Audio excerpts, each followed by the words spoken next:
Chapter 1, Souls Actually Exist After Death. Ling Lan was dead. The moment she found herself hovering in the air looking down at the scene below her, she knew she was dead. She found that she could see through solid walls. She saw her parents crying outside the intensive care unit and the solemn expression on her younger brother's face. She also watched as he released a quiet sigh when no one was looking, as if a weight had been lifted from his shoulders. Ling Lan was not angered by this. She knew very well that she had been a burden upon her family for a whole 24 years, almost ruining their household, which was not very wealthy to begin with. If it were not for the fact that her disease was so bizarre that it was considered worthy of research, resulting in government support for her medication, she might have already passed away a full 10 years earlier due to the inability to afford treatment. However, despite the delay, she still could not escape death in the end. The only surprise to her was that humans really did have souls. She peered up into the distant darkness of the night sky, and wondered fantastically, perhaps there were beings such as Oxhead and Horseface one out in the world, or perhaps a Shinigami, like in the anime Bleach, who would suddenly spring out and drag her into the afterworld. Abruptly, she laughed, mocking herself for reading all kinds of useless books and comics while she had been bedridden. Shinigami were from Japan, why would they show up in China? Oxhead and Horseface were much more likely to appear, and perhaps even a small ghost dressed in traditional clothing. Idiot! There are no such things as human souls, this is your spiritual self. If you don't come back soon, you will really disperse into the air and become part of this world's energy. A childish voice rang out beside Ling Lan's ear, its tone frantic and concerned. Before Ling Lan could respond, she felt herself drawn back by an overwhelming pull, and her consciousness started to fade. Right before she blacked out, she seemed to hear that same childish voice cry out joyfully, "I made it. I almost thought that my host would be lost for sure." At that very moment, the national first-rate military hospital Ling Lan was in was plunged into darkness. Soon after, the entire capital along with several neighboring provinces and cities also joined it in the dark. The impossible occurrence of such a wide-scale simultaneous blackout affecting the capital and several other province cities immediately prompted a commotion in the otherwise quiet night. Fortunately, the blackout did not last long, only lasting for 3 minutes. All the cities quickly returned to normal, leaving only the national power company in disarray. Within those 3 minutes, the electricity they had supplied to those involved cities had mysteriously disappeared, as if the power company had not provided any electricity to begin with. But in reality, as proven by their numerical data, they had released more than 1 trillion kilowatts in those 3 minutes, a greater amount than they ever had before. This matter was quickly handed over to the National Security Agency to investigate. After several months, the answer given to the public was that the computer systems used by the power company to track the electric supply had been broken into by hackers, who had then tampered with the data and stopped the power supply, resulting in the mass blackout. And just like that, the public outcry over the blackout drew to a close. However, the investigation results that were finally sealed into the nation's top-secret security files were as follows: unexplainable phenomenon. The power disappeared into thin air, just as if it were an act of God. Star calendar year 4731. At the spaceport of planet Anta, all the warriors headed for the front lines were lined up to enter the regular battleships. Meanwhile, in front of the commanding mothership of the top-ranked official, a pair of lovers faced each other among the crowds of people saying goodbye, speaking in soft tones with their hands clasped. "Ling Xiao, you must come back alive," pleaded Lan Luofeng with teary eyes. Ling Xiao nodded. He had not expected that he would have to rush into battle after being married for only 2 months, but the enemy was relentless and their nation wasn't faring very well, leaving him no choice but to take action. "I leave the household in your hands." Ling Xiao felt sorry for his newly wedded wife due to his imminent departure. Once he left, all the messy bothersome issues in the family would fall upon this delicate woman before him. Could she hold off those greedy people? In his heart, he wasn't at all certain. With red-rimmed eyes, but a firm voice, Lan Luofeng said, "Don't worry, Ling Xiao. I will take good care of our household." She placed Ling Xiao's hand on her abdomen, and said shyly, "In another 8 months or so, you are going to be a father. We have a child. That's great." Blindsided by the happy news, Ling Xiao embraced his wife and twirled her around in circles, joyous laughter spilling from his mouth. Lan Luofeng held on to Ling Xiao anxiously but did nothing to stop his celebratory actions. After a long while, Ling Xiao finally put Lan Luofeng down and hugged her close, saying, "Luofeng, thank you." "What are you saying?" "I am your wife, and this is also a child I anticipate." Lan Luofeng smiled gently with her hand pressed against her abdomen, the joy in her heart overflowing. "I wanted to ask, what shall we name the child?" At her words, Ling Xiao started to consider it seriously. Looking at the mirrored joy on his wife's face, a spark of inspiration flared. "I have decided. Whether it is a boy or a girl, our child shall be called Ling Lan. The child is both yours and mine, and is worthy to bear both our surnames."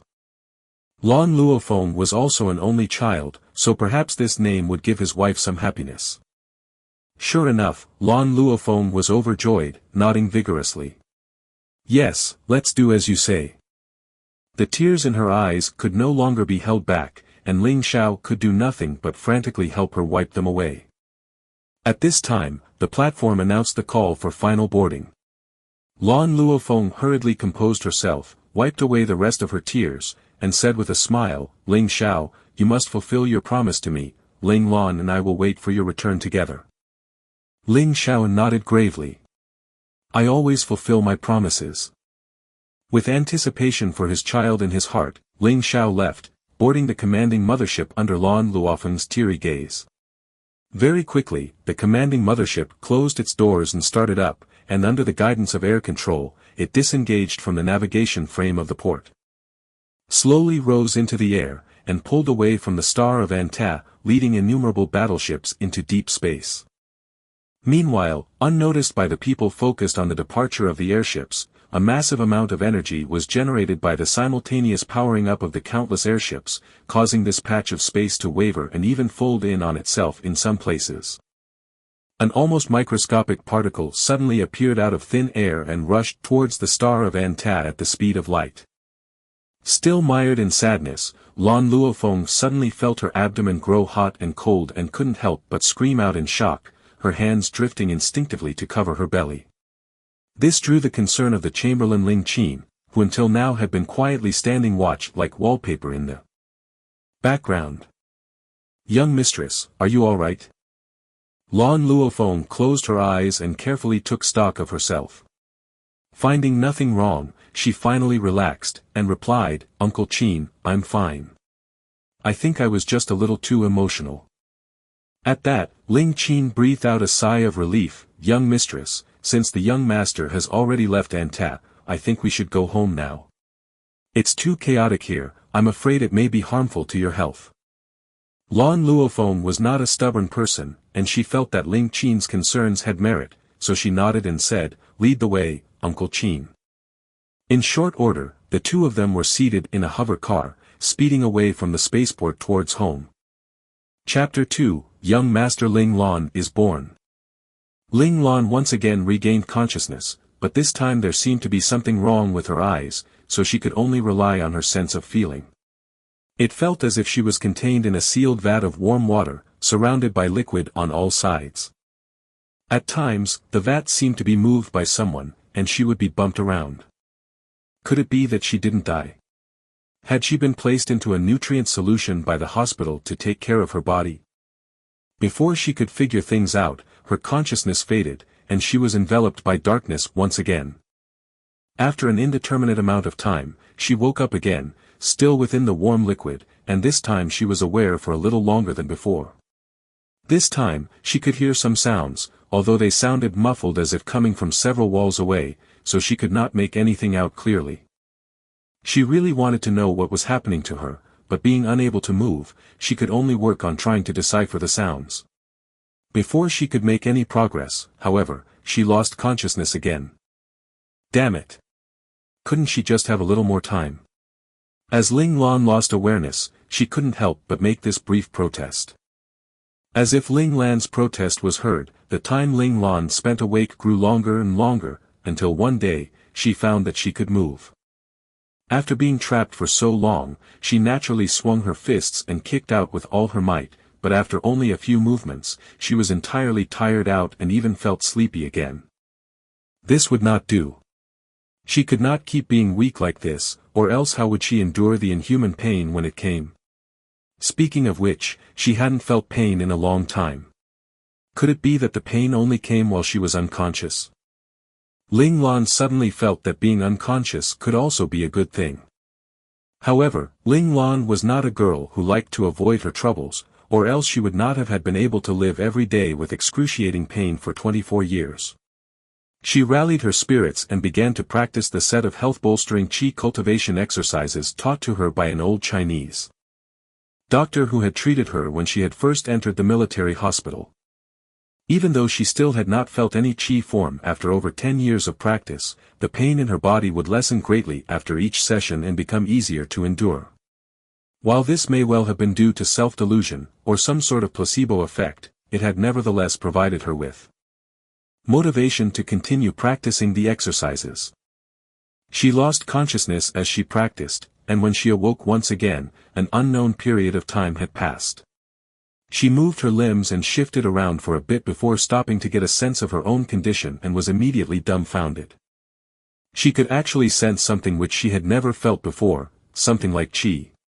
It was unreal, like something out of fantasy. Could it be that she was a talent blessed by the heavens, and her fake death had caused two of her extraordinary meridians, Ren and Du, to open up, turning her into a martial arts master? Ling Lan could not understand why she succeeded this time when hard training for over 10 years had had no effect. Still, being able to sense qi was a good thing. The old Chinese doctor had said that if she could achieve a sense of qi, her illness would have the possibility of being healed. For 24 years she had wished for her illness to be cured so that she would no longer have to live every day in almost unbearable pain, feeling as if her entire body was being crushed. Ling Lan was ecstatic, and her enthusiasm for practice grew. She began practicing during her every waking moment, and this continued until she achieved a meditative state. Until now, she still had no clue that she had become a fetus, and that what had happened in her past life was no longer any of her concern, and that her worries were for naught. Lan Luofeng caressed her abdomen with a face full of worry. She was already 5 months into her pregnancy, but she had not felt any recent fetal movement from her baby. If it weren't for the fact that all the medical exams showed that her child was developing normally, she would surely have had a mental breakdown. Truthfully, she could take no more bad news. A month after her husband Ling Xiao had left for battle, news had come saying that there had been an accident when the fleet he was leading had entered a death tunnel to outflank the enemy camp, and that headquarters had lost all contact with his fleet. Later on, it was confirmed that the fleet had run into some energy disturbance in the depths of the Dead Star meteorite zone while passing through the death tunnel, and the entire fleet had been consumed by this devastating energy. There were no survivors. Every single member was lost, and no remains could be found. Before she could even fully absorb this terrible news, something even more distasteful had happened. A branch family member n generations apart from Ling Xiao had stepped up to inherit the honors and privileges gained by Ling Xiao's sacrifice. He had even had the gall to imply that he was doing her a great favor and would take care of her for the rest of her life. Lan Luofeng had thrown that disgusting man out immediately, but those horrid people had been unwilling to give up. They had brought a representative over from the federal government to discuss the matter. Lan Luofeng was not a weak person. She knew that crying would only result in Ling Xiao's sacrifice being taken advantage of by these despicable people. With no other choice, she made a prompt decision. In front of those hateful and despicable people, she proclaimed that Ling Xiao had a son who was currently in her belly, and that only his son had the right to inherit all of Ling Xiao's accolades. Bias actually existed in the Federation's inheritance law with regards to military benefits. Only male family members were allowed to inherit. This was why Lan Luofeng did not reveal she had a child from the beginning. Both she and the Chamberlain Ling Qin knew that the child in her belly was a girl, but under these circumstances, she could not retreat. Ling Qin was in agreement and fully supported her decision. They had already thought it through. The moment Ling Lan was born, they would arrange for another baby girl to be raised alongside Ling Lan to be her loyal guard, who would also marry Ling Lan publicly once they were adults. They would also think of a way to manage Ling Lan's other identity so that she would be able to appear in public as a girl as well. Of course, all this still required more detailed thought and consideration. Still, Lan Luofeng believed that by the time Ling Lan grew up she would definitely have been able to come up with a solution that would give Ling Lan the best of both worlds. Lan Luofeng had only one unwavering thought, and that was that all of Ling Xiao and her possessions could only belong to Ling Lan. All those other bastards who crawled out from God knows where would not be allowed to take advantage of Ling Lan. She would not allow it, never, no matter the cost. Of course, another reason for Lan Luofeng's confidence was the unwavering loyalty of the main household vassals of Ling Xiao. They closed ranks around the Ling family home and kept a close watch, leaving those greedy outsiders no chance to harm their young master. Furthermore, the Ling family also had their own personal hospital, which made it even more convenient for Lan Luofeng to hide the secret of Ling Lan's gender. Just like that, under this strict guard, the time for Lan Luofeng to give birth finally arrived. Naturally, the chosen place of birth was their personal hospital. No mistakes could be made at this final juncture. The doctors and nurses responsible for Lan Luofeng's delivery were family loyalists specially arranged by the Ling family. They would never ever expose this secret. Ling Lan was still practicing when cry after piercing cry disturbed her meditation, causing her to be very annoyed. At the same time, she could hear the sound of water flowing, and then her body was being repelled by some unknown force, and she was sliding downwards headfirst. In shock, she immediately spread open her legs to hold her position, stopping her body from sliding down any further. God damn it, why doesn't this child come out? The amniotic fluid has almost run dry. The delivering doctor and nurses were sweating buckets. Everything looked like it was going well, but the child just did not want to come out. It was looking more and more like a case of obstructed labor. If that was the case, then they would have to do a cesarean section. Under those circumstances, their little Miss's secret could not be guaranteed since too many people would have to be involved, highly increasing the likelihood of the secret being leaked.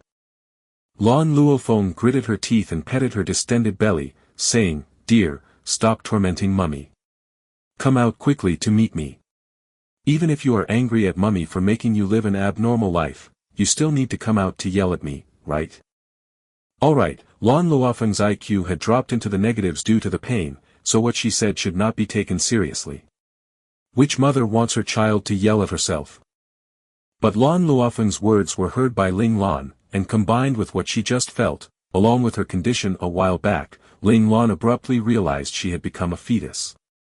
No wonder she had been unable to move for such a long time. However, didn't she die? Was she reincarnated? Why didn't she drink Mengpa soup one? Were the memories of her past life too deeply ingrained? The gentle and mellifluous voice of her current mother proved that this was not her mother from her past life, so that ruled out the possibility of rebirth. Oh geez, you still have the spare time to think about reincarnation and rebirth?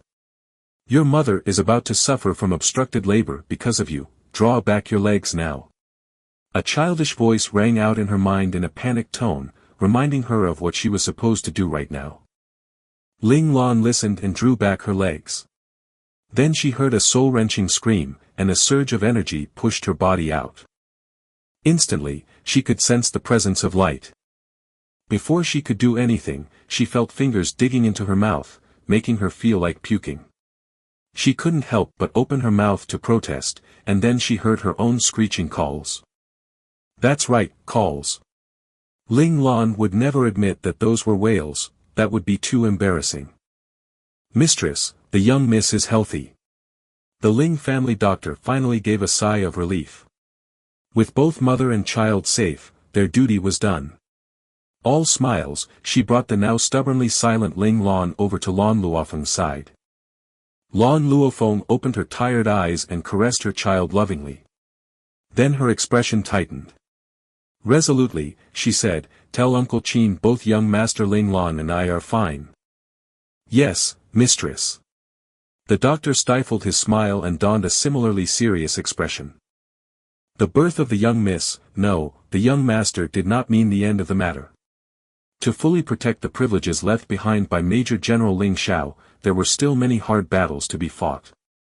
Chapter 3, Assessment of the Newborn. Properly cleaned up, Lan Luofeng and Ling Lan were moved to a deluxe hospital room where Ling Qin had already set up a specialized instrument used to assess the various body stats and potential of infants. Mistress, allow me to examine the young master's condition. In truth, Ling Qin was a little disappointed that the child was a girl. Even if Major General Ling Xiao's premium military benefits were successfully inherited by the young miss, the Ling family would have no chance within this generation to obtain the strongest ultimate weapon which represented the Federation, just like the one Major General Ling Xiao had, the Iron Mecha. The Federation's law allowing only male relatives to inherit military honors and benefits, though seemingly biased, did in fact have some basis. Among all the functioning Iron Mechas, there was not a single one with a female operator. The requirements to be an Iron Mecha operator were extremely high. Not only did you need to have immense spiritual power, you also needed a strong and sturdy body. This was because the Iron Mechas were operated by a combination of willpower and body movement, which worked together to realize many extremely dangerous and complicated attacks and combat techniques.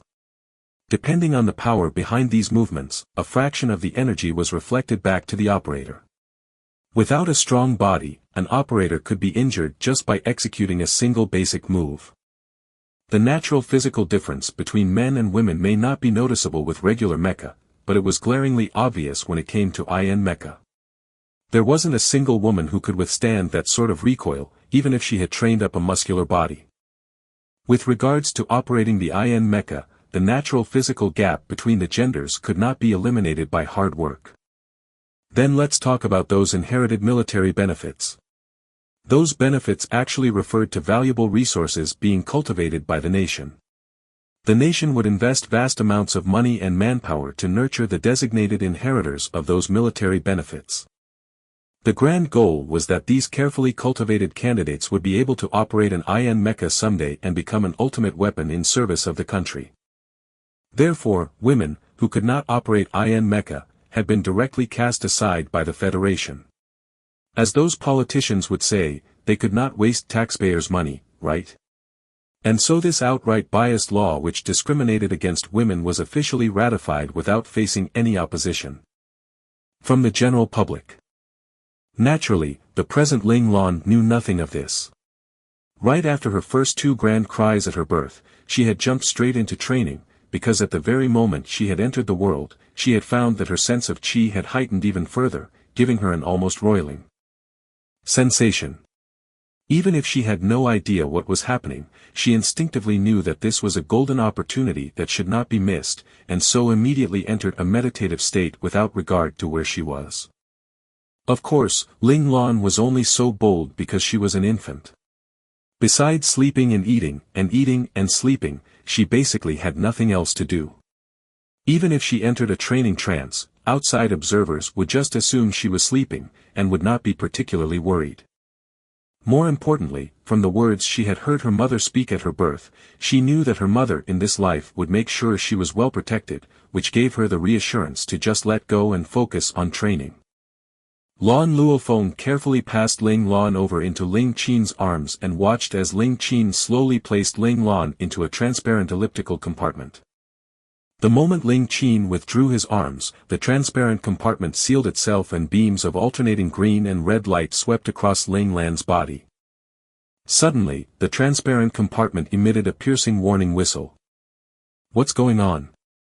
Lan Luofeng sat up hurriedly in her bed. Her face, which was already pale due to her recent delivery, turned even paler in her fright and worry over her child. Ling Qin was just as taken aback by this unexpected warning whistle.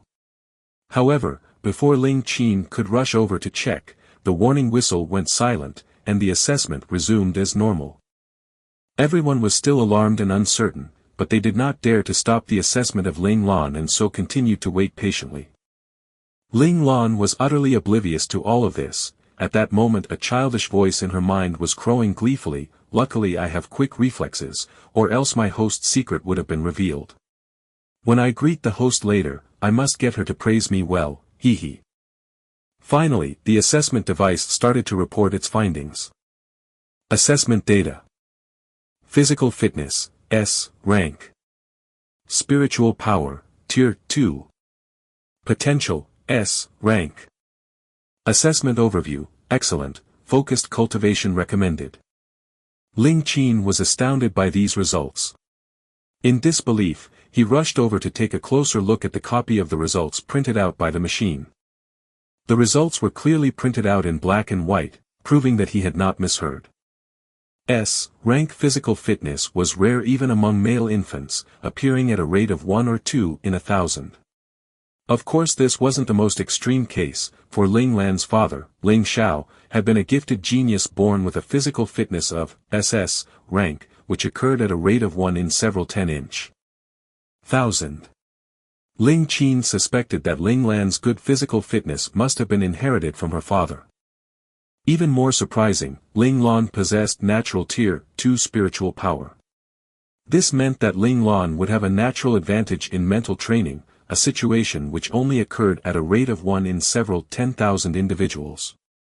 Deeply moved, Ling Qin shivered.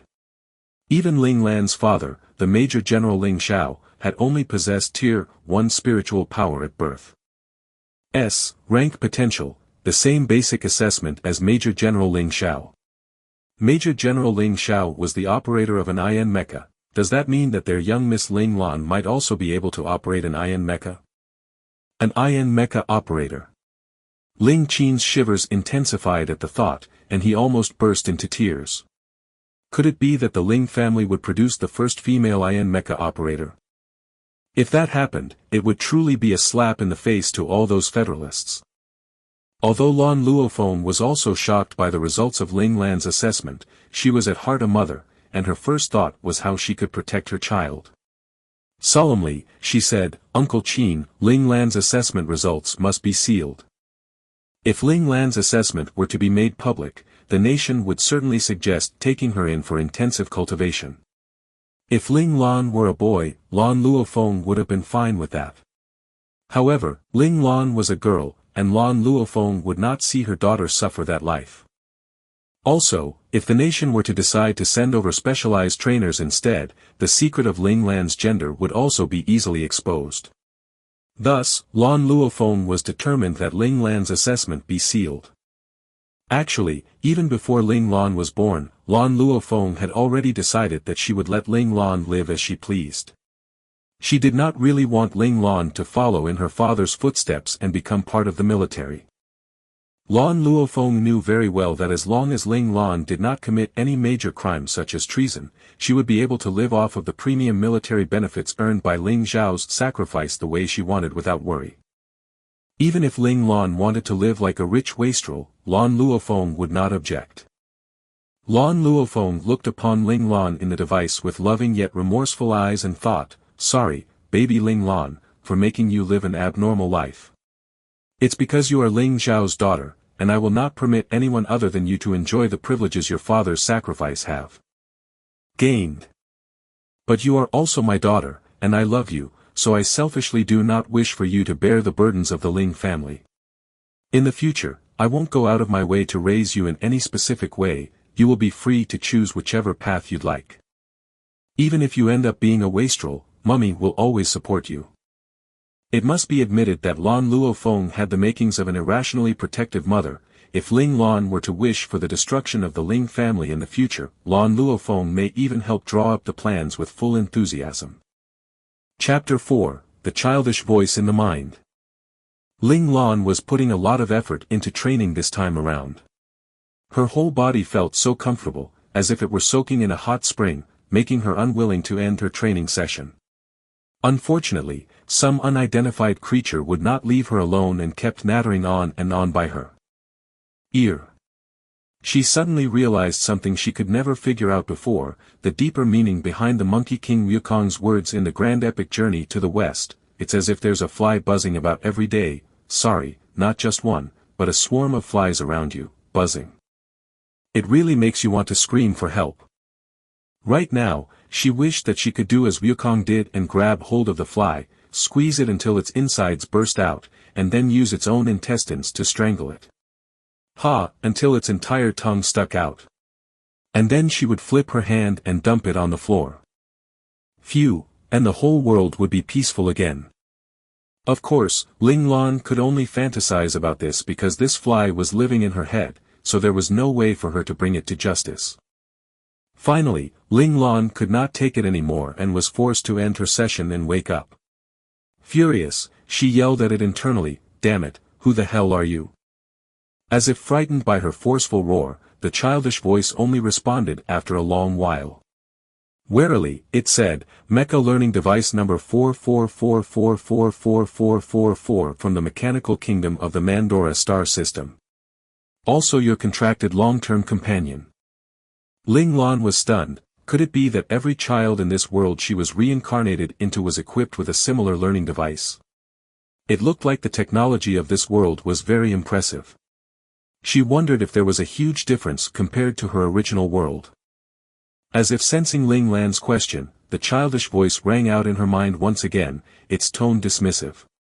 "How could this world have such a progressive learning device such as myself?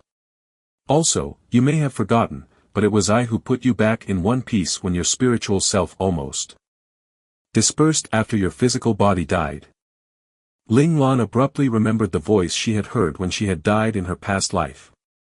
Her expression changed dramatically. What in the world happened? The childlike voice replied, "Your previous body could not support your powerful spiritual power, and so thoroughly collapsed.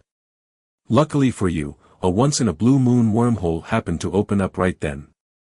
I managed to gather your diffusing spiritual energy at the final moment and took the opportunity to absorb some local energy to carry your spiritual self through the wormhole to this advanced world 10,000 years in the future."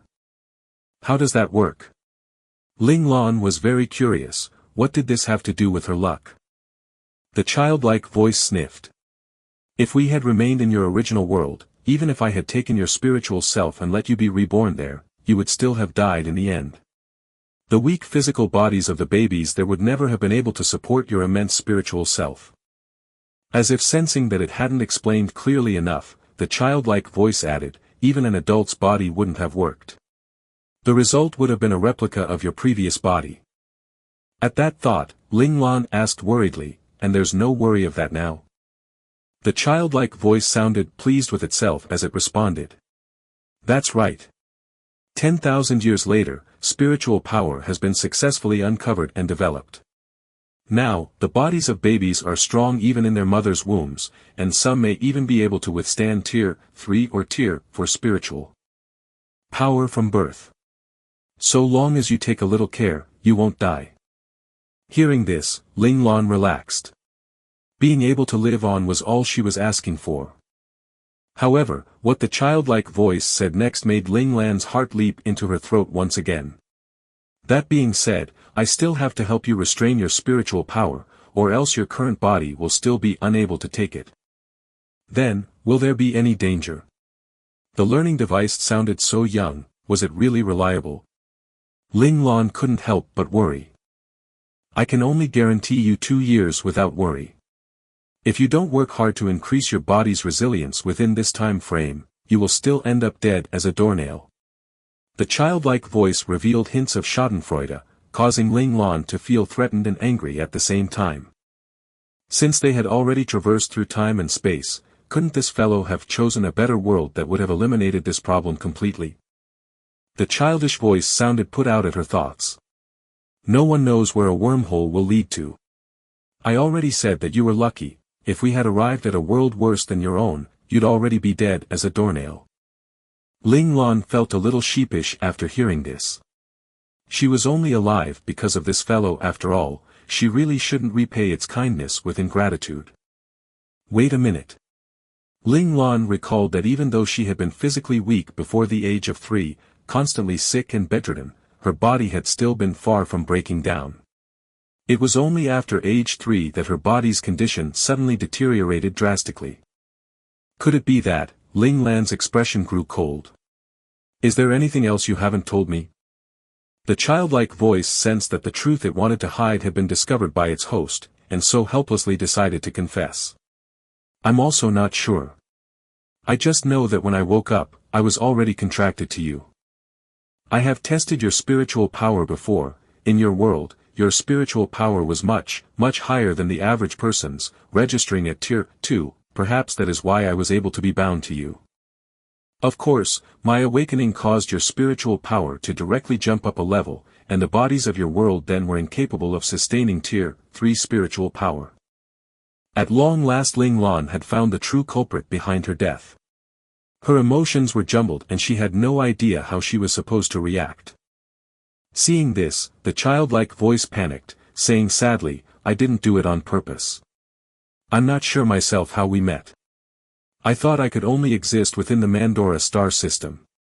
Even now, it still had no clue how it had gotten to that primitive planet. Ling Lan was a person who could not abide tears. She could not bear to see anyone cry, not even herself. The cause lay with her illness. Though they tried to hide it, her parents had pretty much been in tears every day, she had noticed, but had no way of consoling them, and she hated that sense of helplessness. Thus, crying is forbidden became one of Ling Lan's life principles, one which she carried with her to this world as well. Alright, stop it, I'm not blaming you.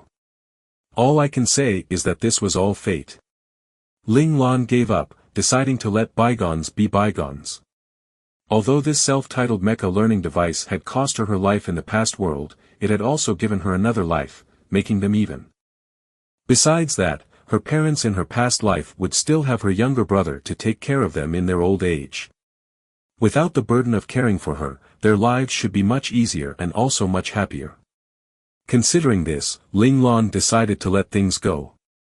Perhaps the suffering she endured in her previous life had given her peerless inner strength. Very quickly, Ling Lan had thrown off the fetters of her past life, and her heart felt all the lighter for it. Now that her doubts and worries had been addressed, she soon remembered that she had been pestered to wakefulness by this learning device. What did it want? It was hard to imagine that they had chattered on for almost half a day without even touching on the matter. Ling Lan's sweat dropped. Could it be that her concentration and thought processes had been weakened since she had become a baby again? Putting that thought aside for now, Ling Lan asked, so, what did you wake me up for exactly? Chapter 5, Luckily Still a Girl. The learning device was just rejoicing over the fact that Ling Lan did not blame it when it registered Ling Lan's question. Its joy disappeared, and it explained hurriedly, you've been asleep for 2 days and 2 nights for no apparent reason. Your mother has been crying so much that she hasn't been able to keep any food down due to worry.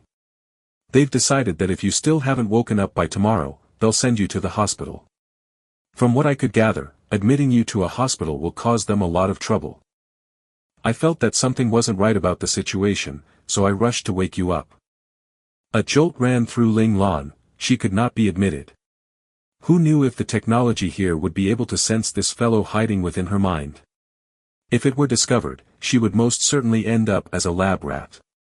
She must make sure this didn't happen. For her own safety and personal freedom, Ling Lan decided not to fight it any longer. She allowed her throat to open up and started bawling, signaling to the people watching over her that she was awake.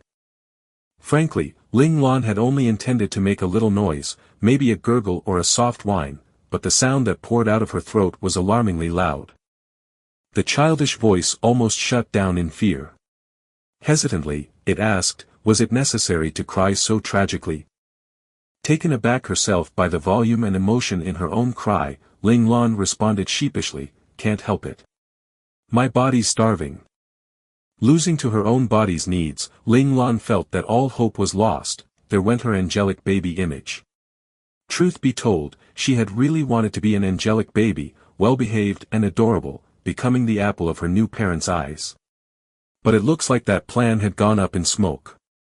Because no matter how you look, a baby who would cry in such a frightening manner couldn't be described as angelic in any way.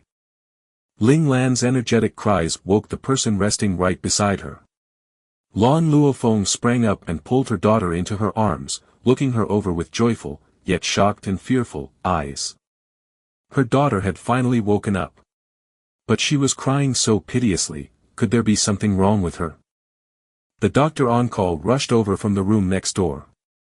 After a detailed examination, it was determined that Ling Lan was just really hungry. Lan Luofeng looked down at Ling Lan suckling at her breast and felt her heart slowly settle back into her chest. After drinking her fill, flushed with wine, milk, Ling Lan finally had the strength to take a good look at the world around her for the first time. She was in a large bedroom, so large that Ling Lan could not see the entirety of the bedroom just by turning her small head around. The furnishings of the room were light and tasteful, no bold or garish colors were present. One of the first things Ling Lan noticed was that the bed she and her mom was lying on seemed very wide. Putting aside the space they had claimed, there was still more than enough space for her to roll around several times, that is, of course, if she could roll. There were no bedside cabinets installed at the head of the bed, as was the fashion in her previous world. Instead, there were several metallic-looking objects near the corners of the room. The design of the objects was rather strange, giving Ling Lan the impression of robots. Within Ling Lan's range of sight, she could see no wardrobes or any other furniture of the like, that is to say, there was no other furniture she could see besides the bed. Ling Lan did not think much of this. This is 10,000 years later after all, who knows how the world has developed. As long as she continued to live, she would surely find all the answers she needed. There was no hurry at all. There was another person in the room, an elderly lady, who stood watch beside her mother. Ling Lan glanced at her curiously and found that she had a kind but serious face, and seemed to be very attentive to her mother's needs. She was probably not an elder in the family, but rather a long-time servant of the household. Seeing this, Ling Lan was glad. This meant that the family she had been born into was rather well off, so she wouldn't have to worry much about daily living. In her previous world, she had had to bear so much frustration and hardship due to the lack of money caused by her illness. She was glad that she could avoid all that in this world. At this point, Ling Lan was still blissfully unaware that being the child of a well-off family could sometimes bring about even greater frustration and hardship. Of course, that is a story for another time, so we shall not talk about it for now. After finishing her observation of her surroundings, Ling Lan turned her gaze upon her mother lying beside her, who had a soft smile on her face as she held Ling Lan's tiny hand. Her mother was a great beauty. Even as a female, Ling Lan was enthralled just staring at her. Ling Lan was very pleased by this. No one wants to be plain after all. Her mother's beauty meant that she would also grow up to be beautiful. Even if she didn't end up a great beauty like her mother, she would still be attractive enough to turn heads. Right then, a middle-aged man, roughly between the ages of 40 and 50, walked over to the bed. It was the Chamberlain Ling Qin. He stood respectfully by the bed as he addressed Lan Luofeng.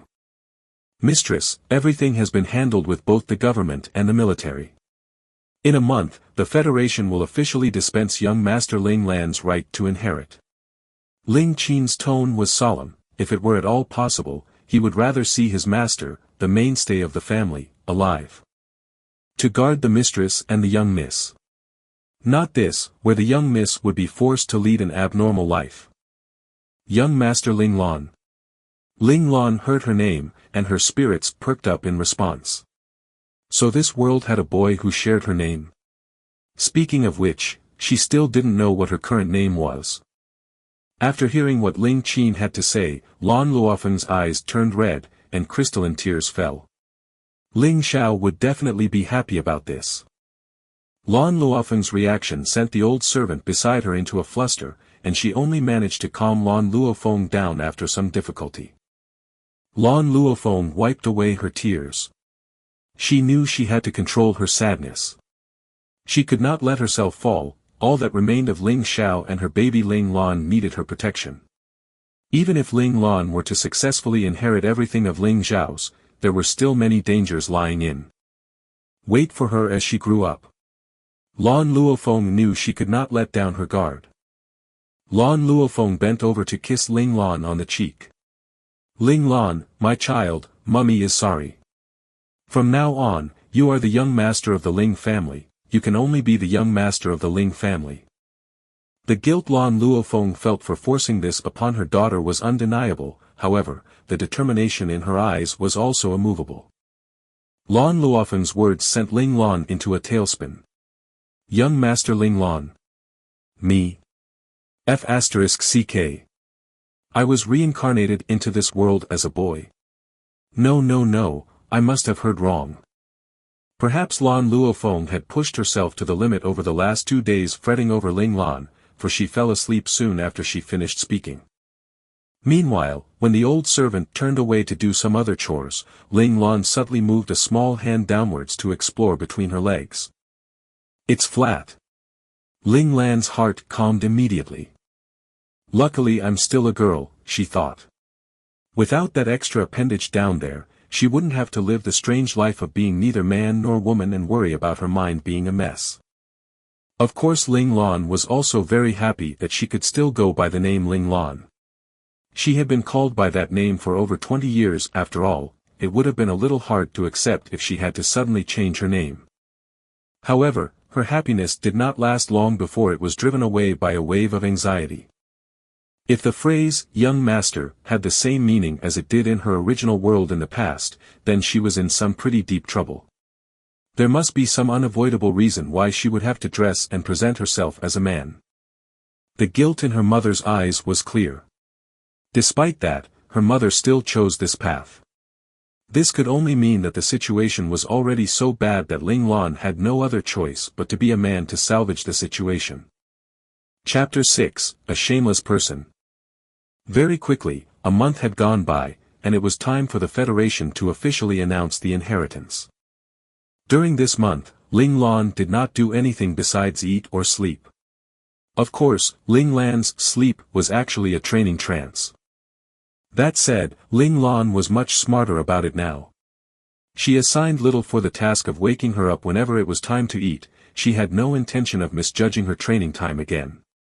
She did not want to be dragged to the hospital for a checkup after all, and risk exposing her secret and the existence of Little for only to become a lab rat. Who is Little for, you ask? Who else could it be but that little fellow who claimed to be a mecha learning device? 2 weeks ago, under its guidance, Ling Lan had managed to pull together a mental network after around 10 days of experimentation. Using it, she had explored her mindscape and managed to find the main body of the learning device deep within it. She had then successfully unlocked the virtual learning space of the device. In the future, it would be much more convenient for her to meet the learning device, she would just have to will it, and her consciousness would be brought into the virtual learning space. Ling Lan still remembered how she had almost spewed blood when she first saw Little For's virtual body. In truth, Little For's appearance was very charming. It looked like a little boy of only 3 to 4 years old, with a bright and innocent smile on his face. In the words of modern-day slang, extremely one. Ling Lan couldn't help but find it adorable. The only problem was, the little fellow had been too excited, and had flounced up to her completely naked, but jiggling.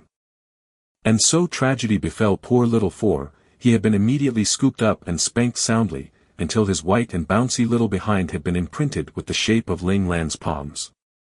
Damn it, why did he have to show her his dick? Although his dick was so small that it could almost be ignored, but it was still a dick, wasn't it? How could he do that to a pure and innocent maiden like her? Of course, although the spanking relieved Ling Lan's embarrassed anger, the little boy became angry in turn. In protest, he hid away in the depths of her mind and refused to come out again. At first, Ling Lan did not take it to heart, but when the situation showed no signs of improving after 2 days, Ling Lan gave in. She needed the little fellow to help wake her up after all. Resigned, Ling Lan patiently cajoled the little fellow out and promised to never resort to this sort of domestic violence ever again. Only then did the little boy return to his bouncy happy self. The two started talking a bit more, and when Ling Lan asked how she should address him, the boy's response annoyed Ling Lan once again. This little rascal actually wanted her to call him Master For. He didn't even have any body hair yet and he wanted this older sister to call him Master. Even though Ling Lan had promised to never again use domestic violence, she still had other tricks up her sleeve. Under the full force of her logical illogical rational irrational arguments, the little fellow agreed without question to be called Little Four. Victory. Ling Lan was uncharacteristically proud of herself for this. However, when she found out later why Little Four had first wanted her to call him Master Four, she found herself speechless. Little Four explained that it had found that the title Master was extremely popular in books, TV, and the internet back on Earth, and since his designation had so many fours, what else could he be called but Master Four? Ling Lan felt that she had been mistaken. She should never have tried to probe the motivations of a machine, doing so was an insult to her intelligence. Once Ling Lan had managed to establish a connection with Little Four, she could freely access the virtual learning environment. Besides that, within this month, she had also picked up from the conversations between her mother and the Chamberlain Ling Qin that her father of this world had died on the battlefield, which is why she had to inherit her father's military benefits by posing as a man. Ling Lan couldn't help but sigh. It seemed that sexism existed everywhere. Gender equality had been a struggle back on Earth, and now, 10,000 years in the future, when humanity had already expanded beyond the solar system, gender oppression was still thriving. The current Ling Lan had no clue what the military benefits were referring to. Although she could get the eager Little Four to look it up for her, she ultimately decided to take things one step at a time. There was still much she didn't know about this era, and it was probably wiser to take her time growing up to slowly understand the world around her instead of taking a shortcut. Ling Lan was a very patient and tolerant person. Otherwise, she wouldn't have been able to live over 20 years suffering the inhuman pain of her body breaking down. This tolerance of hers was definitely far above the average person. Initially, she had been worried about the 2-year time limit that Little Four had mentioned. However, after some research, Little Four found that the Qi exercises she had been doing were an extremely effective way to increase physical fitness. According to Little Four's estimations, even if she did nothing else but practice those exercises for just 10 hours every day, she would still be able to easily resolve the danger she would have faced in 2 years' time. And so, now that she knew her life was not on a timer, Ling Lan did not intend to hurry through life. She was still very young and did not want to stand out as a genius. Taking things a step at a time would be the safest and surest way to live. Ling Lan understood very well, after all, that the tree that grows above the tree line gets toppled by the wind, too. Living freely was the most important thing. Soon, it was time for the Federation to hand over the inheritance documents. On that day, Ling Lan could clearly sense the sorrow and distress emanating from her mother. Once the document was handed over, her father Ling Zhao's death would officially be announced to the public, and her mother would no longer be able to avoid the reality of his death. Early that morning, Ling Lan sensed a disturbance in the typically peaceful household. However, since she was in the bedroom, she could not tell what was happening. However, she was soon picked up by a servant and brought downstairs. As they moved down the stairway, Ling Lan could see the glorious lights hanging from the ceiling, their edges brushing the sides of several tall columns. Yep, assessment complete. This was a grand and luxurious hall. Her family was indeed of the upper echelon. Before Ling Lan could observe her fill, she had already been transferred into her mother's arms. Lan Luofeng's somber mood improved considerably as she observed Ling Lan and her curious and roving eyes. Fortunately, Ling Xiao had left her this beautiful baby, giving her the strength to oppose those greedy wretches. She grasped at her daughter's little hand, and calmly announced, "This is Ling Xiao's son Ling Lan. Only he shall inherit all that belongs to Ling Xiao." At that moment, an old but strident voice spoke up, "We need to ensure that Major General Ling Xiao's sacrifice is not in vain. We are not denying young Master Ling Lan's right to inherit, but only wish that the Ling family would choose the most outstanding child to inherit Major General Ling Zhao's premium military benefits, so that Major General Ling Zhao's unfinished duties can be taken up by the most suitable candidate." Lan Luofeng turned a sharp gaze towards the old speaker. About 70 years old, he still stood proud and tall. He was the grand elder of the Ling branch family, Ling Suren, and even Ling Xiao had had to address him respectfully while he was still alive. He was also the one appointed by the branch family to protest Ling Lan's inheritance of Ling Zhao's possessions. Ling Lan could feel Lan Luofeng's chest trembling as she tried to suppress her anger at Ling Suren's words. Honestly, she had never met such a shameless person. Look at the way he spun words to justify taking away a child's right to inherit from his birth father. If his words were to be believed, what was the point of military men risking their lives to protect their country? When they died, did it mean that it was open season on their unprotected families? Ling Lan pulled at her mother's fingers and gurgled. Darn it! If only she were bigger, she would certainly spit upon that person's body to shame him for his shamelessness. Mo is a Japanese slang loanword that refers to feelings of strong affection mainly towards characters in anime, manga, and video games. Mo, however, has also gained usage to refer to feelings of affection towards any subject. Directly taken from Wikipedia. The usage here is referring to the utter adorableness of little four, which is capable of drawing out strong feelings of affection and fansqueeing. 2. The meaning of this is similar to the Japanese saying, the nail that sticks out gets hammered down, outstanding people become the common enemy. Since there is no real English equivalent I could find besides this Japanese borrowing, I decided to keep it as close to the literal Mandarin saying as possible since I think the meaning still comes across pretty clear. Chapter 7, Burning Bridges. Ling Lan's actions soothed Lan Luofeng's heaving emotions. She knew that there were representatives from the federal government and the military present as well. She would not ruin Ling Lan's inheritance ceremony due to a rash moment of anger. Suppressing her anger, Lan Luofeng asked coldly, "What are your intentions, Uncle Ren?" Ling Suren's eyes narrowed, but he still revealed his plan in the end. Among the children of the Ling family, age 3 and below, let us select the one with the best qualities and potential to inherit. From birth to the age of 3 was the critical period for cultivation and molding. After this time frame, the effects of cultivation would be greatly diminished, and cultivation would only become less and less effective with the passage of time. Lan Luofeng scoffed, "Do you really think that any of the Ling family children would be able to hold a candle to Ling Zhao's own child? Let me remind you that Ling Xiao was an IN mecha operator. In the Federation, genetics decided everything. Very rarely did one see cases where a commoner would suddenly show extraordinary talent or physical qualities. The transmission of quality traits had to be gradually nurtured and built up from generation to generation. The Ling family managed to produce Ling Xiao, we can certainly produce another, said Ling Suren, his tone ironclad with certainty.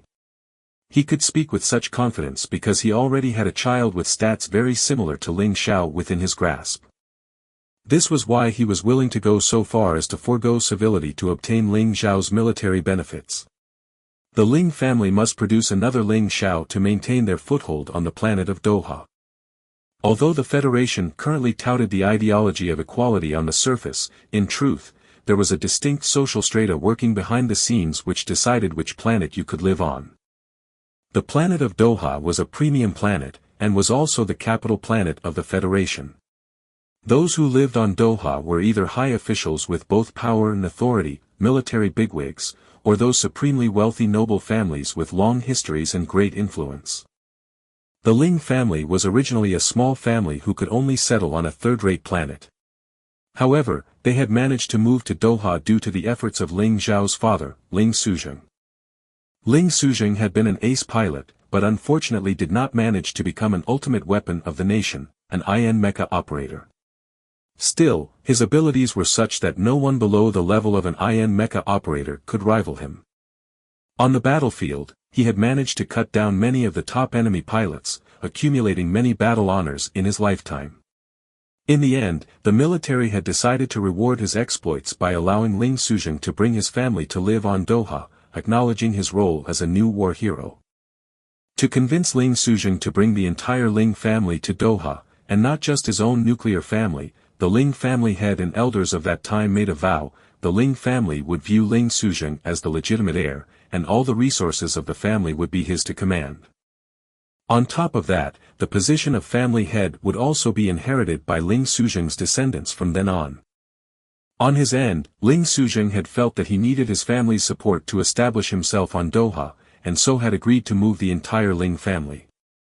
This decision of Ling Suzheng's had brought endless trouble to Ling Xiao, and now had even opened the way for the side family to try and steal Ling Lan's inheritance. If Ling Suzheng only knew how he had invited wolves in with his kind gesture, he might be turning in his grave. After living on Doha and enjoying its benefits for several decades, the Ling family had no intention of going back to how things were before. They knew very well that in 20 years, after focused cultivation from the country, if Ling Xiao's designated inheritor could not meet the minimum requirements set by the country, the Ling family would lose everything they had gained since coming to Doha. They would have to go back to being a middle-class family, perhaps even be reduced to becoming a lower-class family. This would greatly affect the Ling family income, as well as limit the romantic connections and career paths of the younger generations of the Ling family. No, they would not allow it to happen. Ling Surin did not give Lan Luofeng any chance to speak, but instead signaled for a woman who was carrying a 1-year-old child to step forward.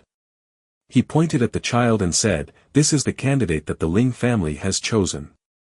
If young Master Lan's body stats exceeds his, then we shall have no objection to young Master Lan inheriting." He turned to glance at the military representative.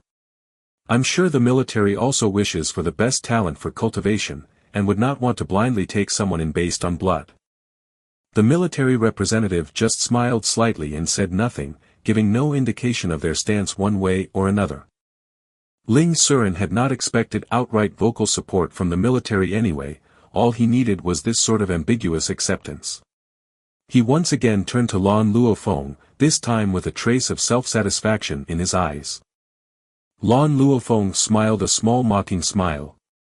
It looked like her decision to seal Ling Lan's assessment results was just another weakness to exploit from the perspective of the Ling family.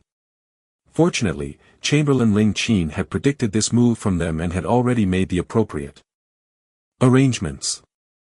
"You dare to covet Ling Xiao's military privileges?" Lan Luofeng swept her gaze around the room. Among the visitors, there were quite a few bystanders enjoying the show, but there were also some who looked genuinely concerned for her. This trial was not without its benefits, she could finally discern the true colors of some of the people around her. Although Major General Ling Xiao is dead, his orphan child should not be allowed to be bullied by his own family clan. I'm sure that the military would have something to say about this. The military representative chose to ignore what Lan Luofeng was implying, saying with a smile, "Madam Ling, please be assured. Putting Major General Ling Xiao's military benefits aside, Ling Lan will not lose out on any benefits accorded to the children of martyrs. The military will not let a hero's child be bullied." Although what the military representative had to say sounded pretty, the connotation was that the military benefits would go to the candidate that best suited the military's purposes. Lan Luofeng glanced at the government official, but he merely smiled without adding a word to the discussion. It seemed like he was content to just observe the proceedings without interfering. "Oh, Ling Xiao, this is the military you dedicated your life to, the country you gave your life to protect. Did you ever dream that they would betray your trust and abandon your flesh and blood for their own interests? Are you regretting your choice now in the afterlife?" Lan Luofeng could not suppress the contempt she felt any longer. She said, "So this is the government. So this is the military. I finally understand." Perhaps sensing the deep mockery behind Lan Luofeng's words, the smiles on the two representatives' faces froze. "If that's how it is, I, Lan Luofeng, would like a promise from the government and the military. Regardless of whether my child Ling Lan inherits his father Ling Xiao's military privileges, he shall be emancipated from the Ling family, and shall no longer be connected to the Ling family in any way." The two representatives looked at each other, but it was the military representative who spoke up in the end. "What do you mean?" Lan Luofeng smiled chillingly. "If Ling Lan inherits, all the other Ling family members must immediately leave Doha and go back to where they came from. If Ling Lan does not inherit, Ling Lan and I shall leave Doha instead. No matter what the outcome, the both of us shall no longer be part of the Ling family." For a long while, Lan Luofeng had already intended to settle things with the Ling family. If she could clear this forever with one stroke, her efforts in securing this situation would be well worth it. Ling Suren's face twisted in anger. Lan Luofeng, have you gone mad? Why, Uncle Ren, are you afraid? Afraid that the child you chose will not be able to beat Ling Lan? Lan Luofeng was all smiles as she faced Ling Suren, one of her hands lightly covering Ling Lan's tiny chubby fingers. This was probably what a mother's strength referred to. Lan Luofeng had never felt as steady as she was now. Ling Suren was speechless. Although he had been full of confidence just a while back, Lan Luofeng's aggressive manner had shaken him, and doubt started to creep into his mind. He was afraid to take the risk. As if sensing Ling Suren's hesitation, another Ling family elder who was standing beside him whispered, "Beware a bluff." Hearing this, Ling Suren centered himself. That's right, Lan Luofeng must be bluffing out of desperation. If Ling Lan's body stats and potential were really that impressive, why would Lan Luofeng seal away the records? After all, the higher Ling Lan's potential, the more secure his inheritance. A smart person would never seal away those records, but would instead shout it from the rooftops to drive away other challengers. The more Ling Suren thought about it, the surer he was of his suspicions. Gaining confidence, he sneered, saying, "Since Mrs. Ling Xiao has so decided, we, the Ling family, shall not force you both to stay. The whereabouts and future actions of Ling Lan shall be none of our business. If Ling Lan inherits, the Ling family will have to move out of Doha within a month's time. Uncle Ren, I hope you will not blame me for my ruthlessness when that happens." Lan Luofeng raised a brow as her eyes flicked towards the two representatives, reminding Ling Suren that both the government and the military would be witness to this agreement. There would be no way for the Ling family to renege on their word. Facing such an aggressive Lan Luofeng, Ling Suren exploded in anger, "And if Ling Lan doesn't inherit, can I also request that you both leave Doha within a month?" Lan Luofeng smiled icily. "I wouldn't ask this if I wasn't willing to do it myself. Could it be that the Ling family is too afraid to take this risk? Are you even more cowardly than a woman like me? Of course, if you are willing to give up on the inheritance, I can be merciful and let you all continue to remain in Doha." Lan Luofeng's offer served two purposes. One, by taking a step back, she could force Ling Suren to state his decision clearly, so the Ling family would have no way to feign ignorance later. Two, she also wanted to give the Ling family one last chance. If they could control their greed, they would still be able to remain in Doha for another 20-odd years, which Lan Luofeng believed would be more than enough time for them to cultivate an outstanding operator of their own and secure their position in Doha. However, Lan Luofeng's words only served to cement Ling Suren's suspicions that this was just a desperate gambit on her part. Thus, without any reservations, he sneered coldly in response, "Since you are so stubborn, all right, the Ling family agrees to your terms. As you said, if Ling Lan inherits, the Ling family shall leave Doha. If the child we chose inherits, then Ling Lan will have to leave Doha. He shall never be able to enter Doha within his lifetime, and shall not be allowed to enter any military system of the nation." These stipulations would utterly destroy any chance of Ling Lan gaining rank, and would prevent an adult Ling Lan from ever returning in the name of vengeance. Hearing this, Lan Luofeng felt hatred grow within her heart. It had been foolish of her to feel sorry for them, to try and give them a way out. What the Ling family suggested was utterly ruthless. If Ling Lan had truly been a boy, the Ling family's requests would have ruined his future, forcing him to toil away his life in the working class. The little mercy she had felt for them was now completely snuffed out, and her eyes were cold as she said, "Very well. As you wish." Lan Luofeng called for a servant to prepare an assessment device, but was stopped by Ling Suren.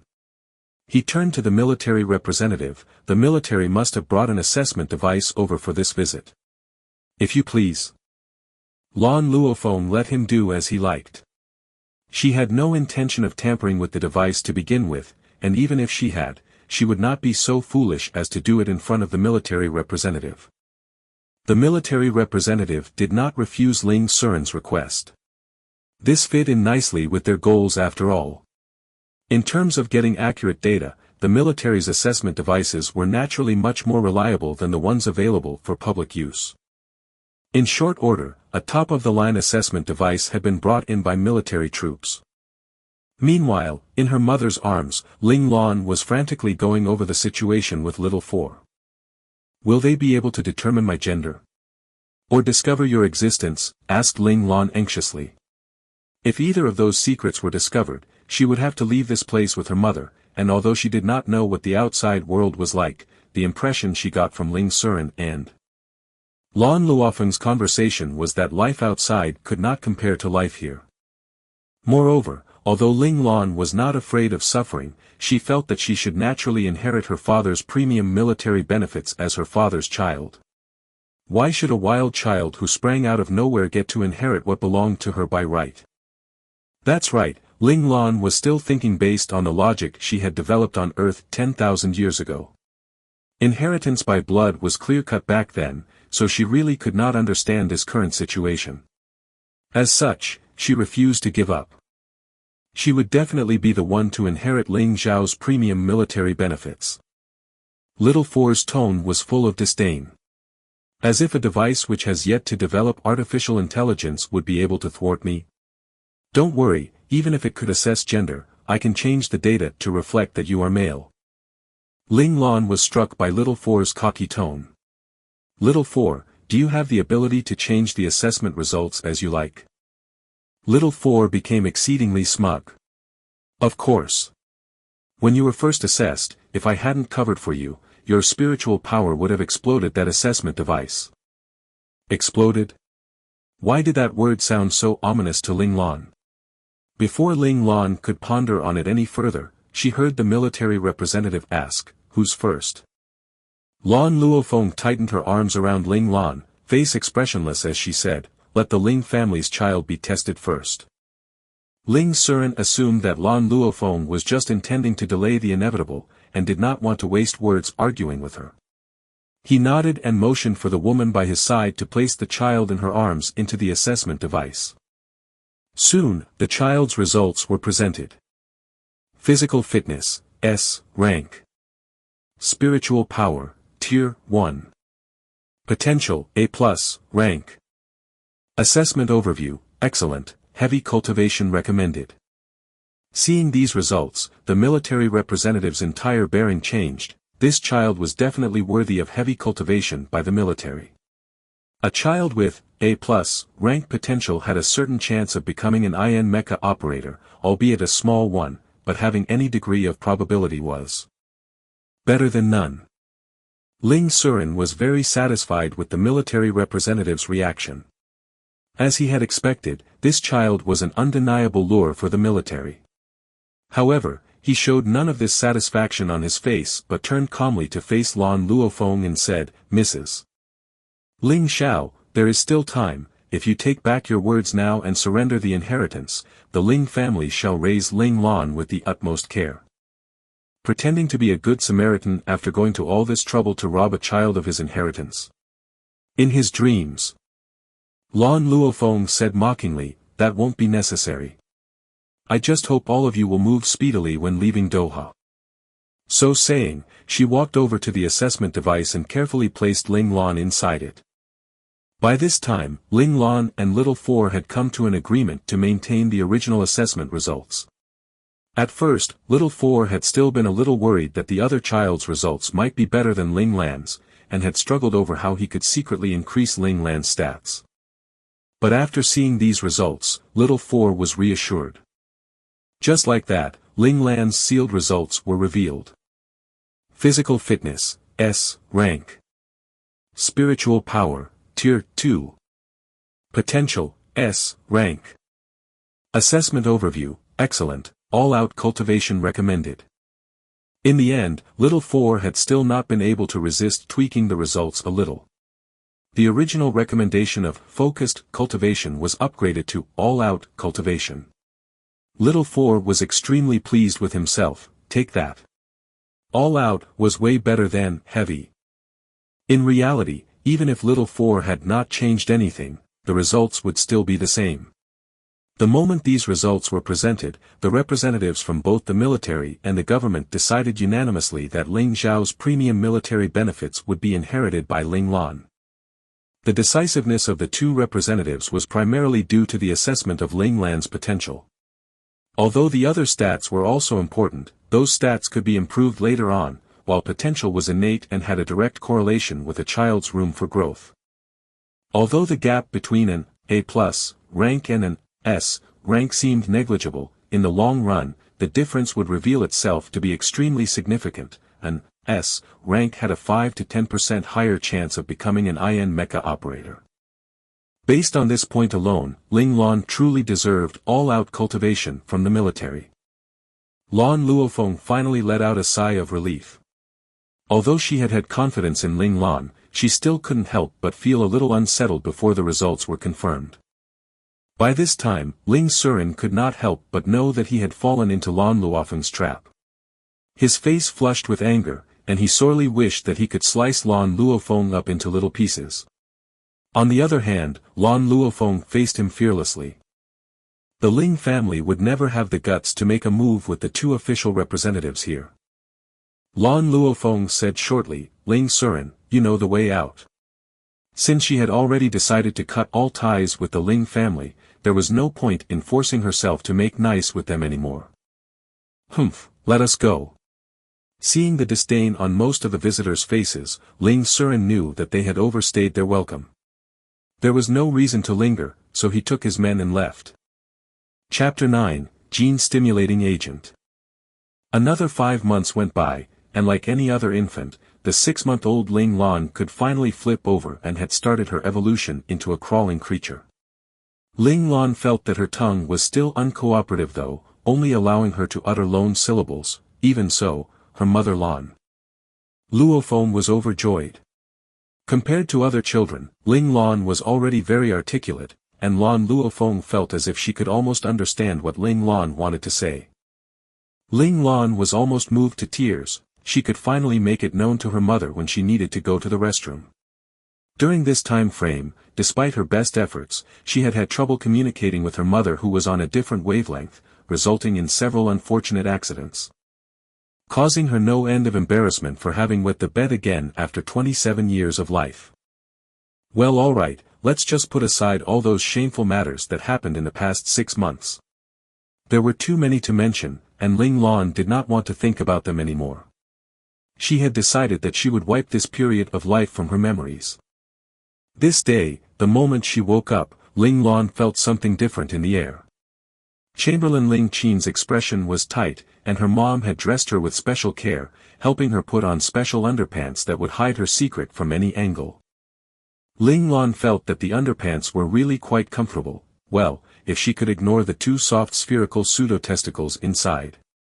Not long after, several strangers in British military uniforms suddenly descended upon the Ling household. Ling Lan observed the men in shock. She did not know if all soldiers who returned from war had the same imposing presence, but Ling Lan could keenly sense the honed edges hidden under those uniforms. This was most certainly a troop of combat-savvy, blood-soaked, veteran soldiers. Ling Lan put on a blank face and pretended to play by herself, but she kept her ears wide open. She was extremely thankful that the family she was born into 10,000 years later was still Chinese, and that the language being spoken was still Mandarin. This allowed her to skip having to learn a new language and meant she could gather information from others' conversation even as a baby. When the troops introduced themselves to her mother, Ling Lan finally understood. They were here to deliver the premium military benefits Ling Lan had inherited, and would continue to do so every 6 months from now on. This was also the day that Ling Lan found out what the premium military benefits actually were. A large part of those benefits were gene-stimulating agents which were used to raise potential and body stats. There were 4 grades of gene-stimulating agents available on the market, from grade 1 to grade 4. Grade 4 agents were the worst, while grade 1 agents were the best. This grading was based on the purity of the gene-stimulating agent. Grade 4 stimulating agents had a purity of 30%, grade 3 had 45%, grade 2 60%, and grade 1 75%. The higher the purity of the stimulating agent, the less harm it did to the body. It would allow the user to absorb most of the agent, and hence receive a higher boost to his potential and body stats. Therefore, the more agent a child's body could absorb, the better his development would be, building up the solid foundations necessary for potential IN mecha operators. However, these gene-stimulating agents were horrifyingly expensive. Let's put it this way, a commoner's hard-earned life savings may only be enough to afford one bottle of the lowest-grade gene-stimulating agent. To get an agent just one grade higher, the price would have to be multiplied by 10. As you can imagine, grade 1 gene-stimulating agents could only be afforded by those with either great power or great wealth, while the rest of the common people could only look on in envy. Of course, this didn't mean that there was no chance at all for commoners to receive better resources. Every newborn child could be assessed at a public assessment center and receive one of 6 rankings from the assessment. Those assessed as F rank would not receive any aid from the government. Until their bodies were unable to absorb any more agent, D rank babies could receive 2 bottles of grade 4 gene-stimulating agent per year, C ranks could receive 2 bottles of grade 3 agent per year, and B ranks could receive 2 bottles of grade 2 agent per year. Meanwhile, A rank babies had 2 options. They could accept 2 bottles of grade 1 agent per year and grow up freely, or enter the military and receive organized military training and receive an endless supply of grade 1 agent. However, with the latter choice, the child would have to spend his entire life serving the military. S rank babies would be immediately taken away for specialized training by the military, but the possibility of that happening was extremely low. As mentioned previously, this formidable ranking very rarely appeared among commoner children. In a nutshell, genetics decided everything. Meanwhile, someone like Ling Lan who inherited premium military benefits was entitled to the premium-grade gene-stimulating agents kept for central military use. These agents were even purer than the agents available on the market, almost reaching 90% purity. This was the best the military could do at the moment, since research on agents had hit a plateau. True 90% purity was just out of reach, but no one had been able to make the final step. This time around, the military had sent over a whole 10 tubes of premium-grade agent.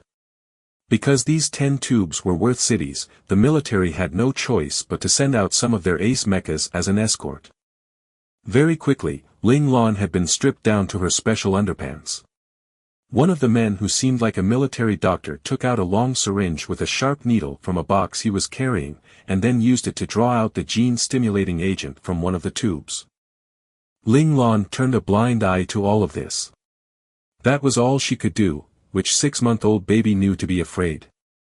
At this moment, Ling Lan was grateful for her experience with needles. During her past illness, she had been injected so many times every day that she had become numb to the sight of needles, which was why she could face these injections so calmly now. The syringe was rapidly plunged into her arm. The military doctor was very skilled. Ling Lan only felt a slight sting and an itch as the needle went in, very much like a mosquito bite. The military doctor pushed the agent into Ling Lan's arm gradually, his demeanor stern as he observed Ling Lan's reactions. Some babies were incompatible with the agent, and there were also some babies who had been shown to have allergic reactions. In short, the greatest care must be taken when giving a baby their first shot of gene-stimulating agent to avoid any accidents. Before Ling Lan could sense any difference, Little Four had already rushed to the forefront of her mind without any warning. I sense something delicious. It's a taste I know well. No, that's not right, something's different. Yuck, what is this trash? Why does it have impurities?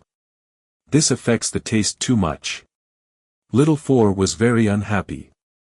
It felt that it had been tricked. Hearing Little Four's voice, Ling Lan hurriedly closed her eyes. They say the eyes are the windows to the soul, right? She would live to regret it if anyone noticed anything strange from her eyes. Ling Lan said huffily, "Why did you come out?" Little Four felt wronged.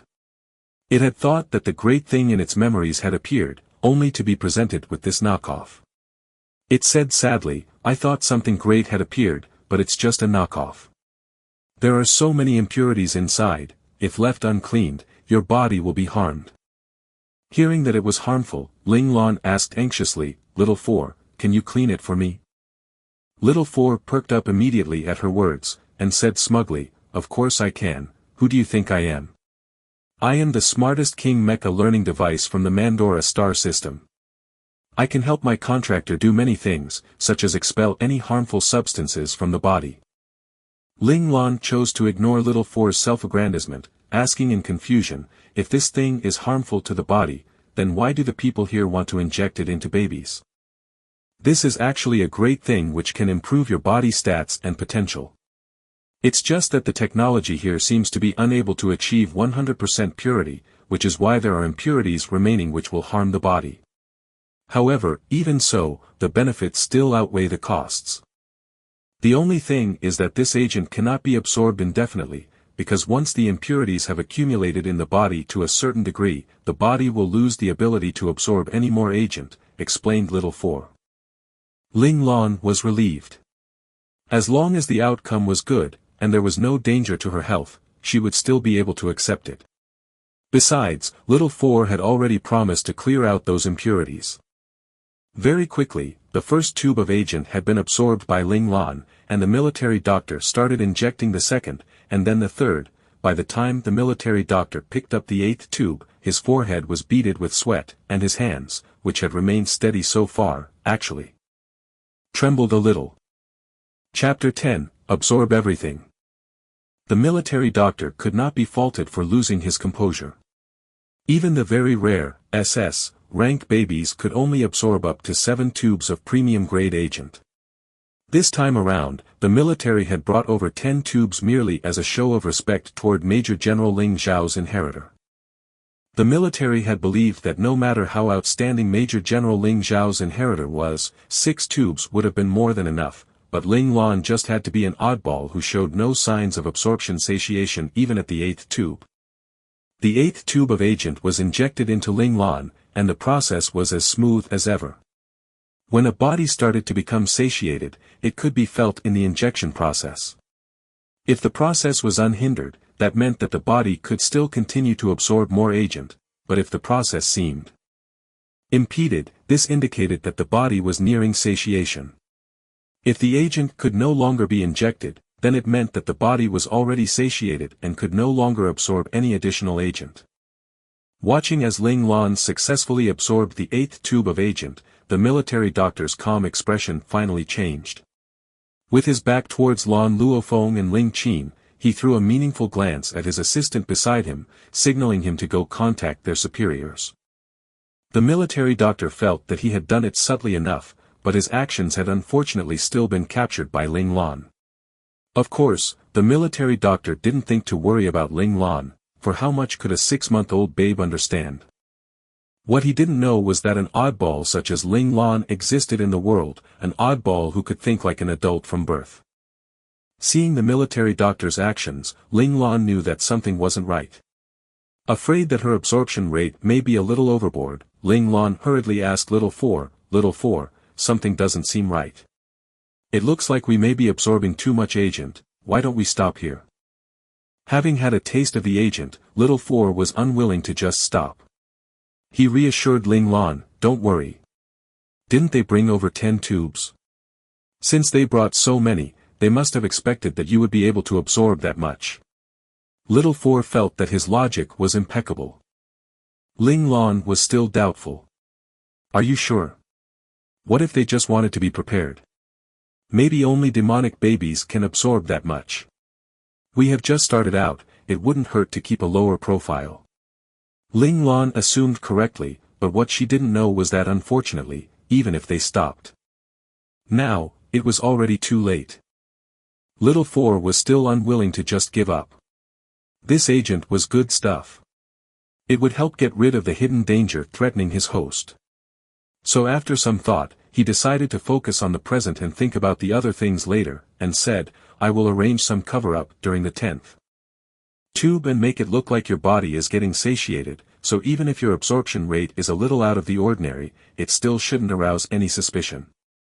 At the most, you'll only get a little more attention as you grow up, and we can pull back the rate gradually in future so that the impact of this first time is lessened." Before Ling Lan could argue, Little Four continued, "You should know, absorbing these 10 tubes of agent will not only greatly multiply the efficiency of your training, but will also eliminate your hidden trouble once and for all, so you will never have to worry about your spiritual power overwhelming your physical body ever again. Little Four froze, realizing that it had slipped up, and finally admitted, "What I meant was that if your spiritual power does not increase, your problems would be solved in 2 years. But you must understand, even if you don't train it, your spiritual power will still increase as you grow older." Ling Lan was exasperated. "How could you not tell me this? Don't you know how dangerous this is?" Little Four looked up towards the heavens and mused with an innocent look on its face, "I didn't tell you. It must have slipped my mind." Ling Lan sorely wished that she could grab the little rascal and give him a good spanking. Sadly, she had already promised never to use domestic violence, so she could only put away her twitching palms.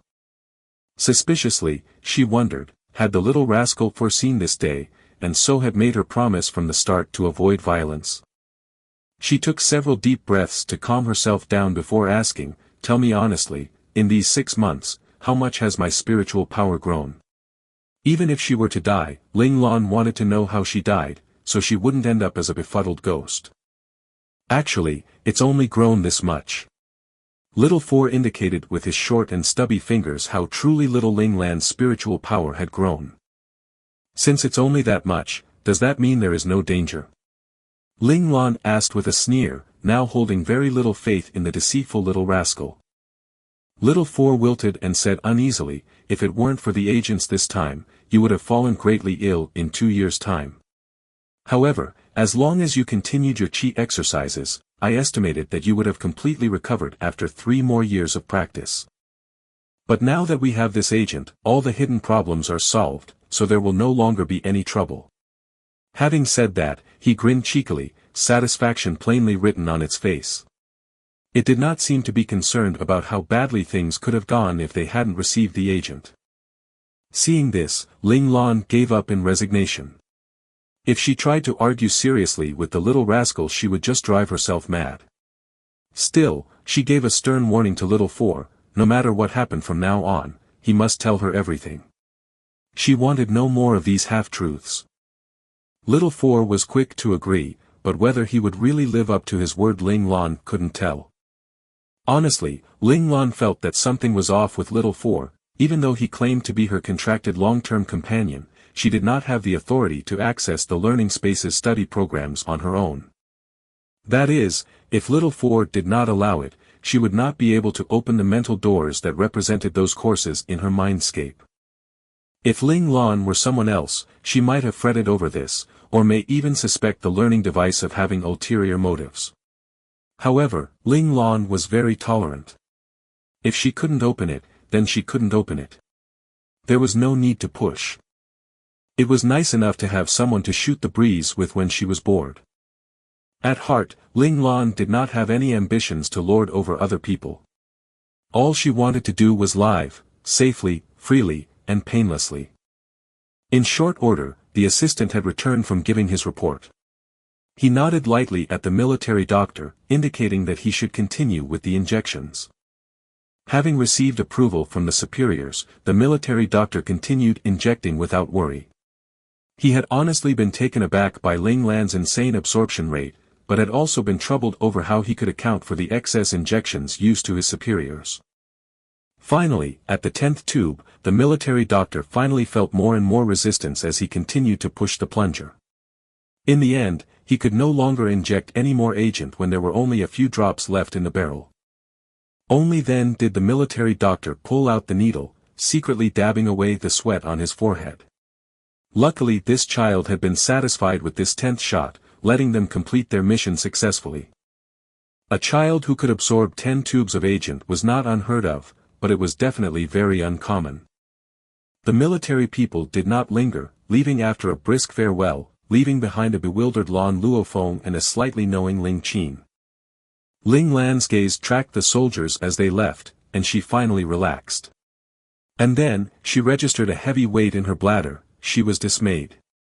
She hadn't even had much milk to drink since her mum knew that she would be given agent to absorb, so why did she have the uncontrollable urge to pee? As if sensing Ling Lan's distress, Little Four said sheepishly, I was afraid the military people would notice, so I didn't dare to expel the impurities through your sweat glands, but instead directed them to your bladder. In other words, with all the impurities gathered there, it would be even more surprising if she didn't need to pee. Ling Lan didn't even have the chance to yell for her mother before she tragically wet the bed once again. Little Four, you're dead meat, wailed Ling Lan. God damn it.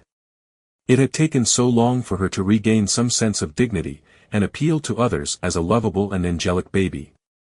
But those joyous days had barely begun before they were ruined by this inconsiderate Little Four. Ling Lan was saddened once again. Especially when she heard her mum smack her bum lightly, teasing her for wetting the bed again, she felt the world around her grow dim in despair. Chapter 11, Learning System Activated.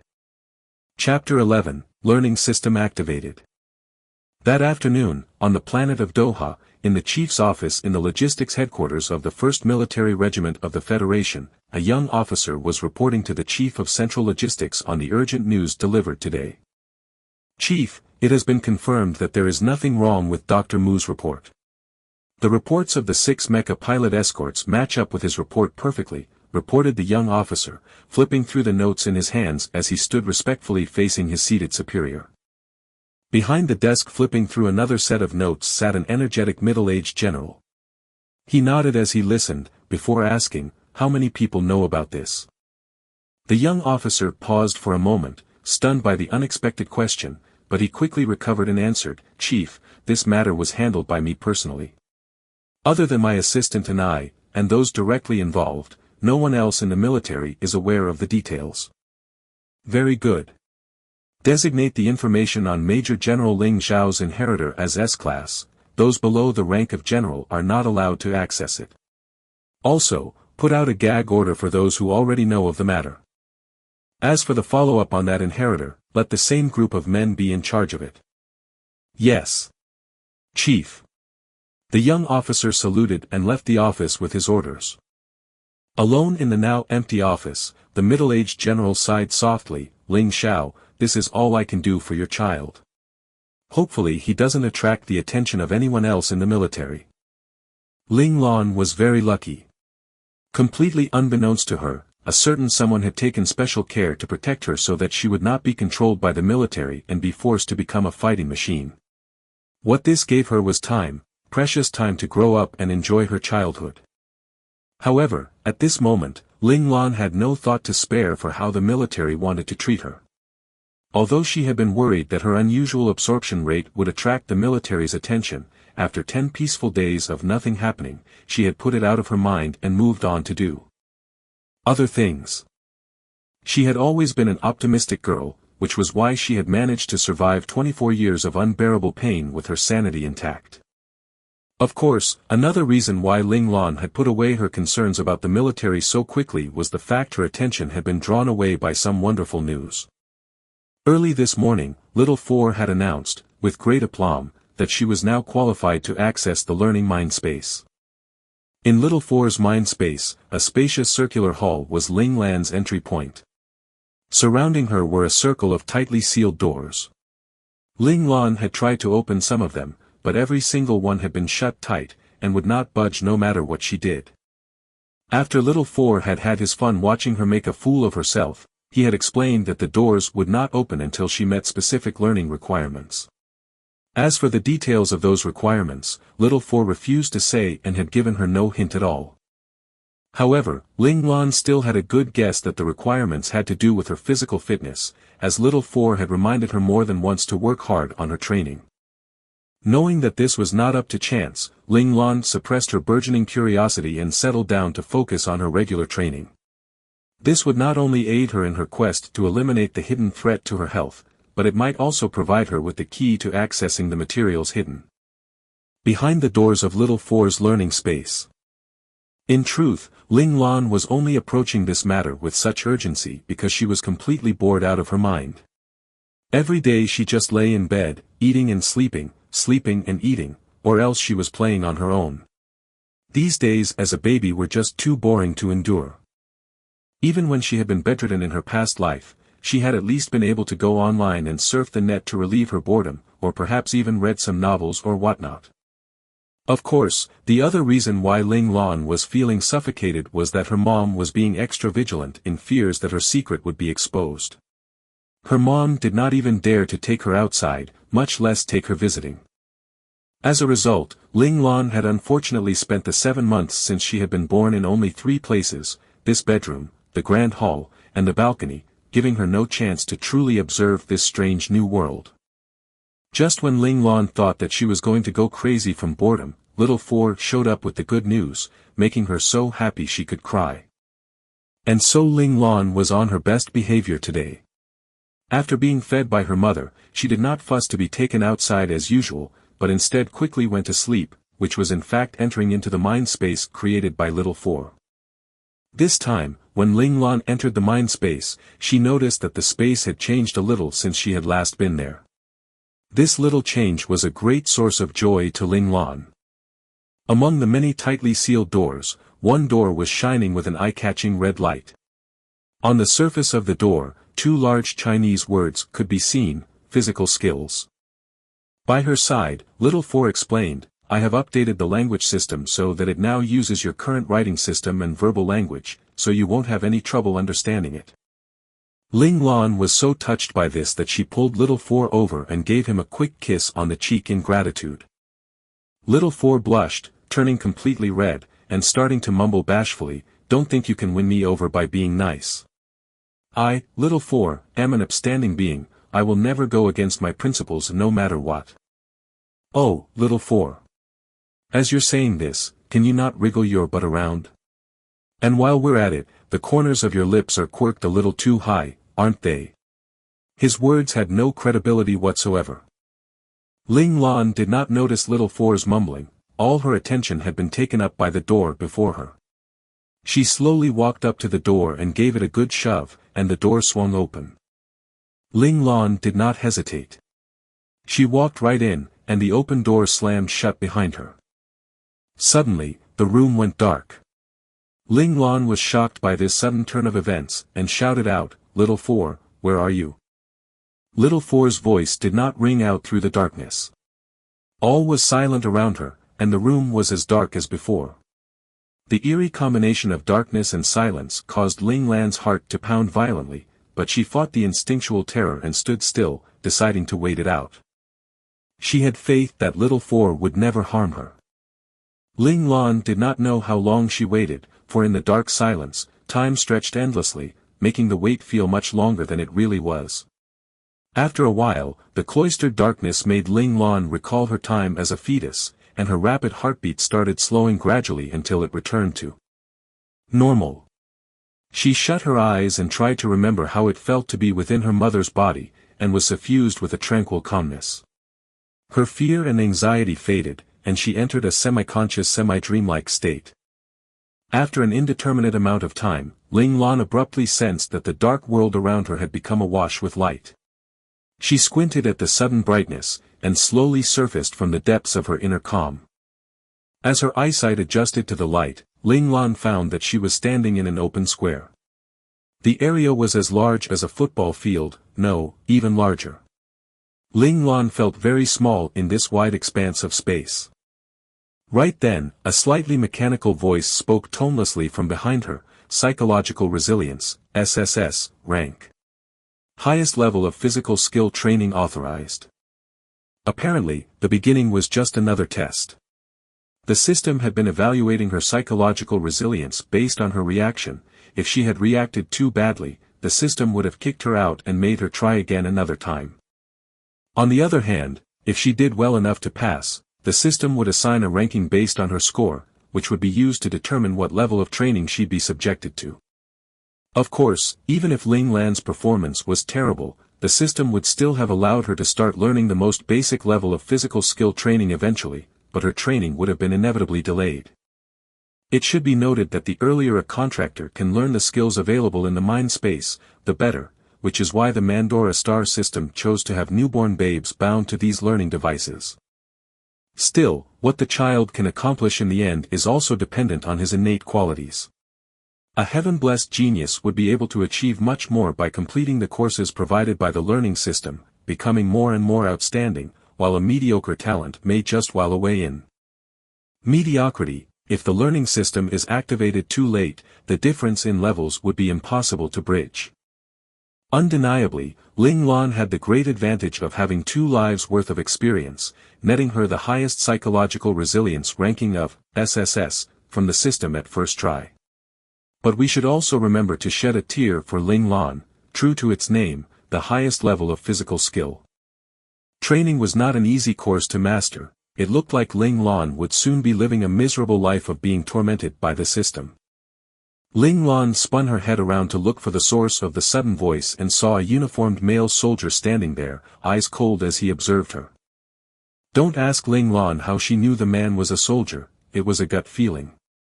Ling Lan felt as if he were an unsheathed sword, sharp and precise, and she found it difficult to breathe just from being under the pressure of his gaze. Chapter 12, Tests Could Be Anywhere. Chapter 12, Tests Could Be Anywhere. Ling Lan gulped silently and tried to remain calm as she asked, "Will you be teaching me physical skills?"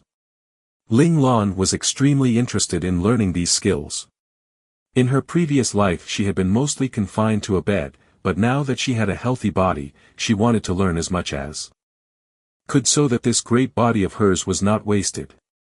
The man remained expressionless, replying flatly, "No, I am just here to introduce the skill paths you may choose." Ling Lan exhaled in relief yet couldn't help but feel a little disappointed. Although facing the man was extremely stressful, like a mountain pressing upon her making it hard to breathe, this also meant that he was very formidable. If he had been her teacher, she would certainly have benefited greatly. The man paid no mind to Ling Lan's conflicted feelings, but continued by introducing himself. "You may call me Number One." Number One? Was that a code name? Could it be that in this learning space, all the instructors had no names but only went by code names? Was it because names were unnecessary? Or was there some other reason? Number One continued, as follows, "I will introduce the options you have under the highest level of physical skills training.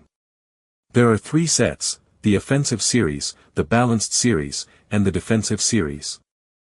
Ling Lan listened very attentively as this choice would affect her entire life. She could not afford to be careless. The offensive series, as its name implies, will cover the physical skills necessary in building a foundation for forceful offensive attacks. The balanced series will cover foundational physical skills suitable for a mixture of offense and defense, while the defensive series will focus on defense. Each contractor may only choose one set to practice. Number One seemed satisfied with Ling Lan's serious attitude as he further explained, "These 3 foundation physical skill sets cannot be practiced simultaneously, or else the body will be greatly damaged." Ling Lan was startled. She had indeed been considering the ambitious idea of learning more than one set, and she had not expected Number One to see through her intentions and warn her. Gratefully, she said, "Thank you, Instructor Number One." Although Number One had said that he would not be her instructor, Ling Lan sincerely felt that Number One was strong enough to be anyone's instructor, and thus deserved the title. Number One seemed a little taken aback by Ling Lan's manner of address, but quickly brushed it off. In his usual flat tone, he asked, "Which set will you pick?" Ling Lan considered the 3 sets. Honestly, Ling Lan was drawn towards the balanced series, since it covered both offense and defense. This meant that the set had no obvious weaknesses, while the other 2 sets had very distinct advantages and disadvantages. Ling Lan did not plan to become a master practitioner, but only wanted to strengthen her body. Just as she was about to answer, a flash of inspiration caused her to say instead, "Instructor Number One, I would like to hear your recommendation. Which set would work best for me?" Number One's gaze turned sharp, his focused gaze was like a dagger flying straight at her, but Ling Lan's face still held a neutral smile, as if she felt none of Number One's rage. The 2 of them stared at each other. The pressure coming from Number One grew heavier and heavier. Though Ling Lan still looked calm on the surface, she was already quaking in her bones. She desperately encouraged herself to hang in there, telling herself that she just needed to hold on a little bit longer. Finally, Ling Lan prevailed. Number 1 dialed back his killer gaze, and an almost indiscernible smile flitted across his face. Ling Lan's heart settled, she knew she had made the right choice. As expected, Number 1 gave her his recommendation. I recommend you choose the defensive series. The 3 physical skill sets he described. Of course, once a contractor had chosen, Number 1 would also allow said contractor to practice that set of physical skills. The problem was, had the contractor really chosen the set that was suitable for him? In the first place, the learning devices had been designed to nurture excellence in outstanding talents. Although this lucky shot-in-the-dark method of choosing could still result in several prodigies, it did not fit in with the original intentions of the learning devices. As such, the only valid explanation was that this was all still a test. A test which assessed the observational skills and logical reasoning of the contractors. Anyone with a little smarts would have noticed, did a simple introduction of the physical skill sets really require the presence of such a formidable instructor as Number 1? This was obviously illogical. Naturally, Ling Lan wasn't that smart. She had not noticed this little logical flaw, but had in fact been truly fooled. However, she was very clear on one point, and that was that Number 1 was very strong. Moreover, she believed that no one knew the pros and cons of the 3 physical skill sets better than Number 1. And since there was such an impressive instructor right in front of her, wouldn't it be a waste not to ask him for some advice? Thus, Ling Lan decided to ask Number 1 at that crucial moment. In this almost accidental manner, Ling Lan stumbled her way past another test. It had to be said that Ling Lan was really very lucky. Since Number 1 had given his recommendation, Ling Lan naturally did not presume to think she could choose any better, and she quickly selected the defensive series of physical skills to learn. Once Ling Lan verbally acknowledged her selection of the defensive series, the scenery in front of Ling Lan's eyes changed. At this point, Number 1 had disappeared, and the person in front of her was now a delicate-looking female soldier. The soldier smiled and said, "Hello. For this period of time, I shall be responsible for your training. You may call me Number 9. This self-proclaimed Number 9 female soldier had a rather slim figure and did not possess the strong aura and thick sense of bloodshed that Number 1 did. Her strength was of a more introverted type, the description, still as a statue, movement as a wild hare. One described her perfectly. Ling Lan believed that, in a fight, this female warrior would probably be able to defeat a hulking brute with just one move. She called out respectfully, "Instructor Number 9, please take care of me." Number 9 did not say anything more but immediately started doing several stretching exercises, indicating for Ling Lan to repeat them after her. Ling Lan found that although these few moves seemed easy, they were actually not. They stretched each part of the human body to its extreme, with the clear purpose of increasing the body's flexibility. These moves had some similarity with the popular yoga from 10,000 years ago, giving Ling Lan a strange sense of déjà vu. This set of moves had a total of 9 stances. After Number 9 performed them 3 times, she noticed that Ling Lan had memorized all of them. Without giving Ling Lan any chance for questions, she sent Ling Lan's consciousness back to the main study hall with a flick of her finger. Ling Lan was struck dizzy by the unexpected blow. She wrapped her hands around her head and squatted, staying still as she waited for the dizziness to pass. As it slowly faded, she found that little Four, who had been out here waiting for all this time, had worried himself sick over her. He was spinning in circles around her, trying to see if she was all right. "I'm fine, little Four. Just a little tired. I need to go out and rest a little." Ling Lan squeezed out a smile with some effort to reassure little Four. She felt as if her spiritual and mental energy had been drained, and was so tired that she just really wanted to sleep. She quickly said goodbye to little Four, returned to her physical body, and fell into a deep sleep, for real this time. Dead to the world, Ling Lan did not know that the anxious little Four secretly used his energy to help Ling Lan activate her qi circulation. He did so over and over again until her qi started circulating on its own. Only then did little Four stop and keep away his energy. After doing this, little Four's image in the learning space became much dimmer. Chapter 13, Car or Plane? Chapter 13, Car or Plane. Recently, Lan Luofeng had been mired in a conflicted sense of joy.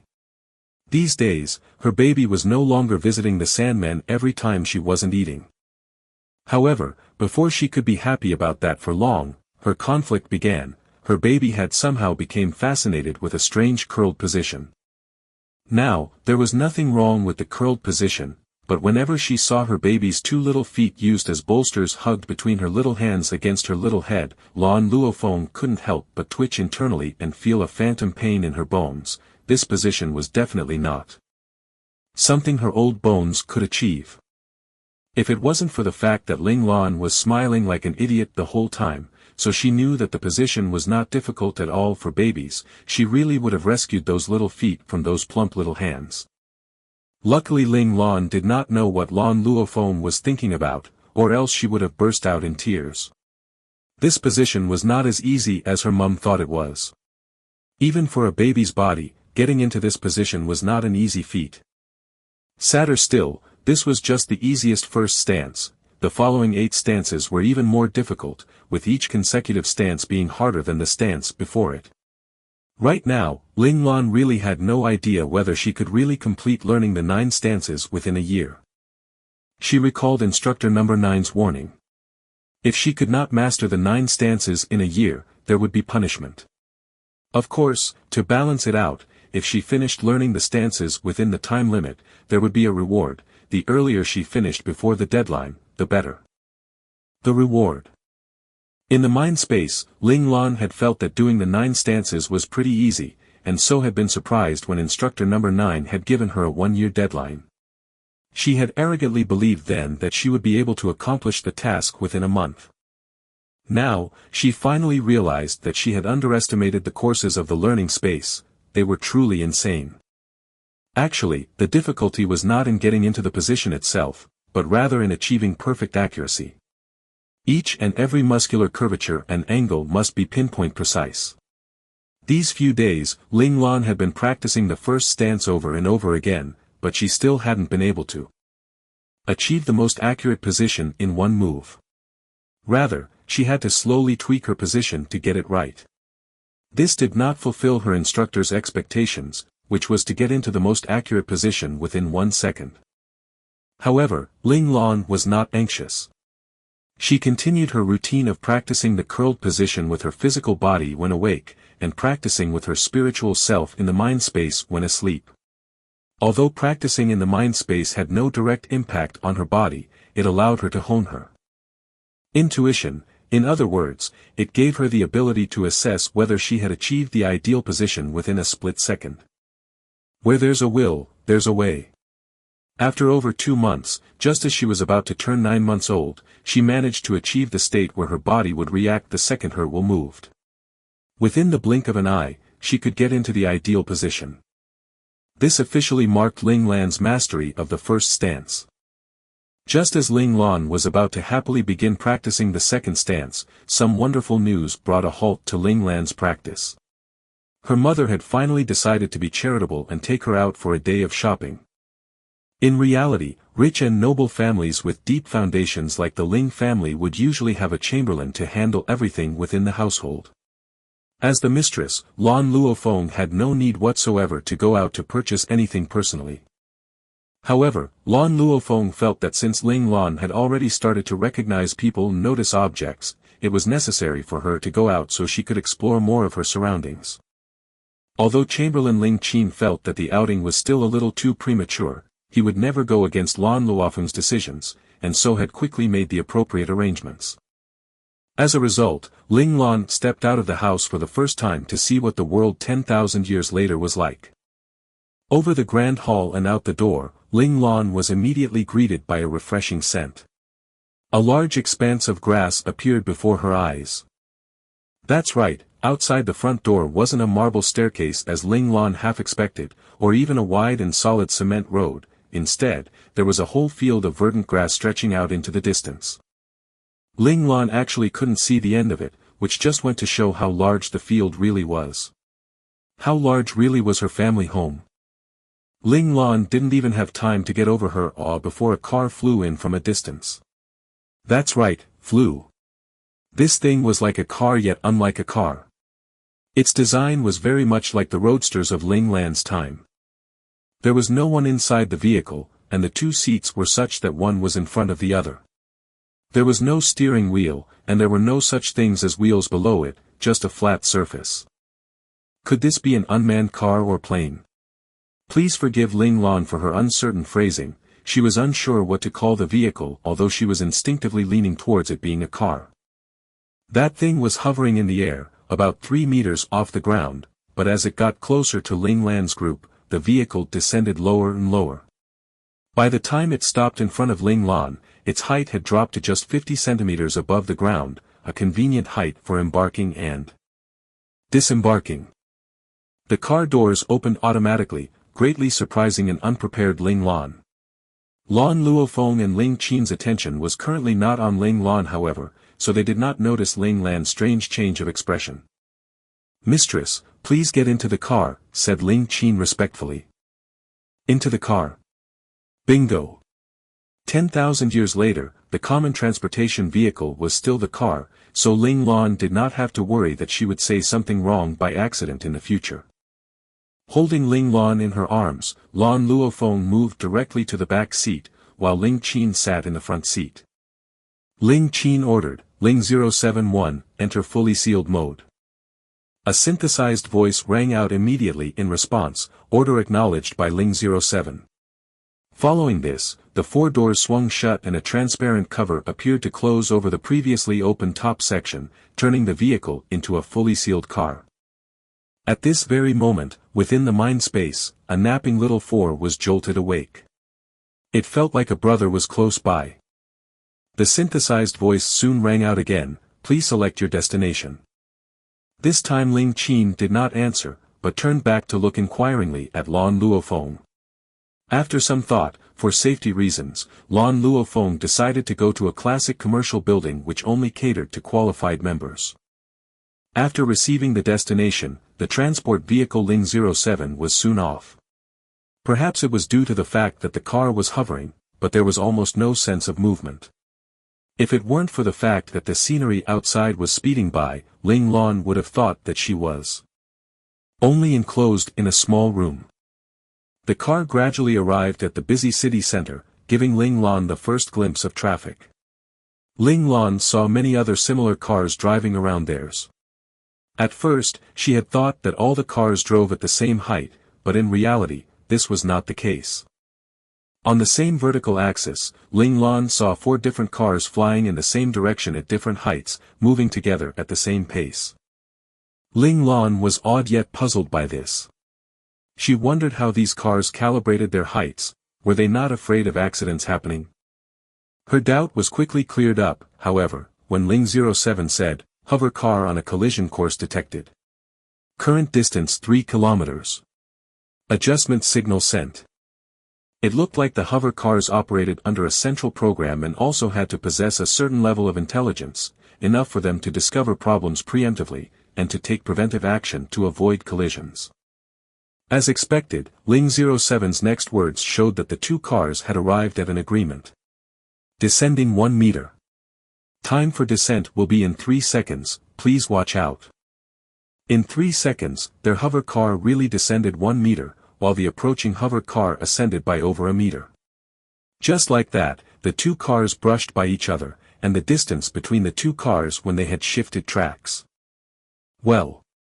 Ling Lan's little heart had skipped a beat, that was too goddamn close. Had there even been 10 centimeters between the 2 cars? However, looking at the calm and unconcerned faces of her mother and Chamberlain Ling Qin, Ling Lan knew that this distance must be pretty normal here. It looked like she still had some adapting to do. Chapter 14, Fear of Heights is a Big Problem. Chapter 14, Fear of Heights is a Big Problem. When the hover car entered a sprawling city, Ling Lan could see towering skyscrapers and other tall buildings all around her, making her feel like she was truly in a future world.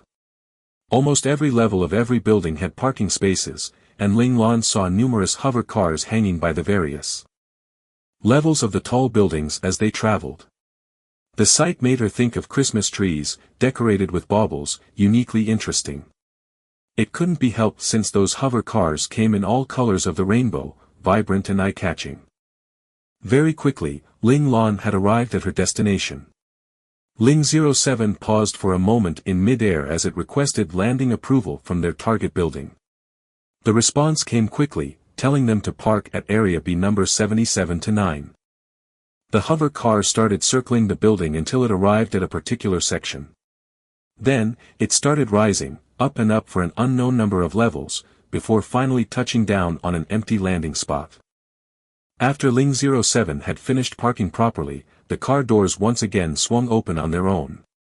As Lan Luofeng stepped out of the car, bending over slightly in the process, Ling Lan got a glimpse of the floor beneath her mother's feet, and then, tragedy. The floor was entirely transparent, one could see everything below it. And just like that, Ling Lan grew dizzy and lightheaded. Damn it, so she was afraid of heights. Since she had been bedridden from a young age, for most of her life, she had never known she had this fatal weakness. Ling Lan could almost cry, she was starting to think that coming to the future was a terrible thing. On the way here from home, she had noticed that almost all the buildings in this world basically consisted of 100 levels or more. Furthermore, the main mode of transportation here seemed to be the hover car, which could freely travel up to several hundred meters into the air. All this just proved that she would never be able to escape from heights in this life. Ling Lan was tormented, how was she supposed to live? Ignorant of Ling Lan's plight, Lan Luofeng brought her into the building and walked into a transparent viewing elevator. As for what happened next, not surprisingly, Ling Lan fainted dramatically. Fell asleep. Well, at least that's what her mum Lan Luofeng believed, totally missing the tears clinging to Ling Lan's eyelashes. Now, even if she did notice them, she would have just thought that those tears were the result of her baby's sleepiness. Look, don't they just make her eyes sparkle in such an adorable way? Ling Lan did not know how long she had slept, before she was woken up by a screeching sound. Opening her still somewhat blurry eyes, she saw a rampaging female dragon spitting out indiscriminate fire. Lan Luofeng, you think you still have the right to show up here? The yelling woman was still quite pretty, but that affected peacock-like attitude was rather unbecoming, making her lose all sense of class. Ling Lan categorized her as an unsavory character with one glance. She had no tolerance for anyone who scorned her mother. Still, Ling Lan was a little curious. Till now, she had not seen a single ugly person, everyone had at least looked decent. Ling Lan guessed that this future world was probably technologically advanced enough that a person's features could be calibrated while within the womb. Ling Lan, what do you think fetuses are? Programs or machines? Calibrated indeed. Ling Lan only found out later that, quite simply, although it did have something to do with technology as Ling Lan had guessed, the changes weren't made before birth, but after. Anyone whose appearance did not fit within certain beauty parameters could choose to use beauty correction agents to fix their appearance. Although that sounded impressive, it was basically the same principle as cosmetic surgery, just more technologically advanced so everything could be handled via injections without the need to go under a knife. Of course, this did not preclude the existence of extremists, who for the sake of greater beauty beyond regular parameters, would push aside the agents and opt directly for the knife. Lan Luofeng said nothing in reply to the seething woman, but merely cast a cold glance at her, before ignoring her completely to head towards an empty VIP room with her daughter in her arms. Lan Luofeng's clear dismissal made the woman even angrier. She grabbed hold of Lan Luofeng by the shoulder, and was just about to speak when Lan Luofeng hissed at her, "Let go." Before the woman could do so, Chamberlain Ling Qin had rushed over from a few steps away to administer a light flick of his finger. With a shout of pain, the woman was pushed back a step and naturally lost her grip. Interest flashed in Ling Lan's eyes, she hadn't expected that the outwardly gentle and understated Chamberlain Ling Qin was such a skilled fighter. That almost imperceptible small movement had been caught by Ling Lan's bright eyes.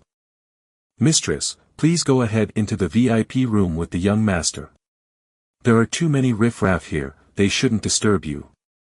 Without any expression on his face, Ling Qin stepped in between that woman and Lan Luofeng. If he hadn't been a bit too far away from Lan Luofeng back then, this woman wouldn't have had a chance to lay a hand on his mistress. Ling Qin was annoyed at himself. It was all because of his negligence that the woman had managed to get close to the mistress and the young master. If she had had any evil intentions, at the thought, Ling Qin felt a cold sweat break out along his back in belated fear. In truth, Ling Qin was being too hard on himself.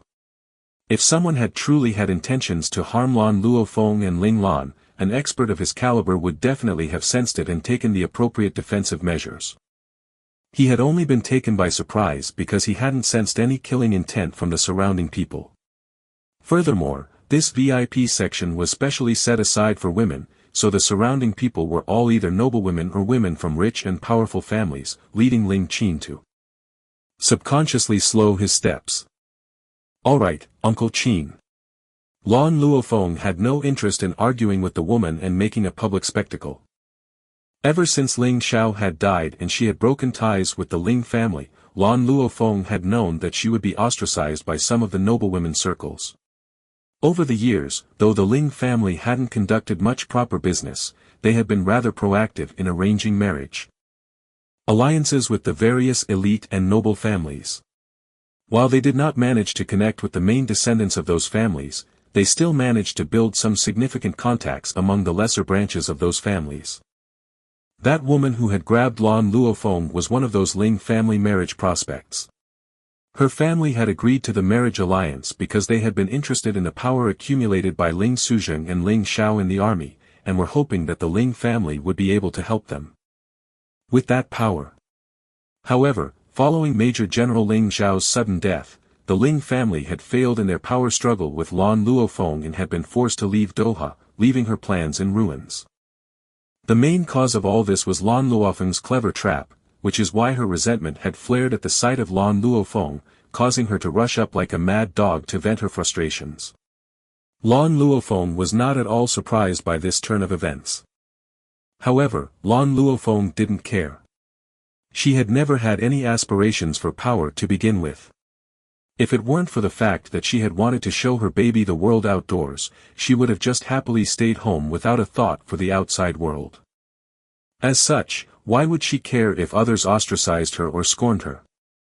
It cannot be denied that Lan Luofeng was a proud woman. While Ling Xiao had been around, she had still been willing to make an effort to mingle with these noblewomen. But now, she had no mood for it. Ling Xiao's death had robbed her of half her soul, while the remaining half had become dedicated to the raising of Ling Lan and the defense of Ling Xiao's hard-earned premium military benefits. Lan Luofeng ignored the whispers that broke out after that scene and walked into one of the unoccupied VIP rooms. At the same time, a waiting VIP service staff entered after her to provide her services. Ling Lan sighed. The damnable class system still existed 10,000 years later despite efforts to remove it, looked like equality among all human beings really only worked in theory. Chapter 15, Sorry, I lost control. Chapter 15, Sorry, I lost control.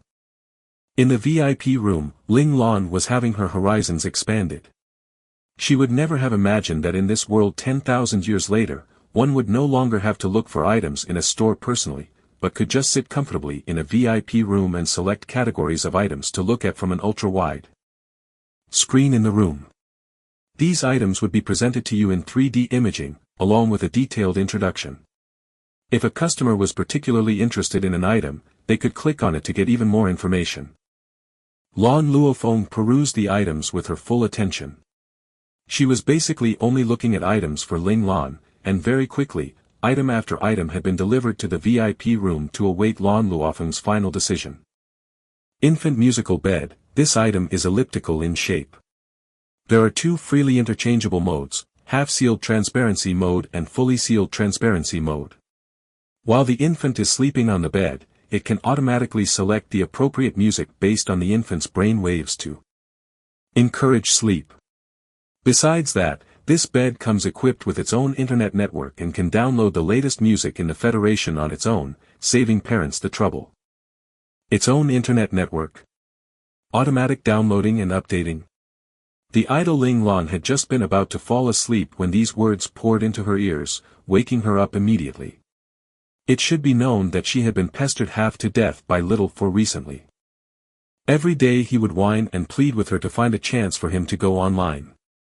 In his words, the one who has control over information shall triumph.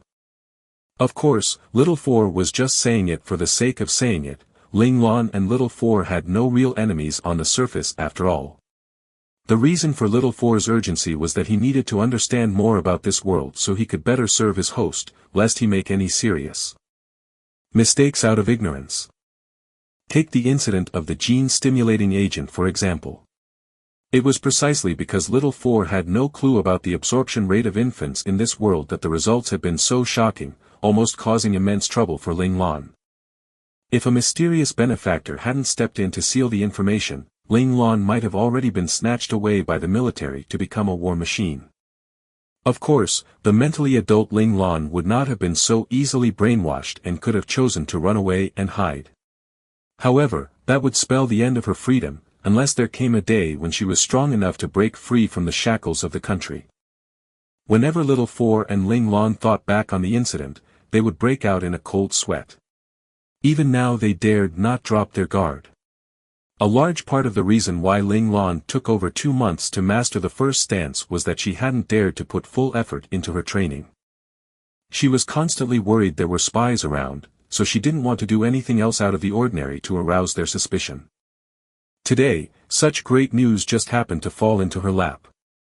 A way for her to access the internet, and in such a subtle manner too. It was an infant bed after all. Who would suspect an infant sleeping on the bed to be secretly accessing the internet? Hee, brother, you must be crazy, please seek treatment immediately.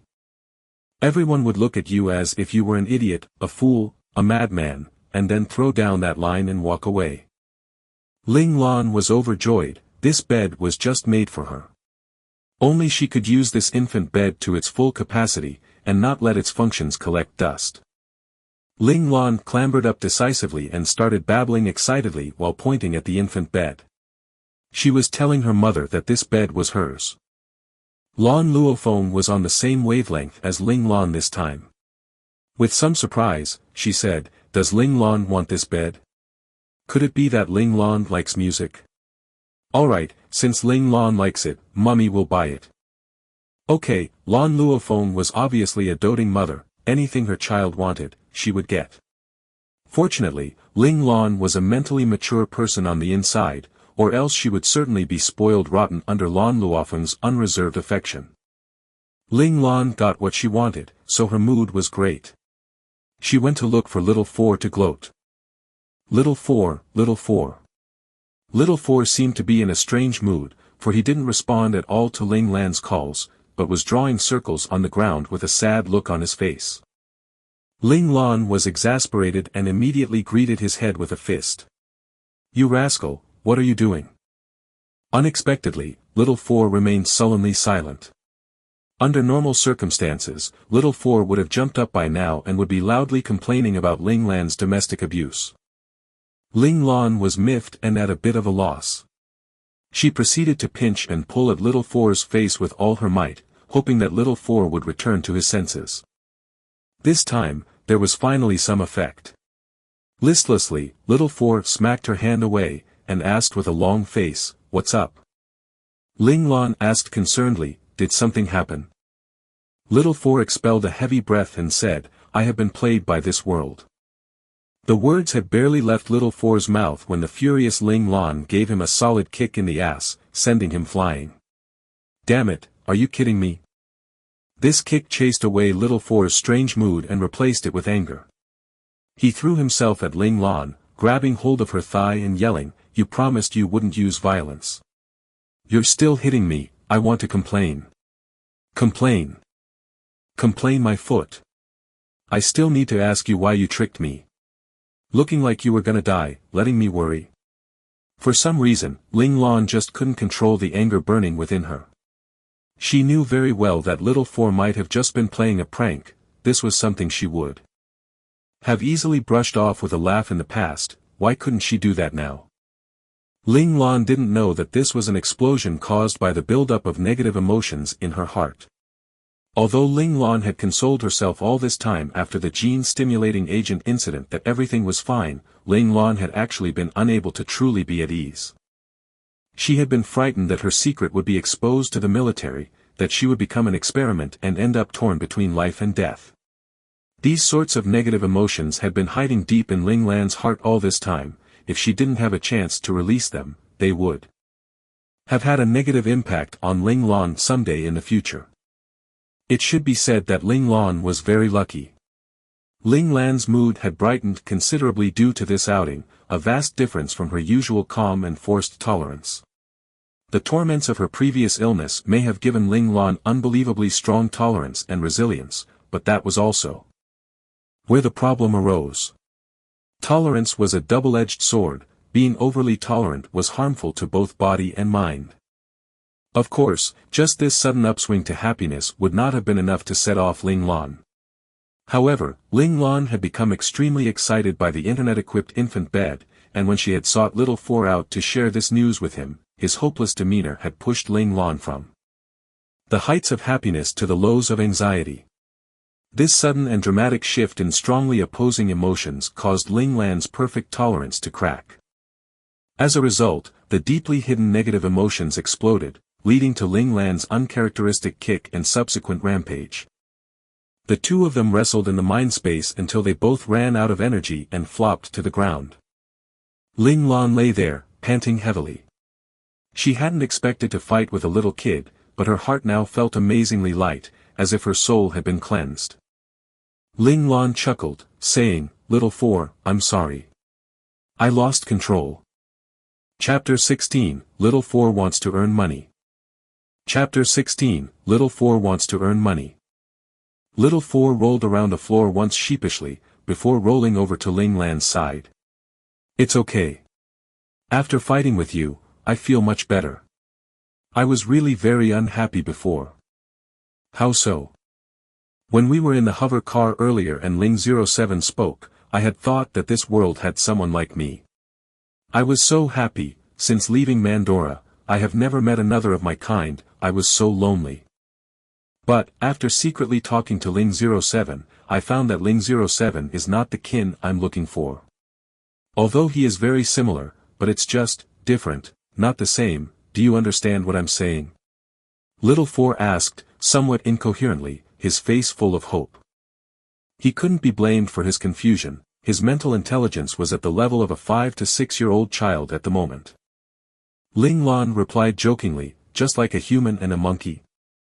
Little Four's eyes brightened and he nodded vigorously, saying, "Yeah, just like that." Ling Lan patted Little Four's head affectionately. "Little Four, you forget, I am also a solitary existence in this world.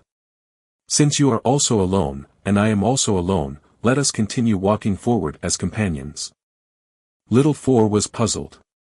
"You are my host, of course I will continue to be bound to you in contract and never leave." Ling Lan pulled Little Four into an embrace, saying softly, "That's not what I'm saying. I mean like family, like siblings, like the best of friends. Let's entrust our backs to each other, and become each other's most trusted person." Ling Lan was willing to put her faith in Little Four, for Little Four was the one who had accompanied her through the end of her last life, and he was also the one who had given her this new life. All these experiences had made Ling Lan accept Little Four, viewing him as a younger brother. Ling Lan was determined to compensate for the regrets of the past life with her new life, and so she wanted a healthy body, freedom and space, and also a friend she could talk to about anything. A younger brother who trusted her, who she could also trust in return. Laying in Ling Lan's arms, Little Four was a little lost. He could not understand. His core dictated that he must be loyal to his host, so why did Ling Lan say they should become each other's most trustworthy person? Did they not already have that sort of relationship? This was the first time Little Four was thinking with his full processing power. Even if his core chip became overheated, even if his processes started to slow, he still wanted the answer to this question. Because of this, he knew what it was to want for the first time. He did not want to see Ling Lan disappointed. Even though he knew this was against regulations, he wanted to be selfish just this once. It was now 2 months after the fight, and during this time, Little Four had managed to infiltrate this world's internet through the bed's equipped network. Under Little Four's clarifications, Ling Lan had learned that the virtual net here was already very developed, fully able to stand as a secondary world on its own. Ling Lan highly suspected that her mom was able to confine herself at home, most likely because of the existence of this virtual network, allowing her to do whatever she wanted to without needing to step foot out of her home. Moreover, she wouldn't have to worry about her identity, and could choose to live freely. From the information he gleaned on the internet, Little Four had discovered the true value of the gene-stimulating agents, and had also found out the typical absorption rate of the infants here. After Ling Lan was informed, she thought back to her first session with fear. They had overdid it with the absorption of the agent that time after all. Fortunately, throughout history, there were still a few babies who had absorbed even more agent than her, so at least she wasn't breaking any records. The two of them conferred, coming to a decision that no matter how many tubes of agent the military brought next month, they would only absorb 10. Actually, Ling Lan didn't even want to absorb 10 tubes. She only wanted to absorb about 6 or 7 tubes, an amount which would match up with her original assessment results. However, Little Four was firmly against it. Because from the information he had gathered, as they grew, the number of tubes an average baby absorbed would only increase rather than decrease after their first time. Only after they had matured would the number gradually fall and taper off, ending when they could finally no longer absorb any. Since Ling Lan had already absorbed 10 tubes her first time, it would make no sense for the number to decrease the second time. Rather than risk looking even more abnormal, she might as well continue absorbing 10 tubes. After all, that number had already been established the first time, so it wouldn't be any more surprising to the military. Furthermore, Ling Lan's body really needed that agent. Little Four had found that ever since Ling Lan started training in physical skills, her spiritual power had started growing at an even more rapid pace. Little Four was worried that Ling Lan's body growth would not be able to keep up with the growth of her spiritual power. After some internal debate, Ling Lan decided to accept Little Four's suggestion. Meanwhile, to better support Ling Lan, Little Four was struggling over how to earn money on the internet. This was because he had discovered suppliers for the agent on the net, and although the impurities in those agents were much higher than the ones provided by the military, that was not a problem for Little Four, who could clear away those impurities as easily as he could eat a carrot. Well, he couldn't really eat human food, so, alright, let's just assume it's a virtual carrot. The point is, it was very easy for him. For this grand ambition, Little Four had even secretly created a bank account by hacking into the system of the center of the Federation Banking Alliance. Naturally, bypassing the defenses of the system was like child's play to him, as easy as eating a virtual carrot. To ensure the security of the account, without any approval, he had set the account's level to SSS. It wasn't that he didn't want to set it higher, but only one 5S account existed at the moment, which was the account of the Prime Minister of the Federation, so Little Four knew he couldn't go that far. Ling Lan observed as Little Four did all this and finally understood how amazing Little Four actually was. In the virtual world, Little Four was a god. However, no matter how amazing Little Four was, he still had no clue how to go about earning money, and so could only turn to Ling Lan for advice. Unfortunately, Ling Lan was also clueless about this. Think about it, her previous life was pretty much spent on a sickbed, other than learning about the world and getting information from the internet. She had basically spent the rest of her time reading novels and comics. If she had known this day would come, she would have spent that time learning how to do business and looking up financial information instead. Thump thump thump. Ling Lan was startled by the sudden sounds beside her. Lifting her head, she was stunned by the pile of books that had appeared in the great hall of the mind space. Ling Lan picked up a random book from the pile. The cover read. Looking at the titles of the other books in the pile, Ling Lan's face turned black. Little Four looked at her with a face begging for praise, so proud of himself as if he had done a great thing. Ling Lan said through gritted teeth, "Why did you bring out so many financial books? And where did you get these?" Little Four said smugly, weren't you thinking about how you wanted to read more about these things? Luckily while you were in your previous body, I had downloaded and stored all the books I could get from the internet there. No matter what you want, I have it. Ling Lan blew up. You think if I finish reading these I can become a business expert overnight? I think you're dreaming. What good can books do? Little Four drooped. Are they useless? Of course they are. It's all theory. It's not that easy in the real world. The most these books can do is just provide some entertainment, said Ling Lan, resigned. She knew very well that she had no talent in this area. Little Four was very disappointed. With low spirits, he said, so they are only for human entertainment. Looks like I've wasted my time. To get all these books, I have spent so much time. Seeing this, Ling Lan felt sorry for Little Four, and quickly reassured him, no, there could still be some precious books in your collection. And some people who want these books may never be able to get them anymore. A flash of inspiration rushed through Ling Lan's mind, but remained just out of her grasp. Little Four sighed, in your previous world, all these books were freely available on the internet, who wouldn't be able to get them? Stop trying to make me feel better. My previous world. 10,000 years ago. Ling Lan finally caught hold of that spark. Excitedly, she said, Little Four, I have figured out how we can earn money. Chapter 17, Redemption of Honor Points.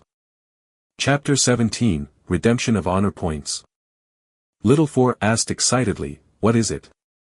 Ling Lan laughed and said, after these 10,000 years, even if there are cloud drives and other sorts of storage methods, I don't think all books would have been preserved till now. Why don't you go look and see if there are any requests for old books on the internet? Little Four was a little hesitant. Even if there were such requests, there wouldn't be many, which would only result in chump change. For his purpose of buying Ling Lan more gene-stimulating agent, he would need a lot more money, the more the better, so this little amount would not even be a drop. In the ocean. Exasperated, Ling Lan flicked Little Four's forehead, saying, don't look down on this little bit of money. We just need to get started and collect some seed money first before looking for other ways to earn money. Otherwise, even if an opportunity appears, we won't be able to do anything. With this, Little Four understood, and abruptly felt the weight on his shoulders grow exponentially. He stood up tall and thumped his chest, saying, you can count on me.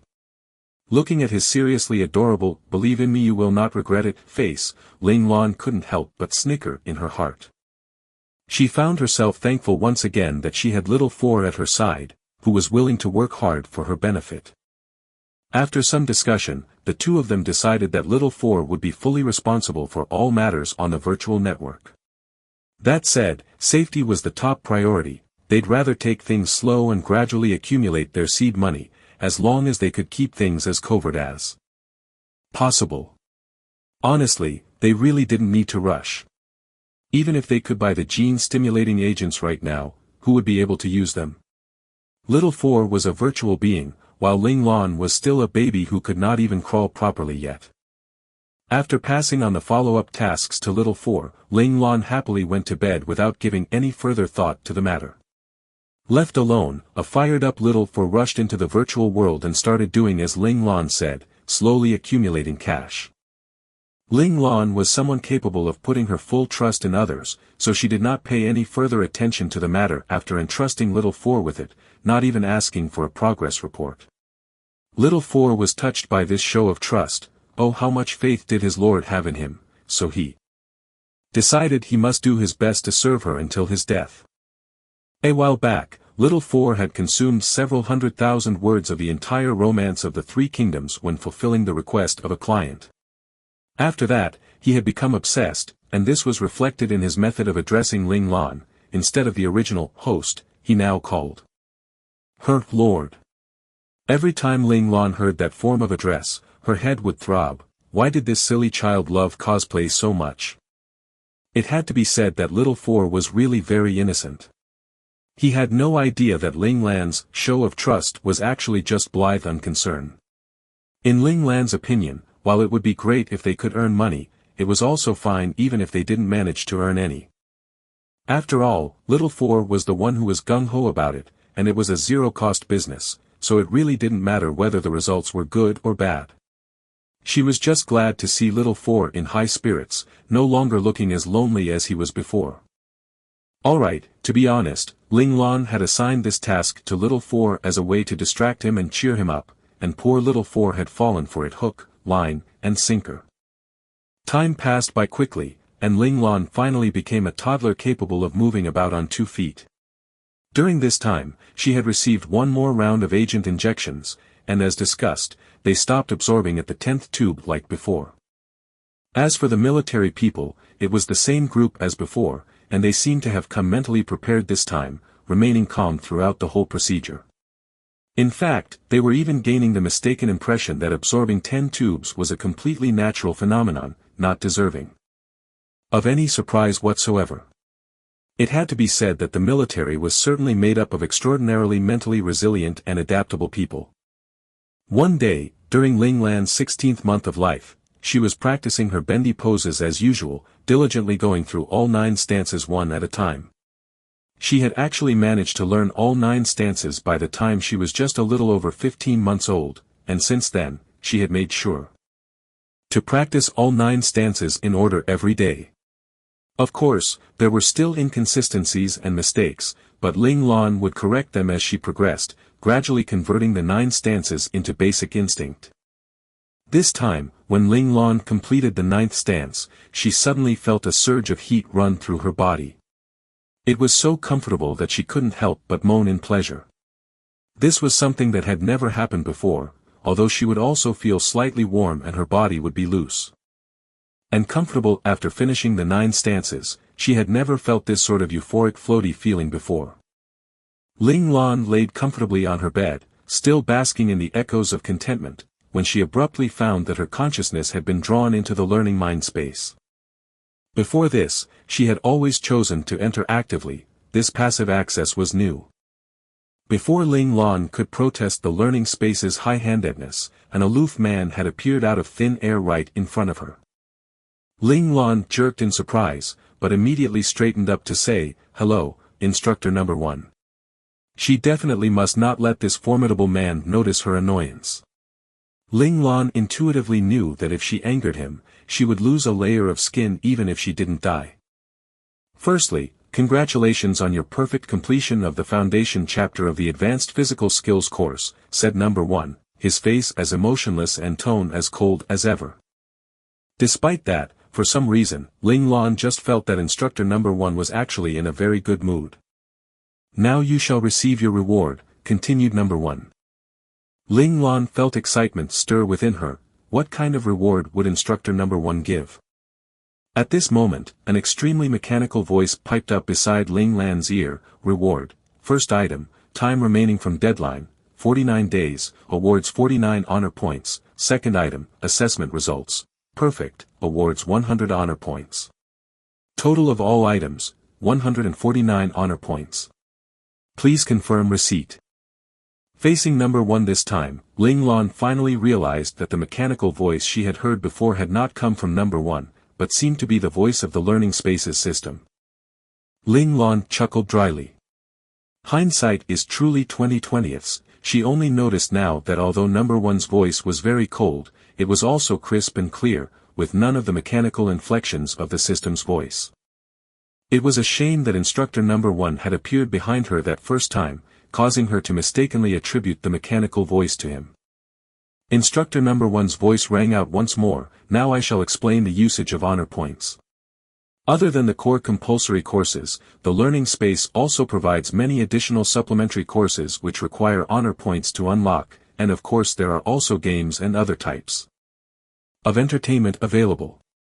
You may freely choose how you would like to use these honor points. Use. Does this mean that honor points are not that easy to get? Asked Ling Lan calmly. She knew very well that Number 1's words may have some hidden meaning. It could even be another test, so she couldn't just take things at face value. Unfortunately, her questioning was not fruitful this time round. Number 1 did not answer, merely keeping his silence, though Ling Lan could sense a very light trace of humor in his eyes. Perhaps she had guessed correctly that honor points were indeed very precious. Or perhaps this first seemingly generous award of honor points was another trap, trying to fool people into thinking honor points were easy to get so they would spend them thoughtlessly. A large screen suddenly appeared in front of Ling Lan. On the screen, there were many general category selections. It looked like these were the things that she could redeem with her honor points. Do I really have to choose right now? Ling Lan asked doggedly. Since she already knew that honor points were important, she didn't want to use them recklessly. Number 1 said, you must. This is also one of your lessons. Number 1 smashed her hopeful plans, and continued, you must choose within 10 minutes, or else the system will enforce a random draw. At these words, Ling Lan's heart thumped. Something niggled at her mind, so without wasting any more time, she opened the redemption window. Chapter 18, Between a Rock and a Hard Place. Chapter 18, Between a Rock and a Hard Place. Ling Lan flicked through the options on the screen. There really were all sorts of courses, from harp playing to chess and various art and literature courses, even embroidery was included. Of course, there were also all sorts of martial combat skills, and even some really strange and bizarre courses she had never heard of before. The points to redeem these courses ranged from 1 point to several hundreds of points, while some even required up to 1 or 2,000 points and perhaps even more. The gaming and leisure options were noticeably more expensive, starting from a base redemption amount of 50 points, with the more expensive options reaching up to 5,000 points to 10,000 points. Of course, this section also had a smorgasbord of options. Take games for example. There were traditional games with retro designs, magic and sorcery games, futuristic apocalyptic games, galactic mecha games, martial combat games, and they actually even had dating simulation games. As for the other leisure options, anything you could think of as recreation could be found there. When she had tapped into that category, Ling Lan hadn't even known where to look. There were just too many options. Hell, was this still a learning space meant for the cultivation of young talent? Why did she feel a corrupting influence emanating from these options? Ling Lan decisively exited from the recreational categories, and opened up the learning courses.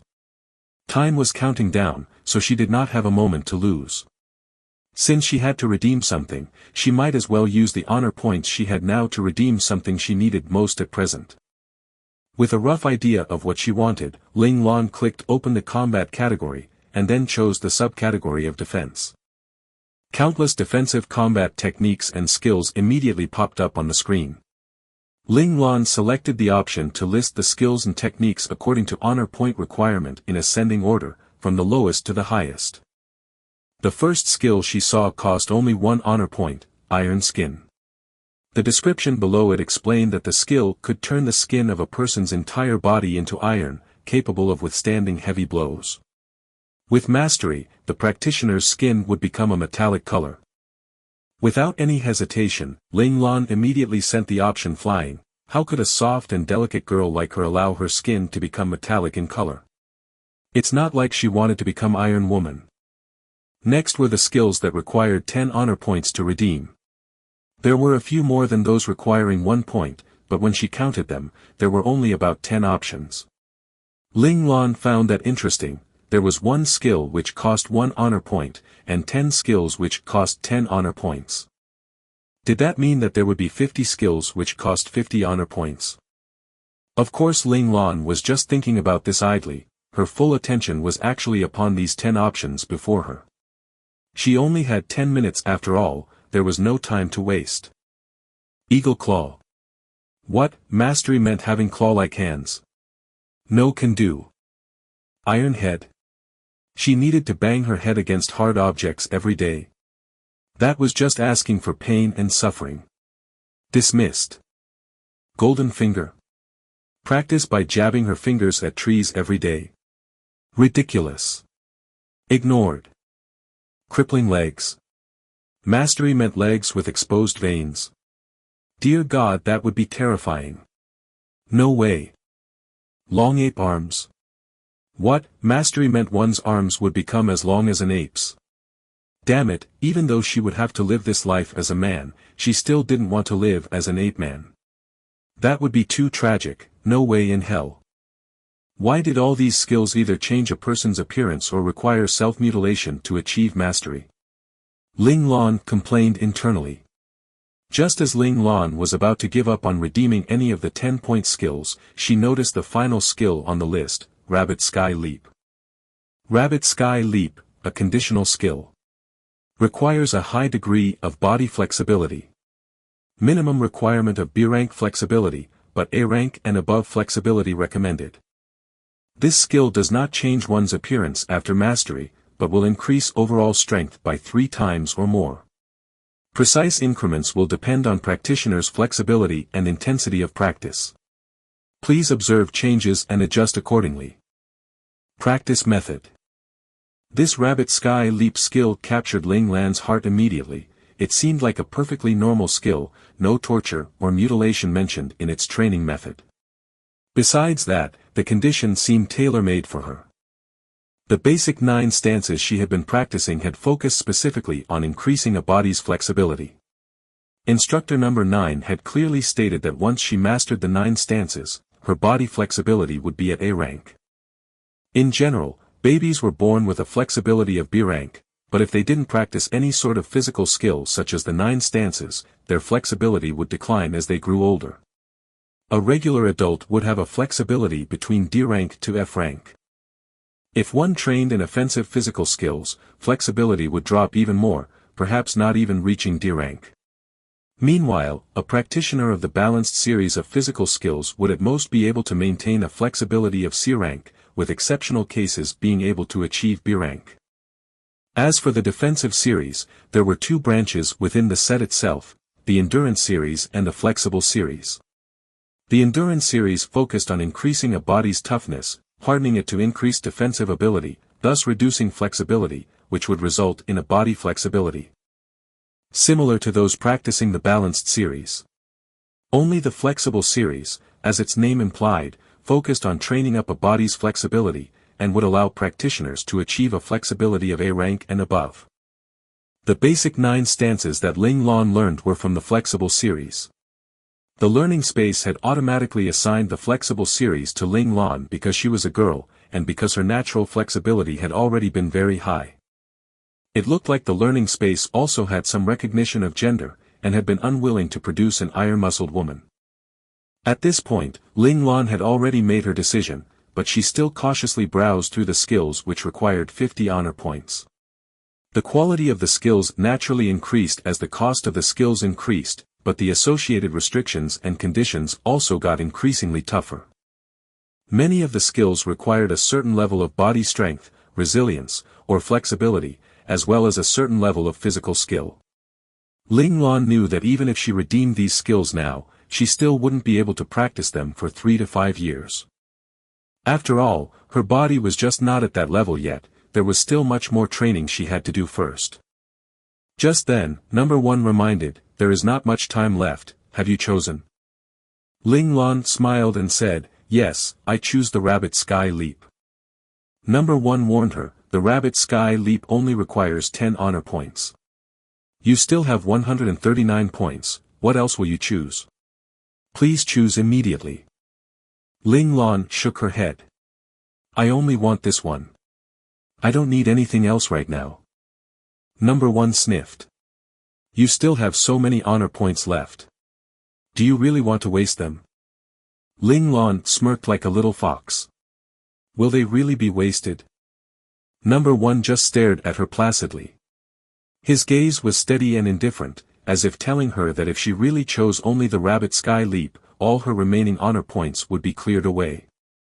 Ling Lan's resolution started to waver under number 1's stare. Should she just redeem all her honor points now, and just wait to learn those skills later on when she met their requirements? But then that was also a problem.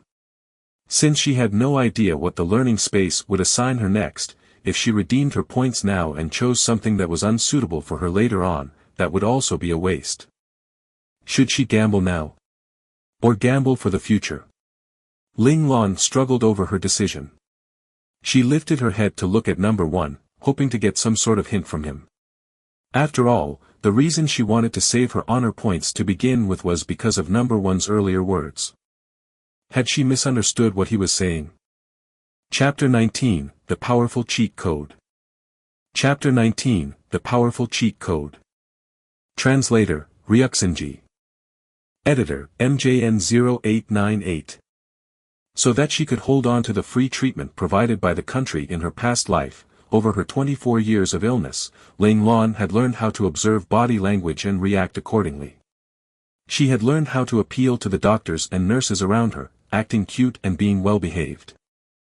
The quota for free treatment was limited, and there were always plenty of other patients waiting in line, so she knew she had to get the researchers and caregivers to like her and care for her personally.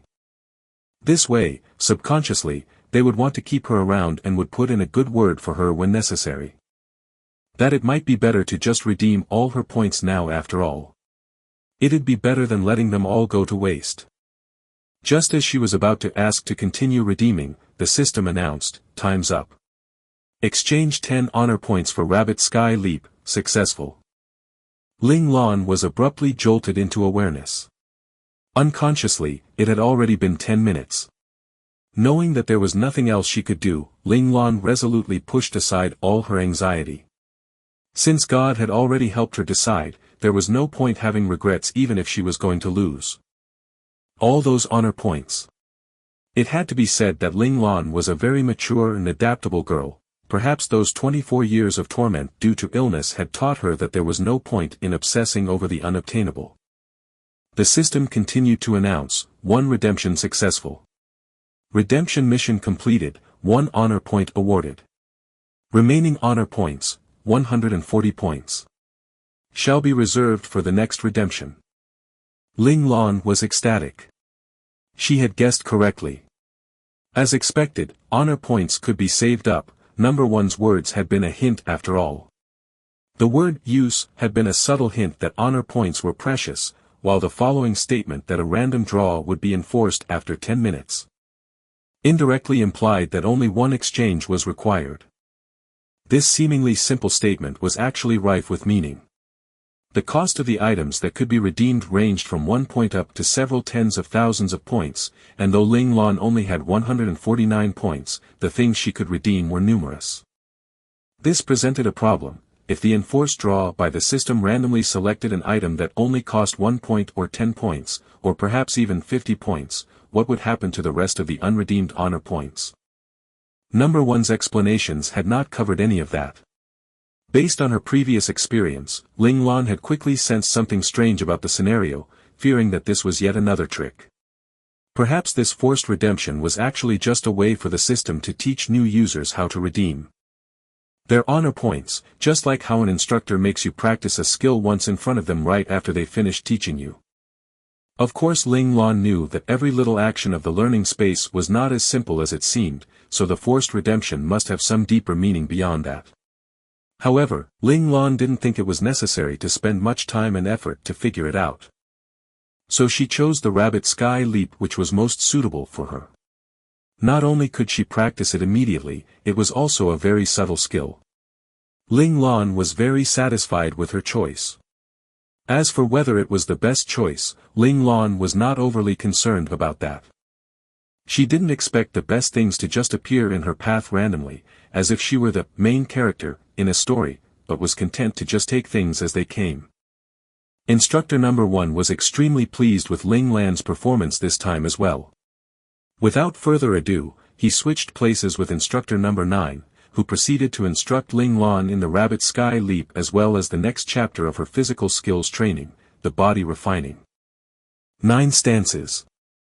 Training for the body refining 9 stances was 100 times more difficult than training for the basic 9 stances. For the following month, Ling Lan trained laboriously to master the first stance with little to no effect. She couldn't even get the positioning of a single arm right. Ling Lan felt that this was a miserable mission. Judging by her current progress, she would never be able to accomplish it within the given deadline of 5 years. Fortunately, Ling Lan had a positive attitude. Even if it felt like an impossible mission, she wasn't anxious or impatient. Every day, she worked hard to conquer it little by little, in hopes that when the deadline arrived, she wouldn't be too far off the mark. Ling Lan had deduced from the first reward of honor points that the system's punishment would most likely be based on a similar principle: the less she was behind, the lighter the punishment she would receive. Very soon, it was once again the time for a session of gene agent injections. Ling Lan had assumed that this third session would be very much like the first two sessions, where she would just be laid on the bed to rest right after. Unexpectedly, when all the military personnel had left, Ling Lan's mother Lan Luofeng had picked her up and had walked through several hidden passages to arrive at a small room. There was almost nothing in the room, only a small single bed by one of the walls and a waist-high wooden tub in the center of the room. Nothing else. The moment Lan Luofeng entered the room, she asked, "Is everything ready?" "Yes, mistress." A middle-aged woman stood within the room. Ling Lan recognized her. She was Chamberlain Ling Qin's wife, Ling Nani. Lan Luofeng stepped forward to stand before the wooden tub. Ling Lan could now see that a little more than half the tub was full of an inky green liquid that smelled heavily of medicinal herbs. Ling Lan was deeply surprised. So far in this time period, all she had seen were medications of Western influence, such as injections or pills, which were bland and tasteless. Now, this familiar smell abruptly brought her back to the memories of her past life. She had had to drink so much of this sort of herbal concoction, but still. Ling Lan's forehead scrunched up in worry. Could it be that she was supposed to drink all of this medicinal liquid? Ling Lan felt shudders of apprehension within her heart. From her mother's and Ling Nani's demeanor, that tub of medicinal liquid was most certainly for her. Looking at the wooden tub once again, and then mentally comparing it to her own tiny body. Hell, were they trying to kill her? If she finished drinking all this medicinal liquid, she would definitely be the first baby in the world to die from a distended belly due to Chinese medicine. Ling Lan's mum was not as ruthless as Ling Lan had thought. "Is the temperature of the water all right? Ling Lan won't be scalded, will she?" Thank God, she was supposed to bathe in it and not drink it. Ling Lan cried internal tears of relief as she hugged her mother tightly. Her life was spared. "Relax, mistress. I have tested it properly, there won't be any problems," replied Ling Nani firmly. Ling Lan was the Ling household's only hope. She would never allow any bit of carelessness when it came to Ling Lan's welfare. Lan Luofeng did not hesitate any further. In short order, she had stripped Ling Lan naked and placed her into the tub. Ling Lan felt as if she were soaking in a hot spring, warm and comfortable, when suddenly she felt a surge of heat invade the core of her body from her skin. An indescribable feeling suffused her entire body, like pain yet not pain, like an itch yet not an itch. Ling Lan, who had never before been afraid of pain, actually couldn't help but moan at the strange sensation. Lan Luofeng was startled by this and looked at Ling Nani anxiously, wondering how Ling Lan was doing. Ling Nani reassured her, "Mistress, this is normal, the young master is fine." As time passed, Ling Lan started getting used to the strange sensation. But then, the feeling escalated into intense pain, almost reminiscent of the body-shredding pain of her previous life. Oddly enough, this intense pain actually calmed Ling Lan down instead, as she knew she was fully capable of withstanding this sort of pain from 24 years of experience. "Huh? What is this thing?" Ling Lan heard Little Four exclaim within her mind. "What?" Although she could manage the pain, it was still nice to have someone to talk to distract her from it based on her experience. She was very happy to chit-chat with Little Four even while racked with pain. "It's a very strange energy, it is actually raising the activation of your muscles and their resilience." Little Four was very surprised and curious. How was this tub of medicinal liquid brewed? There was no information on this concoction within his databases. This must be a secret formula of the Ling family, specially made for refining the body. In contrast, Ling Lan wasn't as surprised. No matter how weak and insignificant the Ling family was, they were still an old clan that had persevered for over several thousand years, so it was not at all surprising that they had developed this secret formula over the years and had passed it on through the main branch of the family, Ling Zhao's branch. "Lord, the things in this world of yours are amazing. Heavens, what did I discover?" This medicinal liquid is actually 96% plant-based. Little Four marveled. Who'd have thought such an amazing concoction could be made without having to utilize any sort of advanced technology? This was truly a miraculous world. Ling Lan's sweat dropped. What else would a Chinese herbal concoction be made of if not medicinal herbs? And what's the remaining 4%? Why is it so familiar? Poison. Yep, should be a type of snake poison, and what's this? Scorpion. So centipede, and spider venom. Little Four's tone of voice kept getting higher and higher until he was practically screeching. It couldn't be helped, within this 1 year, Little Four had learned about the various creatures that could be found in human society, and although he was okay with most of them, he really had no tolerance for creepy crawlies. According to his sense of aesthetics, they were so ugly that they should be wiped from the surface of the earth. Ling Lan chose to ignore Little Four's manic flailing in her mind. She was busy marveling at the fact that she was actually going through a purification ritual like some main character in one of those novels she had read. Yep, traveling to the future was not too bad after all. The cheat code of the god of time and space travel was pretty powerful. Chapter 20, Ling Lan is a glutton. Chapter 20, Ling Lan is a glutton. Lan Luofeng and Ling Nani stood beside Ling Lan and anxiously observed her expression and body condition. This medicinal liquid needed to be bathed in while conscious for maximum effect. The effects would be greatly weakened if the bather lost consciousness, and the first soak was the one with the greatest impact. Ling Nani saw that although Ling Lan's little forehead was all scrunched up, her facial expression did not show any signs of the savage struggle that other children had during these baths. She nodded approvingly. As expected of their master's child, this tolerance level was extraordinary. If their master was still around, he would probably be greatly heartened that he had such a reliable descendant. Every time Ling Lan's face twitched, Lan Luofeng subconsciously wanted to pull Ling Lan back into her arms. The pain in her eyes eclipsed the pain that Ling Lan was enduring. She really did not want to see her own child going through this sort of crushing pain. She had never forgotten what Ling Xiao had once said about the medicinal liquid. He had said that it was very effective, but it also inflicted tremendous pain in the process. Lan Luofeng's gaze shone with boundless sorrow, and tears glimmered in the corners of her eyes. Ling Nani sensed Lan Luofeng's reluctance and tried to comfort her. "Mistress, you need to bear it and let it happen. This will help build up the young master's foundation so he can live a better life in the future.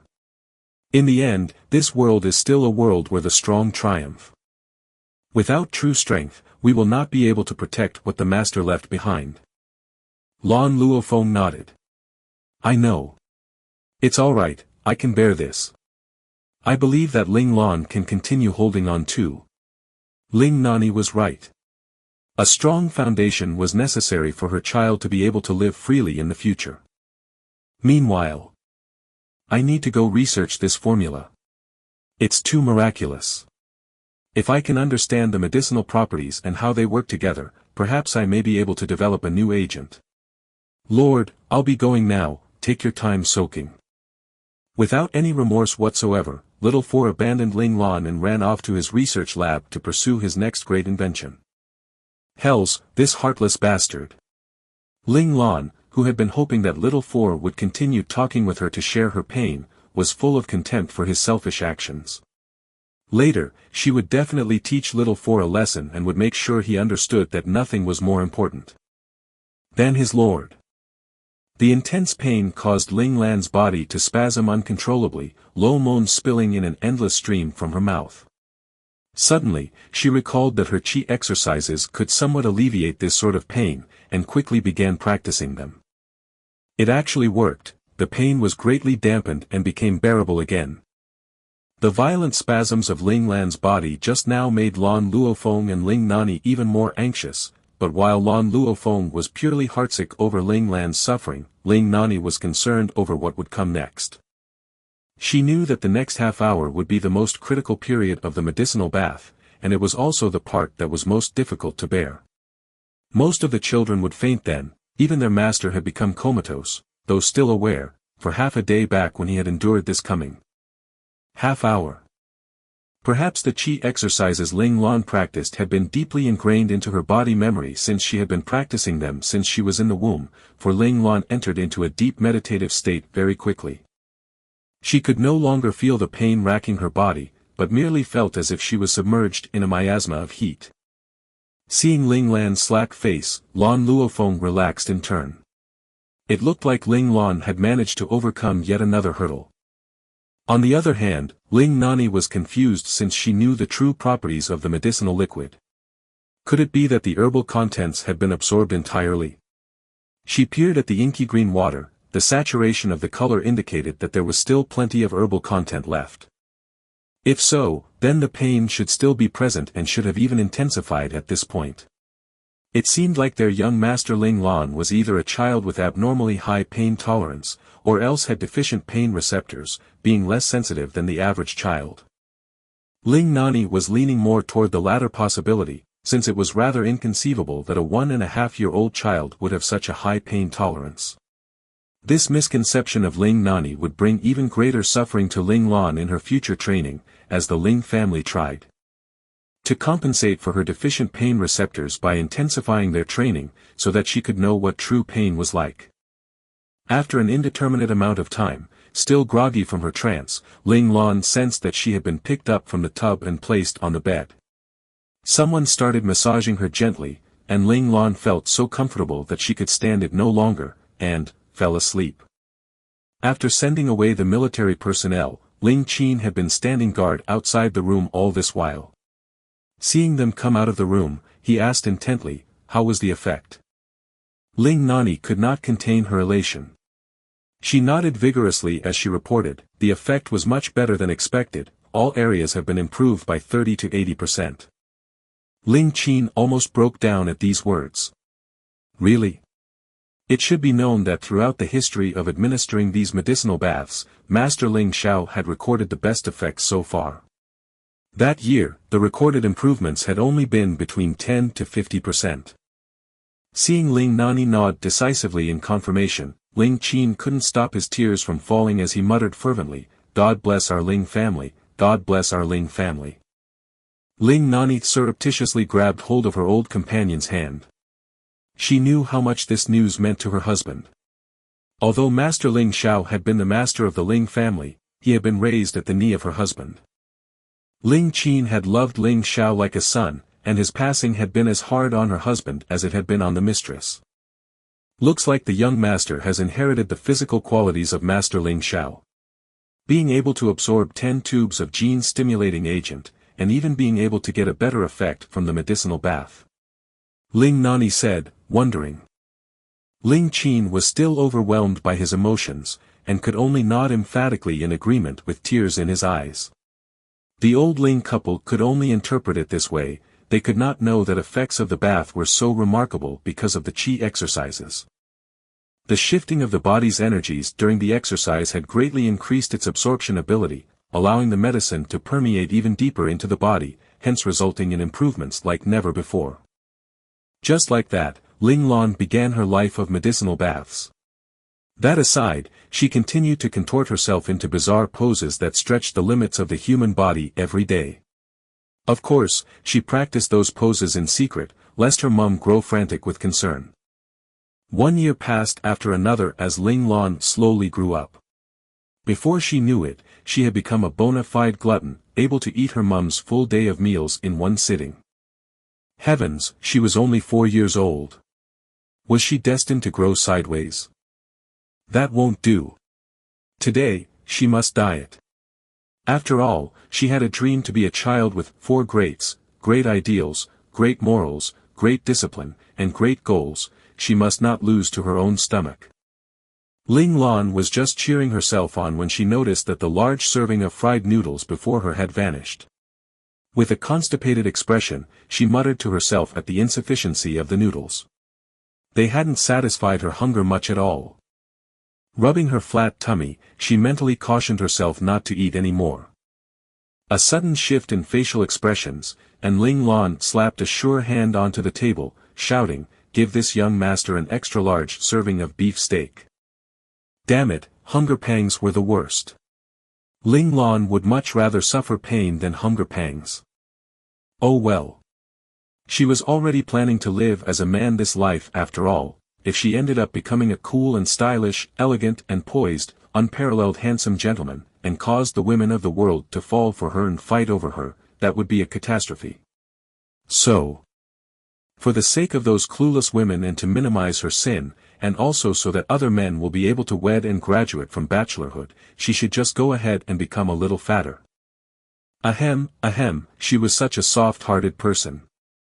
Ling Lan, moved by her own self-sacrificial attitude, resolutely took a large bite of the freshly served steak before her. It should be noted that Ling Lan was very quick to adjust her worldview just so she had an excuse to indulge in her gluttony. Chapter 21, The Intricacies of the Qi Exercises. Chapter 21, The Intricacies of the Qi Exercises. Ling Lan's consistently voracious appetite once again pushed Lan Luofeng into a quandary. It was a blessing that her child could eat, but, was it really alright for Ling Lan to eat so much? Ling Qin and Ling Nani were asking themselves the same question as well. Ling Lan's appetite could certainly be classified as monstrous, even if one tried to explain it away as a sign that her body needed energy, the amount of food she consumed was still rather hard to accept. Looking at Ling Lan's petite figure, however, they could only shake their heads and sigh. It just didn't make sense. Could it be that their young master's stomach was from an alternate dimension? With time, Lan Luofeng's worries proved to be unnecessary. Although Ling Lan ate a lot, her body did not change much besides growing a little taller, her waistline remained the same. Furthermore, unlike the other children who received injections of the gene-stimulating agent, she did not bulk up, but looked rather weak and skinny instead. Accordingly, Lan Luofeng banished all thoughts of getting Ling Lan to diet. Her child was already so weak and skinny even after eating so much. If she made her diet, wouldn't her child end up a fragile bean sprout? Better to let her eat as she likes. It's not like the Ling household had any problem supplying that much food. From then onwards, no one ever contested Ling Lan's appetite again. In the end, whenever Ling Lan ate just a little bit less than usual, such as skipping out on a bowl of fried rice or a steak, the entire Ling household would descend into a panic. The young master's appetite had weakened. Could it be that he was ill? Habit was certainly a powerful thing. Ling Lan herself was very puzzled at her own condition, and so quietly asked Little Four to investigate. Reliable as ever, Little Four soon provided an answer.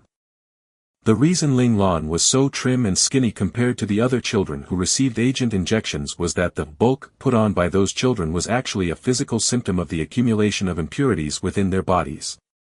Of course, this result was not an entirely bad thing. On the plus side, it indirectly strengthened the physical toughness of a child's body, making it able to withstand a certain level of impact. On the flip side, it would decrease a child's flexibility and lower the body's resilience.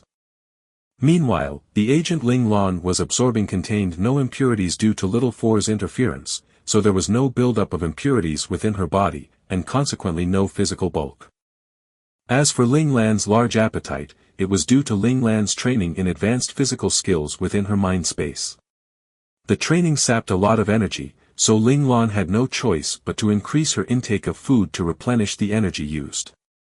Part of this could also be explained by the Ling family's secret medicinal formula. It had increased the storage capacity of Ling Lan's body so that it could store the energy from 2 bowls of rice in the same space others needed to store 1 bowl's worth of energy.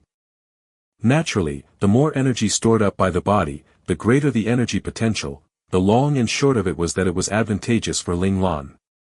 As for why Ling Lan seemed weak and fragile, Little Four was unsure. He searched for a long time before cautiously suggesting that the Qi exercises Ling Lan had learned in her past life were to blame. After getting these answers from Little Four, Ling Lan was reassured. As long as there was no harm, Ling Lan didn't mind becoming a glutton, especially since she could indulge her taste buds at the same time. However, Ling Lan's pleasant days of pure feasting and sleeping didn't last very long. Soon, she had been mercilessly thrown into training under Chamberlain Ling Qin by her mother. Apparently, at 5 years old, it was time for her to start learning the hereditary Ling family martial arts. On the very first day, Ling Lan already caught a glimpse of the hard days ahead. The Ling family martial arts were of the harsh variety, there were no shortcuts, all improvements could only be achieved through hard training.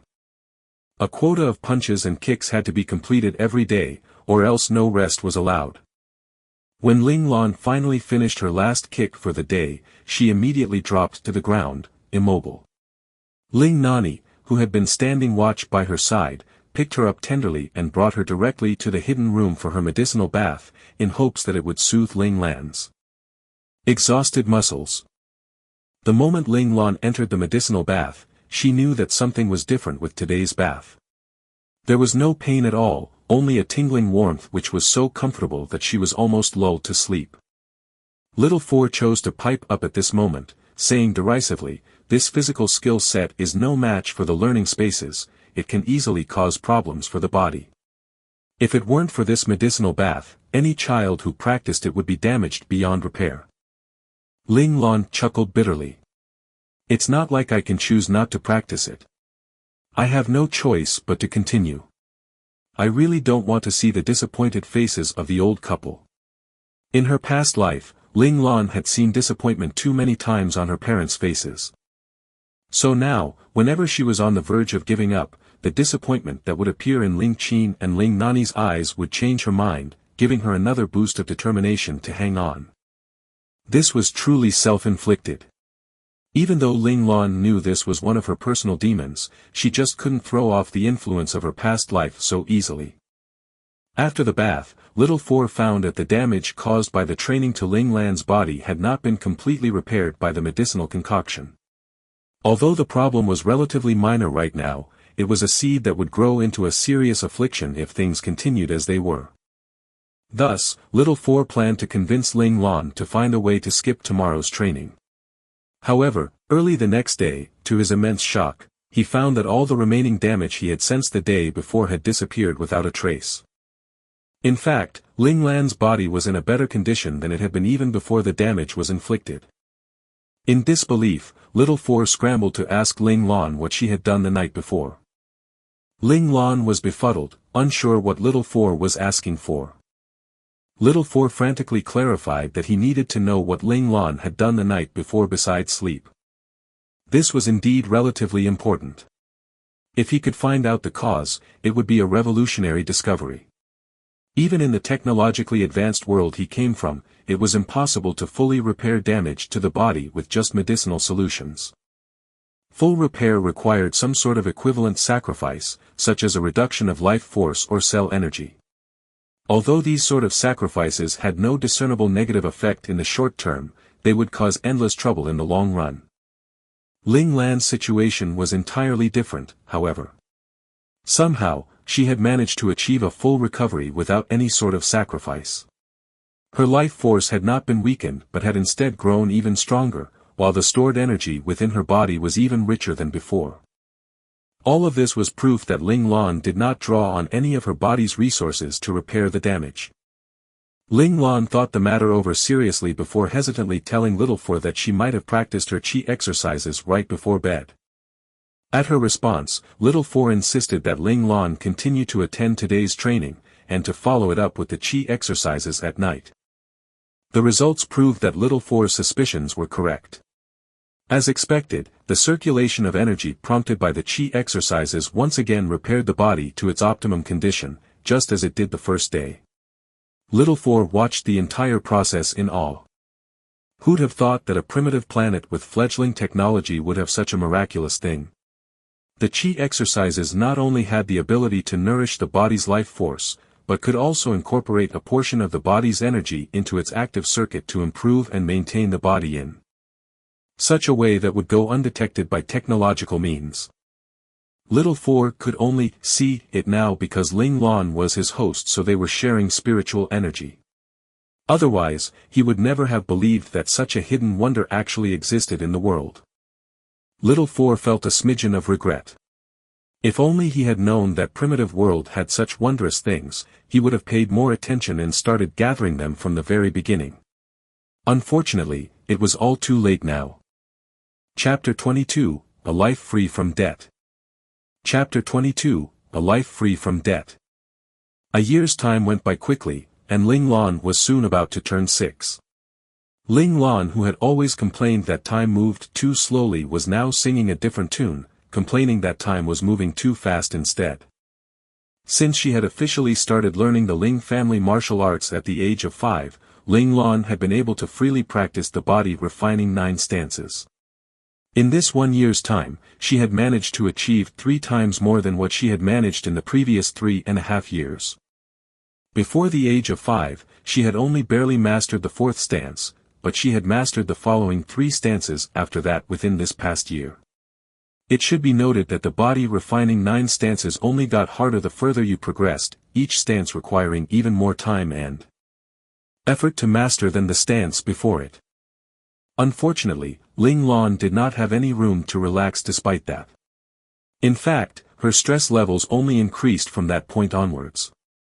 The deadline for her to master the body refining 9 stances was fast approaching. She only had 6 months left, and she had yet to master the 8th stance, not to mention the even more challenging 9th stance.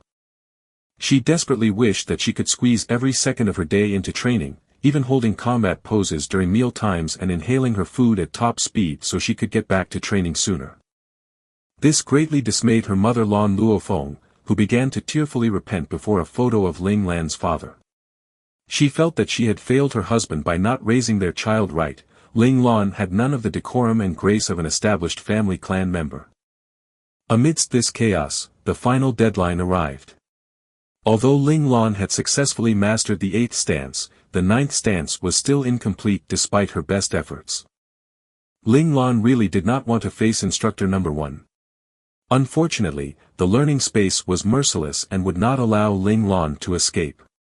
The moment the timer hit 0, Ling Lan's consciousness had been dragged into the learning space. When she entered the learning space for her physical skills course, the first thing she noticed was that the air seemed colder than usual. Instructor number 1 was already standing in wait, his posture razor sharp, and he seemed to have been waiting for a long time. Ling Lan rubbed her arms, trying to get her goosebumps to subside. It was impossible for Ling Lan to hold her composure against the menacing cold air emanating from such a formidable warrior. Number 1's aura was currently much colder compared to the other 2 times Ling Lan had met him. Even though his eyes maintained their usual calm, not a ripple of emotion in sight, Ling Lan could still clearly read the signs of Number 1's deep displeasure.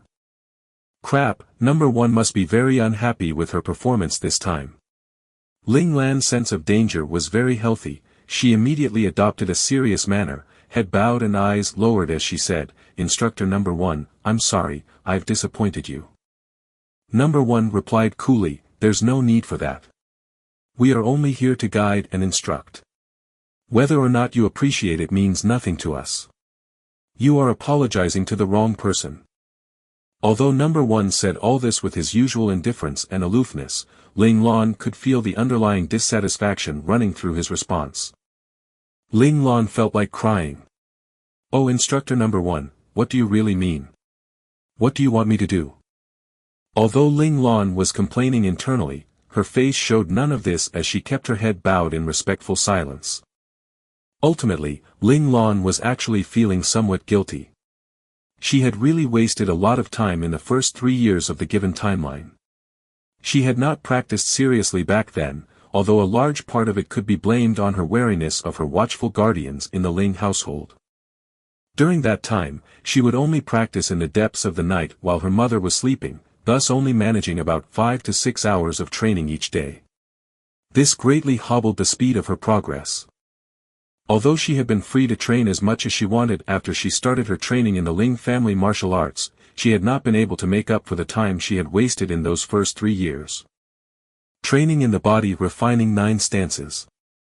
8 stances mastered, mastery of the 9th stance at 69%. Mission incomplete. Punishment options. 1. A deduction of 200 honor points, lacking points can be compensated with other options. 2. Corporal punishment, 200 jolts of electric shock. 3. Exchange honor points for an extension of the deadline, punishment will be doubled if mission is still unable to be completed. Please make your choice. The learning space announced all of Ling Lan's punishment options in its unforgiving flat tone. The options were both a shock and a relief to Ling Lan.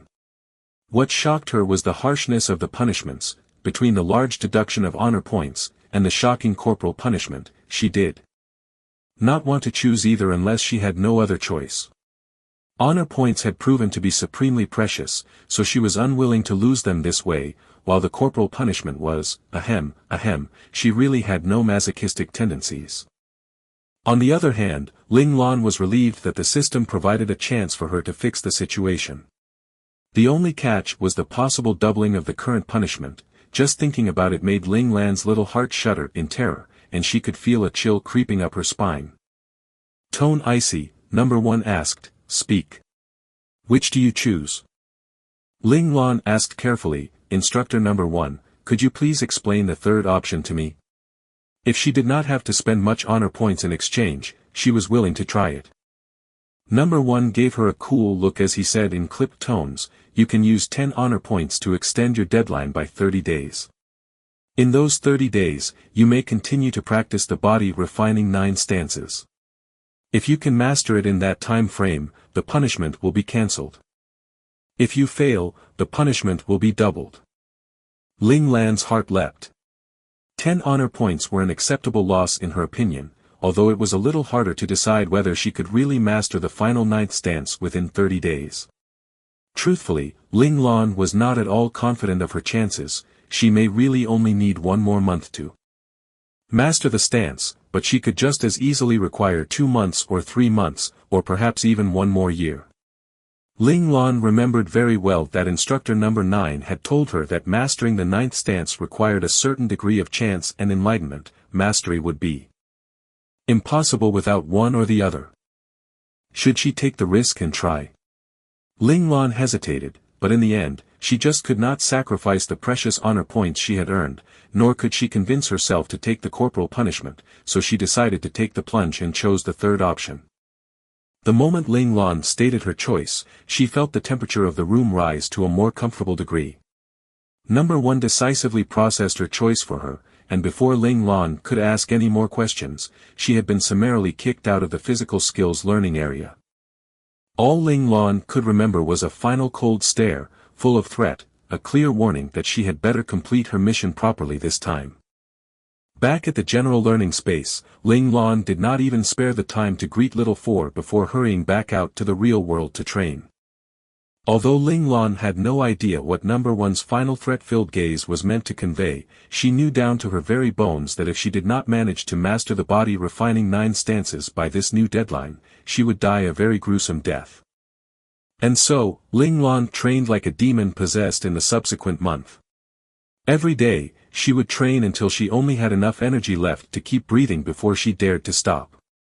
Under this brutal routine, Ling Lan finally succeeded in mastering the 9th stance. When Ling Lan entered the physical skills learning space and found that there was only 10 seconds left till the deadline, she broke out into a cold sweat. Honestly, till the very last moment, she herself was unsure whether she would be able to complete the mission in time. All she could think of was to keep circulating her internal energy, and push her body into the motions of the body refining 9 stances over and over again. A rather stupid approach perhaps, but this reckless method may have led to the final push that Ling Lan needed. Ling Lan had trained to the point where her consciousness had started to blur, when she felt like a mental wall on the edge of her mind had crumbled. Her body had started going through all the poses of the body refining 9 stances involuntarily, imprinting all the hard work she had put into learning the 9 stances firmly into her body. Just like that, Ling Lan resolved the sword of Damocles, 1, hanging by her neck, and finally returned to a life free from debt.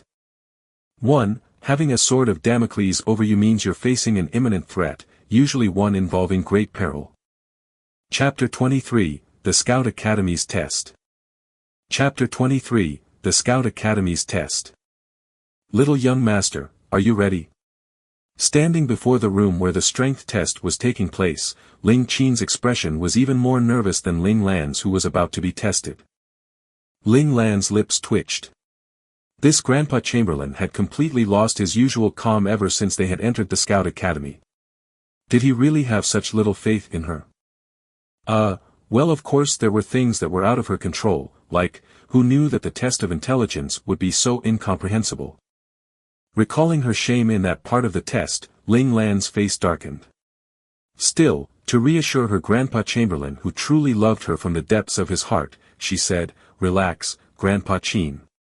I promise I will complete the mission." If not out of sincere worry for her, why would Ling Chin lose his usual composure? He was a trained combat expert. At her words, Ling Chin seemed put at ease. "That'll do, that'll do." Ling Lan was standing here now because it was finally time for little Ling Lan to enter a scout academy. According to Federation law, every child must enroll at a scout academy at the age of 6, and receive 10 years of mandatory schooling there. So even if Lan Luophone was reluctant, she had no choice but to bring Ling Lan to the Scout Academy to take the enrollment tests which would decide which class she would be in. There were 4 parts to the enrollment tests: intelligence, strength, stamina, and speed. The first part, the intelligence test, was easy. It was so easy that most did not even consider it a real test, as all they did was let the child being tested talk to the appointed examiner for 3 to 5 minutes, and then the results were out.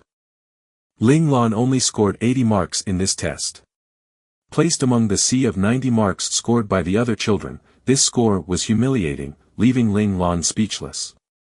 Till now, she still could not figure out how her mature mentality honed over 30 years of life had lost to the intelligence of those 6-year-old brats. How did that even make sense? Who knew how those examiners determined the scores? There did not seem to be any basis whatsoever. Regardless of how wronged Ling Lan felt, she had no choice but to accept this result. According to regulations, any objections about scoring could only be raised after all parts of the enrollment test had been completed. The second test was the test of strength. Ling Lan grimly swore that she would redeem herself in the following tests. No way would she let those little brats continue to beat her. The learning space in her mind was no joke. Finally, Ling Lan's name was called. As she prepared herself to enter the testing room, Ling Chin pressed lightly on Ling Lan's little shoulder. "Do you remember what the mistress told you? You must not disappoint the mistress." Lan Luophone was waiting for them outside the academy. Perhaps worried that her agitation would affect Ling Lan's performance, she had decided to remain outside and wait for them to come tell her the final results. Ling Lan obediently nodded her head. "Yes, Ling Lan will do it. Mummy should relax, Uncle Chin too."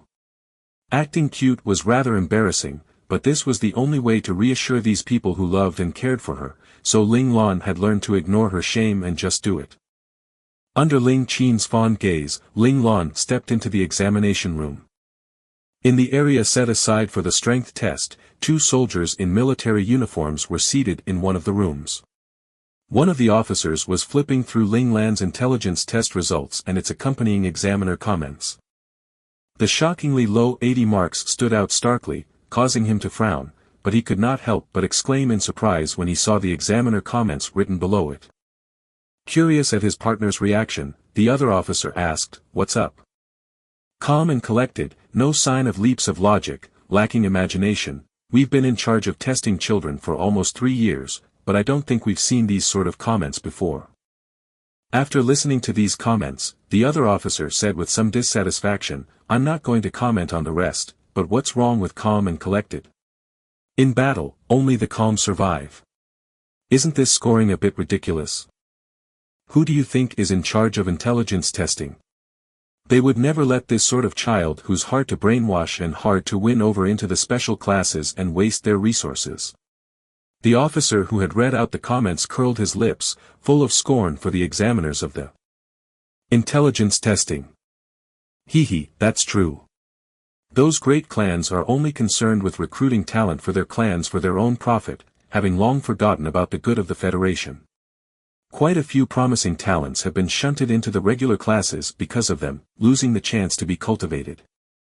With better resources, and in doing so losing the Federation some great talent, the other officer said with some regret. Unfortunately, those people had both power and authority, and held a lot of influence and decisive power. For example, They have claimed priority in arranging the enrollment classes of the Scout Academy, letting them place students loyal to them in the better classes. The other common soldiers involved in the process were powerless even if they wanted to help some of the unaffiliated talents. Hopefully this child will perform better in the following tests, or else he will have no hope of getting into Special Class A. Class A. He should thank his lucky stars if he gets into Class B. He might just end up being pushed into one of the regular classes. The other officer did not think highly of Ling Lan's chances with such a low intelligence score. "Hello, examiners.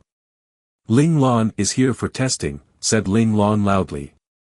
When she had entered the room, the two officers were in deep whispering conversation, so she had walked up till she was about 2 meters from them before standing at attention and announcing her presence. "Oh, he's got presence." One of the officers laughed. They were used to seeing nervous and timid children, so it was rather refreshing to meet one so brash and unafraid. At heart, Ling Lan was an adult, and she had also had to withstand Instructor No. 1's terrifying killing aura more than once. The weak presence of the two officers before her was really no threat at all in her eyes. The other officer smiled kindly, and pointed over to a row of barbells at one corner of the room, saying, "Lift the barbell that you can lift. Don't force yourself. This is just a test, not a competition." Hearing this, Ling Lan nodded. She walked over to the barbells, and saw that each barbell was labeled with their weight. Ling Lan knew her body well. She had finished learning the foundational stage of the Ling family martial arts, and had now moved on to train in combat techniques, so she was very clear on the limits of her strength. Ling Lan did not choose immediately, but turned to ask, "Could you tell me which weight would give full marks?" Her abysmal intelligence score meant that Ling Lan needed to get as much marks as she could in the remaining 3 tests, because she just had to qualify for the special classes. This was also the mission given to her by her mom. It wasn't that Lan Luofeng wanted the glory, but only those students enrolled in the special classes had the right to build their own study plans, select their preferred instructors, and choose to stay at home. For the sake of protecting Ling Lan's secret, this was the only option. The two officers glanced at each other. This child was certainly full of himself. Even now they would not dare to claim that they could lift 500 caddies one. And this child wanted to take on the 100 marks challenge. 500 caddies, one of the officers finally replied. At this, Ling Lan strolled over casually to stand before the 500 caddy barbell. She clenched her fists over the bar, considering 500 caddies was already slightly over her best established record. If she were to brute force it, she could be injured if she was unlucky. Still, Ling Lan wanted to try. After all, it was not like there was no chance of success, and she had her reliable chi exercises to fall back on if she really did get injured, so she was not afraid of the consequences. Of course, another reason why Ling Lan wanted to try was that the strength test was a section where points were easy to get. The marks in this section were all objective. How much you could lift equaled how much score you would get, unlike in the following tests of stamina and speed where there was some room for interpretation. Although Ling Lan also had confidence for the next 2 tests, she was also wary of inexplicably losing marks again like in the intelligence test. Still, Ling Lan would not recklessly go ahead and lift the barbell. She wanted to protect her body as much as she could, so she surreptitiously circulated her chi once and filled her entire body with energy. Only then did she grab hold of the bar with all her might, lifting up the barbell with a mighty bellow. She waited till the monitor rang out with the signal sound of success before placing the barbell down again. The heavy thud of the barbell hitting the floor roused the dumbfounded officers from their stupor. He really did it. The 2 officers' shock and disbelief were writ all over their faces. One of them even ran over to the monitor display to take a closer look. When he saw the distinct word of success on the screen, he was instantly too excited for words. Who'd have thought that after 3 years, I'd have a candidate come out of my hands with a full strength score? The officer was both moved and proud. This wasn't the intelligence test, where the score could be manipulated due to its black box workings. This result was a direct reflection of strength. He was actually witness to the birth of a new combat genius. The higher the strength, the easier training would be. approximately half the effort for the same results. The two officers wrote down Ling Lan's score with excitement and added their comments at the bottom. Their comment consisted of only 2 words, combat genius.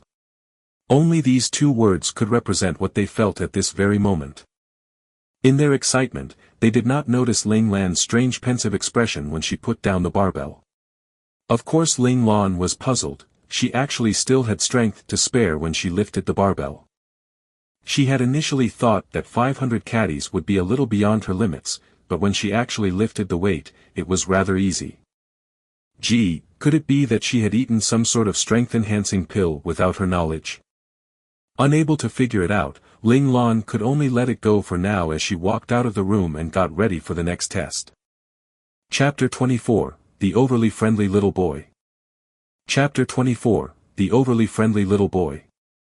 Ling Lan assumed that the following tests would still be conducted individually, but unexpectedly, she found that that wasn't the case when she arrived at the site of the next test. Both the stamina test and the speed test would be held at the same place, the Academy's large field. When Ling Lan and Ling Qin arrived at the field and tried to enter, Ling Qin was immediately stopped by one of the waiting staff members at the entrance. He told them that parents and guardians were not allowed to accompany their child into the testing area. Ling Lan did not need Ling Qin's company to begin with, she had only let him tag along since she wasn't able to refuse his kind intentions. Now, seeing Ling Qin's worried eyes, she hurried to reassure him before saying a firm goodbye and entering the field. These thoughtful actions were noted by the staff member escorting Ling Lan into the field. "You are surprisingly considerate," praised the staff member. Among the many children who came for testing, he had seen many who cried and fussed, threw tantrums, or clung to their guardians. In contrast, Ling Lan's mature handling of the situation amazed him. Ling Lan merely smiled without saying anything in reply. She couldn't very well say that she was already over 30 years old, which was why she wasn't going to cling to her parents like other children, right? Ling Lan's calm and even-tempered attitude may have endeared her to the staff member, for he decided to provide an explanation as he pointed out the other children waiting ahead on the field grounds. "There are the children waiting to be tested. That group on the far right with less people is the commoner children, the middle group consists of children from military backgrounds, while the largest group on the left is made up of the descendants of the elite families." Ling Lan looked towards where he pointed, and saw that there were already a lot of people gathered on the grass, all of whom were children enrolling for the year. On the planet of Doha, there were countless scout academies just like this one, however, the one Ling Lan was trying to enroll in was reputed to be the best in Doha, with no close competition. Just to qualify for the enrollment tests, one had to either be from an elite family or a military family, with a reserved spot, or else they would have to be like Ling Lan, who was an inheritor of premium military benefits. Those who inherited premium military benefits could come from commoner families, elite families, or even military systems, so the children on the field had knowingly or unknowingly drifted into 3 distinct camps. Of course, if any of them failed the enrollment tests here, they would have to settle for the scout academy closest to their residence. This was the harsh reality of the matter. The Central Scout Academy of the planet of Doha only accepted the best, they would not lower their standards just to boost their enrollment rates. However, it should be noted that a large majority of the children who failed were those from the commoner families. The Academy had released a statement to the public explaining that these children's physical fitness was not up to the Academy's standards. Whether that was true or if there was something fishy behind the matter, we will never know. Because every year, this academy which claimed to only accept the best would still open 2 exception classes for enrollment. To qualify, you'd have to have wealth, power, and status. Ling Lan knew the staff member was trying to help her, so she responded with a bright smile. "Thank you." It should be noted that Ling Lan had a beautiful smile. This smile had been deeply ingrained into her bones, and as long as someone treated her well and with sincerity, she would be generous with it. In her past life, this smile had earned her the goodwill and affection of all the doctors and nurses who had treated her.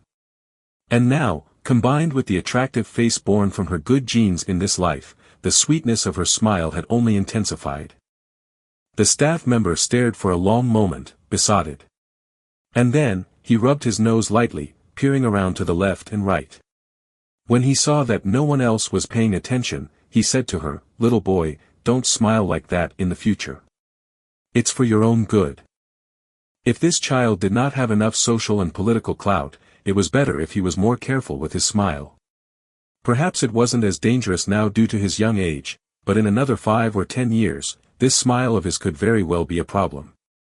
Ling Lan was taken aback by this unexpected advice.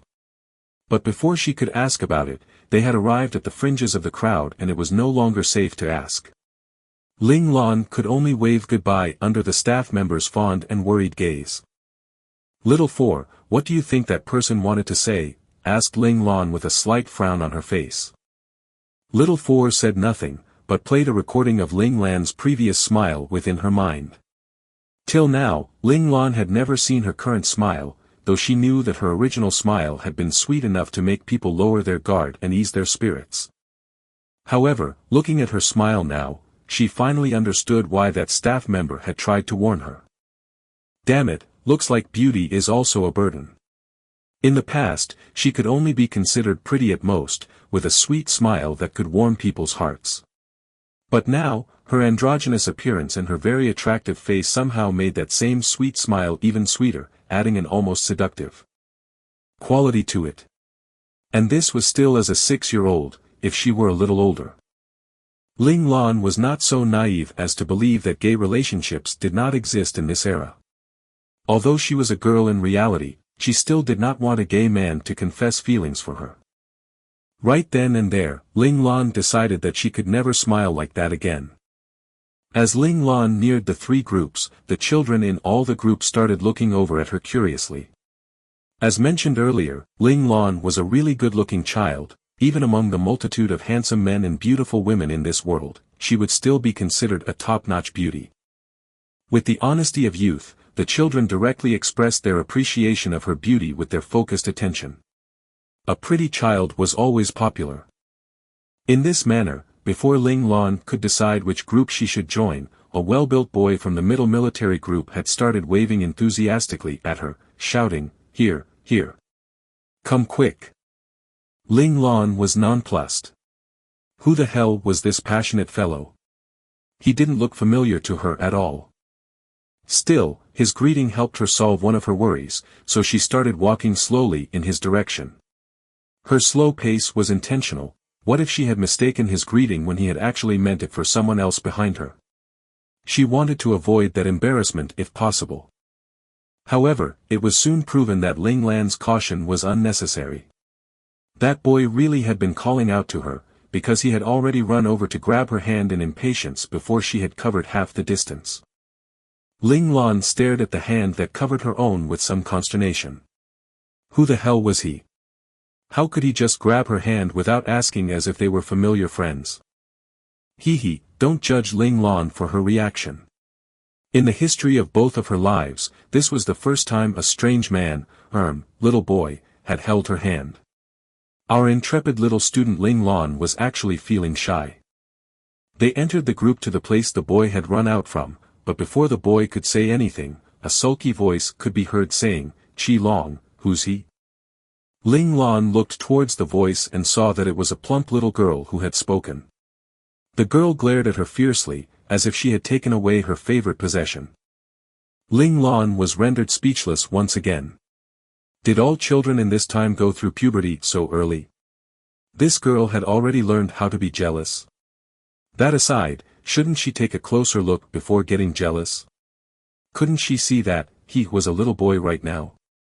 Ling Lan was also a little puzzled, as she felt that she probably looked better than Qi Long in her current body.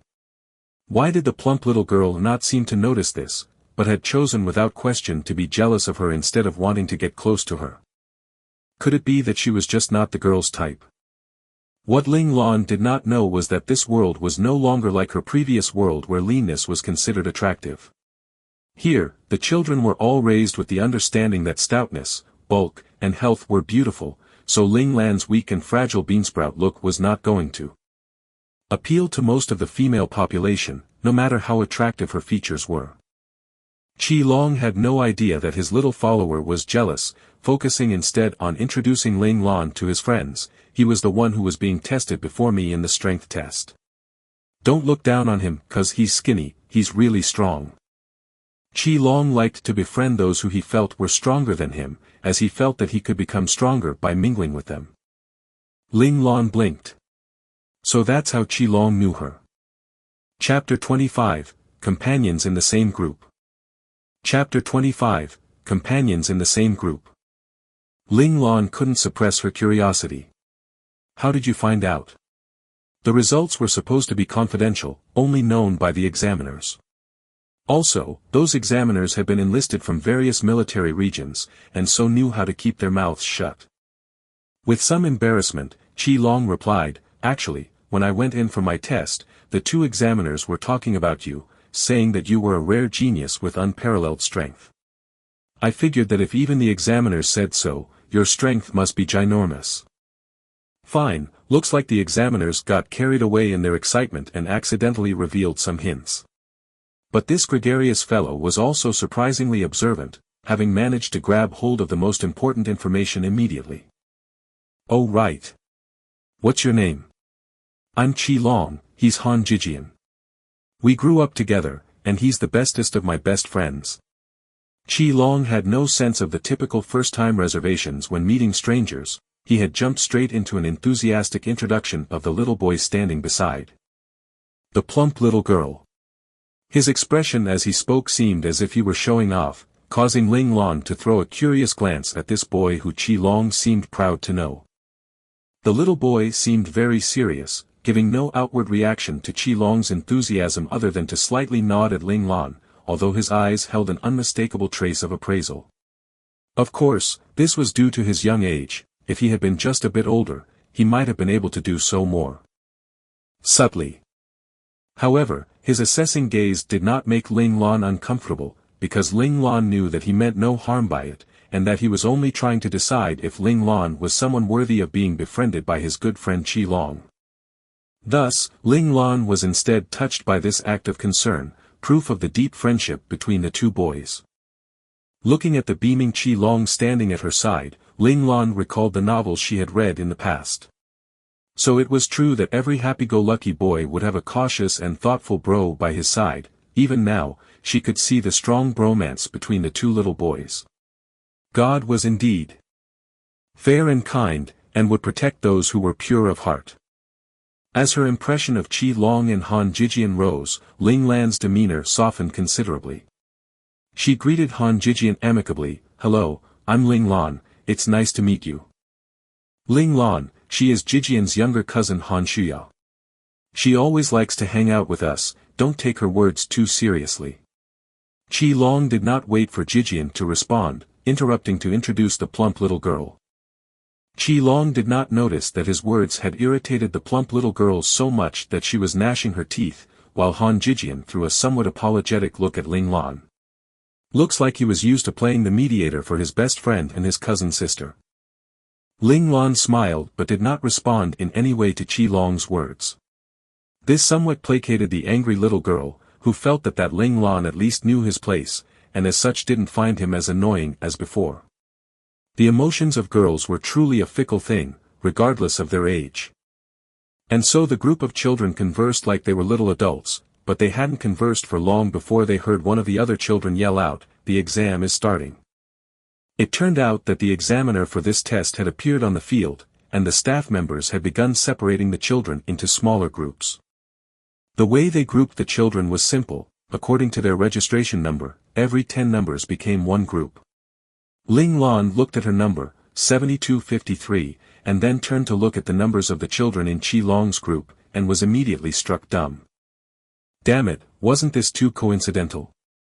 Their numbers turned out to be right behind hers, 7254, 7255, 7256.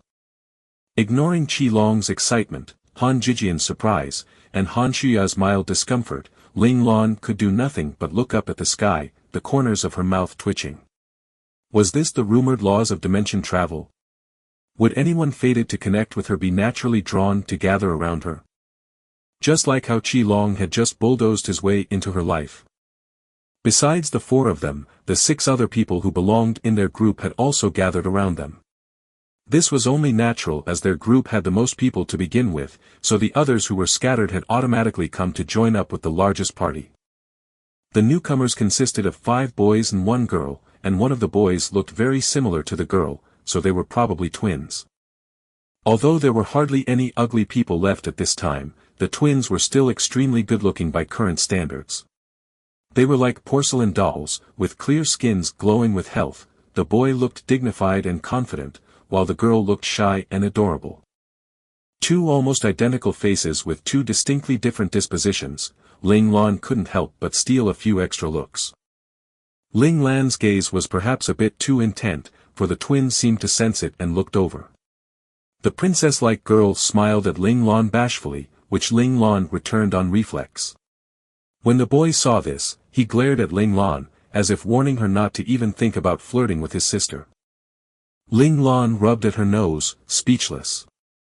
Fine, so she had been labeled as a little lecher with just one smile. Still, wasn't this little boy's guard a little too high at this age? Wasn't it a little too early to even worry about defending his sister's honor from lechers? Qi Long noticed the boy's glares, and glared back fiercely in return as he tried to comfort Ling Lan. Ling Lan, don't mind it. Luo Lang's just like that, his sister is the center of his universe. Looks like Qi Long was also familiar with the twins, or else he wouldn't have been able to call out the boy's name so easily. Ling Lan said helplessly, oh, so he has a sister complex. A siscon. Siscon. Qi Long paused for a moment, bemused, before bursting out into laughter. Ling Lan, you're just too talented. How did you manage to describe it so perfectly? Siscon, why didn't I think of that? Qi Long's exaggerated reaction surprised Ling Lan. The term siscon had been so popular back in Ling Lan's original world that it had almost become a cliché, so almost everyone knew it. Who knew that it didn't exist in this generation? A thought rose up in Ling Lan's mind. Could it be that, over the years, due to several catastrophes and major disasters, there had been some heavy losses in culture? In that case, the books and other reading materials Little Four had saved might truly be an invaluable pot of gold. Qi Long's unusual reaction piqued the interest of the other children, who quickly asked him what was going on. Soon, the term siscon spread like wildfire among the kids, until everyone in the group except the twins had learned about it, and were giggling behind their hands. Though they tried to hide it, their laughter was still obvious enough that Luo Lang, the male twin, couldn't pretend not to see it. His face grew darker and darker, until finally, he could bear it no longer and went right up to Ling Lan to ask, hey, what bad things did you say about us? Ling Lan, face full of angelic innocence, pointed at herself and said, me? Say bad things about you? Why would I do that? She wasn't even laughing with the others. If he was looking for someone to blame, shouldn't he look for Qi Long? Without his big mouth, how would the other children have found out and started laughing at Luo Lang? Then why are they laughing at me? Accused Luo Lang angrily. He had seen very clearly that the whole thing had started with Ling Lan. It was Ling Lan's words that caused Qi Long and the others to start laughing at them. Ling Lan really didn't know what to do with this accusation. Do you have paranoia syndrome? Paranoia syndrome. Stifled laughter once again broke out from behind her. From the moment Luo Lang started talking to Ling Lan, the other children had been paying attention to them, and as expected, they once again heard something really interesting. They discovered that this weak-looking little fellow before them was a great wordsmith, using strange terms they had never heard of before but which fit perfectly with the situation, causing them to laugh uncontrollably. Heavens, he was really too talented. Qi Long was laughing the hardest, while even Han Jijian couldn't help but smile like the kid he was, breaking up his usual serious facade. This new bout of laughter made Luo Lang even angrier. He pointed at them all, so angry that he couldn't even speak. Ling Lan heartlessly wondered if he would get angry enough to faint. Chapter 26, The Exam Begins. Chapter 26, The Exam Begins. It was evident that the physical endurance of the bodies of children in this time period was very high. No matter how angry Luo Lang was, his stance was still tall and steady. The only sign of his building anger was the stormy expression on his face. Seeing Luo Lang's expression, Ling Lan felt a little bad. After all, she was already over 30 years old if you counted the span of both her lives, which meant she could already be considered a weird auntie of sorts. How could she bully a young child like this? A little remorsefully, Ling Lan smiled at Luo Lang and said, "I was just joking. Please don't be mad." Ling Lan's smile startled Luo Lang, and her sudden submissive attitude also threw him for a loop. He stood there gaping, nonplussed, and the other children burst out laughing once again. There was no helping it really, for his bewildered look was just too adorable. Even his sister had started giggling softly. She quickly stifled it, however, and lowered her head bashfully, chastising herself mentally for her actions. How could she laugh at her brother who had always watched out for her? Meanwhile, Ling Lan was having a headache over her reflexive smile. It was so troublesome. After she had accidentally revealed her seductive smile once again, little Four had gone ballistic, and she now had her hands full trying to calm him down. Leaving Ling Lan aside, who was busy with the ballistic little Four, Luo Lang had been shaken out of his stupor by the other's laughter. When he found that he had once again embarrassed himself, 2 splotches of red flushed over his ivory skin, spreading all the way to the roots of his ears.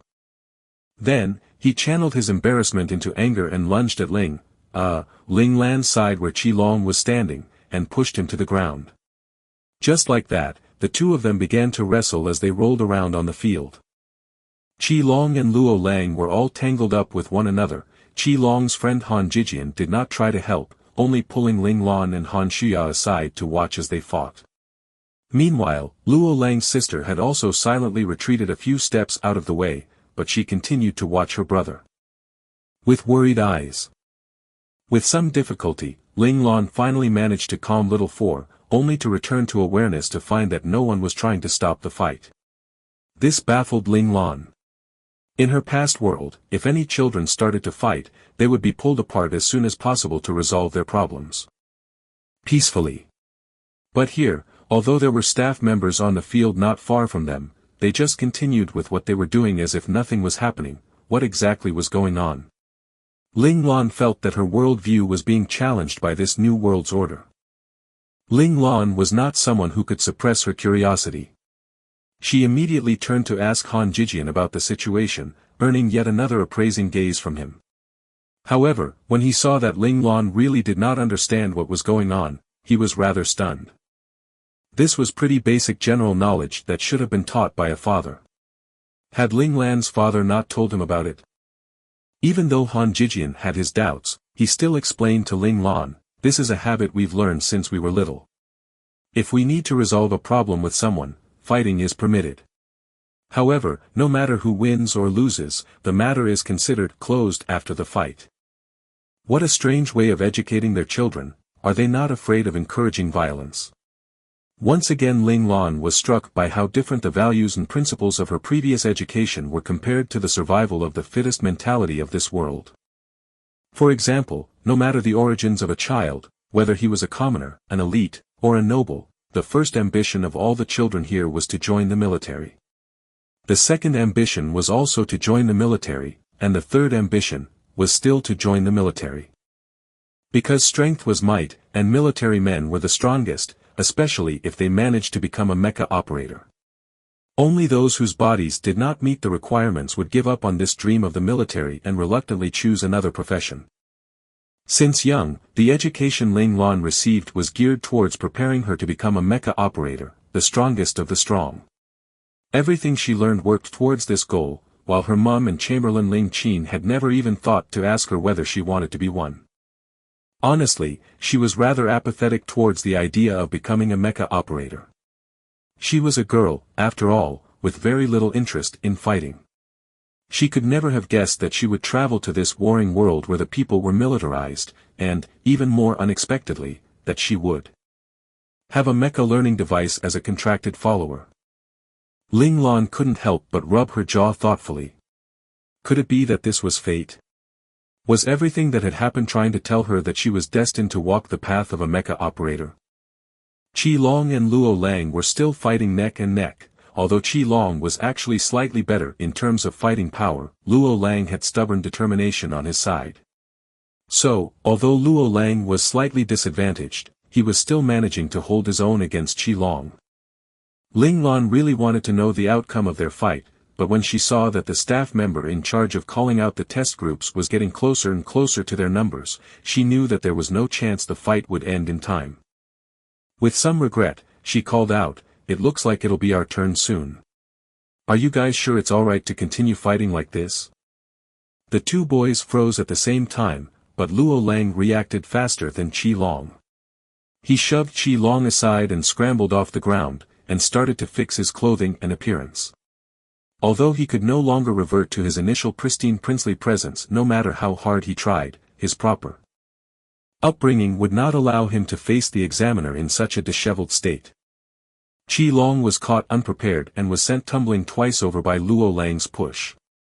He quickly clambered up as well and said huffily, "Wait till the test is over, let's continue our fight then."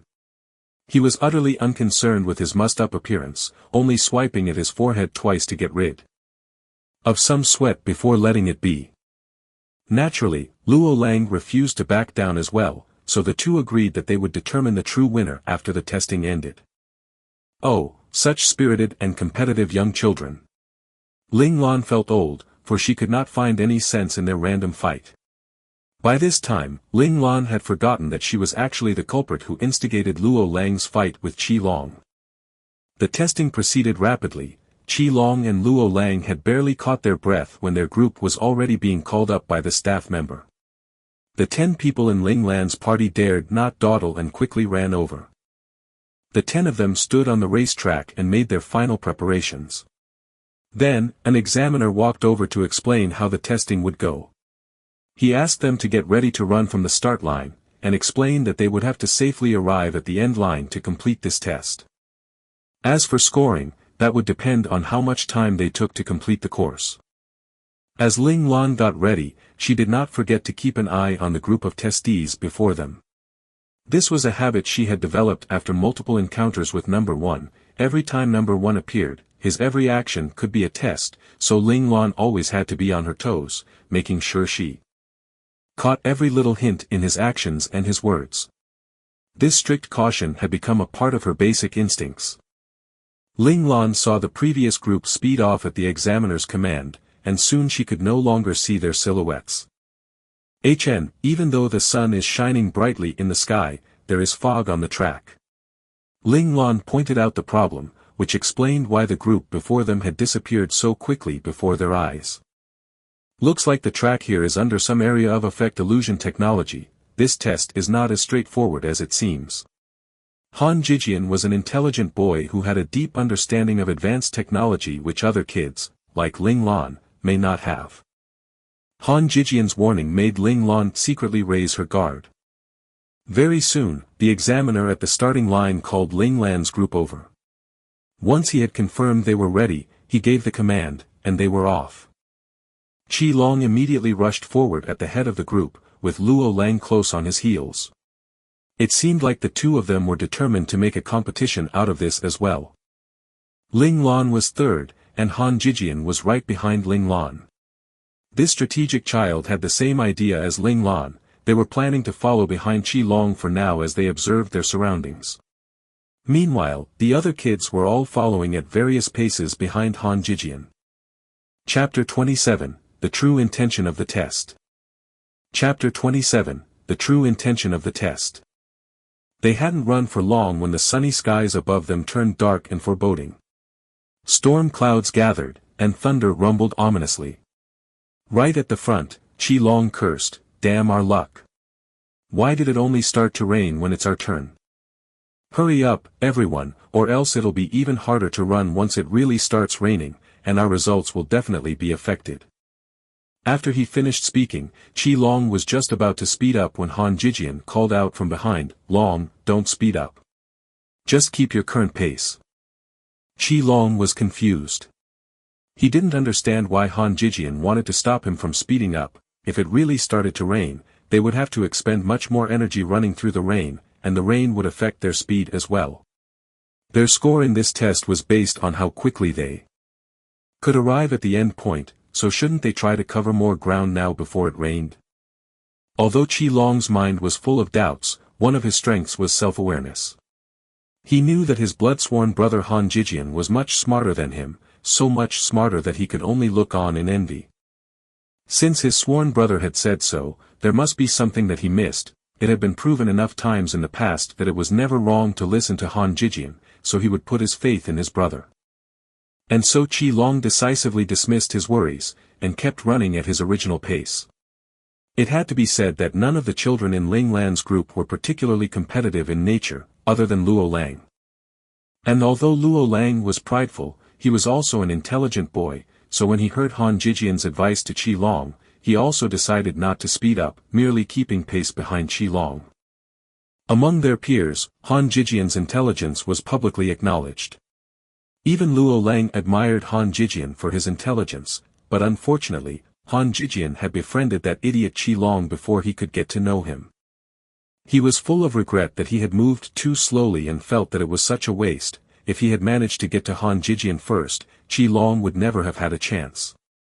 The other kids also maintained their original pace, keeping close to the group so that they weren't left behind.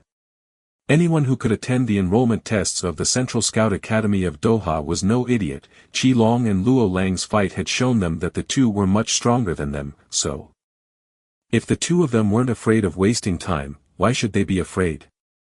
Han Jijian quickened his steps to catch up to Ling Lan, and jogged by her side. In low tones, he asked, "Ling Lan, what do you think?" Han Jijian's gut just told him that Ling Lan knew something. "Didn't you already notice it yourself?" asked back Ling Lan with a wounded gaze. Damn it, this was truly what was meant by heaven blessed.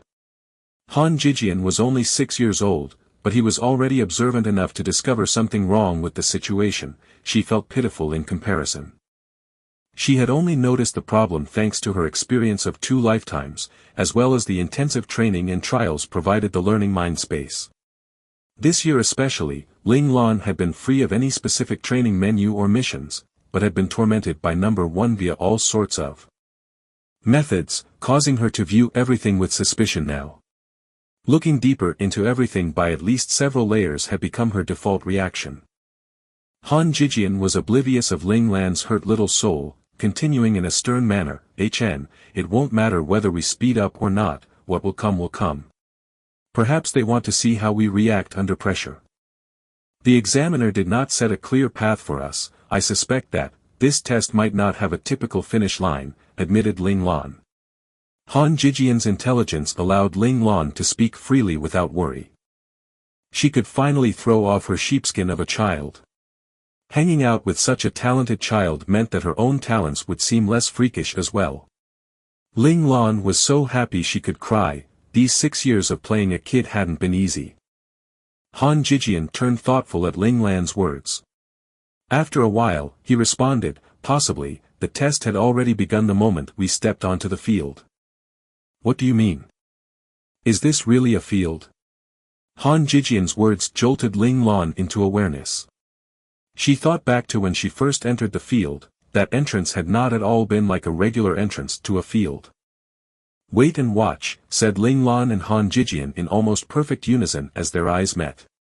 Since they had already been caught up in the illusion, all they could do was continue and take things as they came. After that, they had only run a little bit further when it started raining cats and dogs. Ling Lan's party of 10 were quickly soaked to the bone, and the rain obscured their vision while turning the earth beneath their feet into mud. The clothes on their body became heavy with rainwater and clung to their bodies, dragging them down. Under these conditions, having run for several thousand meters, lethargy started settling in. The 2 girls were hit especially hard and had already started to pant. "This is real water, not an illusion," Ling Lan concluded after paying close attention to the signals her body were sending her. It looked like the setting of this test was using a combination of illusions and real props. There was no doubt that in this space they were occupying, there were sprinklers equipped all over the ceiling overhead.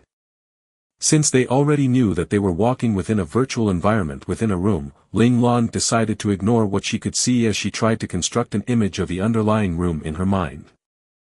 Admittedly, the virtual field presented to everyone had been nicely done. The racetrack of a field was just a large circular circuit, so even if those caught within the illusion ran multiple laps around the track, they would still never suspect that they were merely within an enclosed room.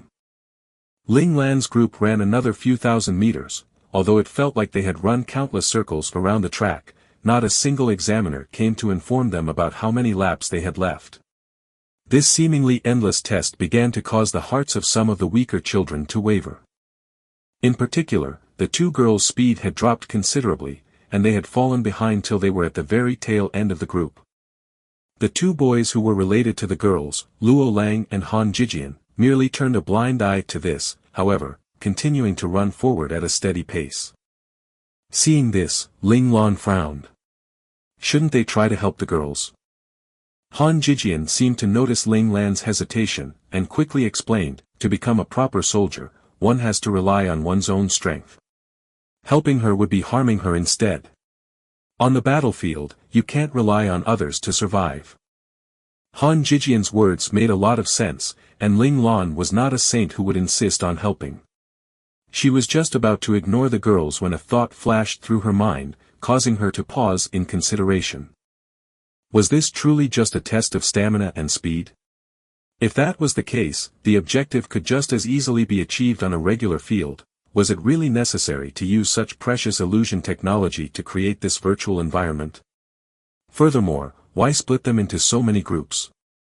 She recalled the marathons she had seen in her previous life, where tens of thousands of people could run together at the same time. Ling Lan had taken note of the width of the racetrack. It was about 50 meters wide. Even if not everyone could run at the same time, the track could still easily handle up to several hundreds or thousands of people. Wouldn't doing so speed up the testing process and save time? Perhaps, the test was meant to test something else as well. What was the true intention of the test? Ling Lan knew that the answer to this question was probably the key to this test. If she could figure it out, then she would know how to pass the test. What other hints had there been in the examiner's speech? Sensing Ling Lan's thoughts, Little Four helpfully provided a replay of what the examiner had said. TSK, only revealing what he wanted you to know, while keeping everything else a mystery, as expected of special examiners handpicked from the military forces. Wait a minute. Handpicked from the military forces? Military forces? Realization sparked in Ling Lan's mind. She got it. Since all their examiners were from the military forces, was this in itself a hint? Moreover, a group of 10 men was precisely the smallest possible military unit in the military forces. Chapter 28, The Data of the 10 Children. Chapter 28, The Data of the 10 Children. Ling Lan reigned in her elation, turning to ask Han Jijian quietly, what are the requirements to be a qualified soldier? Han Jijian was very surprised by Ling Lan's random question, but still answered seriously, passion and loyalty in service of our beloved Chinese Federation, and to respect, trust, and care for our fellow warriors with a pure heart. Han Jijian recited the oath all soldiers had to swear under the flag of their country when they qualified to become a soldier and put on their uniforms. The oath already included all the qualities required of a soldier. As she listened to Han Jijian's recitation, Ling Lan's eyes grew brighter and brighter. She then continued asking, and what are scout academies? Nurseries for future soldiers, said Han Jijian without any hesitation or doubt. The smile on Ling Lan's lips became even more noticeable. Then, we shouldn't lose our pure hearts to respect, trust, and care for our fellow warriors. Han Jijian abruptly came to a realization, and his eyes brightened up. He finally understood what Ling Lan was hinting at. Qi Long, Luo Lang, go help Han Shuya and Luo Chao, shouted Han Jijian to the two running at the front. Ah! Qi Long almost tripped over his own feet in surprise. Why did they have to help those two girls who were holding them back? I'll explain once the test is over. Although Han Jijian agreed with Ling Lan's assessment, he didn't want to waste time arguing and so decided not to give Qi Long and Luo Lang an explanation right now. Naturally, Qi Long listened to Han Jijian. He gradually lowered his speed, dropping from first place to the last. Seeing this, Luo Lang hesitated for just a moment before following suit. Remember, one of the two girls who needed help was his own biological sister. In contrast, Qi Long had no direct relation to either girl. Also, while it was true that Luo Lang wanted to beat Qi Long once, he didn't want to win in this way. The prideful Luo Lang wouldn't accept this sort of shameful victory. Undeniably, Qi Long and Luo Lang had the best physical fitness among the 10 children. Ling Lan didn't count due to her being touched by the gods. Even though they each took on the burden of another person, their speed was not reduced by much. In no time at all, the two of them had barreled forward again, once more taking up their positions at the front of the group. In a particular observation room, the officer who just happened to switch his screen to view room 72 let out a surprised shout. Each officer in the room was in charge of monitoring 10 rooms. The officers would switch their individual screens between rooms every 1 minute, going through all 10-inch rooms in 10-minute intervals, and this officer had just happened to start viewing the feed from room number 72. The officer seated right beside him had been focused on his own screen, but couldn't help looking up in surprise at his colleague's shout. He took a glance at his friend's screen out of curiosity, and when he saw what was happening, he also started to exclaim, "Oh, how interesting."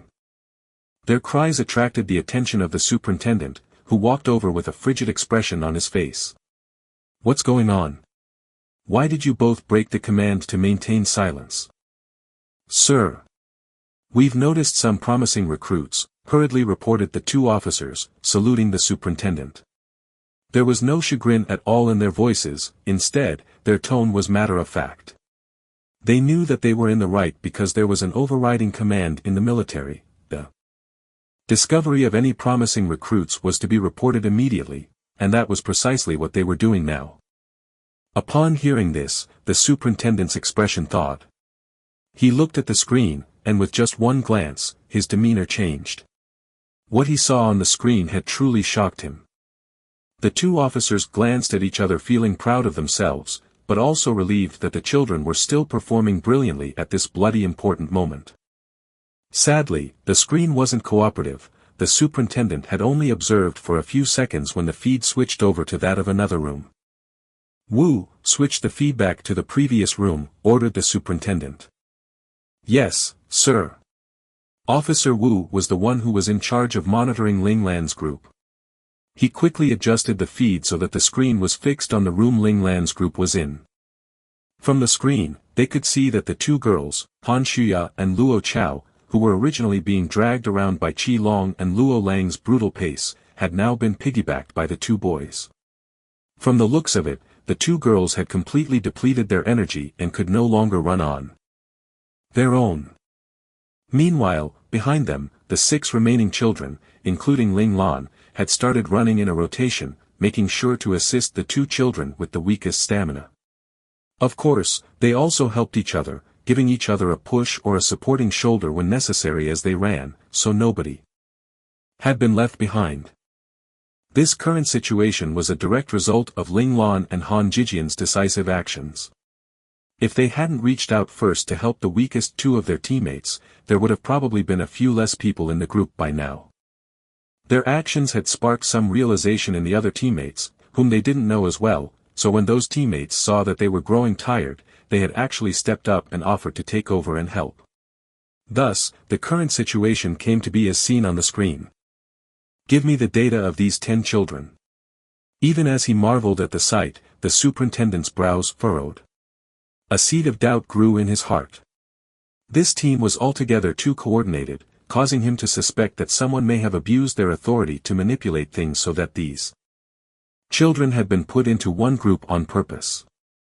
Soon enough, the data of Ling Lan's group of 10 had been retrieved. Ling Lan, son of Major General Ling Xiao, God-class operator of the IN Mecha, Vice Commander of the 7th Division of the Interstellar Forces. Inheritor of said Major General's premium military benefits. Physical fitness, S, rank, spiritual power, Tier 2, potential, S, rank. Qi Long, son of Colonel Qi Yaoyang, ace pilot of the MT Mecha, lead pilot of the 3rd Division of the Interstellar Forces. Physical fitness, S, rank, spiritual power, tier 2, potential, S, rank. Luo Lang, son of Colonel Luo Chifeng, commander of the 3rd Fleet in the 9th Division of the Interstellar Forces.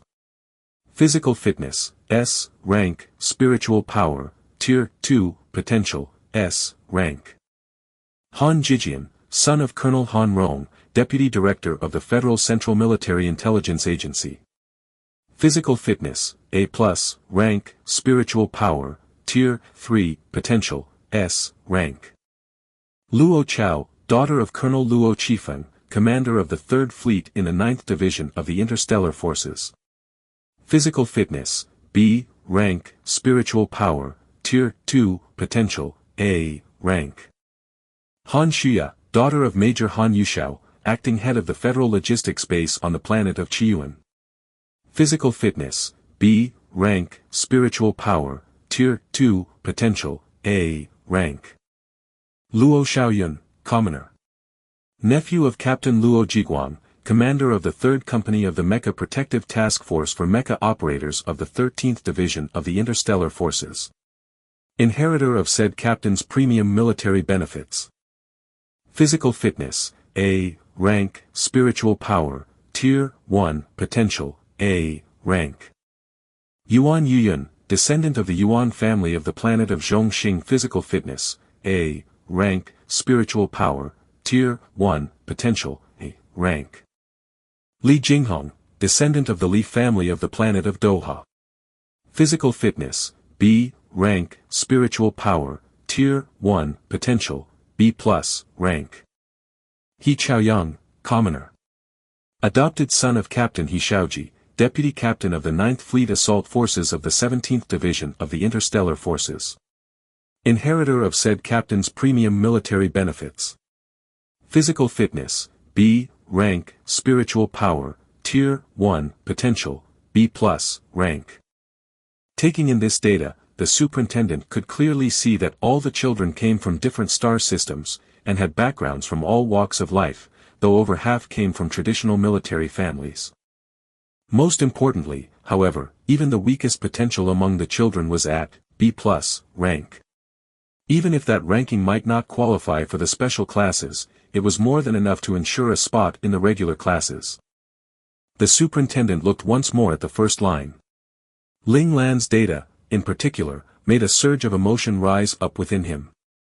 The God-class operator of the IN Mecha Major General Ling Xiao, that man was the role model of countless soldiers. It was such a shame he had died in the death tunnel of a meteor field 7 years ago. He could still remember what a shock it was when the news had first been received. The whole Federation had been shaken to its core, and all the military men had been greatly saddened by the tragedy. For context, it should be noted that there were only 12 God-class IN Mecha operators throughout the entire Federation. Each God-class operator was considered a national treasure, and was the representation of a country's might, acting as a deterrent to foreign enemies. And Major General Ling Xiao, in particular, had been the only operator to have ascended to God class within the past 10 years, and he had also been the youngest IN Mecha operator. Back then, everyone had been optimistic, anticipating that Major General Ling Xiao would be able to become the strongest God-class operator among the 12, with youth as his greatest advantage. Sadly, the tree of his talent grew too high above the canopy. It was toppled by the wind long before he could truly spread out his branches. Later on, the Federation's investigation had uncovered that the magnetic turbulence within the death tunnel was most likely a sinister plot hatched by an enemy nation, specifically targeting Major General Ling Xiao. Unfortunately, the Federal Intelligence Agency hadn't discovered this in time, and the painful price of their oversight was twofold. Not only had the nation lost the potentially strongest God-class mecha operator of the future, but the two countries had also become bitter enemies, whereby the war between them would not stop till one side was annihilated. The death of a God-class mecha operator would never be forgiven by the soldiers of the Federation. Chapter 29, The Final Lap. Chapter 29, The Final Lap. The superintendent suppressed his surging emotions, putting his full focus on the performance of the 10 children on the screen. Finally, he smiled with satisfaction and said, "End their test and let them out." The officer in charge of monitoring Ling Lan's group wavered, and asked, "Then how shall we score them?" The superintendent glared. "Do you need me to teach you something so simple? How much time did they take to complete the course? And how is their condition now?" The officer's eyes brightened. "Understood, sir." Meanwhile, on Ling Lan's end, the group of 10 had been holding out for another few rounds. By now, even the indomitable Qi Long and Luo Lang were starting to tire. Running with another person on your back was worlds apart from running on your own. After just a few rounds, they had begun to feel the doubled strain on their bodies. Initially, they had thought that they would be able to persist for another 10 to 20 rounds, but now they weren't so sure about that. Among the 10 children, Ling Lan was definitely the one in the best condition. Or perhaps it would be more accurate to say that she was never tired, because from the moment they had started running, Ling Lan had been circulating her qi. Ever since she had tasted its fruits in the strength test, Ling Lan had harbored suspicions that the qi exercises still had secrets for her to uncover. So, she decided to apply it once again during the running test. Clearly, her decision was a wise one. After running for so long, she was still brimming with energy, and her vital stats remained at the same levels as when she was at rest. These numbers were all supplied by Little Four. While Ling Lan was marveling at her discovery, Little Four had shuffled over. To put it nicely, he wanted to help Ling Lan research the qi exercises and fulfill his role as a contracted assistant, but in truth, Little Four was just bored because he had no access to the internet here. Still, with Little Four's help, Ling Lan very quickly understood the secrets of the qi exercises. Apparently, circulating qi could replenish the body's energy as it was being expended, as well as repair any damage affecting the body's functions, allowing the body to maintain peak condition over long periods of time.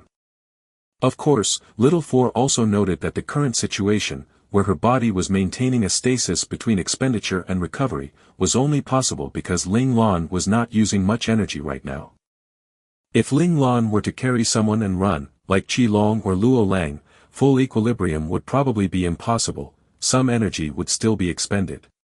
That said, Little Four encouraged Ling Lan by adding that the amount of energy recovered by the qi exercises would increase the more she trained and circulated her qi, to the point that eventually, she may possibly never have to worry about her energy levels ever again.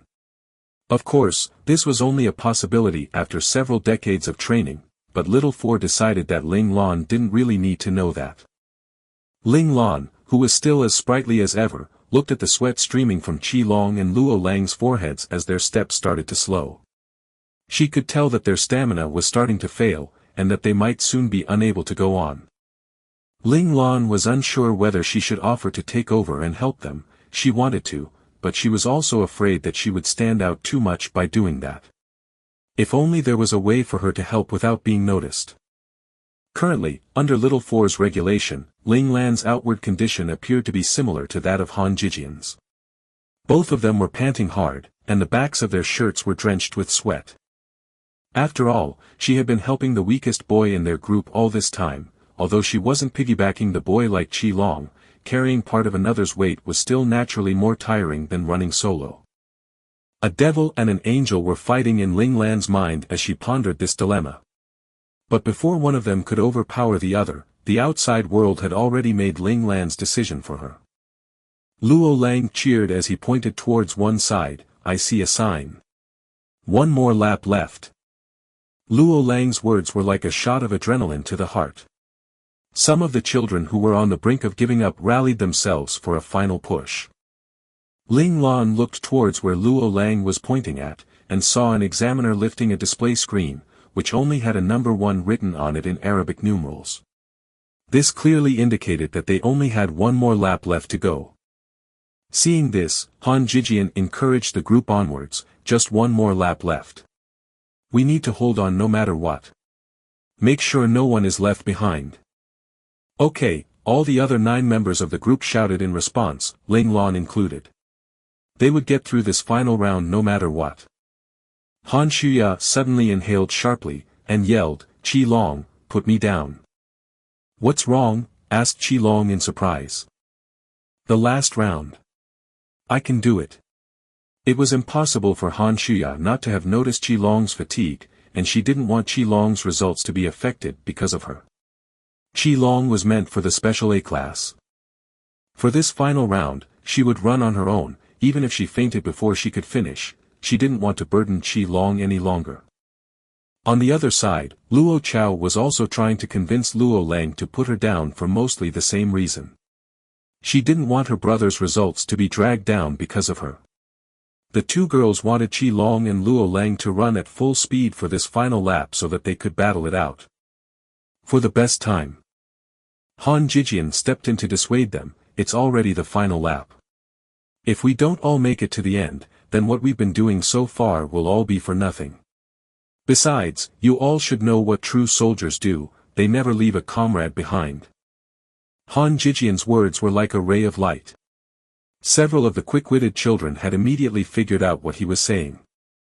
Han Shuya and Luo Chao, who had initially still wanted to protest, also changed their minds at Han Jijian's words.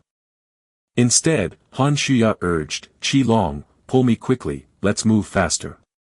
Since they had already decided to finish together, then they couldn't afford to waste even one more second.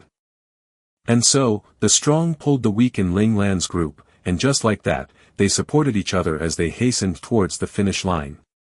At this time, Ling Lan took charge of pulling along the weakest two boys, leaving Han Jijian free to run on his own. Han Jijian threw a grateful glance in her direction. Ling Lan's help was much appreciated. His stamina was almost completely gone. If he still had to pull along another person, he was uncertain if he could actually finish this final lap. Outside the virtual environment testing room was an open-air cafe where more than a few of the examiners were seated, drinking tea and chatting with one another. This test was a long one which would last for at least 3 to 4 hours.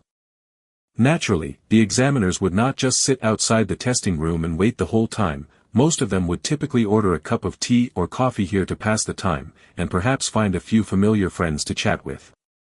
Similarly, the on-site examiner responsible for room 72 was talking to a few close friends. He was just getting comfortable when the communication device on his wrist started beeping.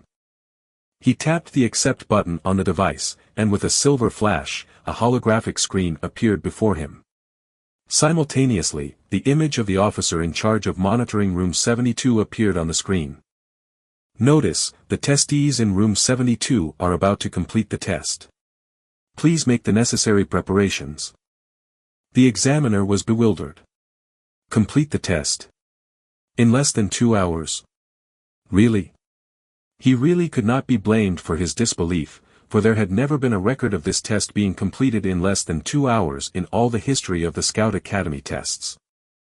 The only exceptions were the children who had to be removed early from the room when they fainted out of exhaustion.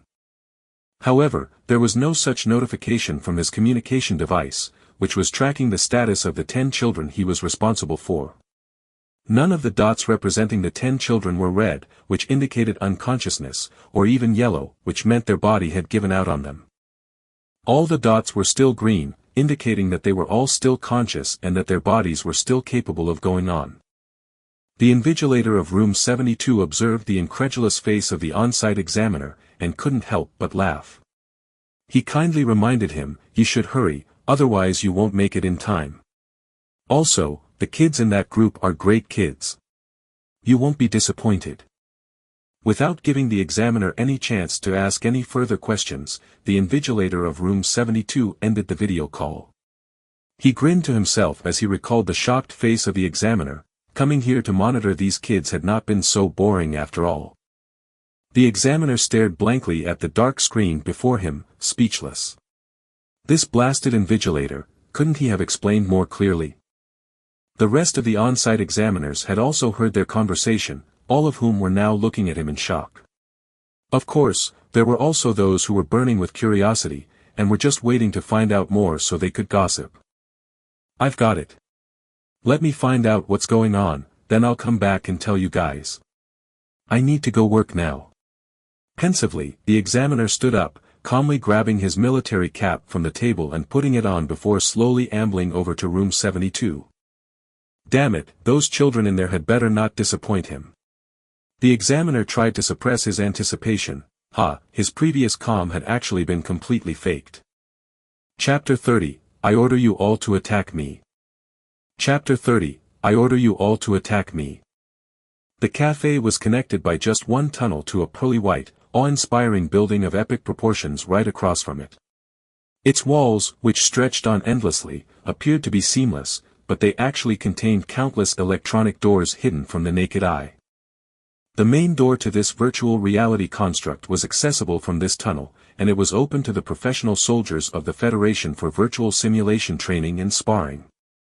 On the other hand, the entrance Ling Lan and the other children had entered from was actually the back door of this virtual reality construct. It was connected to the Scout Academy and appeared to be just a regular field from the outside. This was also why Ling Lan had been so easily fooled. Who'd have thought that a Scout Academy would have access to such advanced virtual technology?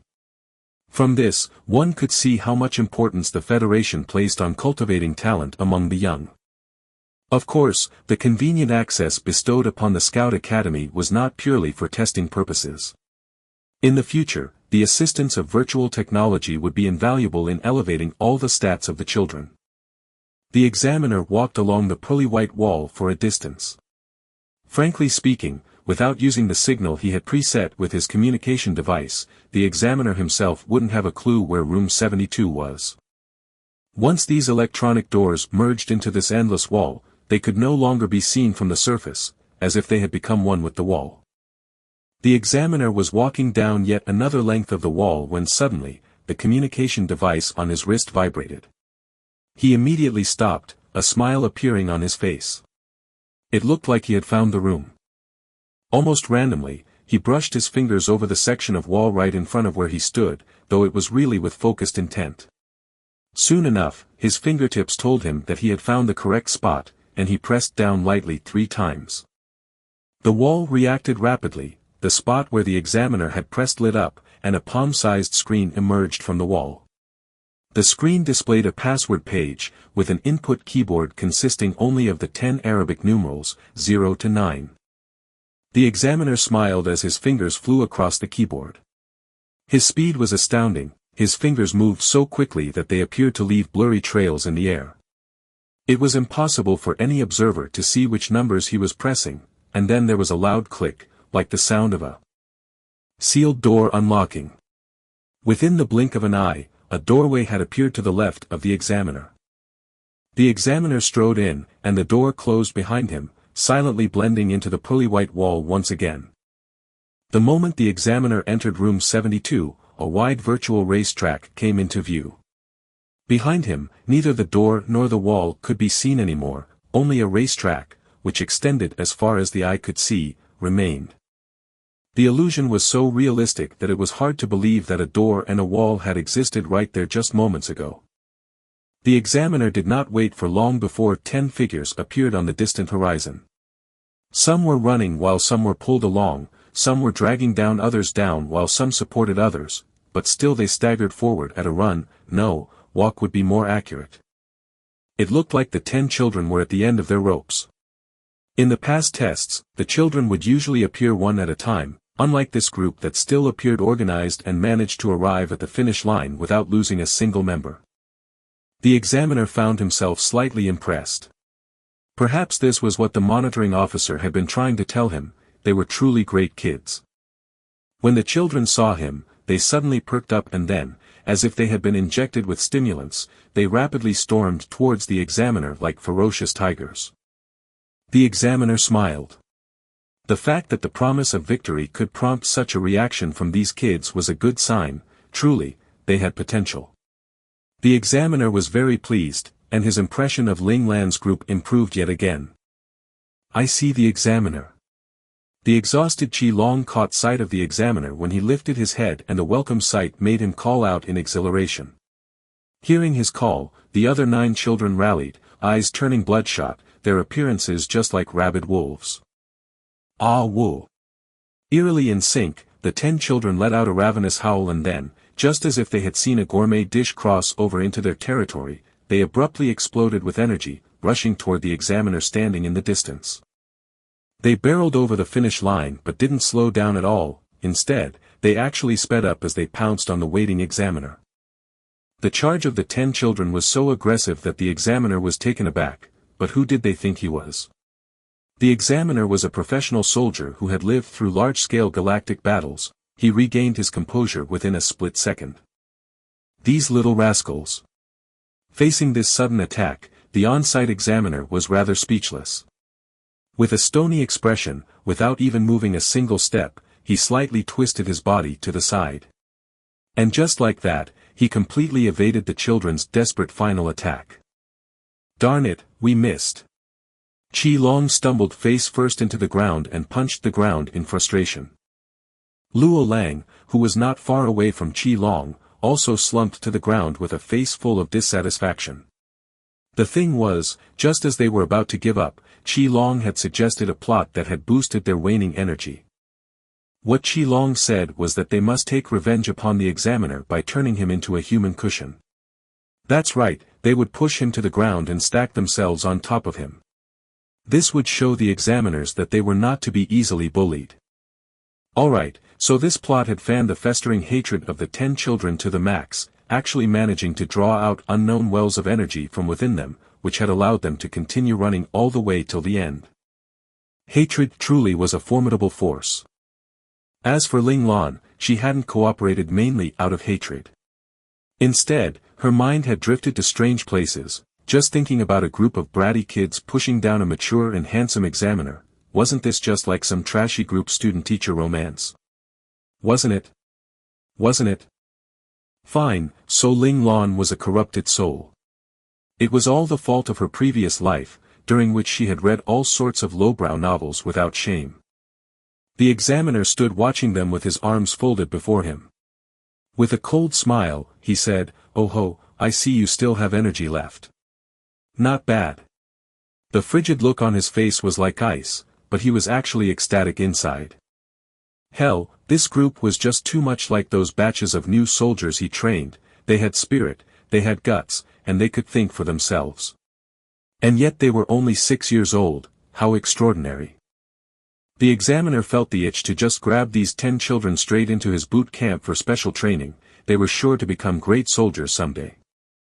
Qi Long raised his arms in surrender. "Sir, we are fully beat." The examiner scoffed, "If you all want to pass, get up." Damn it, still being able to speak in such a loud voice when you're out of energy. Who do you think you're trying to fool? Qi Long scared, but pried himself off the ground anyway. Everyone had worked so hard to complete this test. If they failed simply because they couldn't stand up at the end, how shameful would that be? Qi Long was deeply influenced by his father, who firmly believed that men should face death. Standing up. Qi Long was the first to stand up, and Luo Lang was the second. Even though Luo Lang's hands and legs were cramping due to exhaustion, he still couldn't bear losing to Qi Long. Seeing Qi Long stand, he pushed his body to stand out of sheer unwillingness to lose. Ling Lan was next, followed by Han Jijian, Luo Xiaoyun, Li Jinghong, and He Chaoyan. They each stood up one by one, in sequence, until the final two, the girls Han Shuya and Luo Chao, were standing as well. Although they stumbled and fell several times in the process, gracelessly, they all still managed to stand up straight in the end. In their eyes, all one could see was the stubborn persistence for success. The examiner was pleased. "Not bad, you lot are certainly spirited. Now, I order you all to attack me." All the children were stunned by this sudden turn of events. Han Jijian reacted the fastest. The CPU of his brain spun at high speeds, analyzing the intent behind the examiner's words. His expression was serious and solemn as he asked, "Why?" Chapter 31, The Weak Have No Right to Speak. Chapter 31, The Weak Have No Right to Speak. "Why?" echoed the examiner with a cold smirk. "Do any of you have the right to ask?" Han Jijian was not flustered by the examiner's rebuttal. With his usual level-headedness, he said, "Isn't the test over?" The examiner at the start had stated very clearly that once we reached the finish line, the speed and stamina test would be over. "So we have the right to refuse your command." Han Jijian knew that everyone was already on their last legs, some were even having trouble standing, only staying upright out of sheer bullheadedness. Leaving aside attacking the examiner, they may not even be able to take even one more step. The examiner looked at Han Jijian, and there was a trace of approval in his eyes.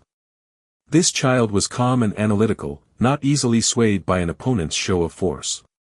In addition, he could defend his stance with evidence, displaying solid logical thinking, and was good at catching on to key points. And discovering the logical flaws in other people's speech. Overall, a good candidate for a military strategist. Still, no matter how much he admired Han Jijian, he wouldn't change his mind. With a mocking smirk on his face, he said, "Brat, let me teach you all the first rule you need to know to survive in this world: the weak have no right to speak." He swept a critical gaze over the angry children, and 10 pairs of fierce and stubborn eyes stared right back at him. He was satisfied. If they hadn't been angered by his words, then their parents would have raised them in vain. When the examiner's gaze swept over Ling Lan, he couldn't suppress a soft exclamation. Ling Lan's eyes were the calmest among the 10 children, still like dead water, deep and unfathomable. Was he scared silly? Or had he seen through the ruse? Or perhaps he was just unmoved by all this? The examiner frowned, and watched Ling Lan thoughtfully for a beat or two. What the examiner didn't know was that his gaze filled with killing aura was completely ineffective against Ling Lan. Remember, Ling Lan had grown up under the crushing pressure of number one's presence. In contrast, this kind of superficial scare tactic was really nothing to Ling Lan. Reining in his curiosity towards Ling Lan, the examiner's face turned sly, and with an evil grin on his face, he said, "You all can choose to ignore my command. However, your results for the speed and stamina test, well, sorry, you will all fail." His killing aura dissipated as he said this, as if it had never been there to begin with, but his words were cruel, casually threatening to destroy the children's dreams and ambitions. These words caused the faces of all the children in Ling Lan's group to fall. They had come brimming with confidence to enroll in this top-ranked scout academy, not to return home with their tails between their legs. "We have the right to submit a complaint." The expression on Han Jijian's youthful face was frigid. He was indeed an extremely intelligent child, but no matter how smart he was helpless against this sort of irrational bullshit. His chest felt choked with rage. This was the first time he had experienced the futile anger of the weak and downtrodden. No, no, no. Didn't you all read the examination rules? Any child who complains or protests will have their results thrown out for this year. Could it be that you all would like to wait and try again next year? The examiner laughed as he shook his head, strolling over to stop in front of Han Jijian, where he then bent over slightly to look the boy in the face with mocking playfulness. With deliberate slowness, he bit out a word at a time, "Smart little repeat student." This expression, these words, and this sort of dismissive look, it was all just too infuriating. Damn, this examiner was just asking to be beaten up. Asking to be beaten up. Ling Lan's sweat dropped, and immediately yelled out in her mind, "Little Four, are you messing with my thoughts again?" Little Four slunk out from a corner, face scrunched up in an unhappy pout. His usually round face now looked like a steamed dumpling as he spoke through pursed lips, "He's too despicable. Bullying children." Alright, so Ling Lan wasn't even angry yet, but the mentally immature Little Four had already been riled up by the examiner on her behalf. "Lord, beat him up for me." Ling Lan quirked her lips in a slight smile. "What's in it for me?" Little Four was slack-jawed. He had not expected Ling Lan to ask for something in return for his request. Didn't she know that he was requesting this for her sake? Why? Little Four wailed. Wasn't his host angry as well? "You said it, you want me to beat him up, for you. Since I would be helping you, of course you should give me something in return." Ling Lan's self-satisfied smirk made Little Four think to himself that she was no better than the examiner, a big bully who bullied children. "But he's bullying you. Don't you feel angry?" Little Four couldn't understand. The examiner was being so mean that even he felt indignant. Why was Ling Lan so calm? "Bullying me? I don't feel it." Although Ling Lan didn't know why the examiner was being such a hard ass, still, she could sense no ill intentions from him. Ling Lan was extremely grateful for all the pressure that instructor number 1 and number 9 had exerted upon her all these years. They had given her an ability that wasn't really an ability, being able to sense when someone had evil or killing intent towards her. Of course, according to instructor number 1, this ability of Ling Lan was still only at the rudimentary level, not really applicable and actually quite useless. If she ever encountered any true experts or assassins, Ling Lan would be dead before she could sense anything. Ling Lan's words made Little Four want to tear his hair out. His host was just too insensitive. The examiner's bullying was already so obvious, like a slap in the face, and she could still say she didn't feel it. Ling Lan was just about to reassure Little Four when her expression abruptly changed. She sensed something off in Qi Long's aura. His spiritual power was fluctuating wildly. Help me think of a way to pass instructor number 1's exam 3 days later. Ling Lan threw out her request, and without giving Little Four any chance to protest, she retreated from her mind space. There was something wrong with Qi Long and she needed to keep her attention on him. At this point, Ling Lan's nerves were taut, on full alert as she leaned slightly forward with both arms held low and slightly bent, one up and one down in a vague cross. Her right leg was shifted back, with her weight resting fully on her heel. This was a basic combat stance that she had learned this year from number 9. It was the best neutral resting stance for attacking or defending, allowing the body to move and expend energy with ease. Suddenly, Qi Long lifted his bowed head and everyone could see his bloodshot eyes, filled with killing intent. However, this killing intent was directed only at the examiner. It looked like the examiner's taunting of Han Jijian had thoroughly angered Qi Long, and he was ready to explode. The examiner sensed Qi Long's killing intent and leapt backwards with some surprise in his eyes. But by the time he landed, his entire demeanor and stance had changed, and all his eyes held was the anticipation for a fight. Hollering loudly, Qi Long shot forward like a torpedo, swinging his tightly clenched fists at the examiner. There was a loud crash and then dirt went flying, blocking everyone's vision. Could it be that Qi Long had actually hit the examiner?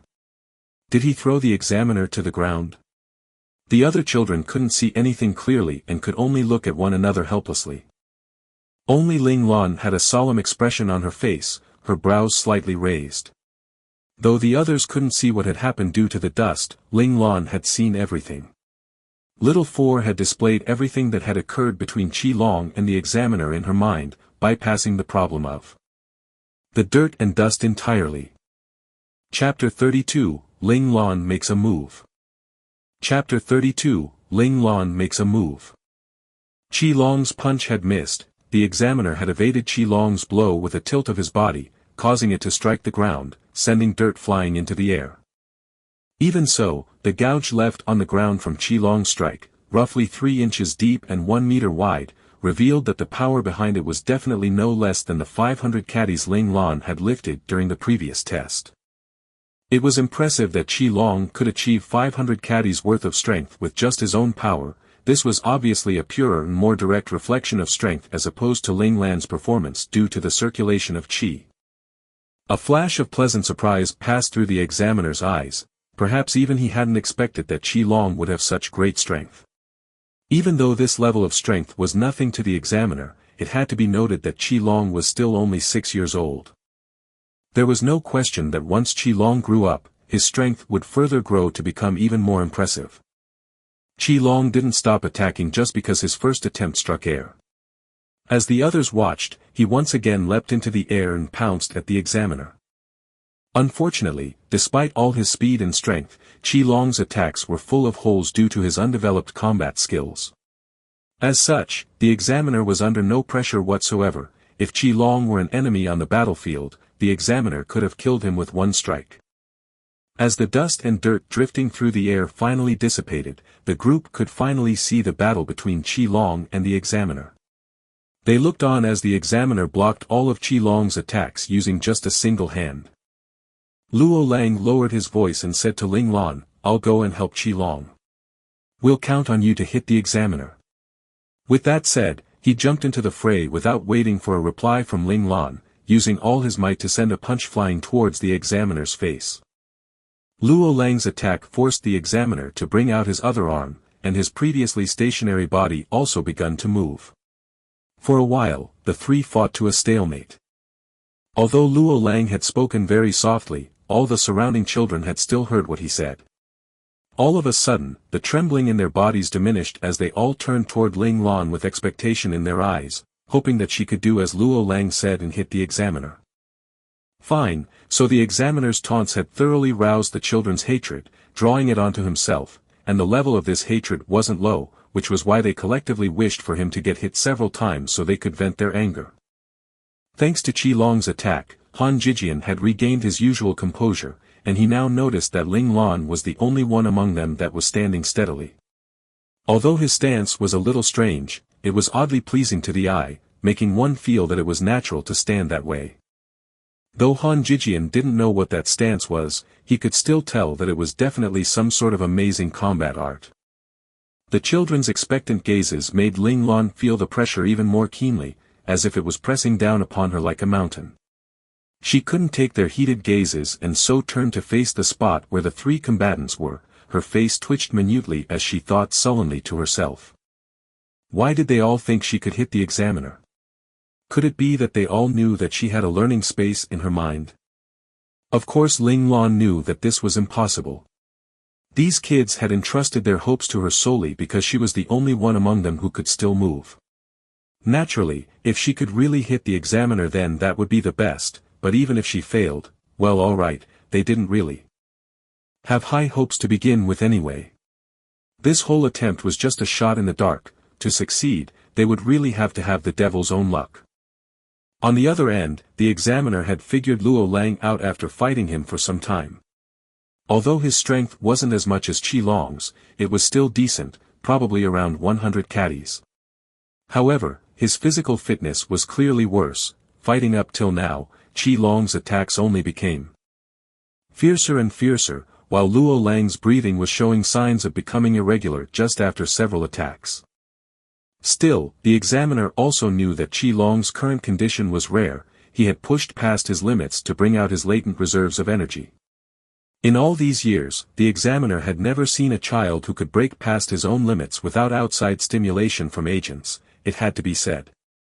That Qi Long was truly talented.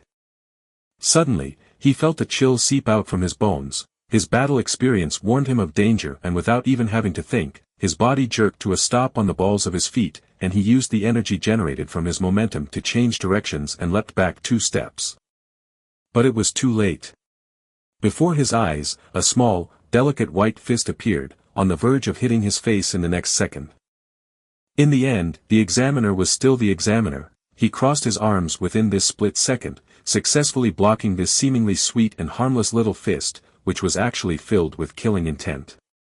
The two made contact with a resounding clap, and the examiner felt a huge wave of energy surge towards him. His body, which had yet to find stable footing, was once again forced to take a few steps back.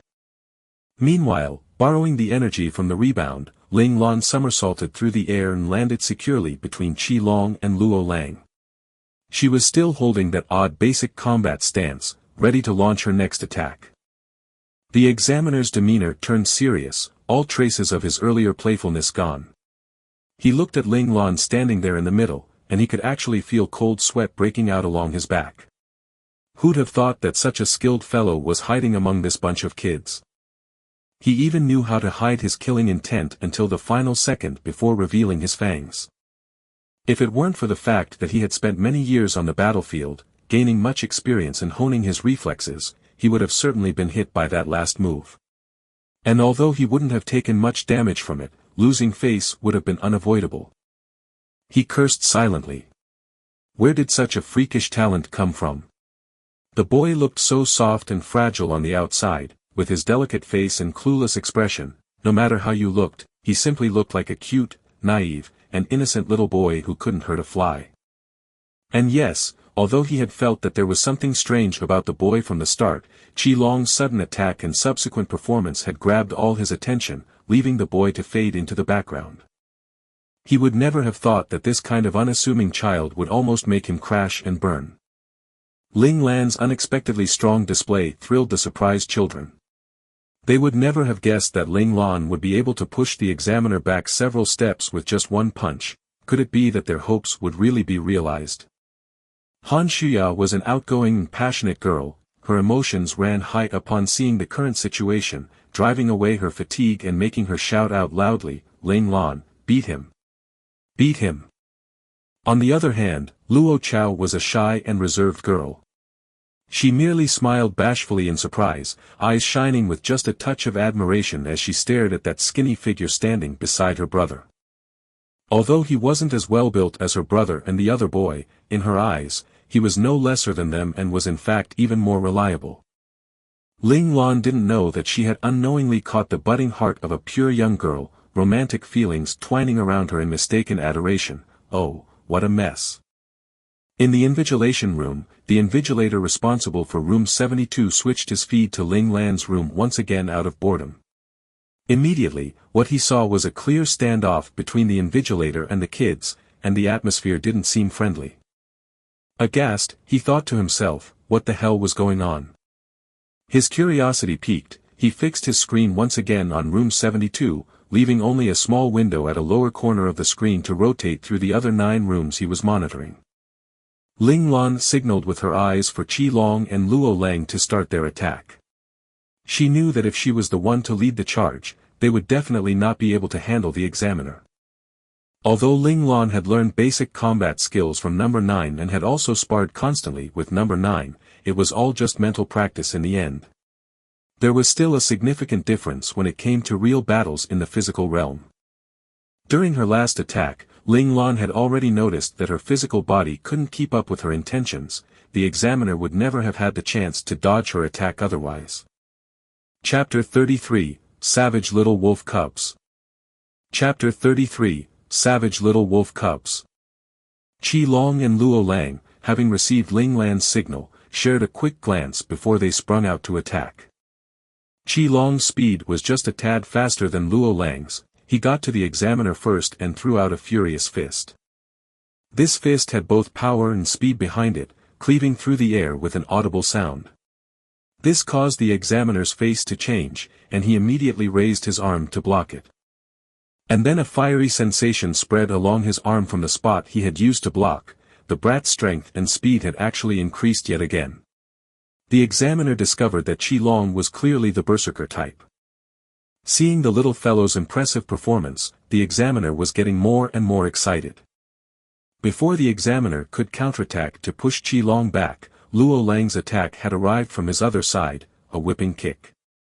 Luo Lang knew that he wasn't very powerful and that his fists would be no threat to the examiner, so this time he chose to change his attack into a strong kick instead.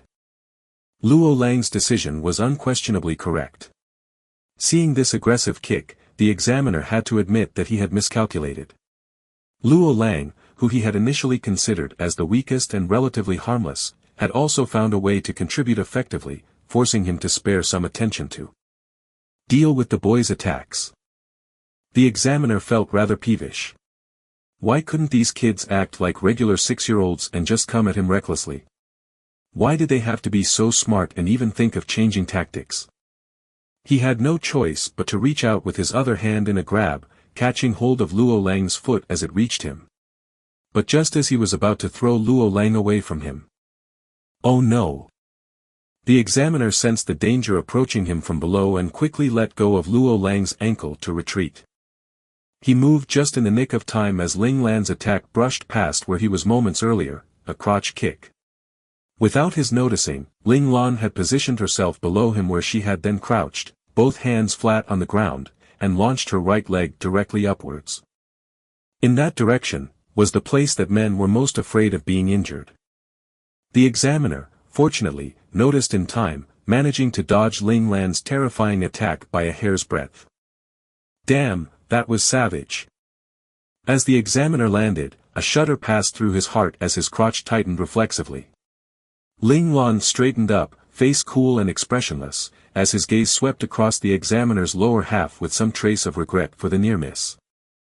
Seeing this, the examiner couldn't help but retreat another 3 steps, putting some distance between him and Ling Lan's group, before he felt a little safer. The examiner couldn't help but be afraid. just look at the power behind that kick. If that kick had landed as intended, his family line would most certainly have ended with him. The examiner was beginning to regret his whimsy. Why did he have to be so goddamn curious? Overly excited at the promise of great talent, he had decided to tease these kids just a little, but he hadn't expected to end up kicking a steel plate. These were not the adorable children they appeared to be, they were actually savage little wolf cubs in sheep's clothing. The examiner could almost cry. But still, he liked them. The examiner looked at the three children before him, each with varying expressions on their faces. Regardless if they were wild, Qi Long, angry, Luo Lang, or cool, Ling Lan, their expressions couldn't hide the sheer tenacity in their bones as well as their savage natures. The smile at the corner of his lips deepened. Any soldier would be overjoyed in the face of such promising young talent. Haha, Examiner 072 is in deep shit, the invigilator couldn't help but jeer as he watched the proceedings up to this point. He hadn't missed how flustered the examiner had been in that last encounter. The superintendent, who was just passing by on his rounds, overheard him speaking and looked over. When he saw that it was that officer who reported room 072 earlier, his irritation faded. After all, it was because of that officer that he had managed to learn about Major General Ling Zhao's inheritor. So he merely gently chided, "Quiet, what are you making noise about now?" The invigilator looked up to see the superintendent and stood up grinning to salute him, and then he reported in a low voice, "Sir, please look at this, there is a little problem." He pointed at the screen, asking the superintendent to come closer and see. The superintendent glanced at him doubtfully, but still bent over slightly to look at the screen. On it, he saw the three children attack almost simultaneously, one from above, one from below, while the last one exploited any openings, and although their actions were still obviously untrained, they were surprisingly coordinated, causing the examiner quite a bit of trouble. That's strange. What is Examiner 072 doing? He should just take them down. The superintendent couldn't understand, he just subconsciously assumed that that would be an easy thing for the examiner to do against 2 or 3 little brats. "Sir, take a closer look at this child's movements." The invigilator had watched for a longer time and so had sussed out part of the problem.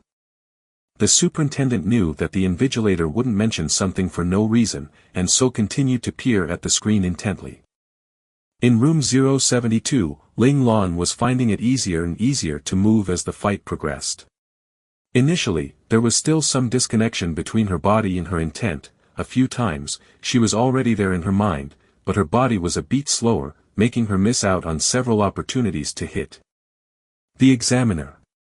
During this prolonged fight, however, she could feel her body becoming more agile, starting to flow and work in tandem with her intent. As Ling Lan got into her groove, the examiner naturally found it more and more troublesome to fight. At the start, he still had some room to slack off, but gradually, he found that he could no longer hold back. If he didn't put his full attention on handling Ling Lan's group's attacks, he was very likely to get hit by Ling Lan. After fighting for so long, the examiner had also come to understand the children's strategy. They wanted to overwhelm his guard and find an opening, just to leave a mark on his body with either their fists or their feet. What a bunch of vengeful brats, the examiner thought to himself helplessly. He'd never have thought that a simple joke would cause the children to become so dead set on hitting him. The examiner could only keep warding them off. He couldn't really hurt them after all, could he? Even if the military didn't sanction him for it, he would also be unwilling to do so. I mean, just look. These 3 kids before him had such great potential. The examiner was not at all anxious. He had all the patience in the world to wait them out.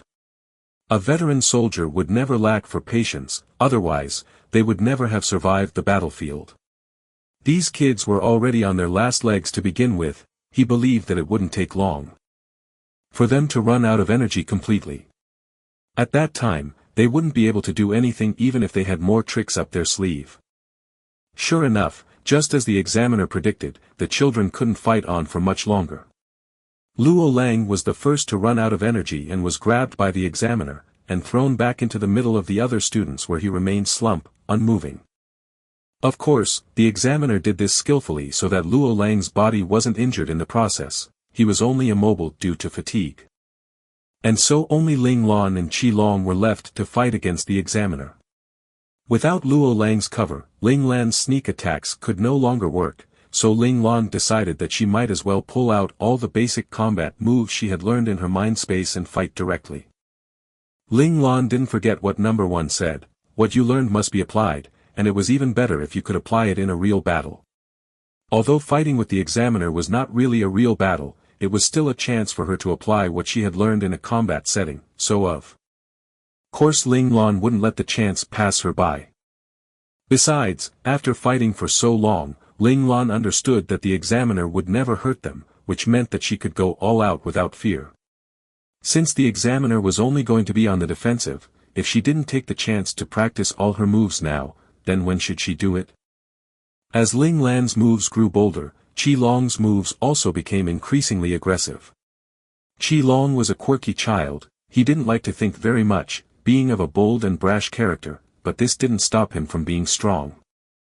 He instinctively chose the method best suited for himself, so when Ling Lan's attacks grew fiercer, he felt it was right and so followed suit.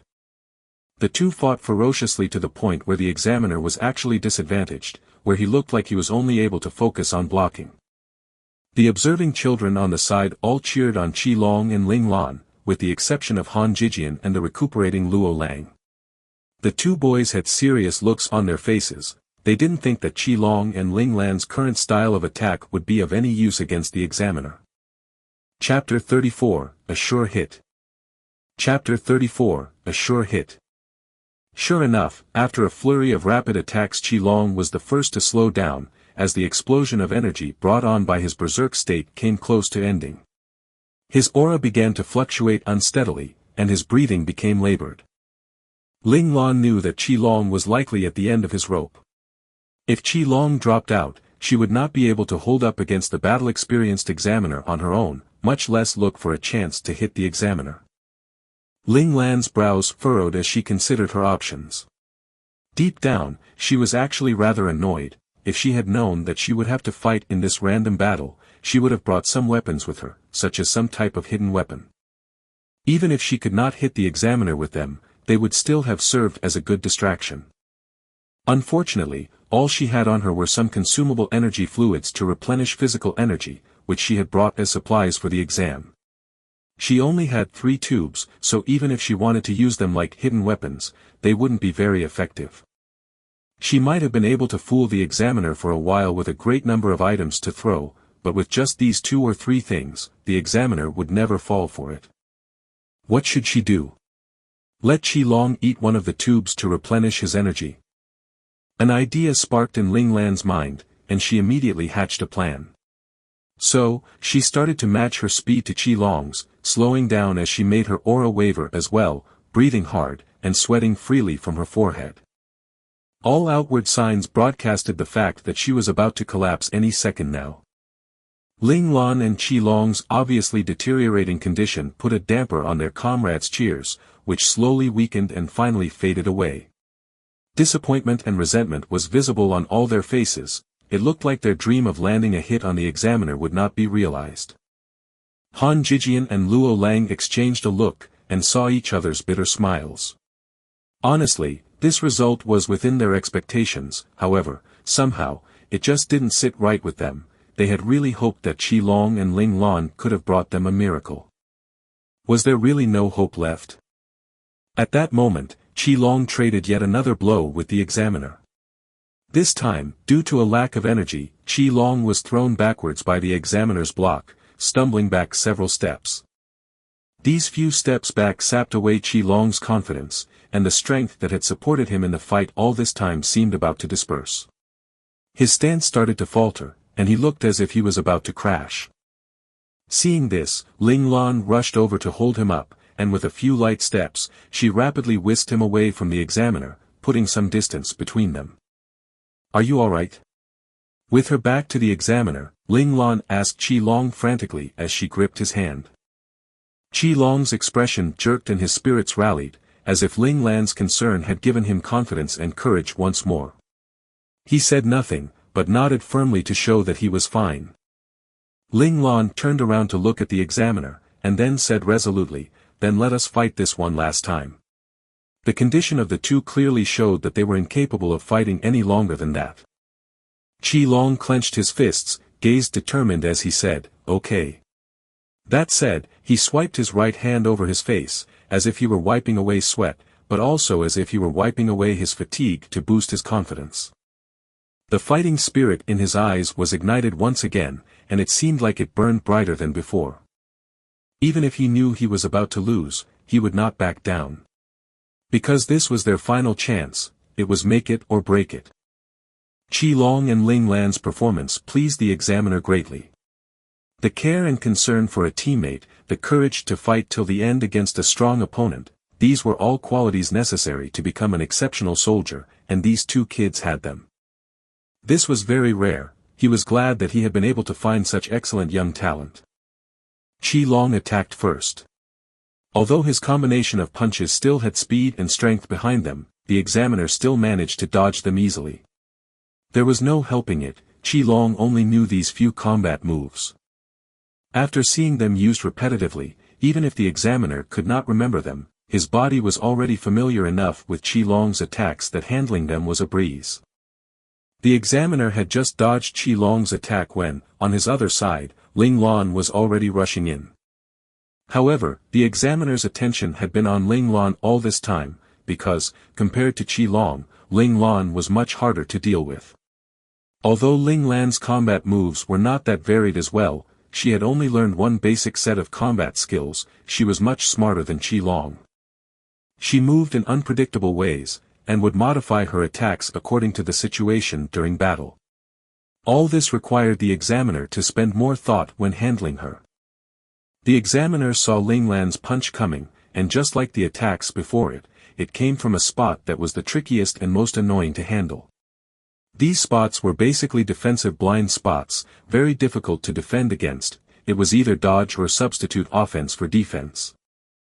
Counterattacking the opponent to force them to retract their move. Without having to think about it, the examiner pushed a palm out in return, aimed at Ling Lan's chest. His arm was longer and his palm was wider. Even as a counterattack, he was certain that his attack would reach Ling Lan first. And in their earlier encounters, Ling Lan had always reacted as he had hoped and gave up on her attacks. After all, continuing on stubbornly when you knew that your attack would be fruitless would only get yourself hurt, while your enemy would remain unharmed. A smart person would never do such a stupid thing. It was then that an accident occurred. Ling Lan didn't dodge but continued to press forward, and then, a figure appeared in the path of his palm hurtling towards Ling Lan. It was Qi Long. Not good.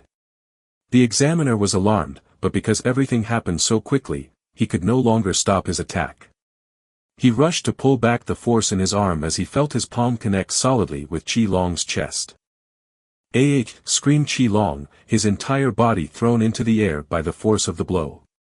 In mid-air, he threw up a mouthful of blood, and then crashed mercilessly onto the ground, where he then lay unmoving. "Ah! Qi Long, he's hurt," the observing children all yelled out in fright. Han Jijian in particular had become petrified, his face white as a sheet. The examiner was horrified. Had he pulled back too late? All his attention was now focused on Qi Long, looking at his prone body lying on the ground, fresh blood trickling out from the corners of his mouth in a steady stream. How did this happen? Could it be that he really hadn't managed to pull back in time, and had struck Qi Long with full force? Had he injured his internal organs? The examiner's thoughts were a mess, with no mind to spare for other matters. All he could see was Qi Long's body on the ground, spewing blood. Bam! The loud sound of a strong fist hitting flesh rang out abruptly, and the examiner was sent flying by a large surge of energy, falling to the ground in a heap. It turned out that Ling Lan had not given up on her attack. Taking advantage of the examiner's mental chaos, she had snuck in unnoticed to land a sure hit. Ling Lan blew lightly on her weapons, her delicate fists, and grinned as she said, "Mission complete. Examiner hit. But sir, you wouldn't fail us just because you were embarrassed, right?" Chapter 35, Test completed. Chapter 35, Test completed. Sprawled on the ground, the examiner's reaction was quick. With a back spring, he flipped back onto his feet. Although Ling Lan's punch had seemed very powerful enough to send the examiner flying, it hadn't actually done much damage to the examiner, only leaving a dark bruise on the examiner's left cheek. Of course, this perfectly suited Ling Lan's intent. She had only wanted to prove that they were not so easily bullied. The examiner stood there unmoving, but his face was an icy wasteland. Lifting his hand to touch the bruise on his face, even though it was numb to the touch, he felt an inexplicable hurt welling up from his heart. Indeed, it was a hurt mixed with rage along with deep disappointment. He wasn't angry because Ling Lan had managed to hit him, but because, with that hit, Ling Lan had displayed a selfishness and ruthlessness that he could not condone. The examiner could not fathom how this promising child, excellent on so many fronts, could be so cold and unfeeling to use his own companion as a human shield to achieve his ends. Although he had been flustered by the accident in the last encounter, his eyes had still seen clearly. Qi Long had suddenly appeared to block the hit meant for Ling Lan, not out of his own volition, but because Ling Lan had dragged Qi Long directly into the path of the examiner's attack. Worse yet, Ling Lan seemed utterly unconcerned about the condition of his companion after the fact, only focused on his own results. This type of selfish behavior was the last straw for the examiner. He decided that he would never give Ling Lan the chance to enter the special classes. The Federation could never give specialized cultivation to such a cold and unfeeling, selfish child. Even if he became a soldier, he would only bring harm to the Federation and to his fellow soldiers. But before the examiner could start yelling, what happened next stunned the examiner into silence. Ling Lan walked over to the unconscious Qi Long, who was still lying on the ground spewing blood, and kicked him several times on the side none too gently, saying with some consternation, "All right. It's done. Aren't you going to get up now? Don't you think you're overdoing it?" And just like that, Qi Long sat up, a silly grin on his face as he said, "You really hit him?" Blood continued to trickle out of the corners of his mouth as he spoke, gruesome to see. Ling Lan said smugly, "Of course. Who do you think I am?" There were times when she just had to be childish. Ling Lan knew that she might already have overdone things a little, so all she could do was try and make up for it now. Qi Long nodded repeatedly in open admiration as he said, "Yup, Ling Lan, you're definitely stronger than me." That said, he continued eagerly, "Didn't I act really well though?" Ling Lan nodded easily without much sincerity, even going so far as to pat Qi Long on the head to humor him. Alright, so Qi Long's current demeanor was just too much like those loyal dogs she was familiar with in her world 10,000 years ago. That earnest begging look was just too adorable that she couldn't help but to reach out and pet him. The straightforward Qi Long had no idea he was being patronized by Ling Lan, nor did he know that his image in Ling Lan's mind had been relegated to adorable. He happily scrambled off the ground after being praised, licking at the dried bloodstains at the corners of his mouth. With some regret, he said, "Such a shame we had to waste so much energy fluid. This taste is awesome, I've never tasted such tasty energy fluid." Ling Lan rolled her eyes internally at his words, thinking, of course it was delicious. That tomato-flavored energy fluid was the result of her hard research. How could he compare it to other energy fluids? Thinking of the original taste of energy fluids, Ling Lan's body shuddered reflexively. That taste was really not for human consumption. Probably even the cats and dogs of 10,000 years ago would not touch it. Ling Lan was not someone who would mistreat herself.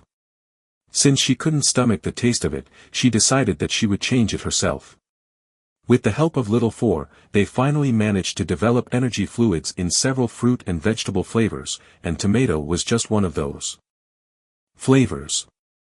She had given Qi Long that flavor because the coloring of that flavor also resembled that of tomatoes, a vibrant red, which would easily let others mistake it for blood, lending even more credibility to Qi Long's act of getting injured.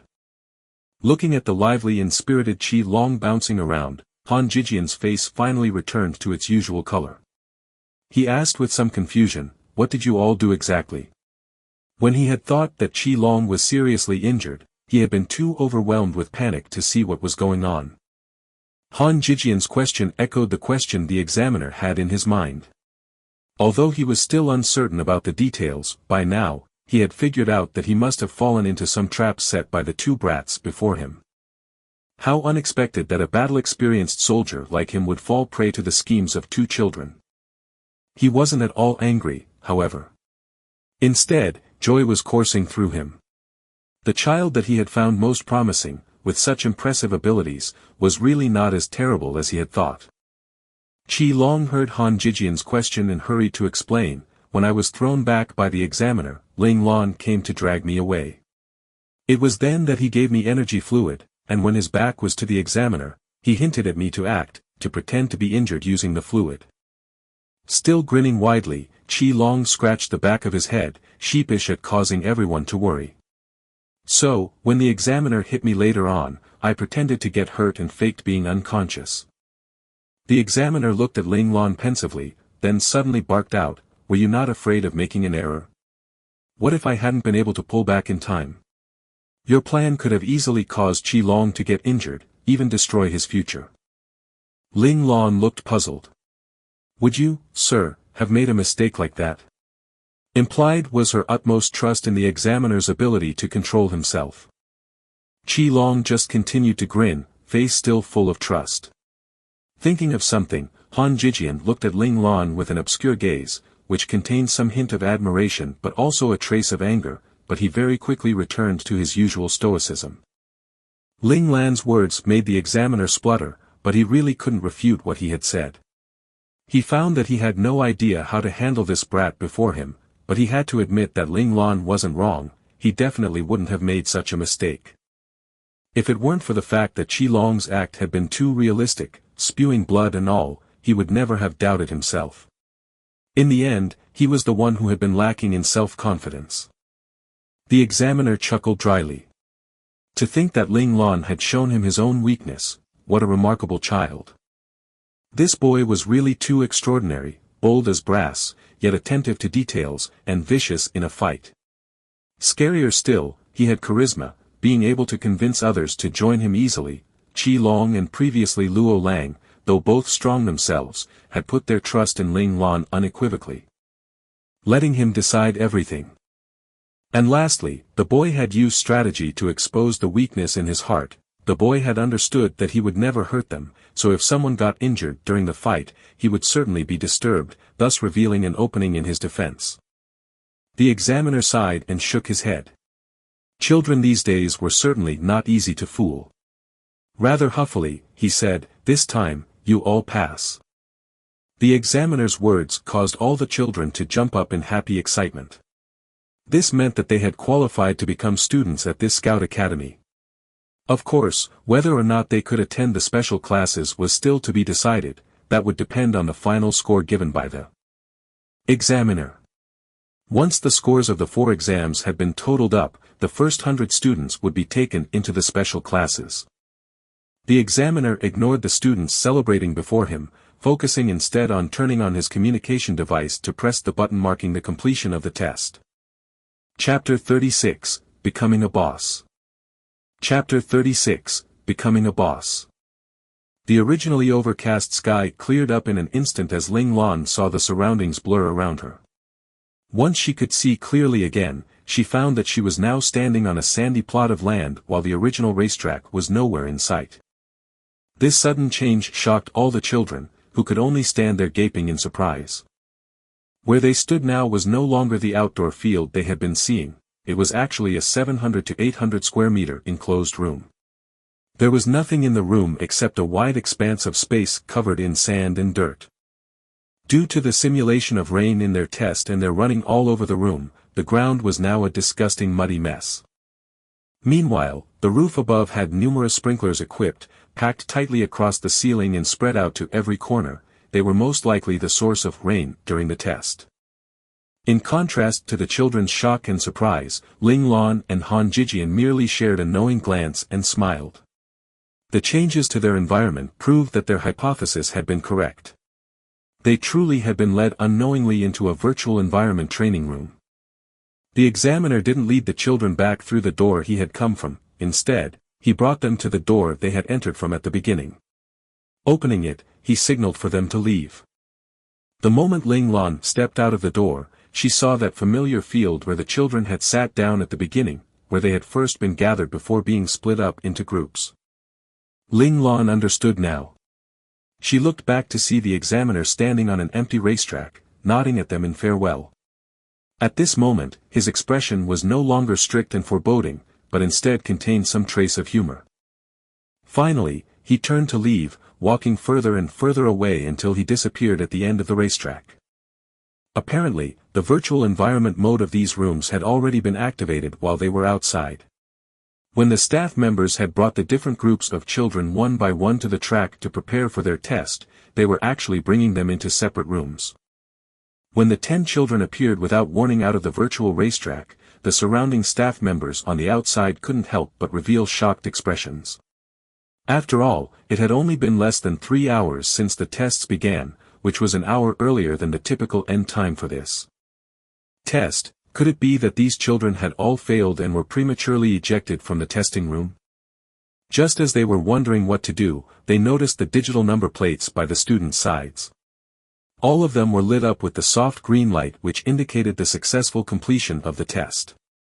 The staff members excitedly smiled. Didn't this mean that all these kids were amazing talents? Fine, so even the best Central Scout Academy had an insatiable thirst for promising talent. The staff members helpfully led them out of the testing site. When Ling Lan walked out of the main gates, the first thing she saw was Ling Qin's anxious face and she immediately felt warmth bloom in her heart. Yep, being with family was still the best. Only now did Ling Lan feel the aches and pains all over her body. Although she had already held back her strength in the previous fight, the excessive exercise had still damaged her muscles, which were now making their protests known. The parents and guardians of the other children were also there waiting. Seeing their children appear, they all gathered around, asking about the test. The outcome of this test would determine the future of the children as well as influence the future of their respective families. Learning that they had all passed, the guardians were very happy. Meanwhile, the children themselves had also established a deep bond by going through the test together. They all promised to reunite on the first day of school before reluctantly saying their goodbyes. Ling Lan said goodbye individually to each of the 9 children, her manner polite and reserved, no hint of impropriety in her actions.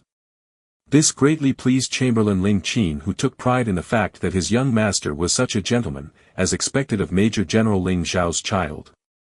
Feeling that she had done everything as necessary, Ling Lan turned to leave with Ling Qin. But she had only taken 2 steps when she felt Ling Qin suddenly stiffen beside her before relaxing again. At the same time, there was a violent sound of rushing air behind her. An ambush? Ling Lan didn't sense any evil intent, however, so she simply moved 1 step to the left to evade this fierce tackle. With a loud whump, her attacker was splayed on the ground, face down in a spread eagle position right before Ling Lan's feet. Seeing this very familiar figure, Ling Lan's eye twitched. She shouted, "Qi Long! What do you think you're doing?" Qi Long was now covered in dirt. He quickly climbed up, face calm as he brushed off the dirt from his clothes before saying, "I have come to say goodbye." Hearing this, Ling Lan facepalmed internally. "Just now, didn't I already say goodbye to you? Damn it, when did this brat learn how to talk nonsense? Was he just being contrary?" Despite having his lie exposed by Ling Lan, Qi Long wasn't at all embarrassed. With no trace of shame on his face, he continued, "That was just a group activity. Right now, this is my personal goodbye." Qi Long lifted his head to smile winningly at her. "Hee, Ling Lan, aren't you touched?" "Touched? Not at all." "Shocked?" "Maybe a little," said Ling Lan drily, face expressionless. Qi Long was the type that would take a mile if you gave an inch. She couldn't afford to show him any favor whatsoever or else the situation would spiral out of her control. Qi Long chose to ignore Ling Lan's jab, instead looking intently at Ling Lan, as if trying to confirm something. His gaze was sharp and penetrating, causing Ling Lan to shift uncomfortably, but before Ling Lan could say anything, Qi Long had said, "Ling Lan, you really are stronger than me. I submit to your strength. From now on, you're my boss." Ling Lan blinked. "Boss? What the hell? Had she heard wrongly, or had Qi Long gone mad? Also, did she look like she wanted underlings? Why would Qi Long bring this up? Furthermore, why didn't anyone notify her of this? Was this decided privately just like that? Ling Lan's face was stuck in a deep frown as she thought all this to herself helplessly. Honestly, Ling Lan had never considered becoming a boss. Bosses were always at the head of the pack, the primary target, the one who would get shot first. Becoming a boss would go against the resolution she had set from the start, to live a humble, low-profile, and safe life. The moment Qi Long finished speaking, he waved goodbye and fled, leaving a trail of dust in his wake. Ling Lan never had the chance to say anything. However, for Qi Long, Ling Lan's opinion was irrelevant. Qi Long was a single-minded creature, as long as he himself had acknowledged it, even if Ling Lan was in denial, he was dead set on Ling Lan being his boss. And thus, Ling Lan became Qi Long's boss. Ling Lan grimaced as she watched the gradually disappearing figure of Qi Long. She was a little annoyed at herself for being too slow to react. Back then, she should have firmly grabbed hold of Qi Long and communicated with him properly. Of course, this method of communication did not exclude the use of violence to get her point across. Han Jijian ambled over with a slight smile on his face, clearly rejoicing in her misery. Ling Lan complained to him, "Couldn't you have kept a better watch on that bro of yours?" Bro. Han Jijian was startled by the term, not understanding what Ling Lan meant. Ling Lan smirked evilly. "Your bromance partner." Han Jijian was clearly taken aback for a moment as he digested this new term. And then, as if coming to a realization, his jade-white little face turned red. Looks like his skin was still a little too thin to take this sort of joke. Ling Lan was surprised by Han Jijian's blush. Who knew that the mature-looking Han Jijian would react in such a childish manner? "Wow, you're embarrassed just like that." Oh, Ling Lan, no matter how intelligent Han Jijian was, he was still just an innocent 6-year-old child. Of course his skin couldn't be as thick as yours, which had been collected over the course of 2 lives, a total of 30-odd years. Out of intense embarrassment, Han Jijian snapped back, "You're already going to be a boss, can't you be a bit more serious?" Ling Lan was hit where it hurt. Internally weeping, she looked at the sky. "I heard nothing. Dear God, she only wanted to live a peaceful life, she didn't have any grand ambitions. She only wanted any children who wanted to rely on her to stay far, far away, and to not disturb her. Amen." But Han Jijian's next words caused Ling Lan's fervent hopes to be dashed into pieces. "He's already called you boss, are you planning to reject him? Also, you should also take care of me in the future." Boss. Ling Lan. Hells. Looks like even Han Jijian was claiming her as his boss. Chapter 37, The Examiner's Recommendation. Chapter 37, The Examiner's Recommendation. At this time, Luo Lang stalked over with his head held high with his younger twin sister Luo Chao in tow. He rather looked like a peacock, thought Ling Lan to herself in amusement. Luo Lang stared at Ling Lan for several seconds, and then said, "Since Qi Long has submitted to you, then I'll also acknowledge your strength, grudgingly. Please take care of my sister and me from now on." Huh? What was this? Ling Lan stared back blankly. She didn't really have any connection to Luo Lang, right? In her mind, little Four could hold back no longer. Thunderously, he spat, "What else could it be? He also wants you to be his boss. You've wronged me." Little Four's gaze reflected only sorrow, creeping Ling Lan out. What was up with Little Four? Why did he sound so forlorn saying that she had wronged him? Ling Lan's mind started racing, thinking about what she could have done to hurt Little Four's delicate soul. But after much thinking, she still couldn't figure it out and so could only assume that the little rascal's rebellious phase had come. Little Four was very angry and full of animosity. He hated those shameless people who had come to wrap themselves around Ling Lan's sturdy thighs. He was also mad at Ling Lan's actions. She must have shown off too much to garner so much attention, causing him to have so many competitors to become her #1 underling. Alright, so Little Four was no longer obsessed with the epic Three Kingdoms, he was now addicted to some third-rate novels meant for leisure reading. The sudden drop in taste was just too jarring. Consequently, the way he addressed Ling Lan had also changed. This was how it happened. One day, Little Four was extremely bored, so he decided to surf the net randomly. By chance, he stumbled onto a very obscure website, which was called World of Slash. You even needed a password to log in. This piqued the curiosity of Little Four. Naturally, passwords and the like were useless against him, he easily bypassed them and toured the site. He discovered countless business opportunities in there. So many people were crying out for Slash novels, Slash fan works, Slash videos, and they were willing to pay for them. Little Four's greatest goal right now was to earn money. How could he let such a golden opportunity slip by? Although he wasn't certain his database had Slash fanworks or Slash videos, Little Four was confident that his database would at least have some Slash novels. Putting aside the other things in his database, the sheer amount of novels he had in there was staggering. When Little Four searched his database, sure enough, the novels tagged as Slash were almost more than he could count. This was all the fault of Ling Lan's indiscriminate selection of reading material in her past life. Little Four was ecstatic. He could already envision the Squarehold brothers too pouring in. Little Four also found that the more words a novel had, the more money it was worth, so after some picking and choosing, he chose to publish the rather long, Reincarnation in a Time of Armageddon, The Rise of the Cannon Fodder. Of course, he was also very curious to see what these Slash novels were about, to drive the people here so crazy.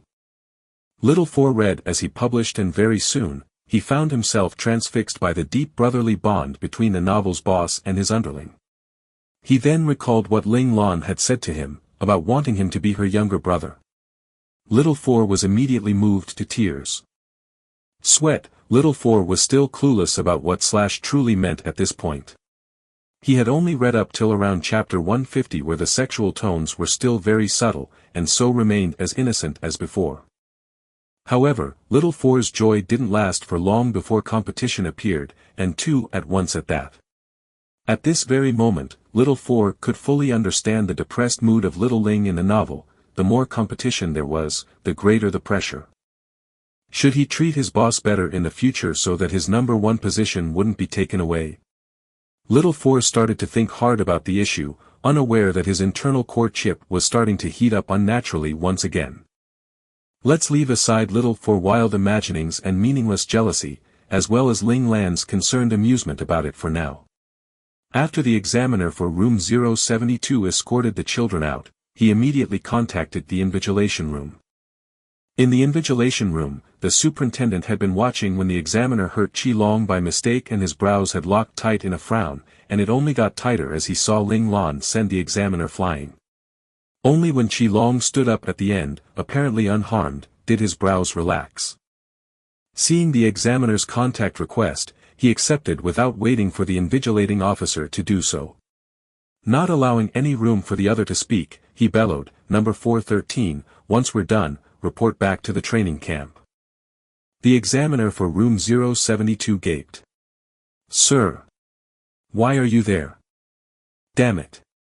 Why was his direct superior on the other side of the line? Why was he so unlucky?" With a long face, the examiner asked carefully, "Sir, then when should I come back?" The superintendent huffed and said coldly, "A month later." The superintendent's reply made the examiner want to curl up and cry.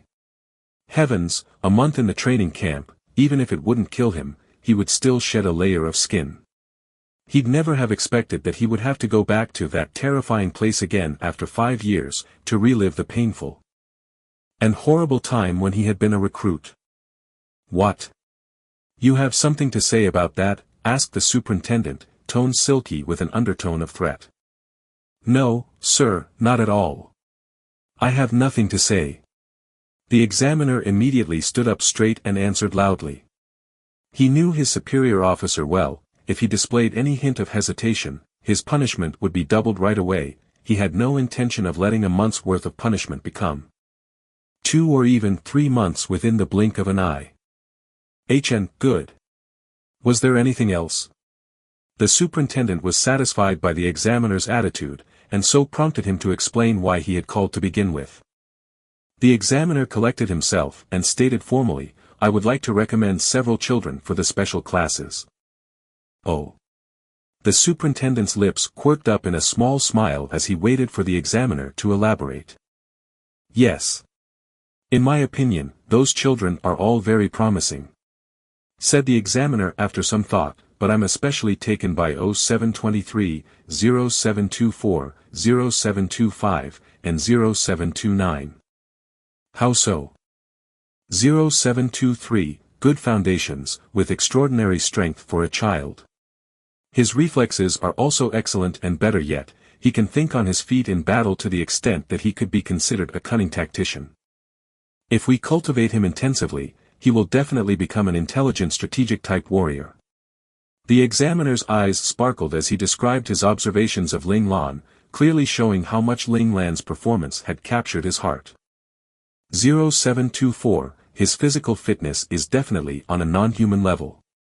He actually managed to break past his body's limits all on his own. He is a true prodigy. As long as the Federation provides focused cultivation, he is very likely to be the next IN mecha operator. By the time the examiner got to the last part of his report on Qilong, his face was flushed with excitement. The examiner couldn't be blamed for losing his composure. Aside from Major General Ling Xiao, no one had managed to rise up to the challenge of becoming an IN mecha operator during the past 10 years. And now, he could actually see a glimmer of hope in Qilong. How could he not lose control? An IN mecha operator, is it? Was 0724 the only potential candidate? The superintendent's gaze was complicated, shaded by his eyelids, hiding away his true thoughts. 0725, cool and level-headed, with commendable logic and an analytical mind. He is definitely an excellent staff officer in the making. I recommend that we focus his training in this direction. The Federation not only needed hot-blooded warriors unafraid of death, but also staff officers capable of planning and taking command, who could deploy strategies from thousands of miles away. 0729 seems weaker than the other three in comparison, however, he has an unyielding spirit. If we place him together with the other three, this attitude of his could push him to become an excellent soldier, as impressive as the others. The examiner systematically laid out his thoughts on the four children and then silently waited for his superior officer to make the final decision. Chapter 38, Who's the Opponent? Chapter 38, Who's the Opponent? After several long seconds of wait, the superintendent's calm voice was transmitted through the communication device. Your recommendations have been approved. As for the reward for your recommendations, you'll receive them after you rejoin the troops. With that said, the connection was severed without waiting for the examiner's reply. Although the examiner had been mercilessly hung up on, he wasn't at all unsatisfied. The tight expression on his face loosened, and the hints of a smile could be seen. He rubbed off the sweat marks on his forehead and breathed a silent sigh, thankful that he had managed to survive his demonic team leader and, of course, pleased at his own penetrating insight. He had initially thought that this assignment at the Scout Academy was just a forced break for soldiers like him, something to spice up their routine while providing them with some extra pocket money. He hadn't expected that he would be so lucky as to find such promising young talent, earning him additional recommendation rewards which would actually influence his career progression. However, he was a little puzzled. Why did even his own demonic team leader get assigned to monitor this test? What the hell was going on here? The examiner for Room 072 was part of the Federation's Special Mecha Forces, a member of the Bladed Special Ops Team, number 413. This time around, his team had just returned from the battlefield, but before they could settle down and rest they had received military orders to go to the Central Scout Academy to oversee this year's enrollment tests, the final two events. He still remembered that back then, all the team members had been dumbfounded. After all, they were all considered bloodthirsty killers on the battlefield, and now, just like that, they were expected to switch from being butchers to being nannies to coddle a bunch of kids. Of course, as the commander of the Mecha Special Forces, their demonic leader, that is, the superintendent, this was just the rank they used in public, the true rank was only known within the military workings, that had been on the other end of his communication device earlier, had protested this assignment, but had been summarily ignored. Resigned, their commander could only send out the special ops team to become examiners. Still, he hadn't expected the commander himself to be physically present as well. The superintendent, who was also the commander of the special forces, shut down his communication device and then said to his subordinate invigilation officer, "Number 137, you'll be responsible for this. Arrange it so that the 4 of them enter the special classes, and their results must be averaged there." Number 137 blinked, confused. Huh? The superintendent swept an icy gaze at him, but though number 137 did not make any further noise, his face was full of curiosity as if he really wanted to know what was going on. The superintendent rubbed his forehead wearily. Why were all his subordinates such curious people? For 13 was one, and 137 was another.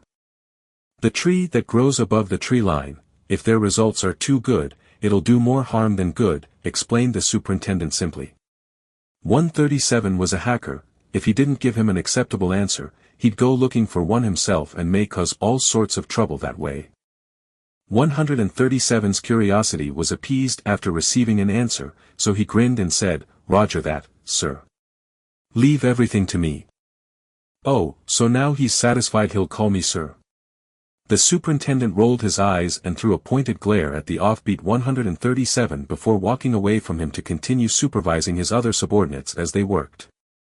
All right, so just within this short period of time when he had stopped to chat with 137, there were already several officers who had begun yawning in the invigilation room, and some had even slumped forwards and fallen asleep. Hee. Did they really think this commander of theirs was a lowly superintendent? Actually daring to act so slovenly in front of him, the commander of the special forces smiled sinisterly. He wouldn't allow his soldiers to be so unfocused and to lower their guard so casually, even though there was no real danger in this small Central Scout Academy. "Attention," he hollered. The entire invigilation room was immediately thrown into disarray, and the sound of howls and wails could be heard. The demonic leader would discipline his soldiers, and he wouldn't show mercy regardless of location. Meanwhile, on Ling Lan's end, she finally reunited with her mother Lan Luofeng under Chamberlain Ling Qin's lead. Lan Luofeng anxiously asked, "Baby, did it go well?" If she hadn't been worried that Ling Lan's gender would be exposed at school, Lan Luofeng would actually care not one whit how her daughter did in the exams. She had never intended for Ling Lan to be a great soldier to begin with. Ling Lan smugly replied, "Of course. Who do you think I am?" The self-confidence writ all over her face lay Lan Luofeng's worries to rest, and she too smiled along with Ling Lan. For the sake of her mother's happiness, Ling Lan was used to acting cute and playing the child. However, her efforts weren't in vain. Lan Luofeng, who had originally been overwhelmed with sadness at her father's passing, had slowly shifted her focus onto Ling Lan and had slowly regained her spirits. Hope had rekindled in her eyes as the sadness became muted. The final results would only be announced half an hour after all the tests ended. Ling Lan didn't know how much longer the other children would take to complete the exam, so waiting here was obviously not a good idea. As such, she suggested to Lan Luofeng that they go home to wait for the results. After all, the final results would be posted on the Central Scout Academy's website, available for public perusal. Lan Luofeng thought about it and agreed, and so brought Ling Lan home. As the sky slowly darkened into night, the final student finally completed the exam at the Central Scout Academy. All the invigilators, who were responsible for keying in the marks, entered the scores they had collected into the Central Scout Academy's main system. The system would then calculate and tally up the marks before arranging them in descending order to produce a name list. Number 137 was excitedly flexing his fingers at this moment, warming them up for his upcoming performance. Being one of the top 10 hackers in the virtual world, he must definitely accomplish the mission his commander had assigned him flawlessly. In Ling Lan's home, Lan Luofeng was seated before a large screen, patiently refreshing the Central Scout Academy's website again and again, waiting for the announcement of the final results. Meanwhile, Ling Lan was lying down on the couch, talking with Little Four in her mind. Little Four, can you go online from this position? Ling Lan asked worriedly. She knew that Little Four could access the internet wirelessly within a certain radius. Little Four looked like he had everything under control. No problem, even a little further is fine. Little Four, I only want you to enter the Central Scout Academy system to ensure that I can enter the special classes, don't go and do anything else, reminded Ling Lan. Although Ling Lan was confident, she had still decided to let Little Four keep a lookout for her results, just in case. It wouldn't do for someone else to mess around with the results after all. It had to be said that Ling Lan was very cautious.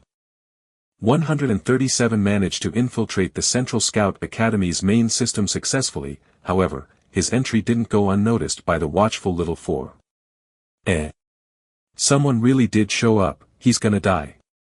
Little Four was incensed. This sort of action was like waving a red flag at a bull. Remember, he was like a god on the web, who was it that dared to challenge his authority? Ling Lan sensed Little Four's anger and hurriedly asked, what's happening, Little Four? Little Four pouted as he huffed, someone has infiltrated the system. It looks like he wants to change your scores. Let me get rid of him now. Little Four looked like he already had his knife sharpened and ready to slaughter the poor invader. Wait, no hurry. Let's see what he wants to do first. Also, can you track his location? Ling Lan was very calm. Stopping the other prematurely wasn't going to solve the problem and would just alarm the opponent. It would be wiser to just observe for now, and try to figure out the other's background. Ling Lan liked to know all the facts before acting, but if the opponent really seemed to harbor evil intentions, of course she wouldn't choose to be merciful. Chapter 39, Modifying the Scores. Chapter 39, Modifying the Scores. In the mind space, Little Four acknowledged Ling Lan's reminder out loud and then became silent and unmoving. Ling Lan knew then that Little Four's consciousness had already gone into the virtual network, leaving behind an empty shell. 10,000 years' worth of technological advancement, as well as the emergence of spiritual power, had greatly changed the methods and approaches of modern-day hackers. Becoming a hacker nowadays was no longer a purely learned skill, it also required some natural hacking talent. This talent referred to human spiritual power and the ability to disguise and hide one's true self. The assessment to categorize spiritual power could only be done after the age of 10, because that was when the spiritual power of a child matured and started to evolve into different types, which would determine the direction of their development and cultivation. Of course, Ling Lan did not know at this time that spiritual power would evolve that way, nor did she know that the internet hackers these days were so much more dangerous and terrifying than the ones from 10,000 years ago. These days, a battle between hackers could easily result in death or injury, while brain death was a rather common consequence. In this era, hacker battles were known as death battles without gun smoke. They were, at times, considered even more dangerous than real battles. Still, it was fortunate that Ling Lan didn't know, otherwise she would never have let Little Four go into the system. In her heart, Little Four had become her most cherished relative. Even though the risk of her secret being exposed would be much higher if she didn't manage to get into the special classes, the problem wasn't insurmountable. If Little Four disappeared because of the dangers of hacking, however, she would never have been able to accept it. The moment Little Four's consciousness entered the dummy avatar he had embedded in the Central Scout Academy systems, 137 jerked to a stop, immediately pausing his actions in modifying the scores. As expected of a top-tier hacker in the Federation, even though Little Four's entrance had been exceedingly subtle, 137's keen spiritual power had still sensed some disturbance in his surroundings. Cold sweat started dripping from his forehead. Examiner 413, who was standing guard beside his physical body, stiffened. Could it be that 137 was in danger? 137 was only trying to change the scores because of his recommendations. If 137 were to be harmed doing so, he would never forgive himself. Although the bonuses he would get from these recommendations were considerable, his teammate was much more important. Number 137 was very careful, surreptitiously sending out mental feelers to investigate. Although he had no idea who his opponent was, He knew that it had to be someone formidable to be able to hide his presence so well. Little Four observed all this coolly. He wasn't restricted by human limits on the net, whereby each person was only limited to one online avatar. Even hackers were not exempt from these limits. The most a hacker could do was to disguise his identity and obscure his entry point. In contrast, as long as he was online, he could divide himself into multiple avatars with a snap of his fingers, and conceal himself inside the very fabric of the internet itself. Little Four merely had to trace the spiritual power of his opponent to find his entry point. Although the opponent did use some spiritual power to hide his identity and location, these little tricks were like child's play to Little Four. With no trouble at all, Little Four had managed to lock onto his opponent. However, when he tapped into a monitoring device at the opponent's location and saw Examiner 413, he knew that the matter wasn't the problem he had assumed it would be. He swiftly relayed this scene to Ling Lan in the mindspace, and Ling Lan was stunned at the sight of their Examiner number 413. What are they trying to do? Ling Lan wondered. After all, her current scores had been given by the Examiner to begin with. She had already found out her final score a few minutes ago, and although she did not rank first, because her intelligence score was just too horrible, she had easily secured second place, so she was already certain to get into the special classes. If the Examiner did not want her to enter the special classes, he could have just given her a low score directly. There was no reason at all for him to go to so much trouble with a hacker to change her scores now. Could it be that there was some other motive for his actions? Ling Lan decided to just stay back and observe for now. She could always make a decision after she found out what he was up to.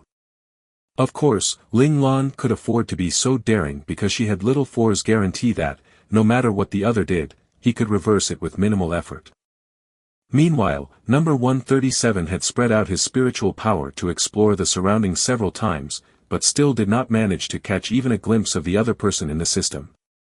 This caused him to be jumpy, and he started to doubt himself. Could it be that he was too uptight, causing his senses to be fooled by paranoia? Time was running out, and no matter how hard 137 looked, he could not find the source of the disturbance he had felt.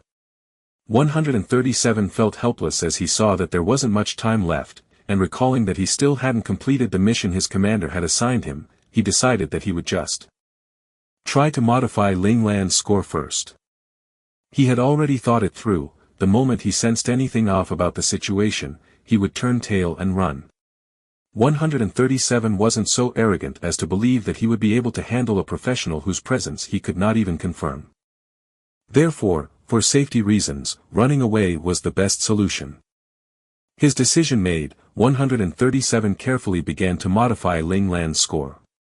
Naturally, he dared not touch the scores of the first two tests, which had not been under their jurisdiction. Any changes there would be easily caught. Only the scores for stamina and speed had been controlled by their special ops team, keyed in by 413 and himself, and so could be freely altered.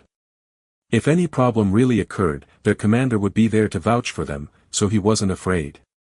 Of course, before this, 413 and he had considered just keying in a lower score. However, they had no idea how the other children from the other groups would do, if the score they entered turned out to be too low, or if something happened so they were unable to change the scores later. Wouldn't it be such a shame for these children to lose their spot in the special classes? So, with a mind to minimize the risk of that happening, they had decided to key in the original high scores. Following 137's edits, Ling Lan's total score shifted, dropping her rank from the initial second to the 17th place. After 137 finished his edits to Ling Lan's score, he waited patiently for a long moment. Finding no change in his surroundings, he moved on to modify Qi Long's, Han Jijian's, and Luo Lang's scores as well, causing them to fall from 3rd, 5th, and 6th place, to the 18th, 21st, and 24th place. 137 did not forget what his commander had said, to guarantee the 4 children's entry into Special Class A, but to do so in a way that was low profile so that they did not gain too much attention. Right now, these middle-of-the-pack scores and rankings should resolve all of his commander's worries. After all, the first 50 students would enter Special Class A, while students ranked 51 to 100 would go into Special Class B. Little 4 reported the modified scores and rankings to Ling Lan, and Ling Lan finally realized what the examiner had intended. Looks like he was doing this out of good intentions. These rankings right now were very nice, not too outstanding yet not too shabby.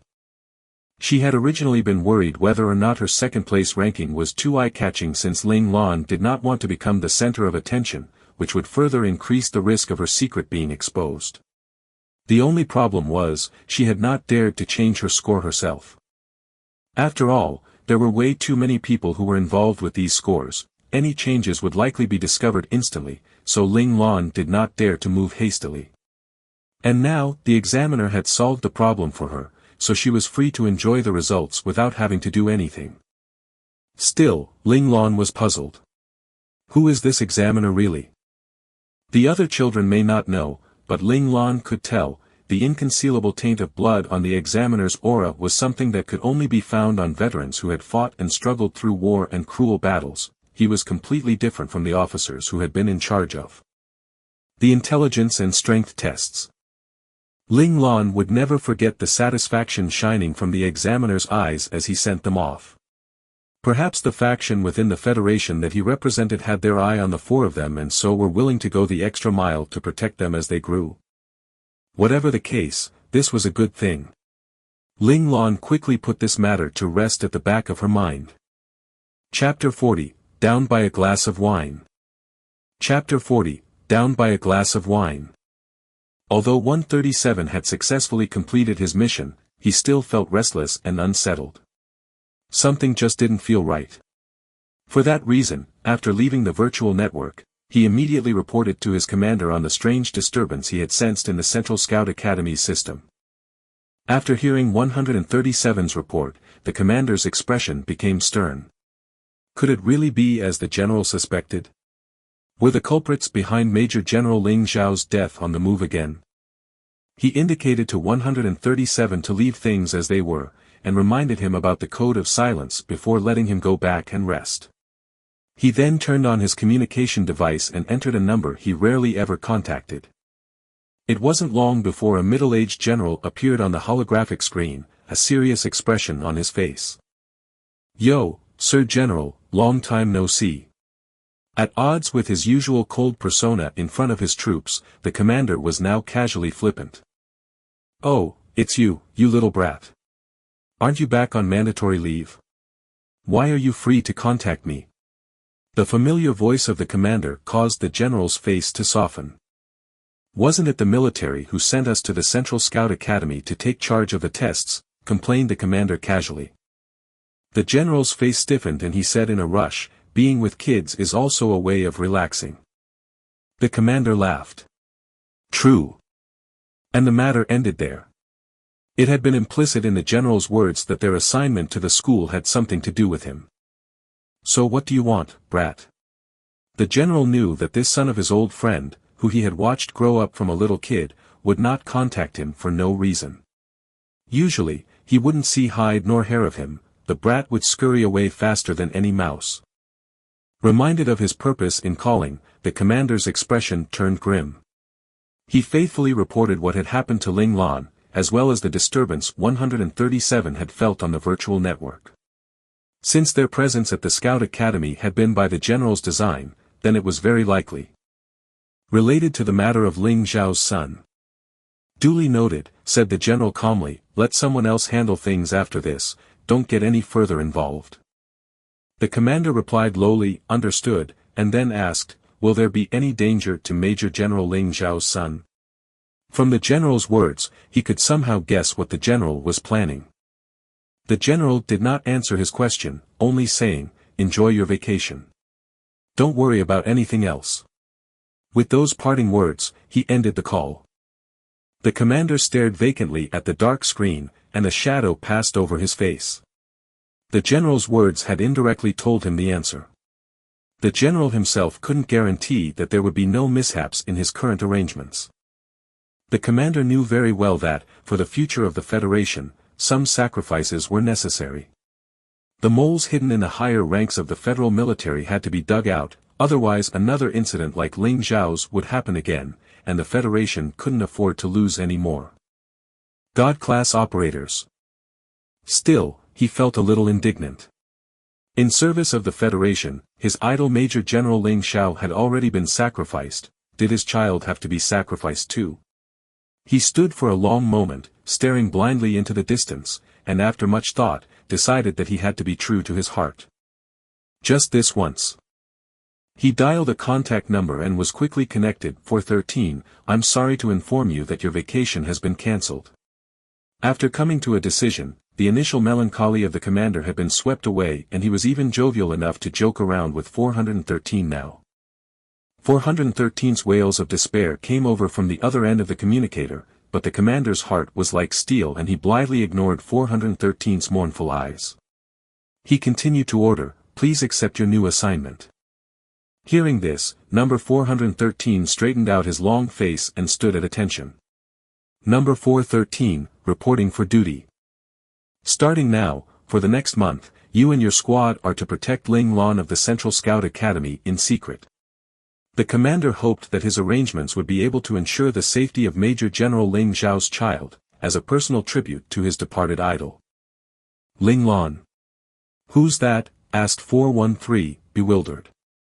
They had just finished their assignment at the Central Scout Academy, but before he could even celebrate their release from babysitting duties, here he was, about to become a full-time nanny. Luckily he wasn't going to suffer through this alone, he had 5 underlings in his squad, which made him feel just a little bit better. It's that 0723 you like so much, said the commander. 413's expression grew serious. Has the enemy nation noticed him? Is he in danger? 413 knew that there were many foreign spies hiding within the Federation. Many promising young talents had barely had the time to sprout before they were cruelly crushed by the enemy nation. Perhaps, said the commander, without certainty. After all, it was all just speculation on his part. Roger that, sir. I'll protect him well with my squad. You can count on it, said 413 resolutely. He might have moaned a bit more if it were some other child, but if it was number 0723, he had no objections whatsoever. Indeed, if Ling Lan didn't veer off from the right path, it was almost 100% certain that he would become an ace operator, perhaps even an imperial operator. Ever since Major General Ling Xiao had passed away, the Federation was stretched thin for skilled operators. Therefore, any young talent who had the potential to become ace operators were very highly valued by the Federation. Wait a moment. I will ask 137 to transmit Ling Lan's information into your communicator. Remember, this is a secret assignment. Don't let anyone notice your presence, instructed the commander. Yes.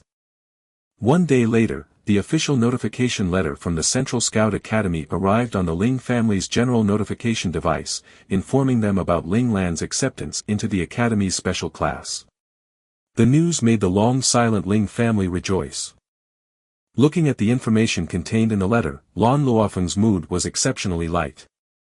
Although she wouldn't have minded if Ling Lan became an idle playboy, all parents took pride in their child's successes and Lan Luofeng was no exception. Of course, most importantly, Ling Lan's enrollment into Special Class A meant that she didn't have to study on school grounds and could freely choose her own courses, which greatly reduced the risk of her true gender being discovered. This was the greatest source of joy for Lan Luofeng. In a great mood, Lan Luofeng decided that a grand celebration was in order. She thus instructed Chamberlain Ling Qin to prepare a feast for the entire Ling household to come together and celebrate. This was the first large-scale party held ever since the family head Ling Xiao had died. The lively atmosphere moved Chamberlain Ling Qin almost to tears. This was also the first time Ling Lan met all the external servants and workers of the Ling household. Of course, some of the guards maintaining the safety of the Ling household perimeters were not in attendance, but the other servants and workers were all there. Seeing all of their excited and hopeful faces, Ling Lan felt pressured for the first time ever. So she wasn't living just for herself, she was shouldering the hopes and dreams of the entire Ling household. And this group didn't even include the Ling family loyalists yet. If the Ling family ceased to exist, there would be no reason for the loyalists to exist either. For the first time, Ling Lan truly understood what her new identity meant, along with the responsibilities she had to carry with it.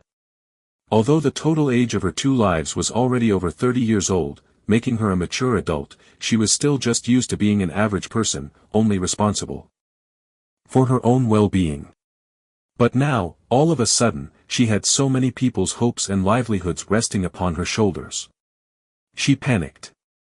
The typically serene Ling Lan, finally unable to hold on any longer, subconsciously reached out for a glass of red wine and gulped it in down in one shot, and then, she tragically fell over, dead drunk. If you must know, in her past life, due to her body's condition, Ling Lan had been prohibited from consuming any drinks and alcoholic beverages that might affect the body. And then, in this life, she had been prevented from imbibing by Lan Luofeng due to her young age. Therefore, neither her mind nor her small body could withstand the assault of alcohol, causing her to be downed by just one glass of wine. Chapter 41, Wilderness Training. Chapter 41, Wilderness Training. Ling Lan was a cute drunk. She did not start babbling nonsense, nor did she fly into a drunken rage. She only fell asleep silently, a saliva bubble popping up at the edge of her lips every once in a while. This adorable sight made Lan Luofeng laugh despite her annoyance. She had just taken her eyes off this child for a moment and she had gone and gotten herself drunk on red wine. Still, this was the only time Ling Lan really looked like a true 6-year-old child, sleeping innocently without a care in the world. Lan Luofeng knew that these couple of years had actually been really tough on Ling Lan. Every day she had training assignments, and Lan Luofeng had watched with tearful eyes as she trained till she dropped. In truth, Little Four had notified Ling Lan that time was up so she would get some rest. It wasn't that Ling Lan was slacking off, but her body was really still too weak. Overexerting her body now in training would only cause irreparable harm that even the Qi exercises would not be able to repair. Lan Luofeng could not stop her training however, because she knew that this would benefit Ling Lan greatly in the future.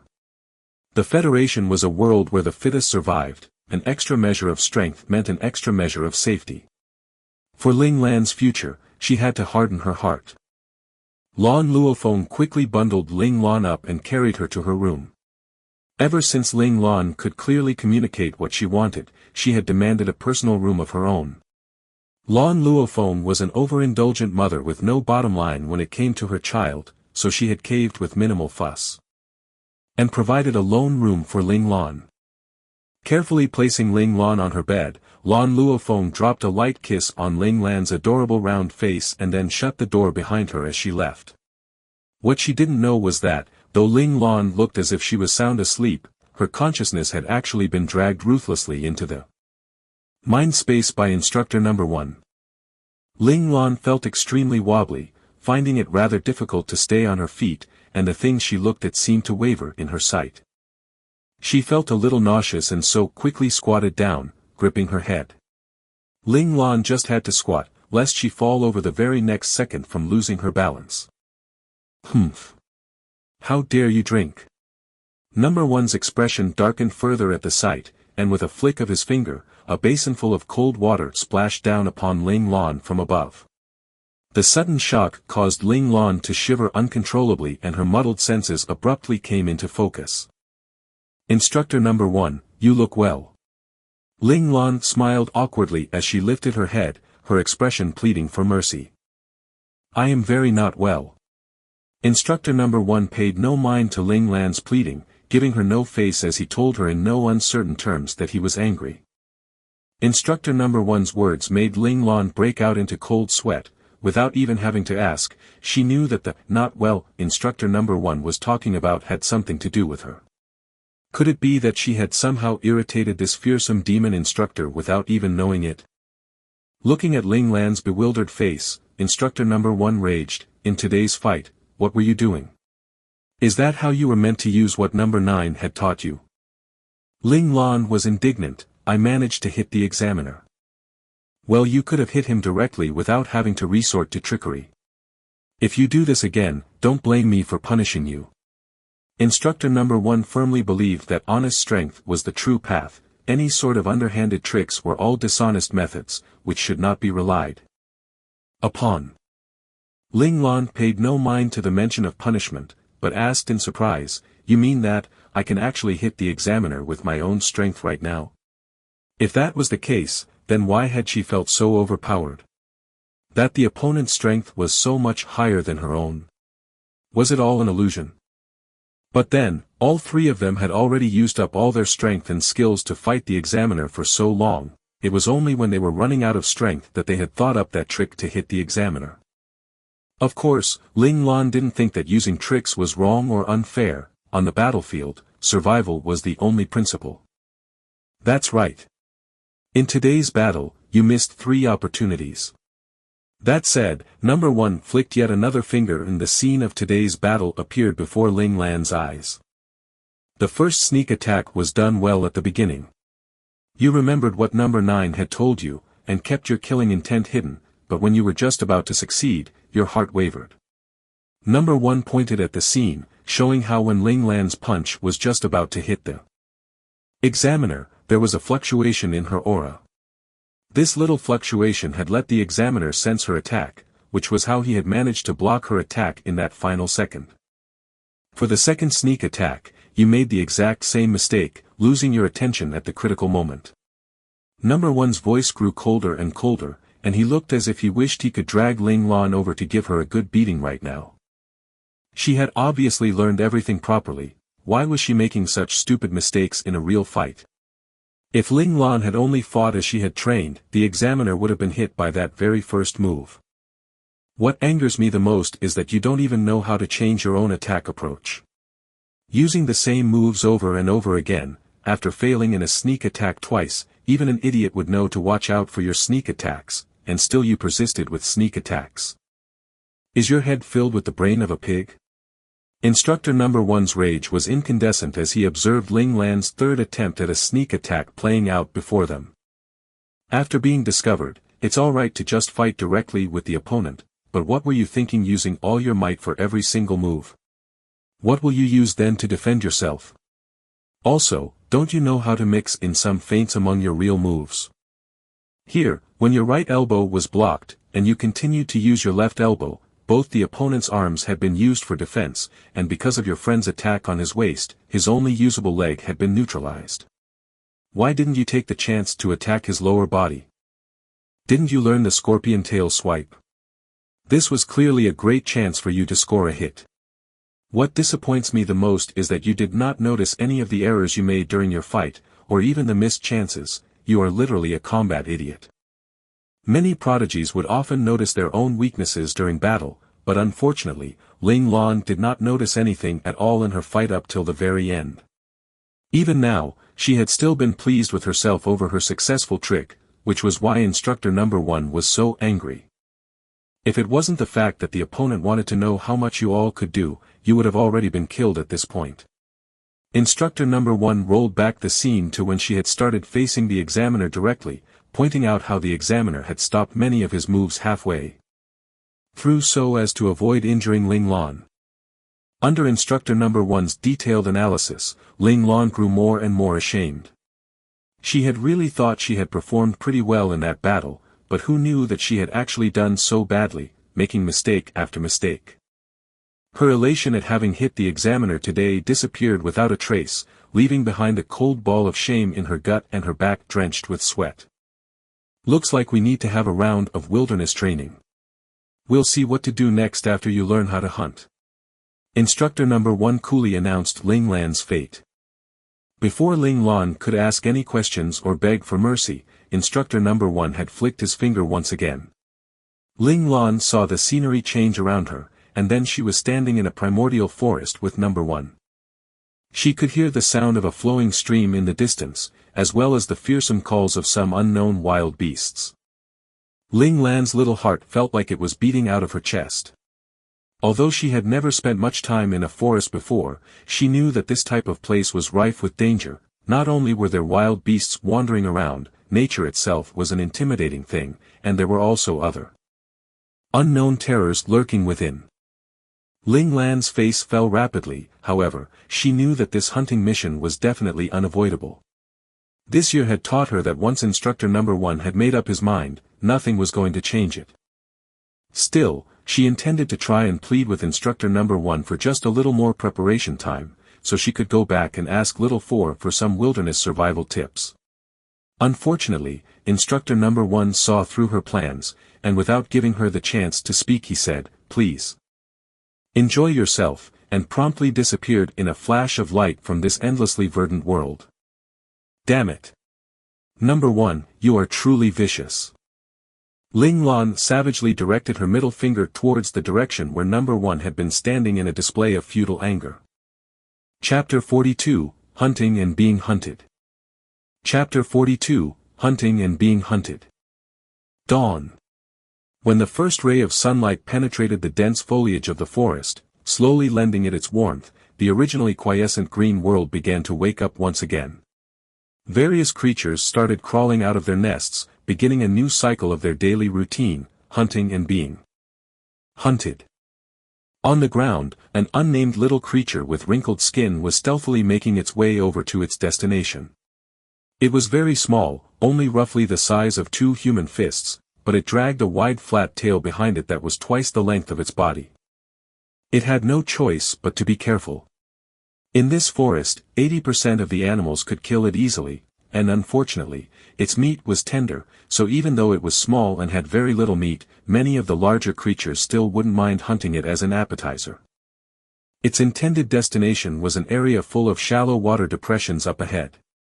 That area was a swampland, very suitable for its survival, because its light weight and body shape allowed it to move freely around the swamp without sinking into it. Aside from those creatures whose natural habitat was the swamp, other creatures could not even enter the area, making it much safer for the creature. Of course, most importantly, there was food for it here as well, making it well worth its while to come here. It almost started drooling thinking of food. The fish in the shallow depressions here were just too tasty. It finally made it there, smooth sailing all the way. At this time, in the shallow water of the numerous depressions, fish the length of fingers were joyfully swimming around, darting from one depression to another. All of the depressions were connected by countless narrow streams of water, although these streams were much too small for bigger fish. To get through, they allowed these small fish to swim between the depressions unhindered. In one particular depression, the fish were greedily nibbling on some of the water weeds, oblivious to the fact that their natural enemy had arrived and was getting ready to feast on them to satisfy its hunger. The wrinkled animal entered the swamp and darted swiftly into one of the depressions. The fish scattered in fright, but swam blindly in their panic, ending up in a dead end. In the end, their only outcome was to be devoured by the agile wrinkled creature. After eating up the fishes in this depression, the creature climbed out of it and shook itself, causing the water droplets on its body to go flying, until its skin was once again as dry and pristine as before. It then rested for a little while. Hunting was not easy, actions that seemed easy actually took up a lot of its body strength. Still, even while it rested, it vigilantly kept a lookout on its surroundings, afraid that a strong enemy would appear to eat it. Soon after, it had regained its strength, and had begun sneaking over to the next depression. However, it did not notice, in the swamp not too far away from it, a pair of gelid eyes had locked themselves on its figure, prepared to ambush it during its next meal. When it once again leapt into another depression to capture more fish, the owner of the gelid eyes struck. A thick black cable shot out, skirting by the edges of the depression, and the wrinkled animal was gone. The clear sound of flesh hitting water could be heard, and then a water snake as thick as a man's arm could be seen sitting in the middle of the depression, its lower half curled up neatly beneath it. From a glance, it looked like it was about 3 meters long, perhaps more. In its mouth, the wrinkled creature was struggling with all its might, flapping its wide tail around, but to no avail. It was swallowed by the water snake, bit by bit, until it finally disappeared completely into the snake's gullet. The water snake raised its head, waiting for its food to travel down its throat into its stomach. And then, right at this moment, a large maw appeared abruptly beside it, sharp teeth glinting menacingly in the sunlight. Before the water snake could react, it had already been bitten, right where it was most vulnerable. Of course, the water snake was unwilling to just lay back and die. Before it died, it used the whole length of its 3-meter-long body to wrap tightly around the opponent, hoping to bring it along with it into death. Unfortunately, the opponent was still clamped onto its vital point, so it could not hold on for long. It soon died, and its coils loosened around its attacker. And then, a hulking creature climbed out from the depths of the swamp. Its overall appearance looked very much like that of Earth's crocodiles, but compared to a crocodile, its body was even larger, and its 4 limbs were even thicker. It was the king of this swamp, and its favorite food was naturally the fastest and stealthiest water snakes. However, water snakes were extremely hard to catch. The moment they saw its shadow, they would flee immediately, slithering swiftly into the swamp water and disappearing completely. Thus, it could only disguise itself and wait patiently, at times up to a whole day and night, to get its prize. Today, it would eat well. It raised its head and opened its jaws wide, putting this large snake into its mouth, slowly tearing it into pieces as it chewed and swallowed. Halfway through its meal, while half of the snake's body was still dangling outside its mouth, it caught sight of a dark shadow falling rapidly from above. It with the corner of its eye. Damn it, what creature dares to disturb the king of the swamp at its meal? It did not even consider the possibility of an ambush. It was the undisputed king of the food chain here, no creature would dare think of hunting it.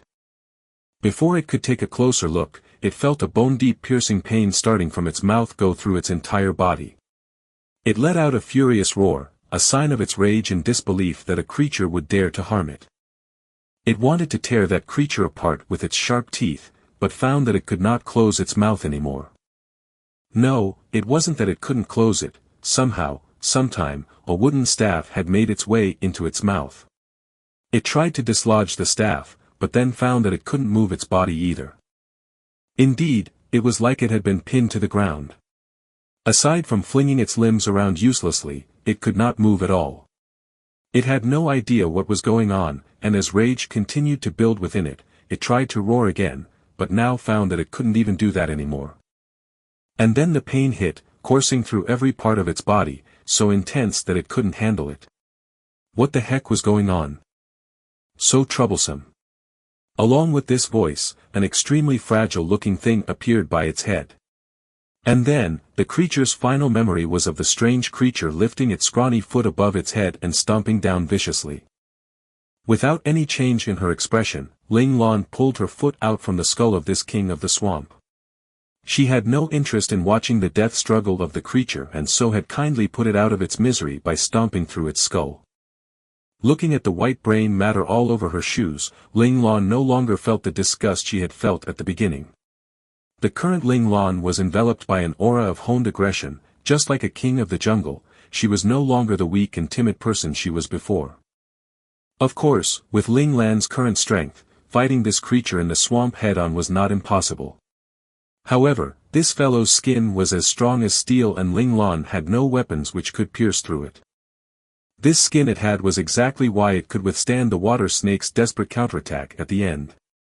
Still, all creatures had their weaknesses and this Swamp King was no exception. The insides of the Swamp King was very fragile, which was why the Swamp King normally would not leave its mouth open. For the only way to attack its insides was through its mouth. As such, Ling Lan had decided to conceal herself within the swamp and wait till the Swamp King started hunting. And when the Swamp King had started to eat, she had taken the opportunity to stuff a small tree down its throat, all the way to its tail, sealing its fate with one blow. Getting to this point was not easy for Ling Lan. Many times, due to problems with emotional control, the Swamp King had managed to sense her killing intent and evade her attack, causing her to lose her chance. Thus, Ling Lan had paid the price of death several times over before she finally grasped the ability to hunt flawlessly. The trials and difficulties she went through in the entire process were truly too numerous to be cited. Chapter 43, The Experience of Death. Chapter 43, The Experience of Death. Ling Lan had initially thought that she would have to stay in this virtual forest for up to 2 or 3 years before she would get used to it and see some results, but in reality, humans were exceedingly smart and adaptable creatures. Especially for those who were already equipped with offensive and defensive abilities, adapting to this dangerous environment was even easier than expected. Within a month, Ling Lan was now able to move freely through the forest. Ling Lan had never been a reckless person, so when instructor number 1 had disappeared, she had been very, very cautious with her every step. After all, having never been in the wild before, the forest was an unknown swathe of darkness in her eyes. Furthermore, she strongly believed that this forest was a terrifying place, so her first thought was not about hunting, but rather on how she would be able to survive to see the light of the next day. Reality proved that she had still been too naive and had underestimated the dangers of the forest. She had not even made it till the night of the first day before she had been bitten by some unknown venomous insects hidden within the grass. This was her first experience with death, in the netspeak of her previous world, her virgin death. Frankly, Ling Lan's virgin death was not at all easy. It could even be described as gory, capable of turning the stomach of anyone who saw it. The scene of her death was unbelievably horrific. For the rest of her life, Ling Lan never wanted to experience that sort of death ever again. The venom of the insects had been potently vicious, causing immense pain to its victim. This pain was even worse than the pain she had endured through her sickness from her previous life, even more penetrating than the pain she had endured during the medicinal baths of this life, because on top of the pain, was an uncontrollable itch that could not be resisted. She would never forget it. For 3 whole days, Ling Lan had suffered and itched. She had watched as she personally scratched away the bloody flesh from her body bit by bit, and all she had felt then was relief and a perverse sort of pleasure, until her body had been reduced to scraps of skin and flesh hanging on an almost empty skeleton. Only then did she breathe her last breath. Back then, she had thought that that was the end of it, that she was finally free from the torments of this forest, free to go back to reality. But when she opened her eyes once again, she was back where instructor number 1 had first dumped her, still within the forest. It was then that Ling Lan realized that this virtual world created by the learning space was not as simple as she had assumed. She would not be able to return to reality just by waiting it out. It was tied up with a mission, so until the mission was completed, she was stuck here, unable to return. Thus, even though she was still traumatized by her first death experience, for the sake of returning to reality, Ling Lan had no choice but to buck up and force herself to continue exploring the forest so that she could complete her mission. Ling Lan had not forgotten what instructor number 1 had said. His words had clearly indicated that she was to learn how to hunt. However, when Ling Lan managed to kill one of the forest creatures weaker than her, the learning space did not react at all. This told Ling Lan that she would not be able to accomplish this mission on a technicality. She would most likely have to kill a fierce beast several times stronger than her for it to count. And so she started challenging this primordial forest. She encountered many dangers along the way. Some she managed to escape, while most of the others naturally resulted in her death. She had been devoured by a swarm of ants, eaten alive until she was nothing but bones. She had been ambushed by an adorable-looking animal, small but vicious, ending up as its meal. And she had also died from eating some poisonous fruits by accident, as well as experienced being bitten by some pestilent mosquitoes, dying in the end from the ravages of disease. However, all these countless deaths were not for nothing. Ling Lan gradually learned how to survive in this primordial forest. She absorbed all the knowledge she gained from her deaths, throwing away the kind and softer emotions that were unnecessary here, only keeping her level-headedness and her ruthlessness. From then on, all the creatures in the forest had only 2 labels in her eyes, threat or food. Through it all, Ling Lan gradually shifted from her initial timid and uncertain self into her current cool and self-composed persona. She could now face any danger without fear, and confidence oozed from her every pore. The entire forest was like her own backyard to her now. She knew all the animals and hazards here as well as the palm of her hand. This time, she had decided to hunt the Swamp King after much thought and consideration. Even though the terrain here was more treacherous than many other areas within the forest, this also meant that the Swamp King had a much lower guard than the other kings of the forest. Due to a lack of contest, the Swamp King was also comparatively weaker, and although the terrain was to the Swamp King's advantage, it wasn't necessarily a disadvantage for Ling Lan either. And so, Ling Lan had set a trap. Her first few attempts all ended in failure. where she often ended up as the Swamp King's excrement, only managing to escape a handful of times. However, every failure added to her experience, and Ling Lan slowly but surely started to grasp the Swamp King's hunting habits. To give the Swamp King a false sense of security, although Ling Lan had been lying in ambush every day, she had not made a move for over a week. Ling Lan could still remember Instructor Number One's rebuke, saying that she did not know how to mix feints into her attacks, that continuous sneak attacks were not really sneak attacks anymore. And Ling Lan did not want to make the same mistake twice. Finally, today, Ling Lan saw a rare opportunity. Perhaps because Ling Lan had not attacked at all this week, the Swamp King seemed to think that it had killed off all the stupid animals that dared threaten it. Moreover, it had just managed to capture its favorite snack of juicy, tender water snake, putting it in a great mood, and so it had subconsciously let down its guard. Which was when Ling Lan had struck. This time, Ling Lan finally managed to deal a beautiful killing blow, which was also proof that Ling Lan had truly mastered the art of hiding her killing intent, successfully nabbing her prey.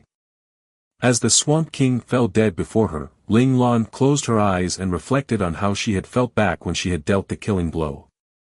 There had been no agitation, no excitement, only cool patience and focus. Ling Lan savored the difference between her previous attacks and this one, and understood that she had been too hasty before, too concerned with the final outcome to maintain her composure.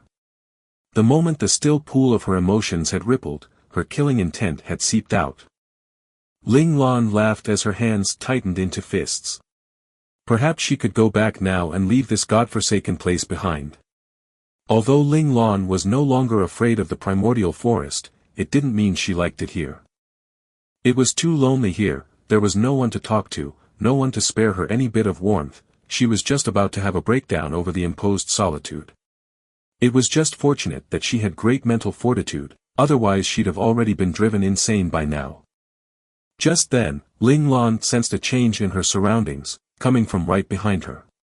She did not turn around, but her posture shifted minutely so that she would be ready to defend herself and fight back at any moment. Not bad at all. A familiar voice rang out from behind her, and Ling Lan felt rage roil within her even as she felt a profound sense of relief. Without thinking, she sprung backwards with a dip of her feet, leaning back as she flew through the air, flipped into a somersault, and then facing that man, she resolutely unleashed her leg into a savage kick aimed in his direction. "Damn it, Number One, you bastard. I'll kick you to death." The long-suffering Ling Lan could no longer keep calm. Instructor Number One was expressionless as always. Seeing Ling Lan's attack, he did not even move his feet, merely holding out two fingers and aiming them at Ling Lan's incoming foot. Bam! The two clashed, producing a rather muffled sound, and Ling Lan felt a huge wave of energy swell from the bottom of her foot.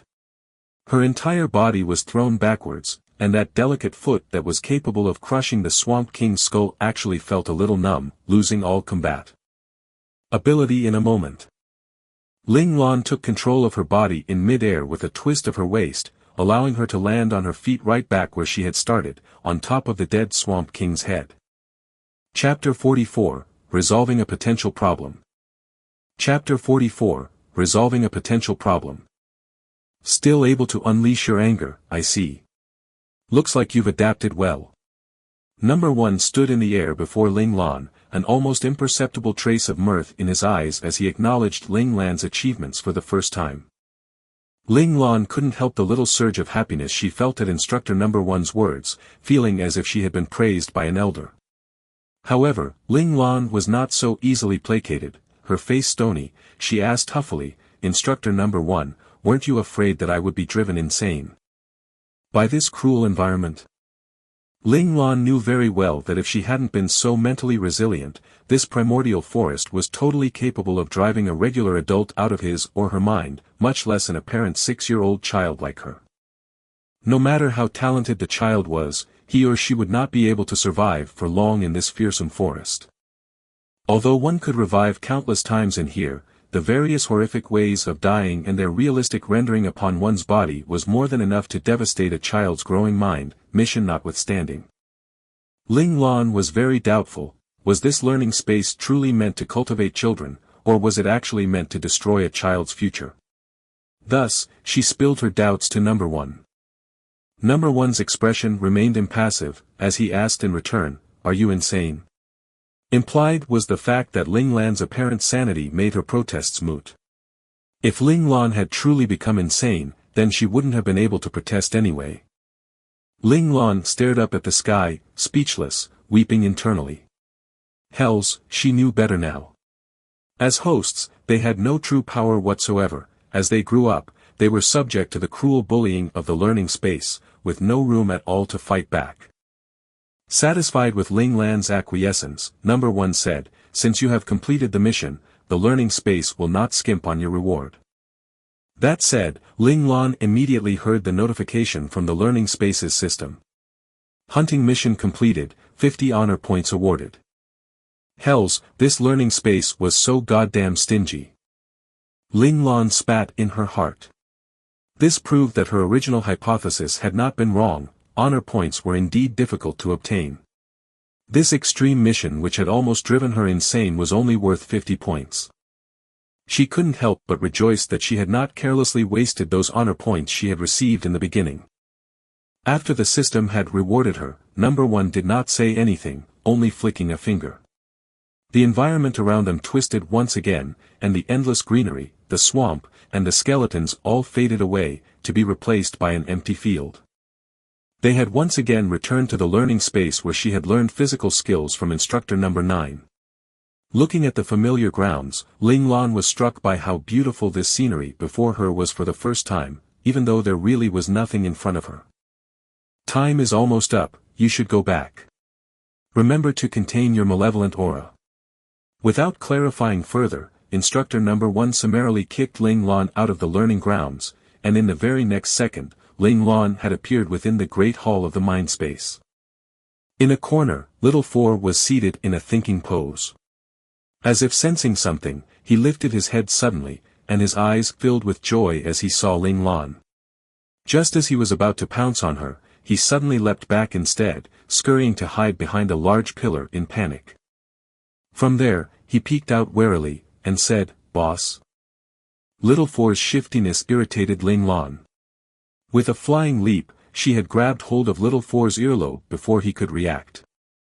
"Little Four, what are you running away for?" sneered Ling Lan. Although she could do nothing against instructor number 1, it was a piece of cake for her to handle the rascal Little Four. "Objection. Objection. You promised me that you would never again use violence on me." Little Four protested, jumping up and down in rage, and his initial fear fled. Trying to use violence on him, this must be boss Ling Lan. Just for a moment, he had mistaken Ling Lan for someone else, a malevolent butcher filled with bloodthirst and killing intent. With an annoyed huff, Ling Lan released Little Four's ear, asking, "Then why were you acting like you weren't sure who I was? Who else would enter this place?" Little Four peered intently at Ling Lan, and then said, "Boss, have you not noticed the changes to your body?" As his voice tapered off, a large full-body mirror appeared before them, reflecting both their images faithfully. Ling Lan lifted her head to look, and immediately understood what Little Four was saying. Now she also understood why instructor number 1 had reminded her to contain her malevolent aura when he left. The Ling Lan in the mirror was no longer the wide-eyed innocent she had been.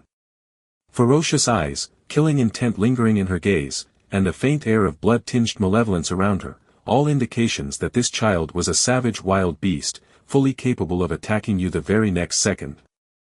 If a chance presented itself. How did this happen? Ling Lan rubbed at her face frantically, trying to soften her expression. If she went out looking like this, she would definitely scare the living hells out of her mother. And even if she did not frighten her mother, terrifying the old staff and guards in the family would not end well either. Under Little Four's assistance, Ling Lan finally managed to rein in the malevolent aura around her. With some effort, she squeezed out a smile, and finally rediscovered the harmless Ling Lan of before. Satisfied, only then did she wave goodbye to Little Four and return to the outside world. Little Four energetically waved goodbye to Ling Lan, sending her off. When Ling Lan's figure had disappeared completely from his sight, he finally gave up supporting himself and slumped to the ground, wiping away a handful of sweat from his forehead. Even if he was beaten to death, he would never admit to Ling Lan that he had been the one to extend the time period of the illusionary environment to its maximum setting. Alright, so Ling Lan's forced stay in the primordial forest was not really Instructor Number 1's fault, but rather due to Little Four's meddling. It could only be said that it was just Ling Lan's misfortune to have such an imbecilic teammate in Little Four. It was pure luck that she hadn't gone mad. Back in the real world, due to Ling Lan's previous diligence, she seemed as weak and fragile as ever, appearing without her newly developed malevolent aura, and so garnered no special attention from the people around her. Still, the very next day, Ling Lan submitted a request for actual combat training to Chamberlain Ling Qin. Naturally, the excuse she used was the final test at the academy, when she had to fight the examiner. She claimed that, because she had never encountered actual combat before, she did not perform well in the exam and failed to get a higher score, resulting in her 17th spot ranking when entering the Central Scout Academy. Ling Lan explained that she could not relax now. Perhaps when she entered the academy, actual combat would be one of the specialized courses she would have to take, and she didn't want to lose face again. Consequently, she wanted to take the initiative before schooling started to train in actual combat. In truth, this was an arrangement requested by Instructor Number 1 to solve the potential problem of her malevolent aura. Malevolent energy should not be contained forcefully over long periods of time. This would harm Ling Lan's body in the long run, perhaps even affecting her growth.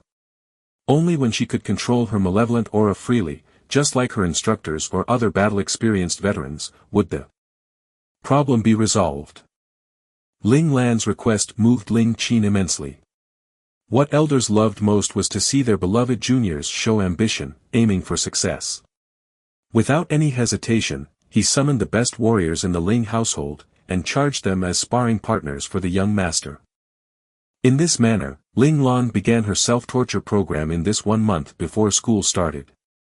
In the morning she fought against the Ling family warriors, while at night she was tormented by Instructor Number 9.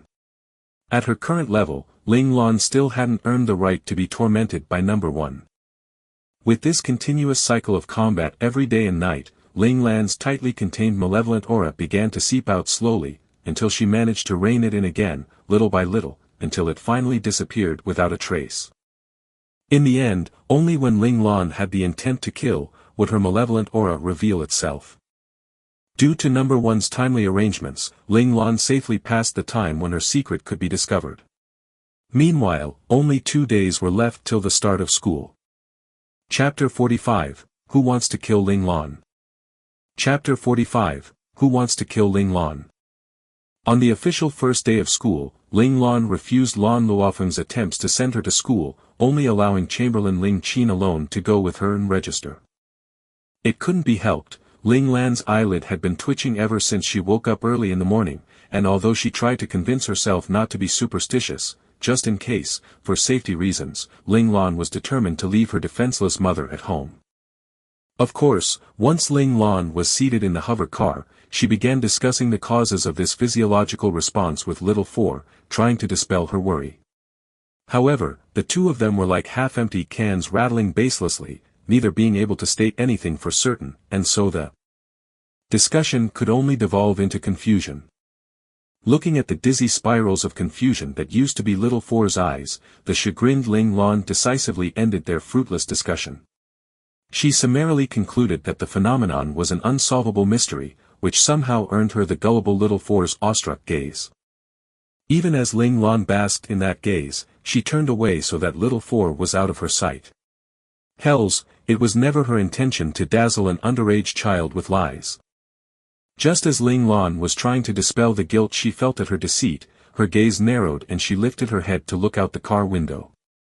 At the same time, Chamberlain Ling Qin beside her had also sensed the danger, and with a grim expression, he said, "Ling 07, switch into full body.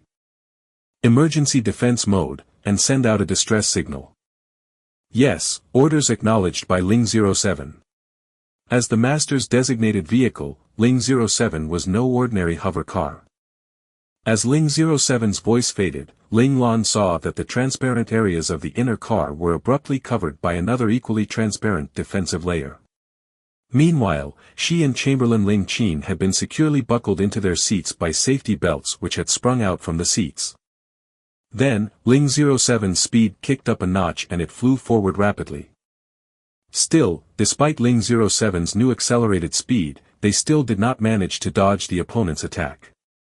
A cold glint flashed through Ling Lan's eyes and she gripped the handlebar beside her with both hands. Crash! A huge energy wave flipped the hover car and sent it spinning. Ling 07 struggled with all its might to regain control of its unstable body. Warning, warning! Body integrity at 71.28%, energy consumption at 22%, we can only withstand the same attack 2 more times, reported Ling 07 as it finally regained control of its body. Ling 07, abandon preset route. Implement irregular driving, throw them off as much as you can. Ling Qin's eyes shone with ruthlessness, he would never let these people off for daring to try and harm the hope of the Ling family. Yes. Ling 07 diverted from its usual movement style. Not only did it increase its speed to 2.2 horsepower, it also began moving in random directions every so often, evading the enemy's long-distance attacks again and again. Inside the car, Ling Qin calmly tugged open a buckle in front of his seat and a large box appeared before Ling Lan. In it was a protective vest, as well as an assortment of weapons. Already educated in this respect, Ling Lan knew that the weapons in the box included a Type 2 particle beam submachine gun, a portable cold fusion gun, 2 flash grenades, 2 tear gas grenades, a smoke grenade, and of course, 2 ultralithium alloy short swords for melee combat. In the words of her previous world, the 2 short swords were so sharp that they could slice through iron as if it were soil, and could split a strand of hair if the wind blew it across their edges. All these weapons were controlled items by the military, forbidden for civilian use. However, where there's a will, there's a way, people would always find a way to get what they want. Moreover, the Ling family was established via military means to begin with, and had countless ties with the military. As such, obtaining these weapons was really not that difficult for them. Ling Lan saw that there was a similar buckle in front of her, so she pulled on it and an identical box appeared before her. Ling Qin briefly explained to Ling Lan how they were able to access these weapons so easily. As long as the emergency defense mode has been activated, these weapon boxes will be unlocked. Under normal circumstances, even if you tried to pry the compartments open, you would never be able to get to the weapons. Ling Qin instructed Ling Lan to follow his lead and put on the protective vest. Who knew how long the hover car could continue to resist and stay afloat? It was necessary to take all possible precautions and defensive measures as early as possible. Ling Lan nodded her understanding and quickly put on the vest, and then strapped the 2 short swords securely to the sides of her legs. After some thought, she also picked up the portable cold fusion gun. Although it wasn't as powerful as the Type 2 particle beam submachine gun, it was smaller and lighter, which made it much more suitable for a 6-year-old child like her. Lastly, she took out the 2 flash grenades and tucked them into the side pockets of her protective vest, leaving the other grenades behind. The usefulness of a weapon was not decided by its firepower, but by its suitability. Ling Lan had learned this principle well from both her Ling family tutors and the learning space. Seeing her choices, Ling Qin nodded approvingly. Ling Lan had selected only those weapons which suited her. Although the other 2 grenades were very good for harassing the enemy, since they didn't have the proper protective gear, the grenades wouldn't be of much use to them. Several miles away, 413th Squad, which had chosen to guard Ling Lan from a distance to avoid being spotted by them, were shocked and dismayed by the unexpected attack. F***CK brothers, charge if you don't want to die. Piloting his own mecha, 413 rushed swiftly towards the scene. Inside the mecha, his entire face was white. If any harm befell Ling Lan, he would certainly be flayed alive by his demon commander. All this time, 413th Squad had been having a pretty easygoing time of it. Ling Lan wasn't an active and rambunctious child who liked to run about. This made their job very easy, only needing to patrol around the perimeters of the Ling household every so often. The 6 of them pushed their mechas to the max, the sirens on their mechas wailing as they rushed in Ling Lan's direction.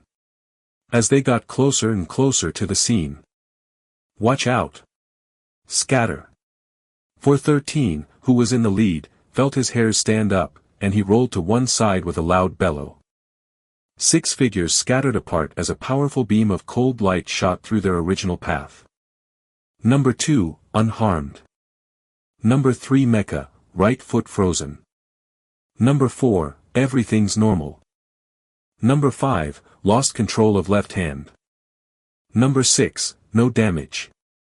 The 5 members of the squad immediately reported their status to 413. Only number 3 and number 5 had received damage in that last attack. Number 4, number 6, protect number 3, number 5.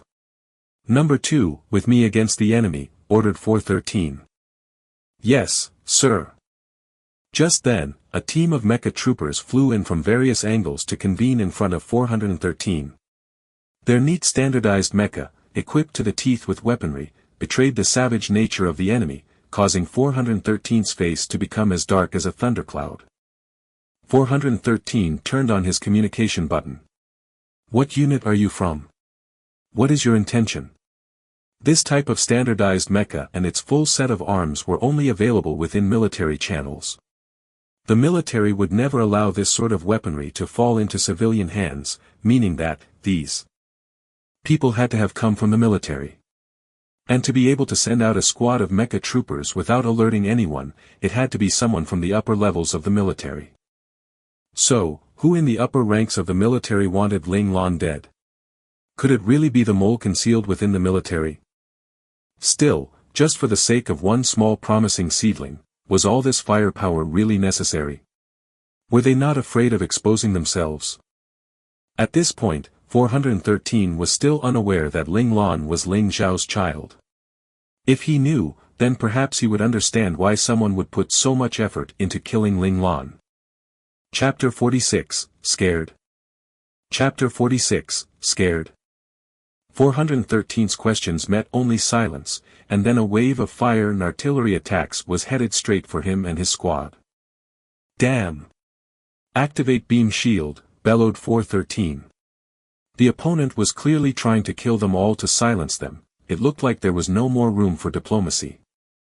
On the other hand, when the enemy squad saw the mecha of their opponents using advanced beam shields, their leader raged, "Why do the rebel troops have this type of weaponry? Looks like the information was correct. Someone in the upper ranks of the military has betrayed the Federation. Focus your fire, and break through those shields. Kill them all, the commander has ordered to take no prisoners." "Yes, sir." Following that, an even more ferocious barrage of long-range fire rained down upon 413's squad, rendering them immobile. "Sir, what should we do?" asked 413's squad members as they fended off the opponent's attacks with their beam shields. Although they were veterans, butchers who had returned from the battlefield, capable of mercilessly slaughtering enemy troops, they were still reluctant to fight troops from their own country. Number 3, contact headquarters. Number 5, cover. The rest of you, attack with me. 413 ordered without hesitation. Pulling out a beam sword from behind him, he charged towards the enemy. 413 knew very well that the opponent might just be a squad of mecha troopers who had been deceived by their superior, completely ignorant that their mission was a mistake. Still, he could not afford to be merciful. He was responsible for the lives of 5 subordinates and could not allow them to die because of his hesitation. Furthermore, the opponent intended to kill an innocent child. This was something he would not allow. Their captain's decisiveness was channeled through to the squad members. The battlefield was no place for hesitation or compassion, only the more ruthless person would survive. The mecha trooper squad saw 4 of the opponent mechas rushing towards them with their beam shields up. Their captain harumphed and said coldly, "Launch the detonation cables." Following this order, a fiery dragon shot out from each of the 6 mechas, converging on the 4 approaching opponents.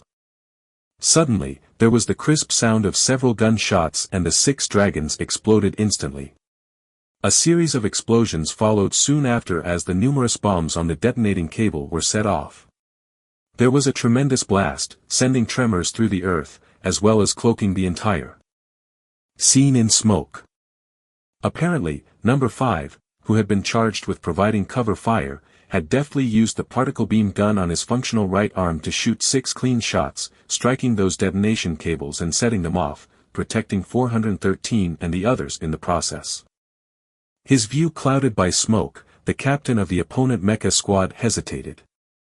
Should he continue to overwhelm the enemy with sheer firepower? However, this short pause was enough for the enemy. A blaring warning went through his mecha's systems: danger. Enemy lock-on detected. Evade, evade. His first response was to retreat quickly, because he could already see the lead opponent mecha charging out from the smoke, heading fiercely in his direction. Panicked, he raised the particle beam gun in his hands, pressing down on the trigger desperately. In this moment, he had completely forgotten how to dodge in his machine, only thinking about how to make the opponent retreat or stop with his attacks. And then, he saw the opponent suddenly deviate from his straight path, moving instead in a strange radian, skillfully avoiding the dense rain of his particle beam attacks. His pupils contracting, he shouted in shock, "Freeform evasion. How does he know the most advanced evasion maneuver of our military? What the hell is this?" Even as one of the top students at military school, he had yet to learn this skill. Why was such a formidable person in the rebel forces? Heavens, what in the world was happening? It was at this moment that he began to feel that something wasn't right with the situation. But then it was too late. From his communication systems came the sound of his teammates' terrified screams, but before he could ask them what was happening, his own mecha's display had turned black. No matter how hard he tried to get it to work, pressing the initiate button over and over again, his mecha did not react. Abruptly he realized his mecha's movement driver must have been destroyed by the opponent, making him a fish trapped within a jar. Why did it have to end this way? How could he, an upstanding graduate who excelled in his military studies, lose to these wild mecha operators of the rebel forces? Had the world order been turned upside down? The mecha trooper squad captain slumped in his now useless control seat, face pale with an expression of deep disbelief. When 413 attacked, he had still shown mercy in the end. He had only destroyed the movement drivers of the mecha, avoiding the pilot carriage and sparing the operator's life. Of course, this was also because the gap in their abilities was distinct, allowing 413 the freedom to choose. Looking at the 6 immobile mechas, 413 couldn't help but click his teeth. Hells, thank God these mecha troops were greenhorns who had never seen blood before, otherwise, with their full arsenal against their own simple collection of particle beam guns and beam swords, the outcome of the battle would have been hard to determine. At this moment, number 3, who had successfully contacted headquarters, reported to 413, "Sir, the commander has said to smuggle these people into the headquarters of the bladed forces, and to destroy their mechas completely. Best to let the opponent think that the pilots died along with the machines." 413 nodded, and passed down the order. Number 3 and number 5, stay here and carry out the commander's orders. The others, follow me on rescue detail. Yes. Just like that, 413 squad split into 2 groups and the 4 intact mechas sped towards Ling Lan's last known position. Together with his 3 team members, 413 flew for a distance with their eyes peeled, but saw no strange disturbances within their range of sight. They couldn't determine Ling Lan's actual position this way. Helpless, 413 could only order his troops, fan out and search. Notify me ASAP if you notice anything odd. Yes. Acknowledging the order, the 3 mechas behind 413 chose a direction at random and flew off. 413 controlled his own mecha and continued flying forward. He was undoubtedly anxious. Because of the scuffle with the troops, they had been delayed for up to 5 minutes. Within those 5 minutes, anything could have happened. He fervently hoped that Ling Lan and whoever he was with could hold on and wait for their rescue. They really had to find Ling Lan's whereabouts soon, or else everything would be for naught. Leaving aside 413's frantic search, on Ling Lan's end, they were going through a high-speed chase and were currently in a precarious situation. While evading, the hover car had been hit once more by the opponent's long-range missiles and had then given out a warning, telling them that the hover car would disassemble in 56 seconds. Due to the strain of going over its speed limits, the hover car's defensive abilities were already on the brink of collapse, and adding in the damage it received from the attacks, it could hold on no longer. Scared? Asked Ling Qin with a smile as he stroked Ling Lan's head. In his other hand, he was already holding a Type 2 particle beam submachine gun. Nope, replied Ling Lan coolly, as if she were totally unconcerned whether she lived or died. This surprised Ling Qin yet heartened him at the same time. Ling Lan was truly a chip off the old block. Naturally, he had no clue that Ling Lan's apathy towards death was due to her experiences within the illusory primordial forest within the learning space. There, Ling Lan had already learned that fear and terror would not help save her life, only keeping calm would allow her to capitalize on any chance of survival. Protect yourself. Ling Qin patted Ling Lan several more times on the head before lifting his head to look out the window. In a flash, the muscles of his entire body stretched taut as he prepared to go on the attack. Ling Lan did the same, except her actions were much subtler. Meanwhile, there was now only less than 10 seconds left on Ling 07's countdown. Chapter 47, The Self-Volunteering Little Four. Chapter 47, The Self-Volunteering Little Four. Once Ling 07's countdown hit 1, the still speeding hover car came to an abrupt stop. Ling Lan felt as if she would be flung out of the vehicle, but because her seatbelt was very secure, she stayed anchored in her seat. Soon, Ling Lan sensed the inertia fading, but unexpectedly, her entire body suddenly felt light and the safety belt unbuckled. It turned out that the hover car was beginning to disassemble, breaking into multiple pieces. Run, barked Ling Qin. He braced himself against the hover car for one last moment before being the first to spring out of the vehicle. Ling Qin had already made up his mind. He would set himself up as bait to draw away the surrounding assassins, giving Ling Lan a chance to escape. Ling Lan followed him out soon after. Amidst the numerous pieces of wreckage from the hover car, she quickly grabbed hold of one of the larger pieces she had set her eyes on immediately. It wasn't too large or too small, just right for sheltering her small body, and it was also flying off towards a landing point which suited her. Like a lizard, Ling Lan clung to the piece of debris, and under the cover of the other debris flying around, she flipped herself nimbly in mid-air to hide behind the debris and reigned in her presence. She then let the debris fly as it would until it fell with her position below it onto an empty plot of ground with no cover in sight. At the moment she landed, Ling Lan circulated her qi throughout her body, filling her limbs and torso with energy as she crashed into the ground.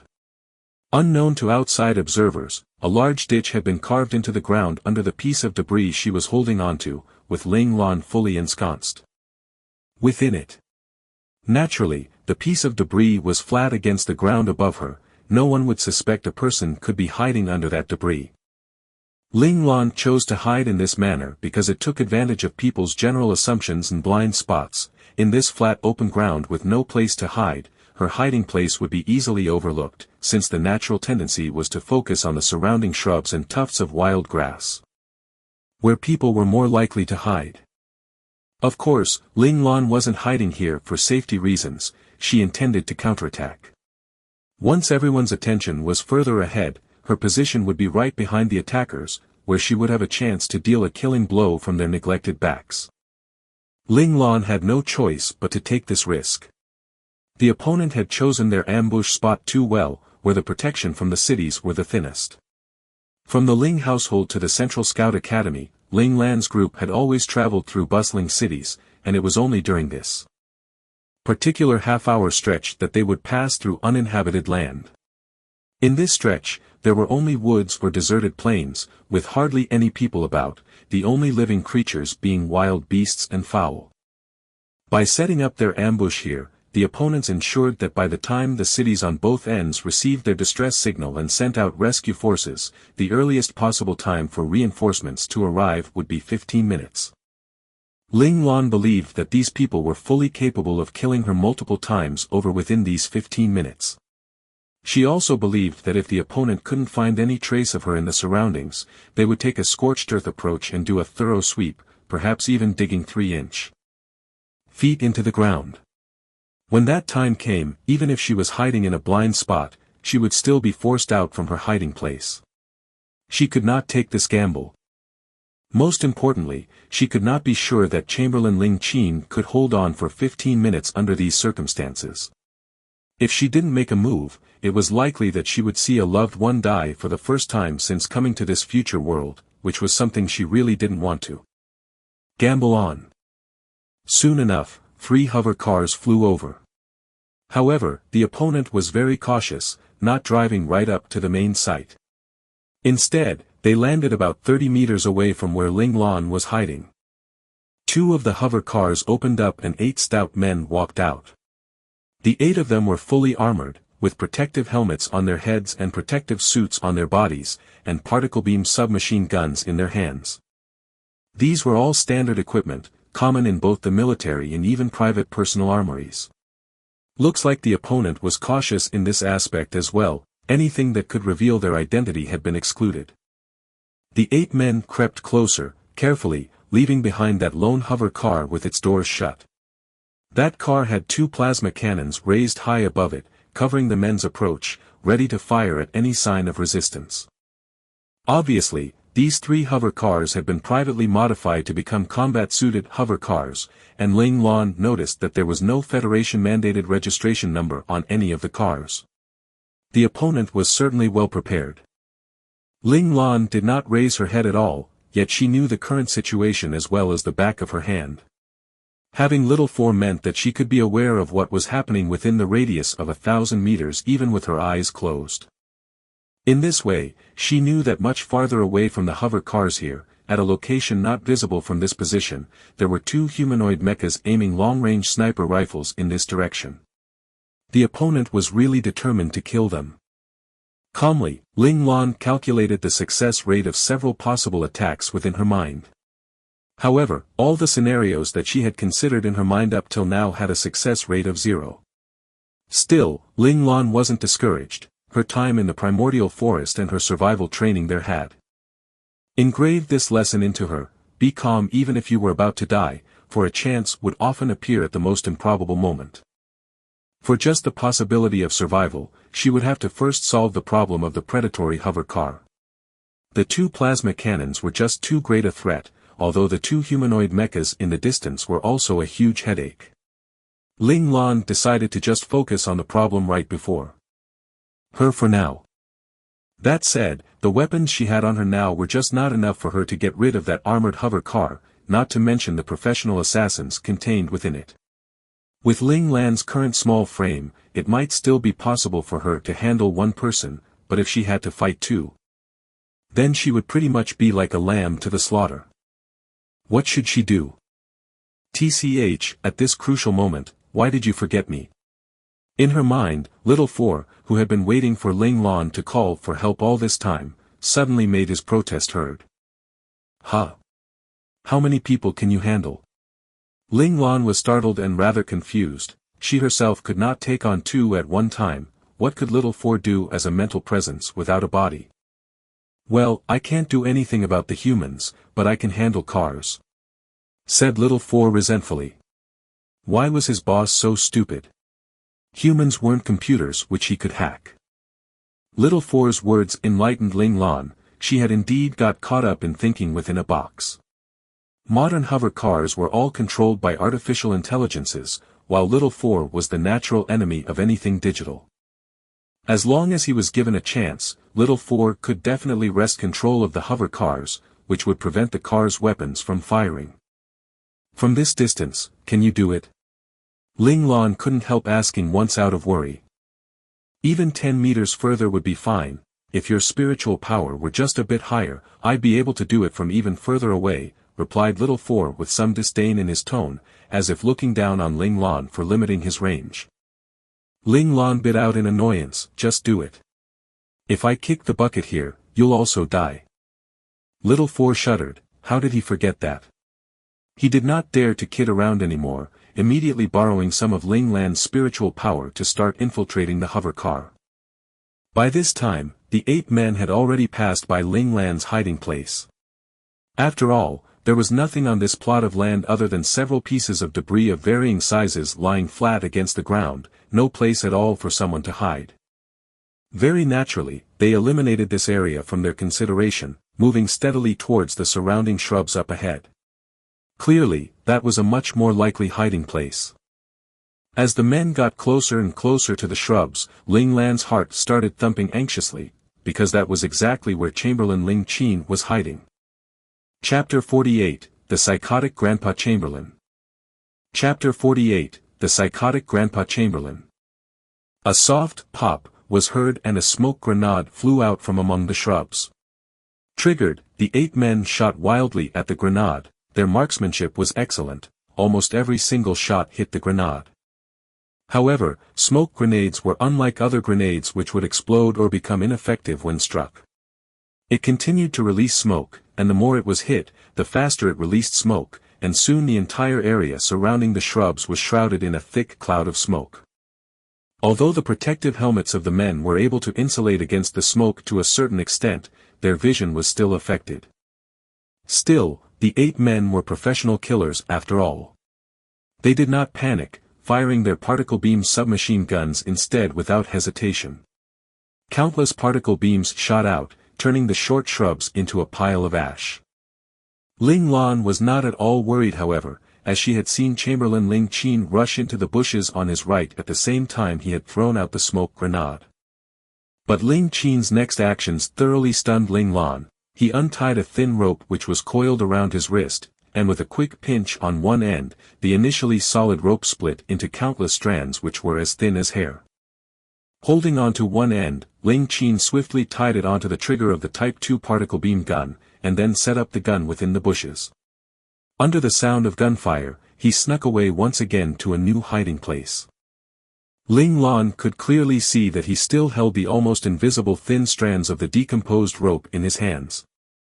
After a round of fire, the 8 men saw that the short shrubs had been reduced to cinders. With a quick exchange of glances and some hand signals, 2 of the men stepped forward. It looked like they wanted to examine the ashes of the shrubs to see if there was any sign of their target there. Of course, any remains would do as well. The 2 men crept forward, and used the tip of their particle beam guns to sift through the ashes.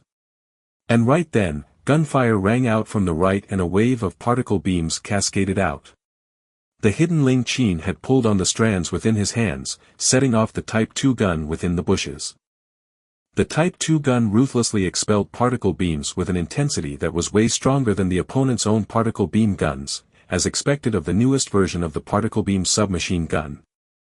This attack was aimed at the 6 men providing cover. One of the men could not react in time and was mercilessly shot down.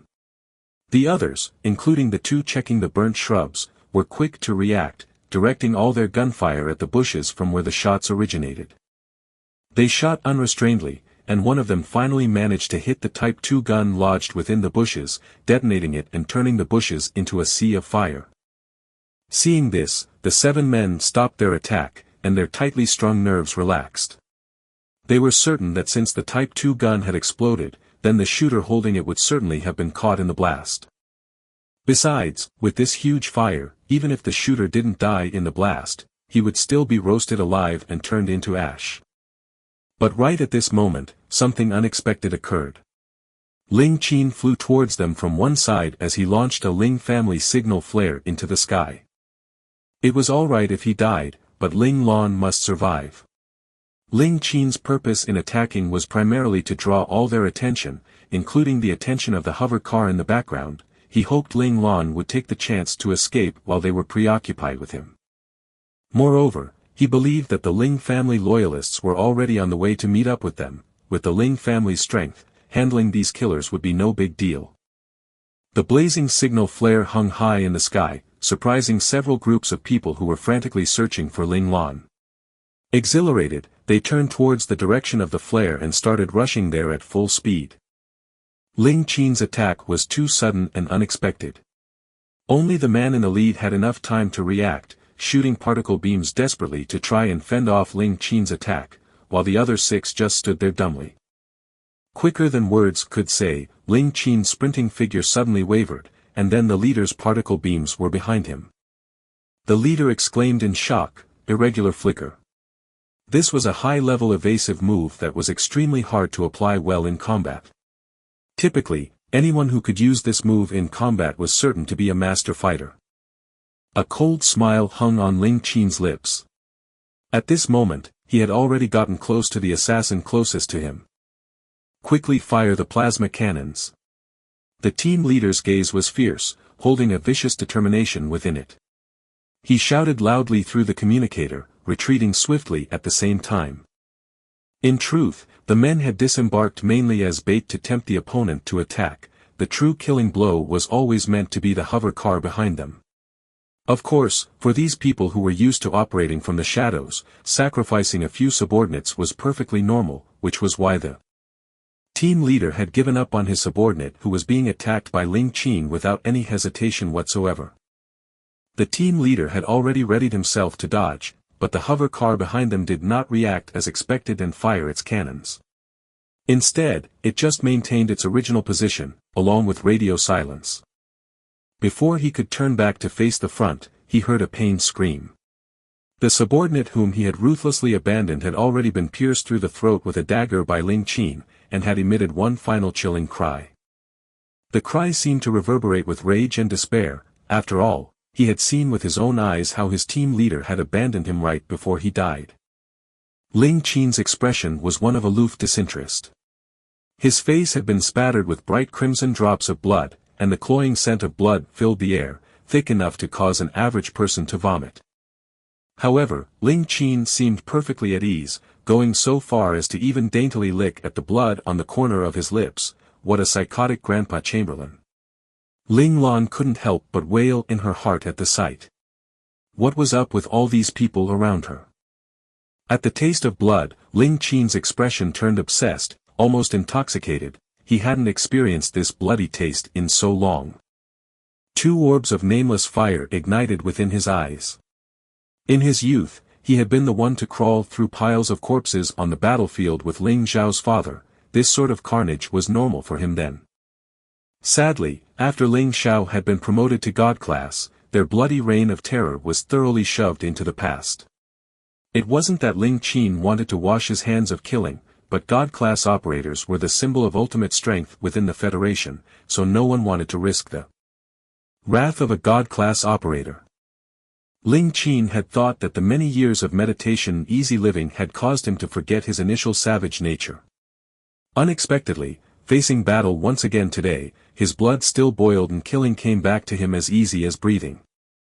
This pleased him greatly, and it felt like the savage beast within him had finally been set free after all this time. Ling Qin laughed maniacally. Looks like killing was still something he reveled in after all. Observing all this, Ling Lan silently wiped away a handful of cold sweat. Who knew that the strict and serious Grandpa Chamberlain who treated her so kindly was such a vicious character? The way that he killed was almost textbook material, and that chilling smile would make anyone think twice about crossing him. Ling Lan felt her little heart thunder wildly. Hells, she must never anger Grandpa Chamberlain in the future. Ling Lan decisively labeled Chamberlain Ling Qin as a person not to mess with. When Ling Qin launched his attack, he had not considered surviving to begin with. So he didn't stop after killing the first enemy, but instead launched himself at the next person in line. There was a clear gap between the combat ability of the two sides. Despite his age, Ling Qin was strong, and his combat prowess was not much weaker than when he was young. By the time Ling Qin had disposed of his third opponent, the team leader could be heard yelling furiously into his communicator, "You bastard, I told you to shoot. Shoot, goddammit." It turned out that the team leader still hadn't given up on the hover car. As Ling Qin prepared to kill yet another 2 people, the team leader was still desperately trying to contact the hover car to order them to shoot, but obviously, all he received in return was silence, and this silence was pushing him towards the brink of despair. Finally, he understood that their finishing move, the hover car, must have been taken out somehow and could no longer be relied on. Enraged, he threw away the communicator in his hands and lifted up his weapon, shouting, "Attack!" Chapter 49, The Threat of Long-Range Attacks. Chapter 49, The Threat of Long-Range Attacks. A cold smile graced Ling Qin's lips. If the opponent had attacked him as a group from the start, he might already be a horizontal corpse lying on the ground. But now, besides the one man who had been gunned down by the Type II submachine gun, he had successfully ended the lives of 3 men with his own hands. It was no longer that easy for the remaining 4 people to hold him back. In all honesty, Ling Qin was very surprised himself. Why was the hover car not reacting? The reason he had attacked so furiously was that he wanted to eliminate as many opponents as possible before he was taken out by the hover car, so that Ling Lan would have a greater chance of escape. Regardless, Ling Qin was very pleased with the current situation. It was clear that something had gone wrong on his opponent's end, and this was extremely advantageous for him. From the certainty of death to the renewed hope for survival, Ling Qin's attacks only became fiercer and more powerful. If living was an option, would anyone choose to die? Ling Qin also wanted to live. He wanted to watch Ling Lan grow up, get married, and have kids. He still dreamed of the day he could hold Ling Lan's children in his arms. For this objective, Ling Qin dug out all the inner potential he could from within his body. Ling Qin weaved left and right, nimbly avoiding all of the opponent's wild shots. He used the irregular flicker to its ultimate effect, leaving Ling Lan astounded as she watched. She decided then that if both Chamberlain Ling Qin and her survived this, then she must get Grandpa Chamberlain to teach her this move. It was just too goddamn beautiful. Evasion aside, Ling Qin's lethal attacks became even more unpredictable. His dagger flew through the air gracefully like he was dancing, and the mysterious rope being controlled by the fingers of his left hand was even more terrifying. Every single time the men saw the fingers of his left hand twitch, they couldn't help but back away. The men really couldn't be blamed for being fearful. Out of the 3 men Ling Qin had killed, 2 had died because of this thin rope. They hadn't been observant enough and had let the rope loop around their necks, and with just a quick twist, their heads had been severed from their necks, blood spewing everywhere. That just went to show how sharp that rope truly was, and combined with how hard it was to see, appearing and disappearing without any warning, how could they not fear it? Ling Lan watched it with greedy eyes. This was undoubtedly a most subtle killing tool. Who knew that such an unassuming thin rope looped around Ling Qin's wrist would be so terrifying? Ling Lan decided that she must ask about the origins of this rope later, and if possible, she wanted one of her own. Today's experience taught her that the world she was living in was truly dangerous. She needed to work much harder to improve her own capabilities and diversify the weapons and tools she could use. Both were equally important. Still, although Ling Qin's feat in killing 3 of the men could partly be attributed to his strange choice of weapon and his own individual strength, a large part was still due to sheer luck. Certainly, the first person he killed was a result of his careful planning, but the following 2 were just opportunities presented through the opponent's own mistakes. If the team leader had not moved to abandon his own team member, the other members wouldn't have been so afraid of becoming the next sacrifice, all choosing to withdraw to protect themselves instead of focusing on attacking. In that case, then Ling Qin wouldn't have been able to kill 2 more men in the chaos, turning the tables around. All that can be said was that the opponent's team had an idiot in it, and most unfortunately, this idiot was the team leader with the authority to decide whether they lived or died. Luckily, this idiot was not an idiot to the extreme, deciding to change his orders in time. The remaining 4 men quickly arranged themselves into the formation of an inverted trapezoid, cooperating with each other to coordinate their attacks and defense as they faced the aggressive Ling Qin who was rushing towards his 4th intended victim. The tips of 4 particle beam guns lit up, spewing out countless particle beams in Ling Qin's direction, blinding the eyes of all observers, including the 2 mecha pilots closely watching the proceedings here. "Head, why don't those idiots fire the cannons?" One of the mecha pilots wondered out loud. He rubbed at his blurry eyes. The display screen on the mecha relayed what was happening live, so his eyes would get tired from staring at it for too long. He really just couldn't understand it. There had clearly been several really great opportunities to launch those cannons, but the men had just let those opportunities slip by, while the hover car just continued to hover there uselessly. The mecha operator called Head replied, "Who knows? All we need to do is do cleanup. Only if those people fail, then it'll be up to us. But the opponent has already sent out a signal flare, reinforcements are sure to be on the way. If we don't resolve this matter soon, we may be discovered by the people heading here." "Head, didn't you say that the superiors don't want our involvement to be revealed?" "That's right. If the superiors find out they botched this, we won't have a good time of it either." "Oh, what the heck, let's just do it. I'll leave that annoying flea jumping around to you, make sure to get a headshot in one shot." After being reminded of the consequences by his subordinate, the operator called Head abruptly changed his mind and ordered his subordinate to eliminate Ling Qin quickly. "Got it, Head. Watch me as I take the stage." Finally, it was time for him to show off his skills. The mecha operator who had waited for so long was ecstatic.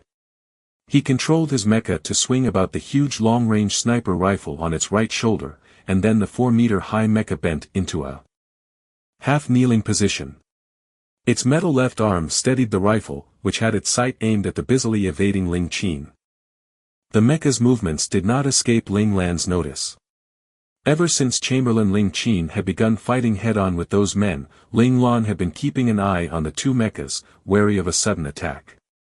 Now, seeing one of the mechas getting ready to shoot long range, she knew they were about to attack Grandpa Chamberlain, but she was not worried. Within this time, while Chamberlain Ling Qin had been fighting for his life, she had not been idle. After much calculation and strategizing, she had finally found a way to handle the two mechas. It may not be the best plan, but it was good enough to hinder and delay them. Little 4, raise a hover car. And then calculate the trajectory of Mecha A's attack. Ling Lan had randomly labeled the two mechas as Mecha A and Mecha B for ease of reference when communicating with Little 4. Following Ling Lan's order, one of the unmanned hover cars suddenly rose up from the ground, and not even a second later, it was hovering 2 meters above the ground. Meanwhile, in front of Ling Lan, a map of Mecha A's attack trajectory had appeared, with coordinates and height clearly labeled on it. "Move the hover car here," said Ling Lan decisively, pointing at a point nearest to the hover car.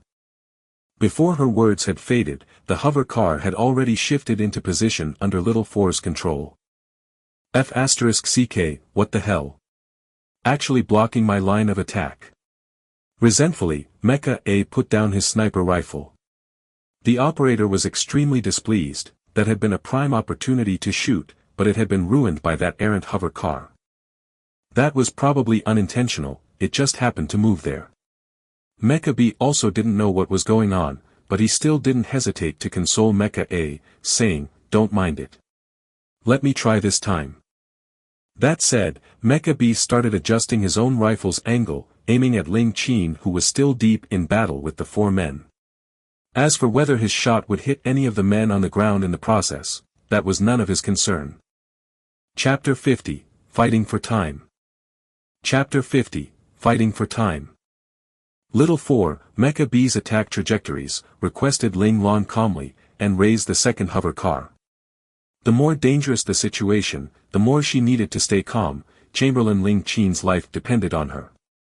Ling Lan was endlessly grateful that she had the help of such a useful companion like Little 4. After Little 4 had taken control of the threatening hover car, he had also notified Ling Lan that he had assumed control of the other 2 hover cars as well. This information was like a ray of light to the perturbed Ling Lan, giving her the precious inklings of an idea which might help Ling Qin and her hold on till backup arrived. Yet along with her relief, she also felt quite glum. For the first time ever, she truly recognized how weak she was still. Currently, she could only watch as a loved one she cared for fought for his life. If it weren't for Little 4, Grandpa Ling Qin would probably be bleeding all over the scene. By now. As of this moment, Ling Lan did not notice that an intense need to grow stronger had taken seed and sprouted within her heart, and had started to grow secure roots. In the future, when she encountered difficulties and felt tired or lost, it would give her the will to carry on. Little 4's actions were impeccable. Not only did he manage to calculate and present all of Mecha B's attack trajectories, he had also automatically shifted the second hover car to block off those trajectories. Little Four was a studious child. Ling Lan only had to order him once for him to remember her instructions. Thus, without needing to be told twice, he had already taken the initiative to do what Ling Lan wanted. Little Four, well done. Even though she had never raised a child before, Ling Lan still knew that children love to be praised. So, she was unstinting with her praise, causing Little Four to blush bright red, smiling so much till his eyes were all scrunched up into a line. When the hover cars once again interfered with the attack trajectories, even a dumber person would have noticed that something wasn't right. Not good. Something must have gone wrong. Mecha B lowered his rifle, expression serious. Head, I remember that the people in those hover cars are all out. There's no one in those cars.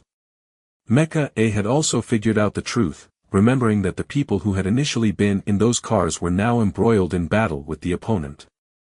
Not good, we've been discovered. Thinking about how their attacks were being thwarted, Mecha B felt cold sweat start pouring out from his pores. His every move was most likely already being monitored by the opponent. Ah. Head, what should we do? Mecha A began panicking. If their identities had truly been exposed, then they would not be allowed to live. Although he didn't know who their direct superior was, from the little that he had gleaned from Head's explanations, he knew that it was someone who had the power to move mountains and part oceans. Eliminating them would be like squishing ants to someone like that. Shoot down those two hover cars, bid out Mecha B ruthlessly. If they pulled back now, they still wouldn't be welcomed back. They might as well take a gamble, and perhaps achieve something that might work in their favor. Alright, Head. Mecha A was too afraid not to listen. He once again lifted his sniper rifle to aim at one of the hover cars. Little Four, come back quick. Ling Lan saw the opponent raise his rifle and just knew that they weren't about to just roll over. She was worried for Little Four's safety, and so quickly urged him to come back. Of course, Ling Lan felt a little regretful. She had actually intended to send a warning to the opponent with the hover cars, letting them know that they were being monitored, and hoped that they'd choose to retreat out of wariness. Unexpectedly, the plan didn't work. Looks like the opponent was a relentless character, who would fight till the very end. In that case, come on then. Ling Lan clenched her fists, determination writ all over her face. Little Four, move the last hover car into a position which can block the attacks of both mechas. Before Ling Lan's words had faded, two loud collisions could be heard. Boom! Boom! The two sounds were almost simultaneous. As expected, the opponent had pressed on their triggers, hitting the two hover cars at the front. However, these hover cars had been modified and were extremely solid, although there was a huge gouge in the car's body as a result from the rifle shot, where one side had even bent inwards. The internal circuitry was still intact, so the hover car was still able to stay airborne. That's great, these modified cars are really pretty solid. Ling Lan looked at the hover cars still holding on in the air, protecting Ling Qin, and her heart rejoiced. At first, she had still been worried that the hover cars would not be strong enough, that they would be destroyed in one hit, but now it looked like they would still be able to buy them some time. Considering the time when Chamberlain Ling Qin had released the signal flare, Ling Lan knew that if they could just hold on for another 3 to 4 minutes, assistance might make it here. Hover cars, you need to stay strong and hold on. Ling Lan couldn't help but pray. F***ck, who made these hover cars to be so solid, Mecha B couldn't resist swearing. He turned his head and continued to order, don't slack off, continue to shoot. We must bring down those cars as soon as possible. Yes, Head, replied Mecha A as he pressed down on his trigger furiously. Boom! Boom! Boom!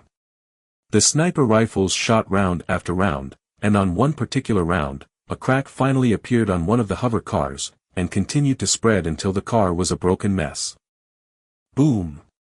One of the hover cars was hit once more, and this time, it finally gave up the ghost and became a flaming fireball, blazing brightly as it fell to the ground.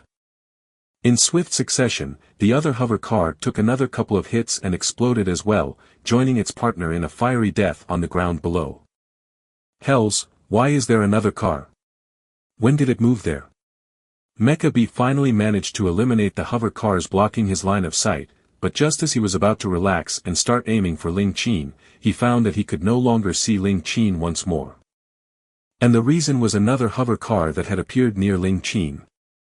And unlike the first two which were empty, this car had people in it. The people inside looked at the other two hover cars which had been shot down in flames, and understood what their fate would be as well. In panic, they beat at the doors and windows of the car, but unfortunately, the doors and windows of the hover car had already been sealed up tight by Little Four. There was no way they could get them to open. Naturally, they had thought about smashing the windows open, but unfortunately the cars had been too thoroughly modified. Even the enhanced sniper rifles on the mechas could only destroy the cars after over 10 hits. What could they do with only their fists? Meanwhile, as this was happening, Ling Qin had killed off another 2 men, leaving only one squad member and the team leader hiding right at the back. Ling Lan was very nervous. She hoped that this final hover car would be able to withstand the remaining attacks until Chamberlain Ling Qin managed to get rid of the final 2 men. At that time, even if there was nothing else to block the mecha's trajectory, Ling Qin should be able to utilize the geographical features of the land to find somewhere else to hide, such as another group of shrubs. Suddenly, the hover car reversed, and its 2 plasma cannons fired, and the plasma beams rose swiftly through the air. Ling Lan was greatly startled by this. Little Four, what's going on? Little Four replied instantly, hee, I didn't waste any time just now, and finally figured out the artificial intelligence systems of this world. I had not expected you humans to have managed to use this sort of mathematical means to create artificial intelligences which resemble us, of course. This resemblance is minor though, since those AIs are still worlds apart from us. Little Four was very smug, a proud smirk on his face as he praised his own individuality. A vein popped out on Ling Lan's forehead, and she raged, get to the point. Hells, does this brat know what kind of situation they were in? Wasting time blabbering on. I've designed 2 small artificial systems, and have already implanted them onto the navigation system of the plasma cannons. Little Four pouted, throwing out these words sulkily before turning to face away from Ling Lan. Fine, looks like this rascal child had gotten into another of his moods again. Chapter 51, Super Homing Projectiles. Chapter 51, Super Homing Projectiles. Ling Lan was not oblivious to Little Four's little tantrum, but her attention was entirely absorbed by Little Four's words. Those plasma bolts had been launched in the direction of the 2 mechas, but the range of plasma cannons were notably short, meaning that it was highly unlikely for those missiles to hit the mechas, unless. It wasn't that Ling Lan hadn't considered using the plasma cannons on the hover car, but the information she had obtained from Little Four regarding the plasma cannons had dissuaded her. Plasma cannons had both a distinct advantage and a distinct disadvantage. Typically, its disadvantage could be ignored as long as its advantage was utilized to its maximum effect. Unfortunately, Ling Lan couldn't do that right now. The plasma cannon's advantage was its high attack power, and the likelihood of its projectiles exploding upon impact. This meant that it would cause a certain amount of area of effect damage, having a high destructive power against its surroundings.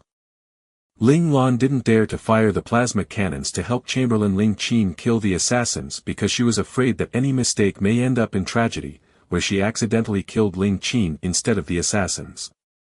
Of course, she had also considered using the cannons to deal with the 2 mechas in the distance, but the disadvantage of the plasma cannon was its short range. It was likely that the bolts would only fly half the distance before running out of speed and falling to the ground to explode harmlessly. These 2 characteristics of the plasma cannons tied Ling Lan's hands. Though of course Ling Lan was already mentally prepared to let Little Four fire the cannons anyway if Chamberlain Ling Qin's life was truly threatened by the assassins. By now, Ling Lan had gotten a vague sense of what Little Four had been trying to say. She believed that Little Four wouldn't do something pointless. Since he had dared to fire the plasma cannons, he must have found a way to overcome its weakness. Perhaps those 2 minor AI as he had mentioned would bring about some effect to solve the problem. If that was so, then Little Four was truly brilliant. Ling Lan's spirits soared. Little Four clearly sensed the change in Ling Lan's thoughts, and although he still had his back to Ling Lan, his butt started wriggling around, as if delighted by Ling Lan's newfound cheer. Ling Lan noticed Little Four's reaction, and knew that she must have guessed correctly. As such, she quickly praised, "Little Four, you're really the best Little Four." After spending so many years with Little Four, Ling Lan had already become familiar with all his quirks, and knew very well how much he loved praise. With just this simple phrase, she managed to make Little Four so happy that his eyes twinkled, completely forgetting that he had just been angry at Ling Lan. Little Four pranced back to Ling Lan's side, patting his little chest as he said confidently, "Relax, boss, leave the two mecha to me. Hee, there are still 2 shots in the plasma cannons, let me immediately install this little AI to affect them as well. That way, even if the attack this time is avoided, we can still continue attacking." Little Four's words slightly reassured Ling Lan. As long as they could distract the 2 mechas, Chamberlain Ling Qin would have even more time to handle those assassins, greatly raising the odds of his safety. Still, Ling Lan cautioned Little Four not to fire those last 2 plasma bolts unless absolutely necessary. At times, the threat of an attack was much more valuable than an actual attack. Ling Lan knew very well that although plasma bolts had a lot of destructive power, that was only against people with basic protective gear. Against those mechas which were composed from super titanium alloys, unless the missiles hit a defensive weak point, such as the mecha's cockpit, though the plasma bolts would still not be able to breach the cockpit, its attack would shake the surroundings violently, possibly harming the pilot within it, they would be rather ineffective. On the opponent's side, as Ling Lan expected, Mecha A and Mecha B had not given up. They wasted no time in preparing to shoot down that final hover car. To their surprise however, before they could fire their own sniper rifles, the hover car had turned towards them and launched its own plasma cannons in their direction. Mecha A couldn't hide the scorn in his voice as he mocked, "Tisk, does he really think he'll hit us with that?" Within the Federation, aside from greenhorns, everyone else knew the characteristics of plasma cannons. Firepower was its advantage, while range was its fatal flaw. The only reasons it hadn't been dismissed completely by the Federation were that its production cost was cheap and that it was still viable in a close-range battle, leading it to remain as one of the staple weapons of the federal military. That said, plasma cannons were only a real threat to normal soldiers. They were really ineffective against mecha operators like them, even if they were hit. Besides the possibility of being pushed around a bit by the shockwave, the missiles would do nothing to them. Mecha B thought the same as Mecha A, dismissive of the harm the plasma bolts could do to them. The bolts might not even hit them to begin with. Impatiently, he said, "Ignore those 2 junks, just focus on shooting down that hover car. We don't have much time left." By his estimations, they only had 2 minutes left at most, they had no more time to waste. Yes. Mecha A didn't dare to say anything more, putting all his focus into pulling on his trigger to attack that bothersome hover car. But he hadn't managed to shoot that many times when he heard his mecha's systems issuing a strong warning, "Caution. Caution. Attack detected, we have been targeted. Impact in 9, 8, 7. On the screen, a lighted dot representing the attack source was closing the distance fast and looked like it was about to hit them very soon. F***CK. Mecha A only had time to curse briefly, before having to move his mecha into evasion maneuvers. At the same time, Mecha B had also started busily dodging. Isn't it just a plasma cannon? What the hell is going on? As Mecha B dodged, the attack source drew closer, and he could clearly see from his screen that the attacks were the 2 plasma bolts they had dismissed earlier. Of course, one of the bolts was targeting him. Mecha A completed an almost perfect 90-degree turn, thinking that he would be able to evade the bolt completely by doing so. However, he immediately found that the bolt actually turned with him, causing him to shout out in alarm, "It's following me. God damn it, what the hell is this? Did plasma bolts have this tracking ability? And was their range this long?" Mecha A felt his worldview tilting on its axis. How could such an unbelievable thing happen? Mecha B naturally noticed this as well. His evasion movements were even more extravagant than Mecha A's, even involving irregular flash evasion, a lower-level version of freeform flash evasion. Logically, he should have been able to dodge any number of plasma bolts this way. But now, no matter how he dodged, that one plasma bolt dogged his every move, unlike regular plasma bolts which would have fallen to the ground and exploded by now. These are definitely not regular plasma bolts. The experienced Mecha B concluded. These must be modified homing projectiles. Make sure you don't get hit by them, or else you'll be dead. Mecha B decisively identified the projectiles as homing projectiles that had been modified to look like plasma bolts. Despite appearances, they were sure to be the much more expensive and powerful super homing projectiles which were a nightmare to low-level mecha pilots. Super homing projectiles were a type of artillery which had high destructive power and was equipped with tracking ability. Its power was not something a minor plasma bolt could compare with. If it hit, a normal standardized mecha would most likely be smashed into a pulp, although some higher level mechas might still be able to withstand its attacks. It had been feared by mecha pilots everywhere ever since it was first created, and was now considered one of the most troublesome artillery by mecha pilots. Another nickname it had was Newbie Killer. This was because the homing projectiles had very formidable tracking. Once it locked onto a target, it was useless no matter how the mecha operator tried to outmaneuver it. Of course, this was with the exception of high-level operators who could pull off highly advanced maneuvers which utilized the operator's surroundings, causing the missile to blow up by hitting something else. However, this skill was not something the average mecha operator could handle, and so the homing projectile was considered one of the most hated weaponry among the low-level mecha pilots. Many newbies often had their wings clipped because of this projectile, which was how it had gained its nickname. Thus, when Mecha A and Mecha B began suspecting that these bolts after them could be homing projectiles, they no longer had any thought to spare for the hover cars. Now, they only had one goal: find a way to dodge these tracking missiles stuck to them. There was no helping it. If it was before, they wouldn't have been so concerned. This time, in order to hide their identity, they had been given common standardized mecha to operate, which were incapable of withstanding a hit from a homing projectile. On Ling Lan's side, she watched in puzzlement as the two mechas jumped around dramatically to avoid the plasma bolts. After all, even if the bolts hit, as long as they didn't hit the cockpit, the effect would be negligible. Why were those two mechas so flustered? Ling Lan had no idea that Little Four's modifications had inadvertently caused the opponent to mistake the bolts for the terrifying homing projectiles, causing them to react accordingly out of caution. It should be said that the heavens were truly watching over Ling Lan, helping her to resolve her greatest threat at this crucial moment. Yay!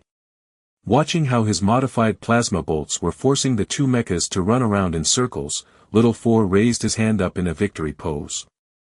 There was a hint of a smile on Ling Lan's lips, and she was no longer as tense as before. She had become much more relaxed since the most pressing problem had been resolved. Little Four, this time it's all thanks to you. Ling Lan's thanks was heartfelt. If it weren't for Little Four, Chamberlain Ling Qin might have been in real danger. And now, Chamberlain Ling Qin had even more time to make sure he could finish off the final two opponents before him. Boss, why are you thanking me? Aren't I your follower? It's a follower's duty to help their boss. Little Four was puzzled. Didn't the novel he read say that it was the unquestionable duty of a follower to back up his boss in all things, no matter if it was to take the fall for a crime or just to help relieve their worries? Additionally, he found that he loved the intensity of battle. Looking at the bolts he reprogrammed chase the opponent's mechas all over the place, his mood was exceptionally well. Little Four had the vague feeling that he was born to do this, although he hadn't been unhappy helping Ling Lan to earn money in the past few years. The present intensity here truly made his blood boil. Right then and there, Little Four made a decision. In future, he must look for more opportunities for his boss to encounter battle. Damn it, it was just too exhilarating. Translator's thoughts. Ryuxinji. Edits on weaponry have been made to this chapter and previous chapters based on reader feedback. The original RAWs say that the hover car has laser cannons on it, but the battle descriptions are not in line with a laser weapon. The translation team considered using laser-guided cannon instead, but that didn't seem quite right either because the homing function was a modification by Little 4 and not an original function of the cannon. As such, plasma cannon is not a direct translation but our best attempt to reconcile the logic of the situation. The plasma fired by the cannons have substance, and Little 4 modified them to become homing plasma, see homing lasers on TV tropes, which fooled the enemy into thinking they are disguised homing projectiles. Chapter 52, A Genius Among Geniuses. Chapter 52, A Genius Among Geniuses. At this moment, Ling Lan would never have guessed that this fight had captured the interest of Little 4, and under his cajoling persuasion, she would be set upon a path directly opposed to her original plan, moving further away from a stable and peaceful life to a life full of bloody carnage. Blissfully unaware of the difficult battles to come in her future, Ling Lan patiently waited for Ling Qin to defeat the final enemy. Ling Lan was very cautious. Before she could be sure it was safe, she had kept a tight lid on her presence. Although she had learned some combat skills and had survived the primordial forest, this was still not enough for her to go up against these experienced killers. Furthermore, it was possible that far away from here, somewhere out of Little 4's radar, stronger mecha were lying in wait, just waiting for her to reveal herself. Ling Lan did not believe that she was a victor in life, who could exude dominance with just a shake of her body, and easily cut through all clamoring enemies as if they were experienced fodder. She was also not the type of female main character who was loved by everyone around her, who would have flowers blooming in her presence. It wasn't like she could be a female main character right now anyway, who, when in a difficult situation, would have a Prince Charming come riding to her rescue. Right then, Little 4 suddenly exclaimed in shock, causing Ling Lan's heart to jump into her throat again. "What's going on, Little 4?" Little 4 did not answer, but moved the display screen he was looking at in front of her. On the screen, the two mecha that were busily evading were suddenly surrounded by three different groups of people. The first group, which was also the most aggressive-looking group, had the fewest people. They consisted of only 4 mecha, but exuded a heavy aura, completely overpowering the other groups in terms of sheer presence. Their mecha had strange outer appearances, clearly shorter than the other mecha by a head, about 50 to 60 centimeters, but their torsos and limbs were obviously thicker and bulkier. The joints of the 4 limbs, in particular, were so thick that they lacked all sense of grace and beauty. But it was precisely this sort of rough and unsophisticated mecha which could strike fear into people's hearts, mounting pressure on their opponents. These mecha had clearly undergone reinforcement procedures for all their parts. Whether it be in terms of weapon weight load or melee combat, these mecha would perform better than other humanoid standard mecha. At a glance, one could tell they were killing machines, and their body paint emphasized this. They were not painted in Federation white, but rather in a dark understated crimson, which just added to the overall aggression and bloodlust the mecha exuded. Clearly, these 4 mecha had rushed over here after a fight, as there were still the signs of battle on their bodies. They were indeed 413 squad. Just as they had been struggling to find Ling Lan, fruitlessly and helplessly, Ling Qin's signal flare had given them direction, and they had finally managed to catch up. The second group was a troop of 6 mecha. Their appearance was very similar to Federation regulation mecha, only bearing some slight adjustments. Instead of the uniform bright white, they were a mix of white and blue. Anyone with an understanding of the Federation's mecha would know that these mecha were captain-level mecha, which were 1 level above the standard mecha. It looked like this troop was from the federal military. And the final group was a troop of 5, common standard mecha, though painted in a dark gray color denoting that they were private forces. The Federation had an agreement with the elite families, permitting the families to have their own private forces, but their mecha could only be the most basic standard mecha, and the color of those mecha must be dark gray. The only way to distinguish between the mecha of differing private forces was the logo painted on the chest plate of the mecha. The logos on the chest plates of this troop of mecha was the Ling families, a blazing fire phoenix, eye-catching and vibrant. This troop was the Ling family loyalists, the mecha troop responsible for Ling Lan's safety. The fire phoenix was one of the spiritual totems of the ancient Chinese people, and the Ling family personally believed that they were the descendants of the god-beast fire phoenix. Hence, they had naturally selected the fire phoenix as their family crest. When Ling Lan had found out the origin story behind her family crest, she had almost been unable to stop herself from bursting out in laughter. Who'd have guessed that 10,000 years later, in such a technologically advanced era, such unfounded myths and legends would still be around? All she could say was that humanity's love and obsession with the concept of God was just bone deep. Of course, it was only called the Fire Phoenix within the Chinese Federation and its allied countries. In the neutral countries or the enemy nations, it was often referred to as the undead bird, and ever since Ling Lan's father Ling Xiao had become a god-class operator, it had degenerated into being called that dead bird. You could just see how deep the enemy's hatred ran. The three groups saw each other almost simultaneously and raised their respective guards immediately. However, the Ling family troops drew closer to the Federation troops, seemingly intent on allying themselves with them to oppose the other team, the one with the four fearsome-looking mecha. Ling Lan couldn't help but frown, asking Little Four, could you zoom in closer, and hack their communications? Zooming in is fine, but I can't hack their communications.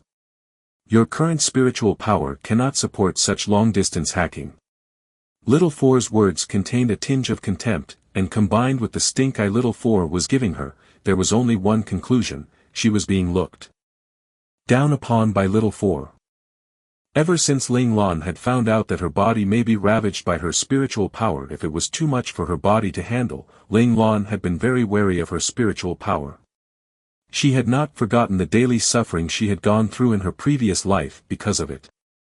That's why, in this life, Ling Lan did not dare to cultivate her spiritual power on her own, fearful that she would overdo it and end up causing irreparable harm to her body. As such, no matter how much Little Four wheedled, Ling Lan had never used her honor points to redeem anything related to spiritual power training within her mind space. Still, even so, at 6 years old, Ling Lan's spiritual power was already at the peak of Tier 4, with just the right push, she would naturally break past the Tier 4 barrier to enter Tier 5. Of course, Ling Lan's impressive 3-tier increase in spiritual power since birth was not really because of her talent in spiritual power, or because it grew too fast. From the beginning, Little Four had sealed up 2 tiers of Ling Lan's spiritual power. But now, as Ling Lan's physical body slowly developed and grew stronger, Little Four had gradually unraveled the seal around her spiritual power. The potential problem of her overwhelming spiritual power was so quickly resolved due to Ling Lan's diligence in practicing her qi exercises.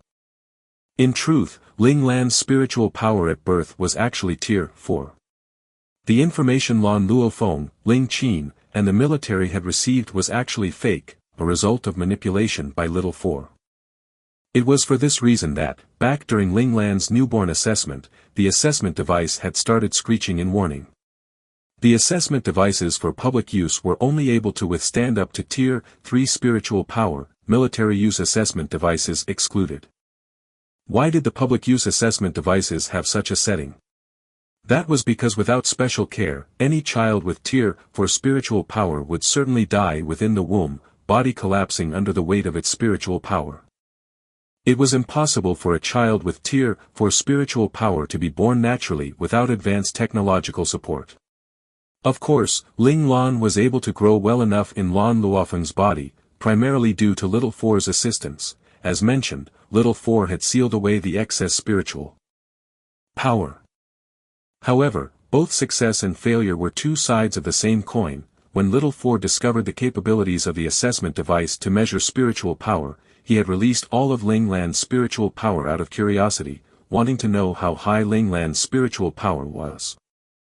Unexpectedly, this almost ended in disaster, almost blowing up the device. If it weren't for Little Four's fast reflexes, quickly resealing Ling Lan's spiritual power back to Tier 2, the results would have been catastrophic. Frankly, Ling Lan's body at birth could bear up to Tier 3 spiritual power, though her body would certainly be a little weakened. However, prioritizing safety, Little 4 had fixed Ling Lan's spiritual power at Tier 2. In any case, Ling Lan had not wasted these past 6 years. With the passage of time, Ling Lan's spiritual power had grown till the peak of Tier 4. It shouldn't be long now before all her efforts culminated and she naturally ascended to a mind-blowing Tier 5 at her age. If the federal military ever found out that a 6-year-old child had managed to achieve Tier 5 when most grown men could not, they would certainly be floored. She was certain to be hailed as a genius among geniuses in terms of spiritual power. Chapter 53, The Ling Family Rescuers. Chapter 53, The Ling Family Rescuers. On the screen, that troop of 4 crimson mechas had immediately gotten into battle stances, but they did not make the first move. Instead, one of the mechas tried to initiate communications via shouting. Unfortunately, Ling Lan couldn't hear anything from this distance. It made her have the sudden urge to rush into the learning space and redeem some spiritual power cultivation skills so that she could raise her spiritual power enough for Little 4 to hack into their communication systems. Right at that moment, the frozen tableau of the 3 groups suddenly turned as one to face a particular direction. It turned out that the 2 mechas which had been evading Little 4's projectiles had inadvertently stumbled into the detection range of the 3 groups. The evading Mecha B abruptly received an emergency warning from his mecha systems. Warning, enemy detected. Warning, enemy detected. Only then did Mecha B notice that several red dots had appeared on his radar, and when he drew closer, 15 mechas from 3 different forces were displayed on his screen. By now, their weapons had already been leveled against him, but weren't locked on just yet. F***ck this, why are there so many mechas here? Wasn't it agreed that there would be no one else here? Mecha B's entire chest felt cold, and his back was drenched with cold sweat. Could it be that this so-called mission was actually a trap? Mecha A had also noticed these mechas, and his face paled dramatically. He seemed to have the same suspicions. Head, let's just run. Mecha B grit his teeth. He glanced at the many mechas before him on his screen, and then glanced at the 2 homing projectiles close behind them. Relying on his battle experience, he made a snap judgment. Follow me closely. We'll just charge through. In this hopeless situation where they were facing a pincer attack, there was no room for them to retreat. Only by charging forward might they have some hope of surviving. The 2 mechas did not stop, accelerating instead as they rushed towards those mecha. Of course, as they moved, Mecha B did not forget to open general communications to say, Mecha Squad 37 of the 7th Division in the 3rd Army, please help us to eliminate the homing projectiles behind us. Mecha B knew that this lie would be easily seen through, but his objective was not really to fool them. He only needed them to hesitate and not open fire, so that he and his partner would have the 1 minute they needed to escape from their attack radius and leave for safety. If they were a little luckier, they may even be able to borrow the opponent's strength to get rid of the 2 projectiles sticking to them like gum. Sure enough, when the opponent heard the words coming through the general comms channel, one of the squads lowered their particle beam guns, while another squad lifted their weapons to train them on the air behind him and his partner. Only the 4 crimson mechas were still wary of them, facing them unwaveringly. Meanwhile, on Ling Lan's end, as she couldn't hack into the group's communications, she could only watch in confusion as the 2 enemy mecha flew like moths to a flame towards the 15 rescue mechas. She then saw the 6 mechas representing the military open fire first. However, they didn't do it to kill those 2 mechas, but helped them instead to destroy the 2 homing projectiles tracking them. Ling Lan's brow furrowed, and her expression turned grim. Could it be that this assassination attempt on her was sanctioned by the military? Was it because she had proved to be too outstanding by absorbing too much gene-stimulating agent, drawing the concern of the higher ranks of the military? No. Ling Lan immediately threw out that possibility. These past few years, although Ling Lan had been forbidden from going onto the internet due to her being underage, she was still aware of the information available on the net. Little 4 had given her a detailed overview of her new world, letting her know that this present world she was in was a militant world. From birth, every person was prepped to become qualified military personnel, and among all the military positions, mecha operators were considered the cream of the crop. The requirements to become a basic level operator were still rather common, but the requirements to be an advanced operator were just too demanding. Especially with regards to physical fitness, that requirement could almost be called insane. Thus, the Federation greatly prized all children who had the possibility to become advanced operators, and all military branches and divisions were responsible to monitor and protect these children. They would never go after her for this reason. Excluding this possibility, then, as such a young child, who could she have offended? The Ling family members who had been chased out of Doha. They did not have the guts to do this. If investigations found their hand behind this, the military would make sure that the Ling family would be utterly eradicated from within the Federation. The Ling family could not take the risk. So, excluding herself, and also excluding the family, Ling Lan abruptly thought of the premium military benefits she had inherited. Before he died, her father Ling Xiao had been the youngest major general in the Federation. Could it have something to do with her father? Ling Lan felt that this was a likely possibility. Perhaps when her father had still been serving in the military, he had inadvertently offended some people. Only now did Ling Lan notice that she really didn't know much about her father Ling Xiao. She felt a little regretful. All these years, why hadn't she thought of asking Chamberlain Ling Qin and her other guardians about her father? Of course, Ling Lan knew that her father was the Federation's, no, the whole universe's coolest, handsomest, most young and impressive, most outstanding, most formidable yet gentle, and flawless gentleman. All the above was directly quoted from her mum Lan Luo Feng, which led Ling Lan to conclude that a woman deeply in love was extremely blind.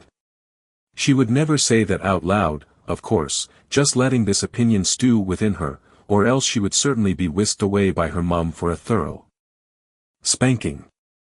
Pity the present Ling Lan, who only knew her father had been one of the youngest major generals in the Federation, and that he had died in a chaotic death tunnel during the war with the Farand Empire. As for anything else regarding Ling Xiao, she knew nothing. Well, that's not quite true. She also had the extremely embarrassing and overblown description her mum Lan Luo Feng had insisted on telling her. Ling Lan decided that when she returned safely this time, she would go find out more about her father and get to the bottom of things. She didn't want to have to be on her guard every day against hidden enemies. She liked having all the information within her hands so that she could chop off any trouble at its root. Although all these thoughts went swirling through Ling Lan's mind, it was actually a matter of a split second. Meanwhile, when the two enemy mechas had gotten close enough to the 15 mechas, the 4 crimson mechas that had been still and silent till now suddenly sprang into action, doing something that stunned all the other operators. The 4 mechas had waited till the 2 enemy mechas were close to them before firmly pulling on their triggers. Countless high-temperature beams shot out from their guns, 2 mechas in a group, as they fired at the cockpits of the 2 enemy mechas. The cockpits could not handle the high temperatures of the particle beams and finally exploded, blowing up the mechas along with them, all of it raining down to the ground in a fall of debris.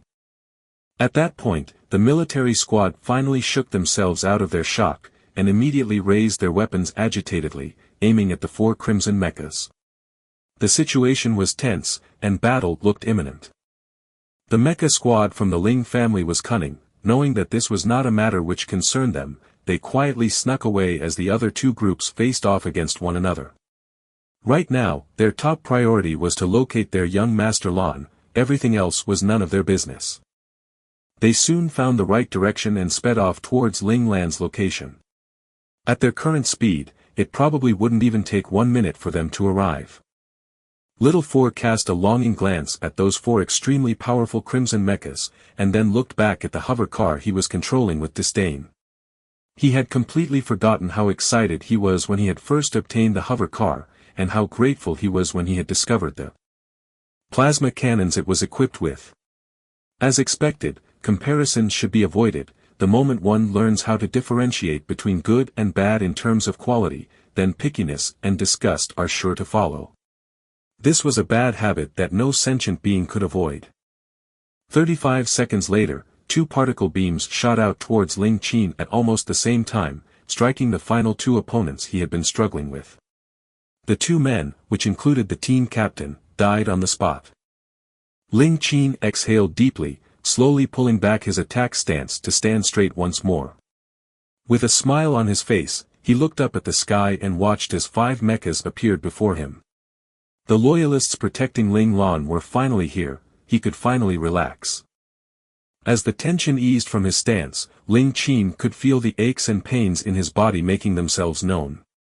He knew that this was the result of drawing on his latent reserves, but it was fine, the Ling family had a medicinal bath to repair this sort of damage.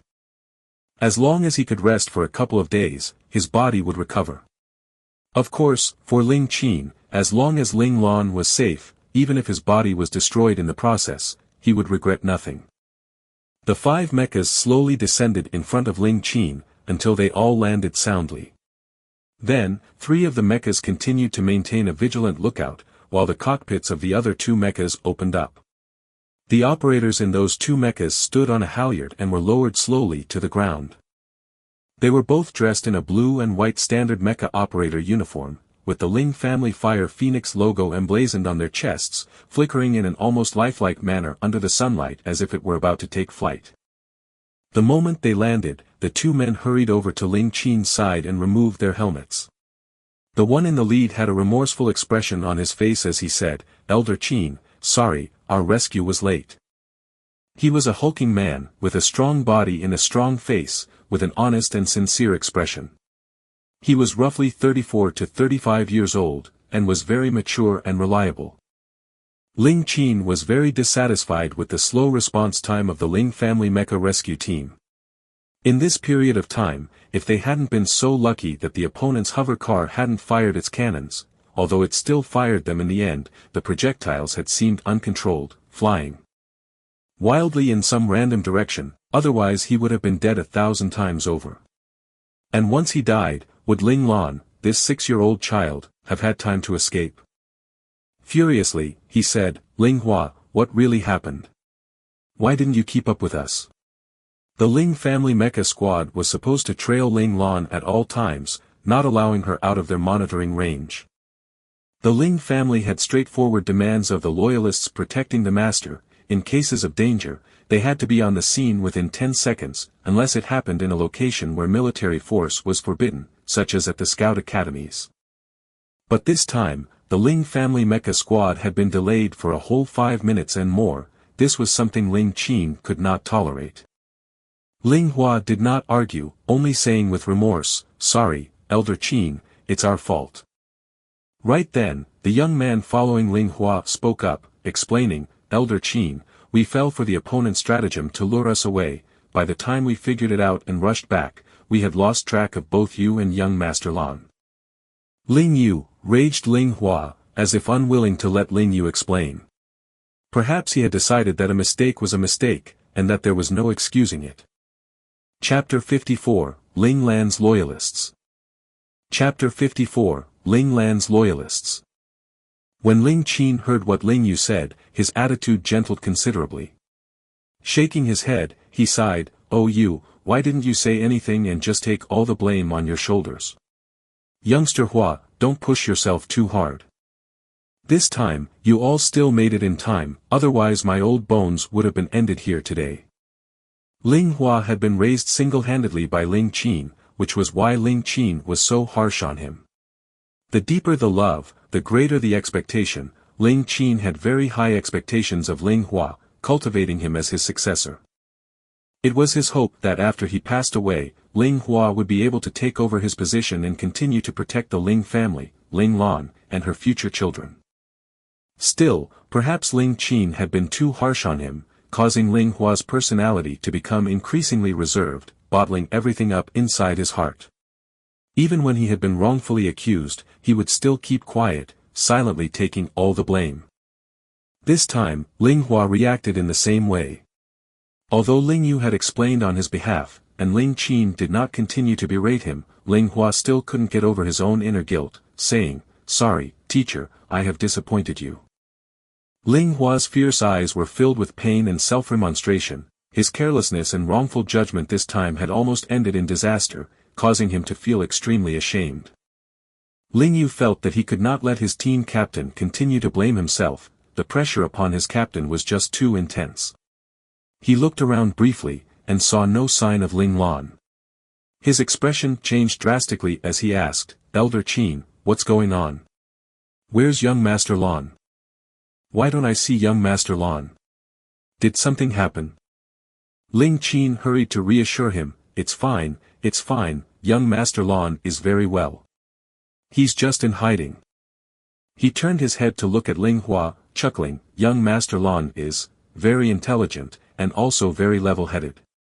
I believe that he won't be any worse than any of the previous Ling family heads, you'll like him." Ling Qin's tone was full of pride. The rationality and calmness Ling Lan had displayed during moments of crisis was just too remarkable. Even Ling Lan's father Ling Xiao might not have done any better than Ling Lan at 6 years old. Although Ling Qin had jumped out of the car at the same time as Ling Lan, Ling Qin had still spared some attention to keep an eye on Ling Lan's actions, afraid that Ling Lan would make a mistake under pressure. Unexpectedly, Ling Lan's conduct had thrilled him immensely, be it choosing a piece of debris to hide behind in mid-air, or even the handling of her landing, everything had been almost perfect. In the end, it was Ling Qin's hiding spot that had been discovered instead, forcing him to battle just for the hope of survival. The more Ling Qin thought about it, the happier he became, and the smile on his face deepened accordingly. Perhaps grandparental love was a part of human nature, prompting elders in the family to take solace and fawn easily over their grandchildren and those of the same generation. Ling Qin selectively chose to forget that at 6 years old, Ling Xiao had already been thrown by his own father into the wilderness for survival training. In terms of resilience and keeping cool under pressure, Ling Xiao was certainly no weaker than the current Ling Lan. At Ling Qin's words, Ling Hua's raised brows revealed his astonishment, but his expression was quickly smoothed back into his usual calm mask as he asked, "Teacher, then where is young Master Lan now?" Ling Qin signaled for them to walk with him. The three of them walked past several patches of shrubs and arrived at that wide expanse of flat plain, spreading out before them without a single hiding place in sight. Looking out at this scene, the mature and reliable Ling Hua did not react in any way, patiently waiting for Chamberlain Ling Qin to explain. However, the young Ling Yu could not hold back his confusion, and asked, "Elder Qin, there's no place for anyone to hide here. Why did you bring us here? To look at the scenery? What's so interesting about a plot of yellow soil? It would be better to find young Master Lan instead, so that we can protect him better." Ling Yu's words implied that Chamberlain Ling Qin shouldn't fool around with them any longer, that finding young Master Ling Lan was more important. Ling Qin glared at Ling Yu irritably, and smacked him on the head, barking, "You rascal, am I that unreliable? Damn it, don't speak up if you know nothing. Disgraceful. Just keep following me and you'll see." Ling Qin continued to lead the two of them forward, muttering all the way, "Really, you've been following after your team captain for around 2 to 3 years already, why haven't you learnt the least bit of composure? Still so impatient." Ling Qin was somewhat puzzled. Ling Hua was so steady. After being in constant contact with him for these 2 to 3 years, Ling Yu's character should have settled down somewhat as well. Why was he still so restless? In the future, how would he take over Ling Hua's position to become the next mecha squad captain?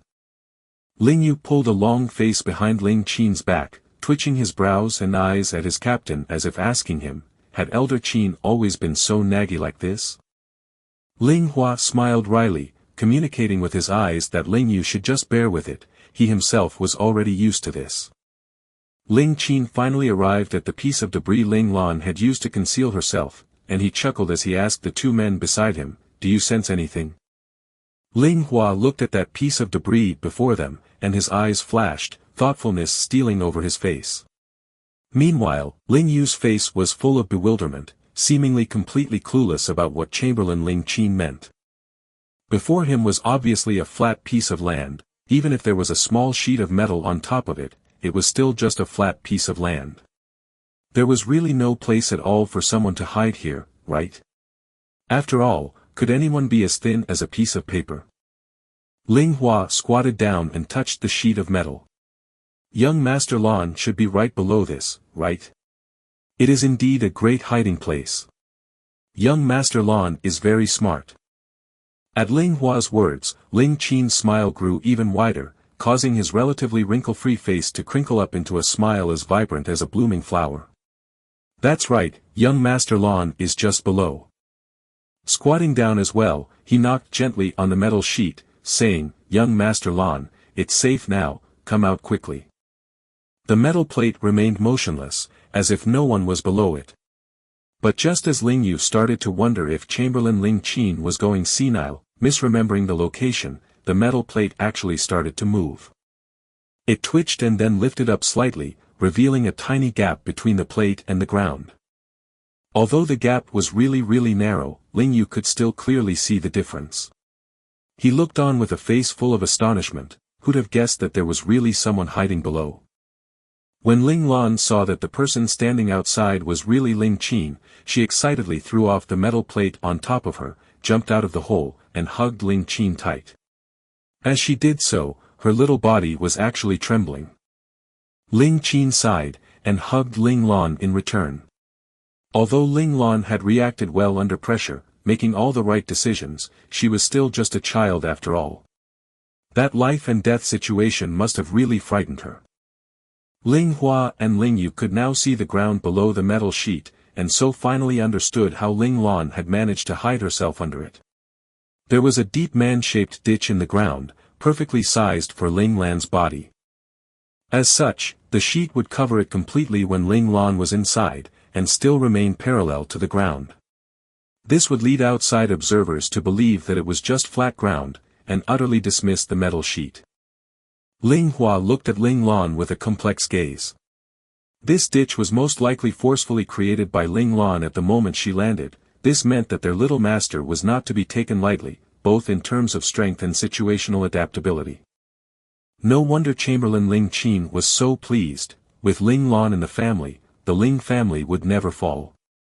Still, due to her young age, she was unable to keep calm to the end yet, and was starting to show signs of aftershock now.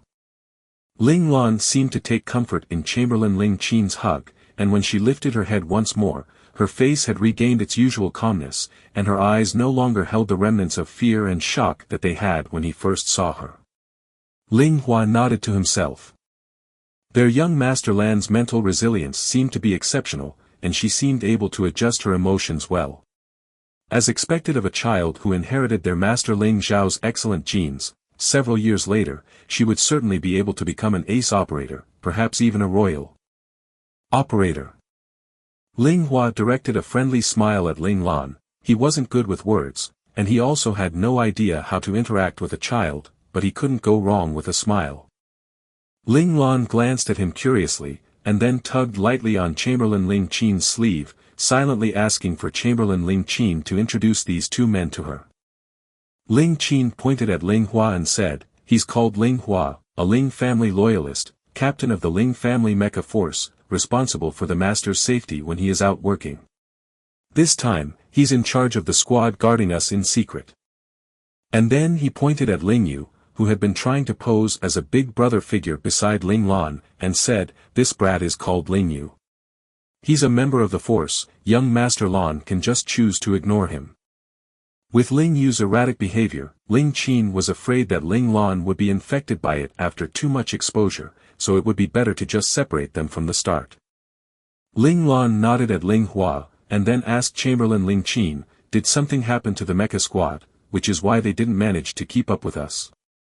Ling Yu sputtered in surprise, "Young Master Lan, how did you know we had encountered some trouble?" Ling Lan rolled her eyes at him, saying in contempt, "Why else would you all arrive so late?" Ling Hua's gaze brightened unnaturally, but he quickly lowered his lashes, shielding his thoughts. Ling Yu thought about it and couldn't help but agree. Since the Ling family squad had not managed to arrive until this late, it went without saying that they must have been lured away by the enemy or had been caught in a trap. Why was he so stupid? To the extent that he was being looked down upon by a 6-year-old child. He could only rub at his nose in embarrassment and pretend that he could not feel Ling Lan's contempt as he replied seriously, "When we had just passed by Chia City earlier and entered this wasteland, the captain was the first to notice a squad of mecha sneakily trailing young Master Lan. To ensure the safety of young Master Lan, the captain sent Ling Zhe and 2 other men to draw away those mecha, while the captain and I continued to follow the both of you from far away. But soon enough, we had met up with another group of mecha which already had their weapons set up, who clearly intended to harm young Master Lan. The captain and I could only open fire and draw away those mecha personally, and then find a way to slip away.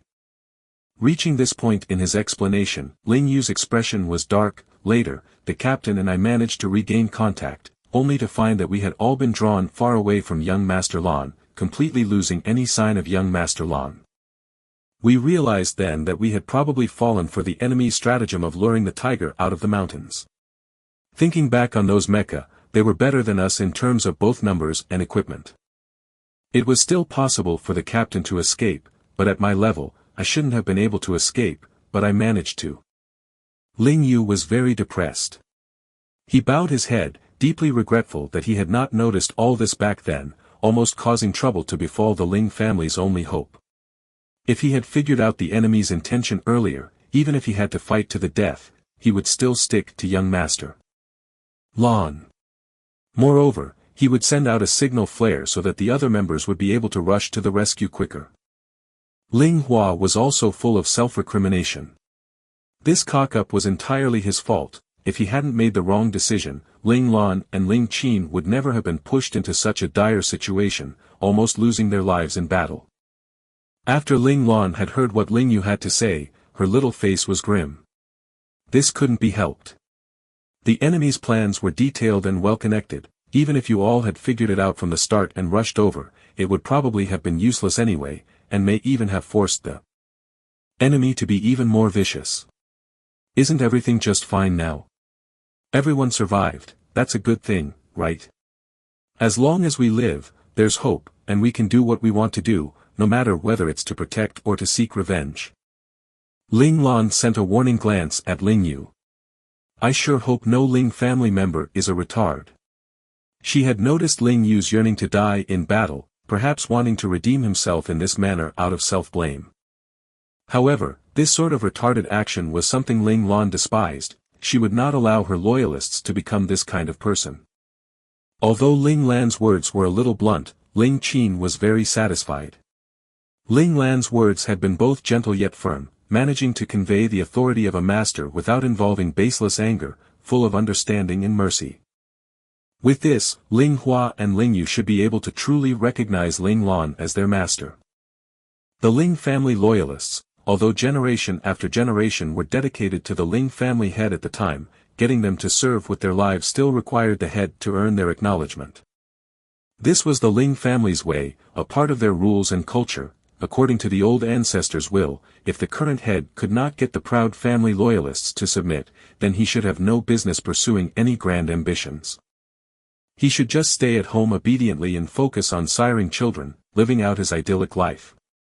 The Ling family had set the submission of the loyalists as a trial of passage. Success meant that the head could go out into the world and pursue his ambitions, while failure meant the head should just give up his dreams and stay home, and protect the already established family assets. As expected, Ling Yu's face was full of emotion. His eyes were no longer downcast, but were shining brightly on his face. In this moment, he had truly become Ling Lan's loyalist and was no longer just a Ling family loyalist. Chapter 55, I suspected it from the very beginning. Chapter 55, I suspected it from the very beginning. After regaining his good cheer, Ling Yu noticed Ling Lan staring curiously at the particle beam handgun at his waist. Showing off, he pulled out the handgun and passed it to Ling Lan, saying, "You like it? This is a particle beam handgun. Although its firepower is no match for submachine guns, it's still more than enough to wipe out anyone not wearing a protective vest." Ling Lan's eyes sparkled as she accepted the handgun, excitement clear on her face. She lowered her head and began studying the gun, as if curious about how the particle beam gun was assembled. A smile played on Ling Hua's lips. In this moment, Ling Lan had reverted to a regular child, full of curiosity towards something she had never seen before. Only Ling Qin looked strangely at Ling Lan. He knew that Ling Lan had long known about this sort of weapons. Why did she want to feign enthusiasm? Still, he said nothing. He believed that Ling Lan must have her reasons for doing so, so he would wait patiently for the answer to be revealed at the end. Watching as Ling Lan fiddled around clumsily with the handgun, Ling Yu nervously reminded, "Don't flick off that safety. That's the switch, pressing it carelessly will cause problems." Ling Lan cast a reproachful look at Ling Yu, as if cross that he didn't trust her, but she was soon fully absorbed in playing around with the particle beam handgun in her hands again. Not long after she had played her fill, she seemed to lose interest, and just as she was about to return the gun to Ling Yu, she suddenly saw that the handgun on Ling Hua's waist was different than the one in her hands. With some confusion, she asked Ling Hua, "Why is your particle beam handgun different from this one?" shaking the gun in her hand. Smiling widely, Ling Hua answered, "This is because the captain's designated weapons are different from the team members." "Oh. So that's why, can I take a look at your handgun?" Ling Lan's eyes were full of curiosity, as if she really wanted to know what was special about the captain's handgun. With just a little hesitation, Ling Hua pulled out his particle beam gun and handed it over to Ling Lan. Of course, he did not forget to caution, "Make sure you don't open the safety catch. This handgun is 4 to 5 times stronger than the regular particle beam handguns, almost on par with submachine guns. Young Master Lan, take care." Ling Lan nodded obediently. She was not one to reject another's good intentions. Accepting the obviously larger handgun into her hands, she held the two guns up side by side in comparison. They actually didn't look that much different from the outside, only the tail end, which housed the energy storage unit, and the barrel were noticeably thicker and larger than those on the regular particle beam handguns. Ling Lan played around with the two guns in her hands for a bit, but just as Ling Hua and Ling Yu were about to ask for their guns back, Ling Lan's next move immediately caused their eyelids to twitch uncontrollably. They had never thought that their own young Master Lan could be so shameless. She blatantly put the two handguns directly into her protective vest, and even patted the compartments they were in with satisfaction after. That smug expression on her face told them loud and clear that the two particle beam handguns were hers now, confiscated as part of her collection. Ling Hua laughed helplessly, looking at Ling Qin in hopes that he could say something to convince young Master Lan to give the guns back. After all, these were their standard weapons, a necessary part of their equipment. However, just as Ling Qin was planning to do just that, Ling Lan sent a pointed look his way, sharp and determined. His heart thudded in response, and he instantly changed his mind. Instead, he subtly indicated to Ling Hua that they should just let young Master Lan satisfy her curiosity, and as for their weapons, they would be suitably compensated by logistics when they got back to the Ling household. Ling Hua and Ling Yu could only pretend they hadn't seen anything, while Ling Lan smirked like the cat that ate the canary. Their small group quickly left the deserted plains and returned to the place where Ling Hua and Ling Yu's mecha were parked. Ling Lan eyed those two gigantic mecha. Right now, standing proudly on the ground, looking down upon Ling Lan and the others, the mecha loomed large before her, making her feel exceptionally weak and fragile. It would be so easy for these mecha to crush her. The rush of emotion was too great, causing the excitement to blaze from her eyes as if she had just seen her most beloved toy. In reality, Ling Lan wasn't as crazy about mecha as she made herself look to be. However, the cool mecha that she had only seen in anime and manga in her previous world was now standing right in front of her as something real and tangible. This made her feel as if she was in a dream, and for a moment, she was unsure whether she was still here or had gone back to her previous world. Thus, Ling Lan could no longer maintain her calm facade. "So this is our Ling family mecha? It looks so powerful." Ling Lan couldn't help but exclaim. Ling Hua laughed, thinking back on his first time ever seeing a mecha. His reaction then had been much like Ling Lan's now. Ling Yu became even more animated, boasting proudly, "Of course. But private mecha can only be this sort of standard mecha. If you enter the military, perhaps you can get even better mecha, and if you can become an ace operator, you can even change the color of your mecha freely. I really wish I could paint my mecha in my favorite color red." "Stop dreaming. We won't even have the chance to upgrade to a captain-level mecha." Ling Hua voiced his regrets for the first time. Every mecha operator would like to pilot the best mecha he could handle, and soar freely among the stars, cutting down all enemies before him, being able to dominate through fearlessness and sheer strength. Unfortunately, mecha were still considered restricted goods in the Federation. Even if some families had the right to own private mecha, all they could get were still the most basic standard mecha within the Federation. Having his dream shattered by his own captain, Ling Yu could only sigh. Becoming a family loyalist meant that they could no longer pursue a military career. Ling Lan seemed oblivious to Ling Hua and Ling Yu's actions, walking up to the mecha in a daze. She reached out to touch anywhere she could reach, and her fingertips met a smooth coldness, just as she expected from a metallic outer casing. She wasn't content to just feel up one, running her hands over the other mecha as well. The slightly sleazy way she did it sent chills running through Ling Hua and Ling Yu as if they themselves were the ones who had been molested.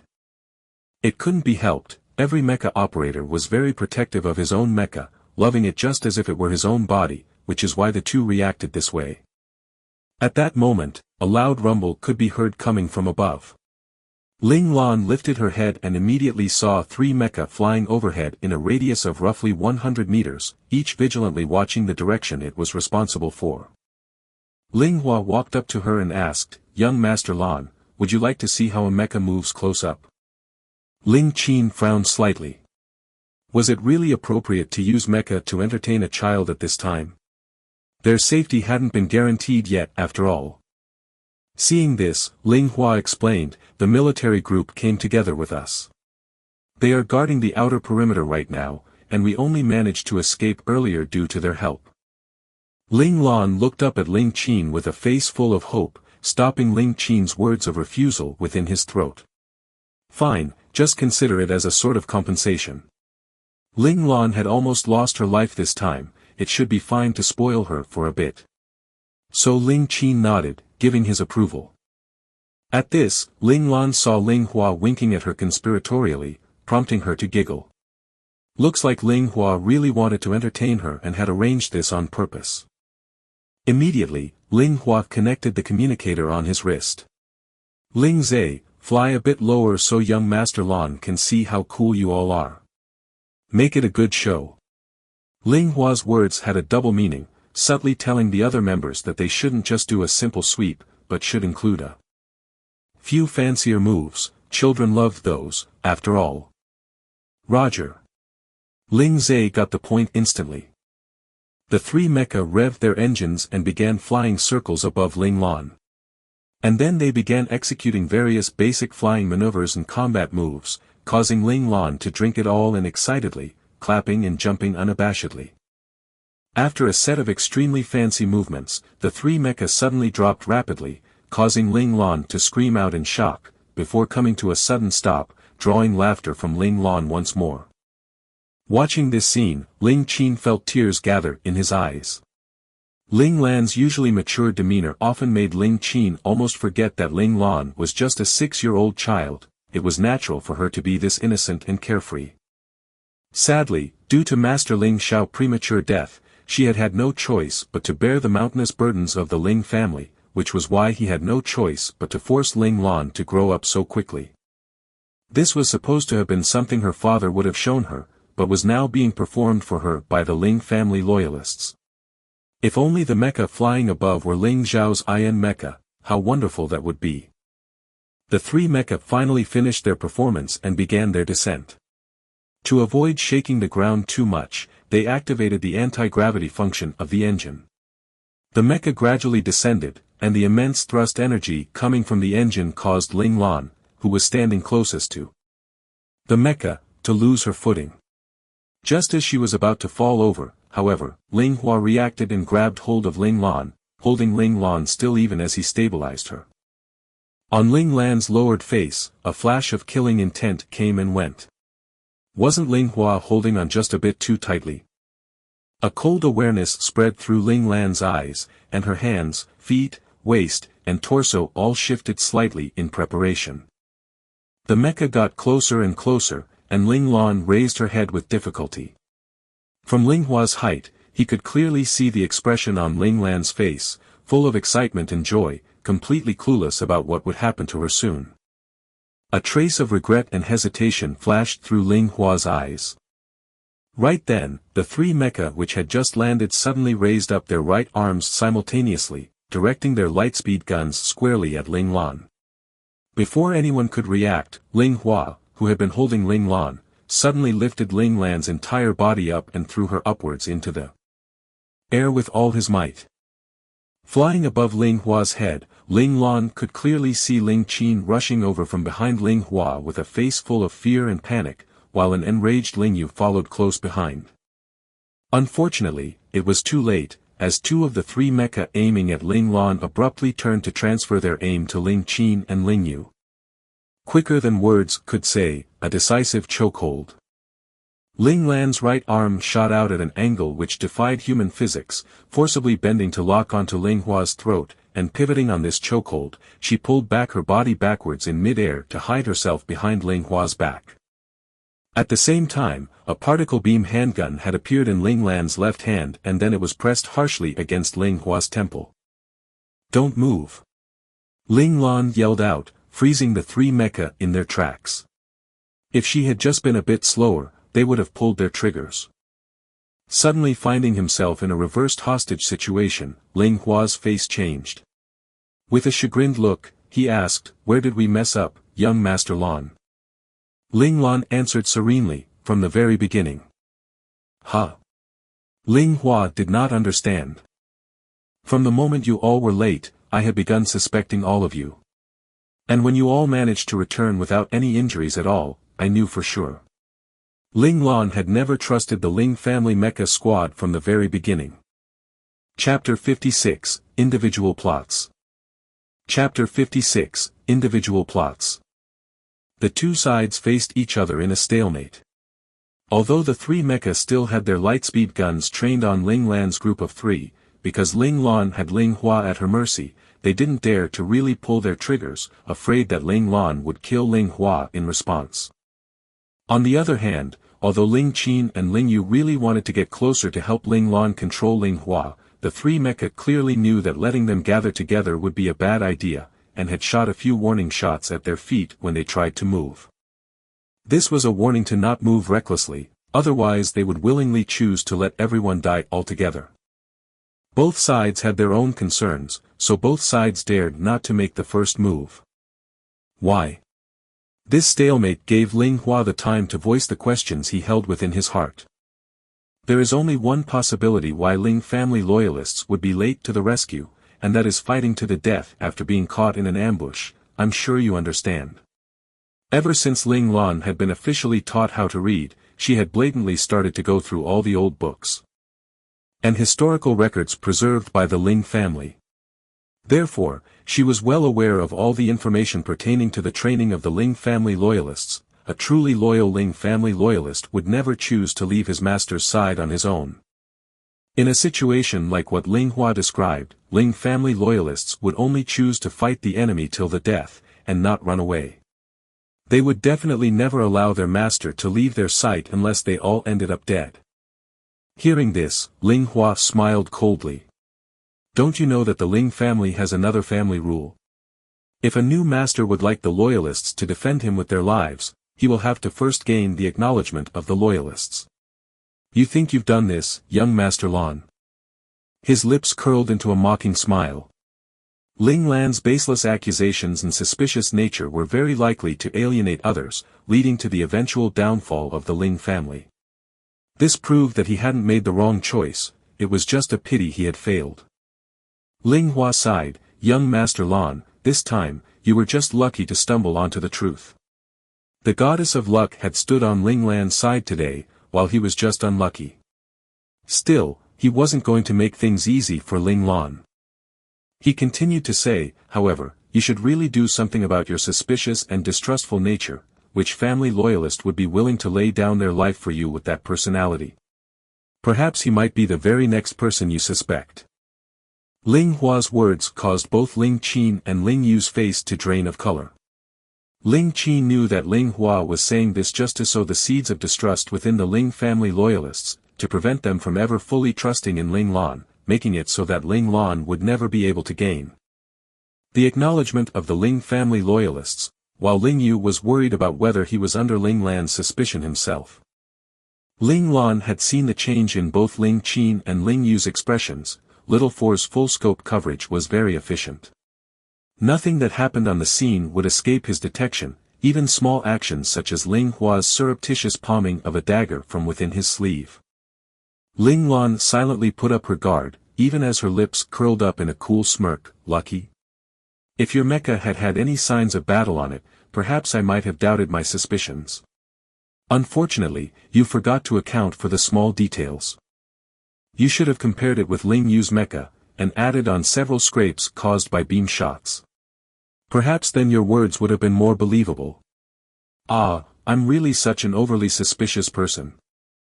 Slowly but surely, Ling Lan pointed out the mistakes Ling Hua had made in his setup.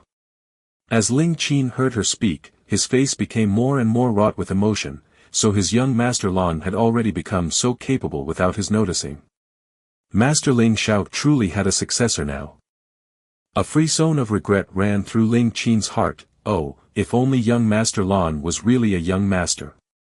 Ling Yu finally realized that what he had assumed to be the childish whims of young Master Lan were actually full of hidden meaning. He looked at the small body clinging to Ling Hua's back, holding Ling Hua hostage, and his eyes glittered with a strange light. Young Master Lan was so level-headed and intelligent, as befitting her status as master. At only 6 years old, she was already so amazing, and it was likely that she would only grow up to be even more impressive. Awe and respect surged within Ling Yu. At this very moment, he truly recognized Ling Lan as the master he intended to serve, someone he would be willing to sacrifice his life for. So, you were feeling up our mecha to check for the signs of battle. Ling Hua finally understood where he had gone wrong and was filled with regret. He couldn't believe that he had really been tricked by Ling Lan. He had thought that she was just a child, that no matter how smart she was, she wouldn't be able to see through his plot. Unexpectedly, Ling Lan was so freakishly talented that she had suspected everything from the start. Not only did he not manage to fool the other, but unknowingly, he had been drawn into the other's carefully laid plot. Frankly, Ling Lan hadn't been sure at first who was the traitor, which was why she had plotted to take away both Ling Hua and Ling Yu's particle beam handgun so that she could guarantee Ling Qin's and her own safety. And then, she had faked an obsession for mecha so that she could get close enough to inspect the mecha. As she touched the outer shell of the mecha, she took the opportunity to check on the condition of the mecha, which helped her to determine the true culprit. Ling Hua chuckled bitterly. If only he had taken Ling Lan seriously from the start and treated her as an equal, he would never have let Ling Lan get close to his mecha. Then, she wouldn't have been able to discover his lie, and he wouldn't have ended up losing so terribly. Didn't you consider that I could just be that much stronger? The captain must be better than the regular team members after all, asked Ling Hua stubbornly. Ling Lan was silent for a moment as she considered his point, but then replied regretfully, honestly, I would like to think that way as well. I really did not want to see the day the Ling family loyalists would betray the Ling family, betray me. But, you forgot the most important thing, one of our Ling family's most important house rule. Ling Lan's voice was soft, but her words crashed into Ling Hua's ears like thunder. While we still have strength, we are not to abandon our family. Ling Hua, it's true that the Ling family loyalists do not have to put their lives on the line before they have acknowledged the current family head. This is why I do not doubt Ling Yu's loyalty. There are clear signs of beam damage on his mecha, some close to piercing through his cockpit. This meant that he had almost died in his fight, that he had done all that he could. Hearing this, Ling Yu's heart warmed, and his eyes became damp instantly. But you are different. Your mecha has no signs of damage at all, which meant that the situation was still well within your control. Although I have not gained your acknowledgement, I'm still a member of the Ling family, still a member of your family. But in that situation, you chose to abandon me. This behavior, what does it mean? Ling Hua was rendered speechless. So, he had carelessly exposed his true thoughts so easily, he had taken the 6-year-old Ling Lan much too lightly. Deep in his heart, regret swirled. If he had known that Ling Lan was this bright, he would have just carried on honestly with his duty to protect Ling Lan. If he had not fallen for that temptation, and chosen to take this risk, perhaps his children would still be able to receive the best upbringing from the Ling family in remembrance of his hard work. Young Master Lan, I'm sorry. If I had only known you were such a bright child, I would not have accepted another's offer to betray you. Sadly, it's too late. I will not ask for your forgiveness, but only hope that you won't take out your anger on my family and my children. Everything is my own fault. Ling Hua exhaled a quiet breath, the regret in his eyes unconcealed as he spoke with an earnest expression. Emotionlessly, Ling Lan replied, I never take out my anger on other people. Thank you, young Master Lan. As Ling Hua's voice rang out, the stalemate broke in a blur of violence. Ling Hua grabbed Ling Lan's hand on his throat with his own left hand, even as he flicked his right hand upwards in a vicious thrust. The dagger in his hand was aiming for Ling Lan's right wrist, which was holding the particle beam handgun to his head. That was the greatest threat to him right now, and he needed to get rid of it while Ling Lan was still unprepared. But then, he felt a flash of heat course through his head, and all was empty. He could no longer feel his right hand. Had he missed? Why wasn't his left hand holding on to that little hand at his throat? And then he saw the scenery in his vision change, from the sight of 3 mecha to a sheet of endless blue, and that was his final thought. Captain! A terrible wail rose up from among the 3 mecha. And then the 3 mecha pressed down on their triggers resolutely. Ling Qin and Ling Yu made a frenzied jump towards Ling Lan, hoping desperately that they would be able to block Ling Lan from the beam attacks. Only Ling Lan was unmoved, staring steadily at the 3 mecha without even flinching. Ling Qin and Ling Yu shoved Ling Lan roughly onto the ground, and then laid their own bodies over hers to cover her from sight completely, almost suffocating Ling Lan in the process. Impassively, Ling Lan said, Grandpa Ling Qin, and you too Ling Yu, you're flattening me, can you both get off me now? Ling Qin barked, just stay still and hide yourself. Even if we die, you cannot die. You're our Ling family's only hope. Ling Yu nodded vigorously in agreement. I'm young master's loyalist. To die for you is my duty and honor. That said, he pressed down on Ling Lan's head once more, as if afraid that Ling Lan would be struck by some stray attack beam. Ling Yu was rather surprised that he could survive for so long under the collective attack of 3 beam guns, so long that he even had time to respond to young Master Lan. Finally, Ling Lan could take it no longer. With a dramatic roll of her eyes, she said, Don't you two notice that you aren't in any pain whatsoever? Taken aback, Ling Qin abruptly realized that it was true. Why wasn't there any pain? Could it be that his entire body had been blown to smithereens until his nerves were no longer there to feel pain? Of course, he knew this was impossible, so the only possible explanation was that the opponent had not attacked. Ling Yu had also figured it out by this time. They turned back to look and saw the 3 mecha just standing there, still in their attack stances, unmoving as if they had been frozen in place. But when they looked at the middle sections of the mecha, they immediately understood. Somehow, sometime, the cockpits of the 3 mecha had disappeared, only leaving behind 3 large holes. Not too far away from the mecha, the 3 cockpits could be seen slowly drifting downwards on parachutes, flashing distress signals all the way. The 3 cockpits had obviously been set to space rescue mode. As long as no one opened the cockpits up to provide rescue from the outside, the people inside would not be able to open it. From the looks of it, the 3 cockpits had been automatically set to rescue mode by the mecha and summarily ejected, causing the pilots to become trapped like fish in a bowl. Seeing this, Ling Qin and Ling Yu were ecstatic. They quickly clambered off the ground, pulling Ling Lan up with them, and then Ling Yu ran over to check on the 3 cockpits to make sure the opponents were really trapped within. After all, the pilots still had weapons on them. This was not the time to take any chances. Meanwhile, Ling Qin had walked over to stand by Ling Hua's body, sadness written all over his face. Ling Hua was the successor he had raised single-handedly, outstanding in all respects. Whether in terms of ability or personal charisma, he was heads above all the others. All these years, as Ling Qin gradually released the reins, Ling Hua had taken on a larger role and had gradually gained the trust of the other Ling family loyalists. Slowly but surely, he was being accepted as the next leader of the Ling family loyalists. In Ling Qin's original plans, once Ling Hua had acknowledged Ling Lan, he would relinquish his role as the leader of the loyalists and pass it on officially to Ling Hua.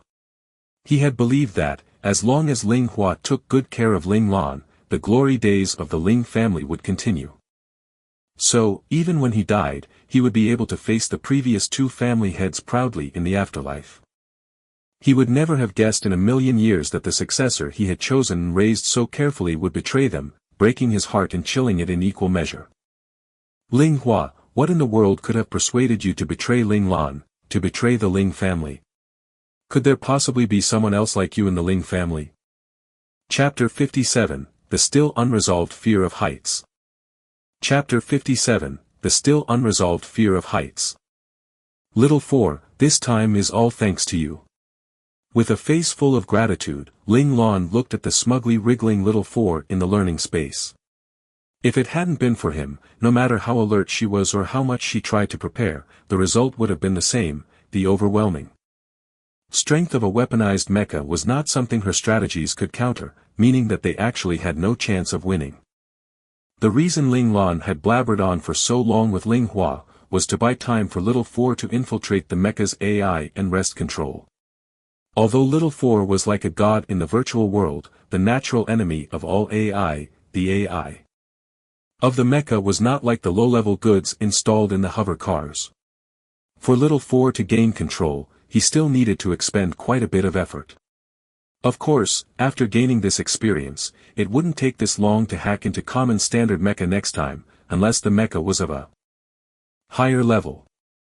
Besides that, Ling Lan had also wanted to take the chance to reveal Ling Hua's true colors to Ling Qin and Ling Yu, as well as lay out the reasons for calling him a traitor.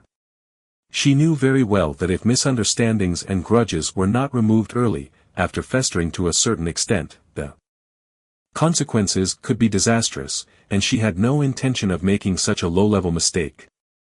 After examining the 3 cockpits, Ling Yu bounded back excitedly, and asked Ling Lan, "Young Master Lan, what should we do next?"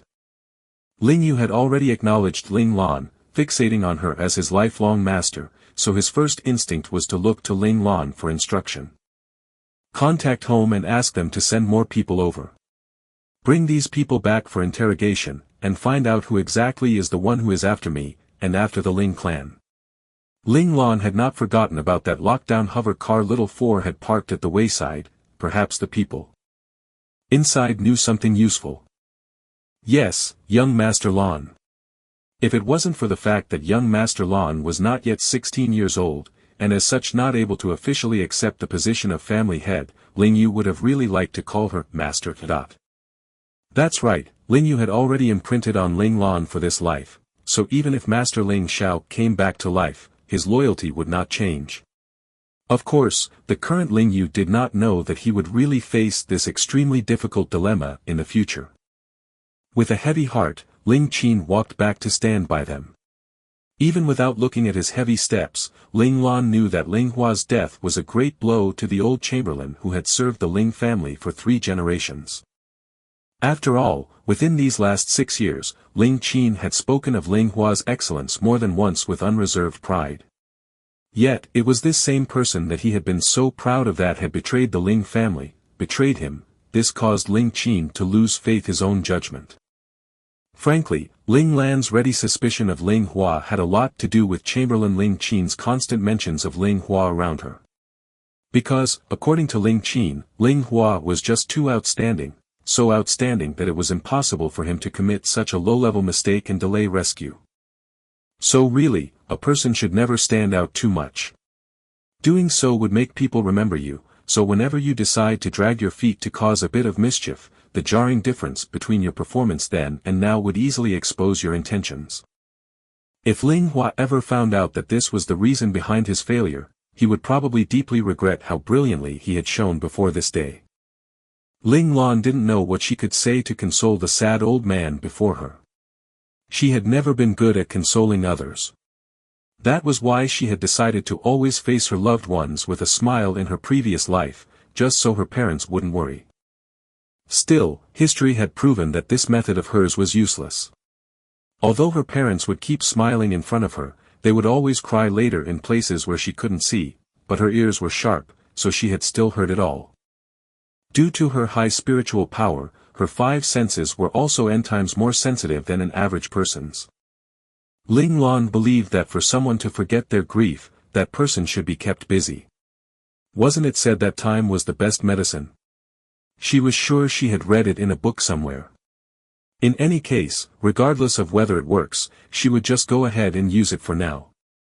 She lifted her hands to clasp Ling Qin's hands in hers, and asked, "The hover car is gone.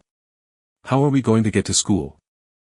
Well, alright, so Ling Lan hadn't forgotten the purpose of their trip today.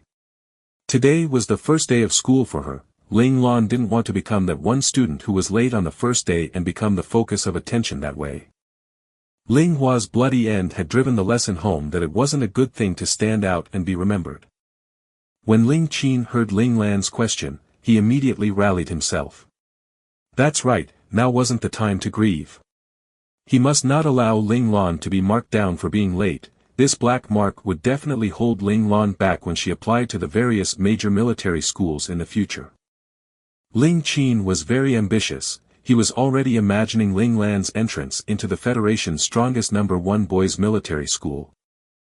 Alright, so Ling Lan's true gender had slipped his mind for the moment. Please forgive an old man for his random fit of Alzheimer's.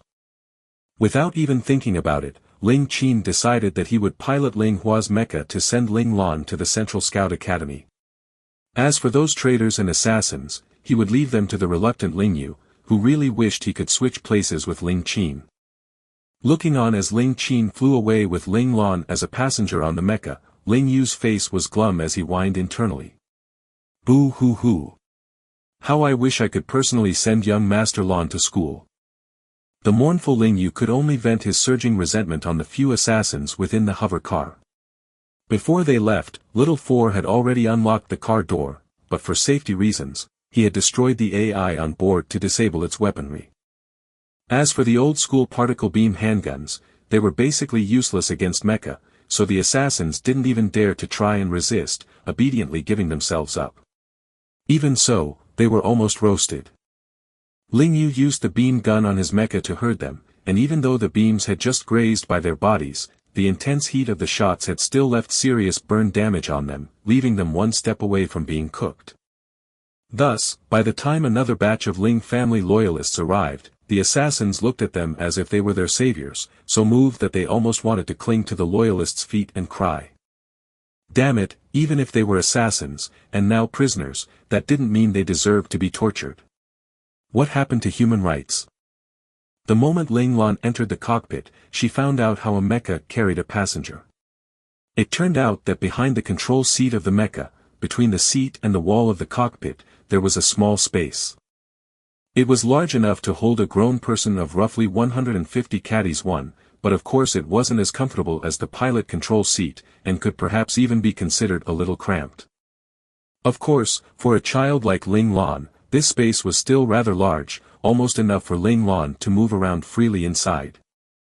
Closing the cockpit door, the lights dimmed, and Ling Qin quickly pressed the AI activation button to light up the cockpit once again. AI activated.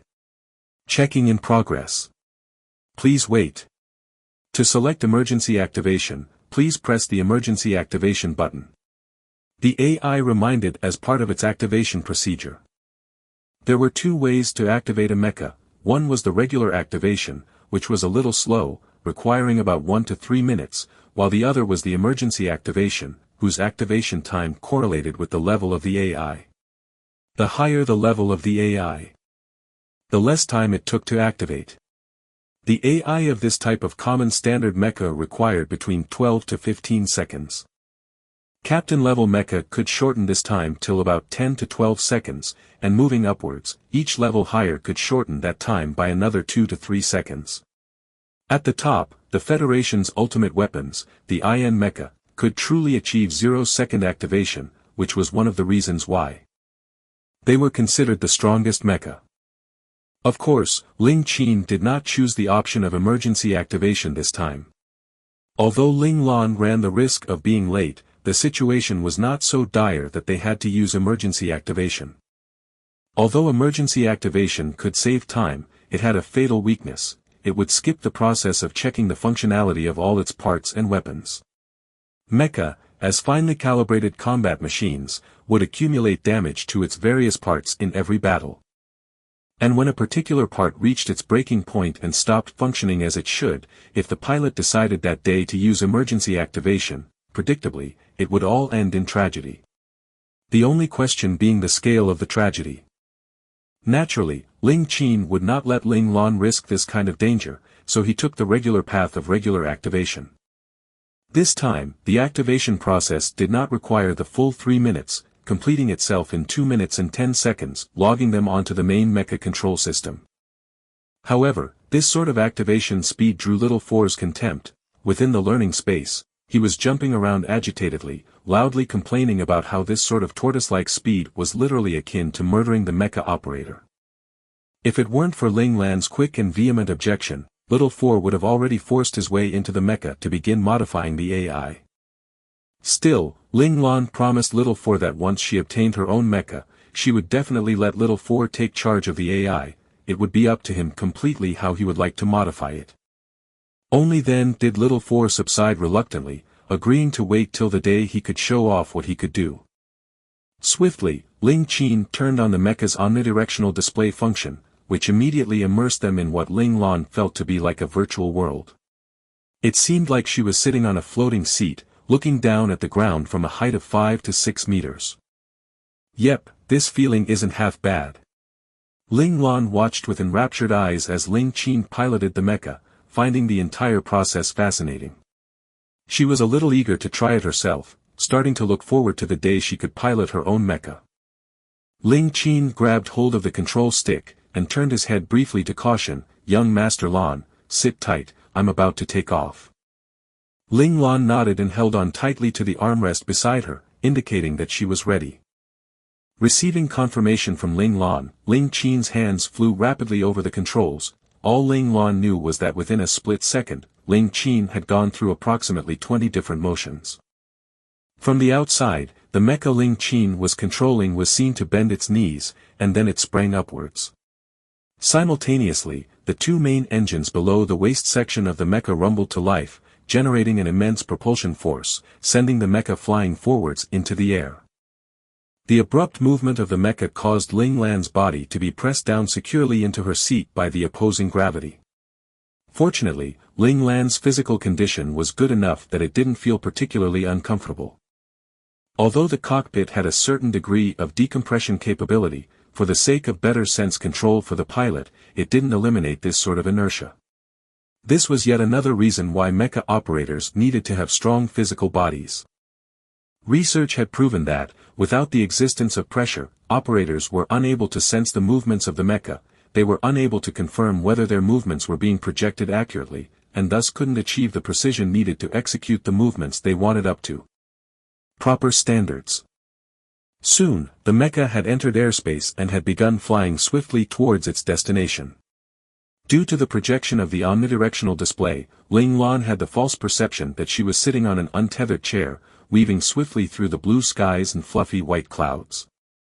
All Ling Lan could hear was a persistent buzzing in her ears, and then, she blacked out. Before she fainted, she finally remembered, she still hadn't gotten over her fear of heights yet. "No, what about my dream of piloting a mecha?"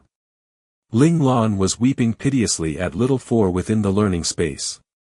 In return, Little Four was driven into a frenzy. If Ling Lan did not manage to overcome this problem, how would he ever get the chance to modify a mecha's AI? Chapter 58, A Familiar Totem. Chapter 58, A Familiar Totem. Early that morning, the main entrance of the Central Scout Academy was already bustling with people. Countless hover cars weaved through the air. If the local government hadn't taken the proper precautions by sending out police forces to maintain order, the traffic would most likely have jammed up. And several collisions might even have occurred. It couldn't be helped, as there were just too many cars. Every year, almost 10,000 students enrolled in this Scout Academy, and the parents of the students who were only allowed to go home on off days every week were out in full force. They were the main culprit behind the unusual congregation of hover cars in the air today. After all, only the top 100 kids who qualified for the special classes had the right to be day students 1, and could freely choose the courses they were interested in. The other children had no choice but to accept the school's arrangements to live on campus and were only allowed to go home on off days every week. However, these children could still change their fate. Every year, there were 2 chances to enter the special classes. To encourage competitive spirit in the children, the Central Scout Academy would re-rank the entire school every 6 months. It didn't matter if you were in the special classes, the merit classes, or the regular classes, no one was exempt, and only those who managed to rank within the top 100 would be taken into the special classes for the next 6 months. Of course, for the children from the merit classes and the regular classes to score within the top 100 and enter the special classes, although it couldn't be said that no one succeeded, the chances of it happening were highly unlikely, rarer than rare too. From the beginning, the children from the special classes would receive education and resources far beyond the means of the regular classes. Half a month's time was more than enough time for the gap between them and the children from the other classes to grow exponentially. Nevertheless, this was still considered a sort of fairness mechanism, a chance given by the school for those children in the merit and regular classes to break through their limits and reach for the stars 3, whether the children succeeded in doing so depended solely on them. On one of the fields of the Scout Academy, Qi Long, Han Jijian and his cousin Han Shuya, as well as the twin siblings Luo Lang and Luo Chao, were gathered together. They were peering out into the sky with their heads lifted as if searching for something. They had arrived at the Scout Academy bright and early that morning. Ever since they had found out that they had qualified for the special classes, they had been filled with anticipation for the first day of school. That's right, the final results confirmed that all 5 of them had been grouped into the special classes. Qi Long, Han Jijian, and Luo Chao had all entered Special Class A, while the 2 girls had successfully entered Special Class B. This result had sent the girls into joyous fits. None of the adults had expected much of them at first, predicting that it was more likely for them to end up in Merit Class 1. So when the results came out, the 2 girls had been smug about it for weeks. Besides that, Luo Xiaoyun and Yuan Yuyun, who had taken the exam with them, had also managed to rank within the top 100, successfully becoming members of Special Class B. And while the final 2 people in their exam group had scored a little weaker, they had still got into Merit Class 1, which was the top class right after the special classes. Han Shuya and Luo Chao knew in their hearts that these exemplary results were all thanks to boss Ling Lan. Since their elder brothers had already recognized him as their boss, of course they'd choose to follow suit. However, they also knew that it was all up to them from this point onwards. They really did not want to be the first students to drop out from the special classes. Qi Long, you still haven't found boss hover car? Chubby girl Han Shuya asked Qi Long rudely. Han Jijian marked her tone and frowned. He really disliked the way his cousin's sister ordered Qi Long around. She shouldn't lose her manners just because they were familiar. This character of his cousin's made it very easy for her to offend others without even knowing it. Qi Long did not respond, not because he was angry or anything, but just because he was too lazy to deal with Han Shuya. He just kept his eyes glued to the sky, but sadly, he still saw nothing. Seeing how Qi Long was ignoring her, Han Shuya was a little ticked off. But just as she was about to say something about it, she saw her elder cousin brother glaring at her, so she could only swallow her words resentfully. What could she do? Her parents had told her to listen to Han Jijian in all things at school. Finally, Qi Long could take it no longer. He reeled back his gaze, rubbed his hands over his tired eyes, and said helplessly, no sight of that hover car boss was riding before. Luo Lang jeered, calling someone boss yet forgetting to get his contact number, TSK, only you. It turned out that, in his excitement back then, Qi Long had forgotten the most important thing, to exchange contact information with Ling Lan. As such, now he could do nothing but keep scouring the skies with his eyes for any sign of Ling Lan's hover car among the countless other hover cars in the sky. Qi Long threw an unimpressed glance at Luo Lang, retorting, didn't you forget too? Who was he to criticize him when they were the same? You. Qi Long had hit Luo Lang right where it hurt, riling up the boy once again. Han Jijian rubbed his forehead in consternation and began to play mediator. Okay, since we've all acknowledged the same person as our boss, we're all on the same boat now. We should be a bit more united, to avoid giving Boss Lan any trouble. Perhaps Han Jijian's phrasing of giving Boss Lan trouble was effective, for the two troublemakers subsided, although they both still sniffed loudly once before turning away to ignore each other. Han Jijian smiled wryly to himself. These two were certainly a handful. Looks like their issues could only be resolved once Boss Ling Lan gets here to force them to get along. Alright, so the one who had always been watching out for Qi Long, Han Jijian, had also learned how to shift responsibilities, summarily deciding that these two troublemakers were Ling Lan's problem now. At that moment, a loud siren rang out through the Central Scout Academy. This siren was to warn everyone present that some weaponized force had entered the outer perimeter of the Central Scout Academy. Heavens, who would be so daring as to attack Doha's Central Scout Academy? Did they not know that the school had a squad of military mecha in permanent residence? Before Qi Long, Luo Lang, and the others could react, a dark gray mecha could be seen approaching rapidly from the horizon. Its imposing large body, as well as the two giant beam sabers on its back, sent tremors of fear running down the back of anyone who saw it. However, the Central Scout Academy also responded quickly. 6 blue-white mecha had already appeared to fly forward to meet the dark gray mecha. The only reason they didn't just open fire was that the signal being transmitted by the dark gray mecha registered as friendly, but they still couldn't afford to drop their guard. Watching this, the children on the ground were slack-jawed and wide-eyed with wonder. Some of them had never seen a federal mecha before. At most, they had seen pictures, or even 3D animations, and while others may have seen the real thing before, they had still never seen a real battle between real airborne mecha. Regardless, all the children here shared one thing in common. All of their eyes had lighted up at the sight of the mecha, glittering and bright. Unquestionably, they had been utterly captivated by the formidable figures of the mecha. In contrast, the adults surrounding the children were in no mood to admire the mecha. If that dark gray mecha turned out to be an enemy, they knew that they were in grave danger. The power of mecha was truly horrifying. Not only were their equipped weapons fearsome, the mecha itself was fearsome. Their self-destruct sequence before death was not something a normal person could withstand. Even just standing here, they could be drawn into the path of its destruction. However, the following events helped to settle the fears of everyone there. The 6 mecha seemed to have reached an agreement with the dark gray mecha, and soon, under the escort of the 6 mecha, the dark gray mecha had landed at a designated landing spot.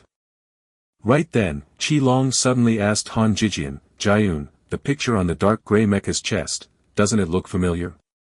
I feel like I've seen it somewhere before." Han Jijian was already on the case.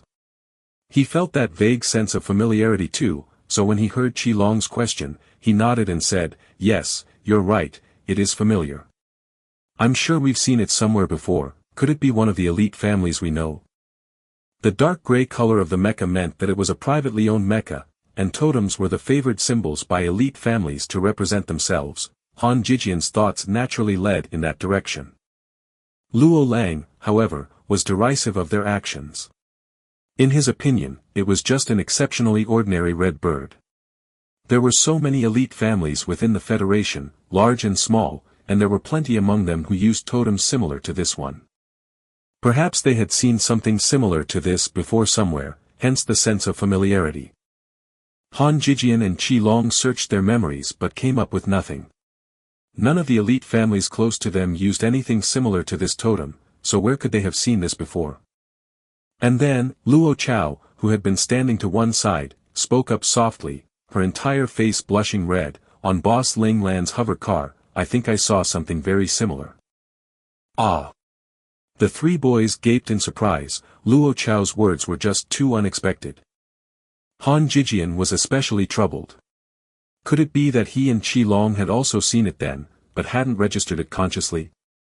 Instead, had their subconscious remembered it, resulting in this strange sense of familiarity? On the other hand, Qi Long had immediately cast away all his doubts after Luo Chao's words.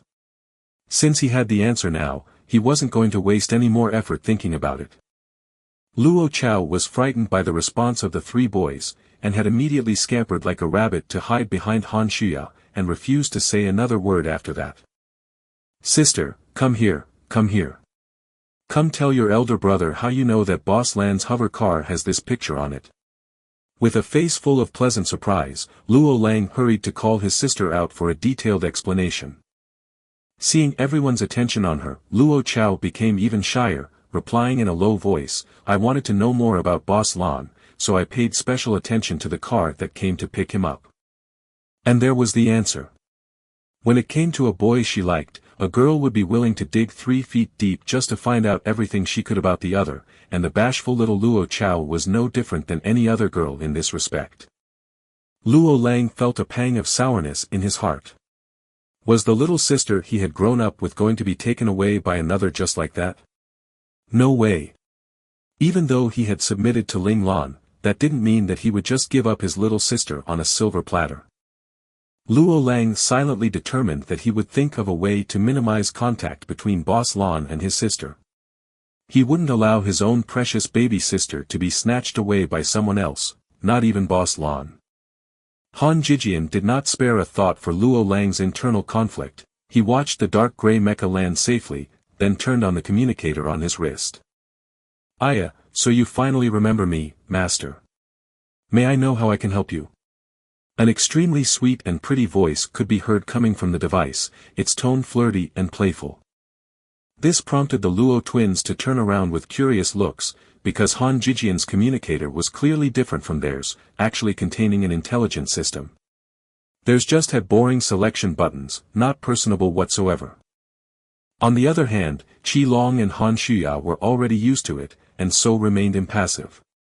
Han Jijian had always liked to fiddle with this sort of little curios, and had actually managed to piece together this one functional little gadget over the years. Chapter 59, Freaktastic Boss. Chapter 59, Freaktastic Boss. "Expand search range," ordered Han Jijian. "Okay." Very quickly, a bird's-eye view of the Central Scout Academy had appeared on his communicator's virtual screen, displaying the image of the entire Central Scout Academy within the confines of the screen. Of course, the image was clear enough that they could see the landing spot chosen by the mecha. Han Jijian tapped lightly on the landing spot on the virtual screen, and the screen automatically zoomed in as close as it could to the tapped location. Han Jijian adjusted the viewing angle slightly, and soon, a dark gray mecha was presented in all its glory before the children. Its entirely metallic outer plating shone with the dark gleam unique to mecha, while on its chest area, a large red bird with outstretched wings on the brink of flight rested, its entire body wreathed in flames, shining with exceptional brightness in the morning sunlight. Although the mecha had no visible heavy weapons, if it had, it would have been shot down by the Central Scout Academy's defensive missiles before it could even get near the school. The 2 giant beam sabers strapped on its back were more than enough on their own to emphasize its might. It should be known that a normal mecha would have just one small beam saber as its standard weapon, but this mecha had 2 giant beam sabers instead. It was clear to see that the operator of this mecha was an extremely talented close combat mecha specialist.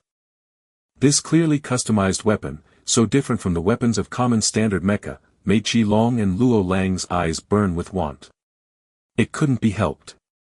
Mecha, as high-grade weaponized equipment of the Federation, were banned goods that could not be purchased by the public. The children had almost no chance of seeing the real thing close up, only getting a glimpse through video screens, or even just learning about them through illustrations. Only if they were direct descendants of some major elite family, or perhaps the offspring of some high-ranking military officer, nth generation military, then they might have a chance of coming in contact with a mecha. Has the cockpit of the dark gray mecha opened? Luo Lang's sharp eyes caught the difference on the virtual screen. Looks like it.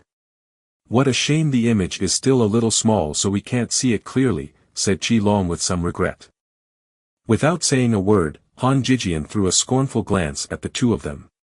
He didn't mock them, however, only zooming in once more onto the dark gray mecha, fixing the display on the cockpit. Sure enough, the dark gray mecha's cockpit was already open, and they could see a small child climbing out from inside with his head lowered. Why does this person look so familiar? Long was a little slow on the uptake. This question drew the contempt of both Luo Lang and Han Jijian. Hells, this fool was the first one to rush up to acknowledge him as boss, and now he can't even recognize him. At the sight of the little figure, Luo Chao, who was standing beside them, had blushed bright red even as her eyes sparkled. It looked as if she had recognized who the person was as well. Meanwhile, Han Shuya was the only person who wasn't looking at the virtual image, for all her attention was on Long. Right then, the child in the image finally raised his head. Holy sh*t, it's Boss Lan. Long finally recognized the person, and couldn't help but yell out in excitement, "That's awesome, actually riding a mecha to school. Hail boss." Right now, Long's respect for Ling Lan was surging endlessly like the waters of a river after rain. Damn it, tell him, who else could be as freaktastic as his boss? Long wasn't the only one taken in completely, even Luo Lang had lost the heart to compete with Ling Lan at this point. The distance between the two of them was just too goddamn wide, wasn't it? Just think, here they were drooling over the mecha on the screen, when Ling Lan had already gotten to use a mecha as mere transportation. Where was the humanity?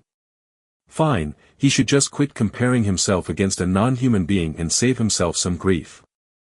Luo Lang had been enlightened. He decided he would not waste any time trying to steal Boss Ling Lan's position. It would be wiser to just faithfully do his duty as a follower. Perhaps then he might even be able to ask Boss Lan to let them touch the mecha. Thinking of this, Luo Lang's blood boiled, and his eyes shined with a dazzling light. Yep, the perks of being his follower may not be half bad. In contrast, Han Jijian's expression was rather troubled. His face was stiff and closed off, and the question had lodged itself within his mind, who exactly was Ling Lan? Coming here by mecha, although that was also shocking to Han Jijian, it wasn't as impactful as it was for Long and the others.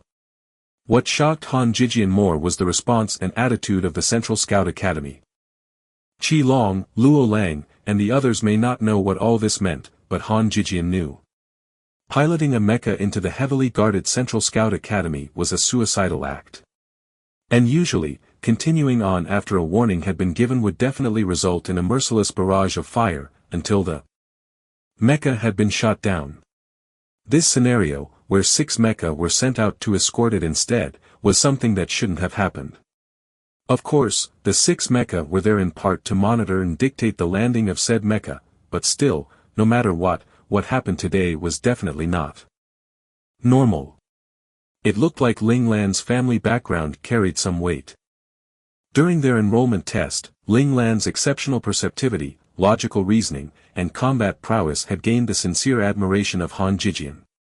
Which is why when his good mate Long had chosen to acknowledge Ling Lan as his boss, Han Jijian had not objected.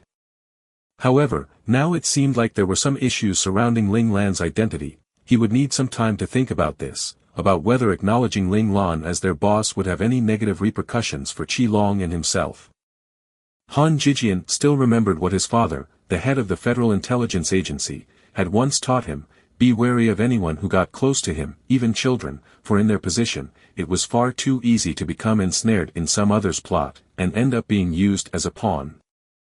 Descending from the mecha via a halyard, Ling Lan's feet once again met solid ground, and her heart could finally settle. Still, now wasn't the time to rejoice just yet. She needed to control the muscles of her 2 legs so they wouldn't tremble. As a member of Special Class A pinned with high expectations, she couldn't afford to expose her weakness against heights. Ling Lan took in a deep breath to calm herself before forcing out a stiff smile, and turned to wave goodbye to Chamberlain Ling Qin in the cockpit. Chamberlain Ling Qin could no longer accompany her into the school to handle the registration procedures. The school was not going to allow a mecha which could threaten the safety of the children to remain on school grounds for long. Aware of the vigilant stares of the 6 mecha beside him, Ling Qin knew there was no point in delaying. So, he piloted the mecha and left reluctantly under the watchful guard of the 6 mecha. The reason Ling Qin could leave so simply without protest was that he knew there was nowhere safer than the Central Scout Academy.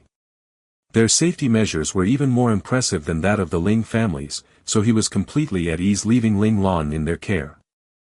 Ling Qin knew that it wasn't wise to linger. If by any chance this issue was manipulated by the Ling family's enemies, the Ling family would be in deep trouble. The current Ling family was no longer the Ling family during the time of Master Ling Xiao. The influence they wielded then and there.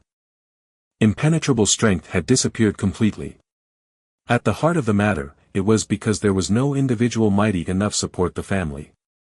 Since young Master Lan was really just too young, not yet able to withstand the storms of life, they had no choice but to keep a low profile for now. And bide their time.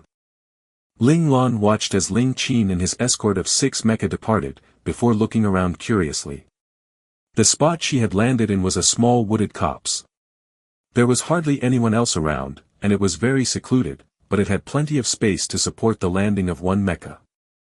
No wonder the 6 mecha had directed them here to land. It was also a good place if they needed to dispose of any bodies. In the midst of her wild thoughts, Ling Lan chose a direction at random and started walking. She was prepared to keep walking until she got out of the woods and found someone to point her towards the registration area for new students. Since she had confirmed that this location was very secluded, Ling Lan was calm.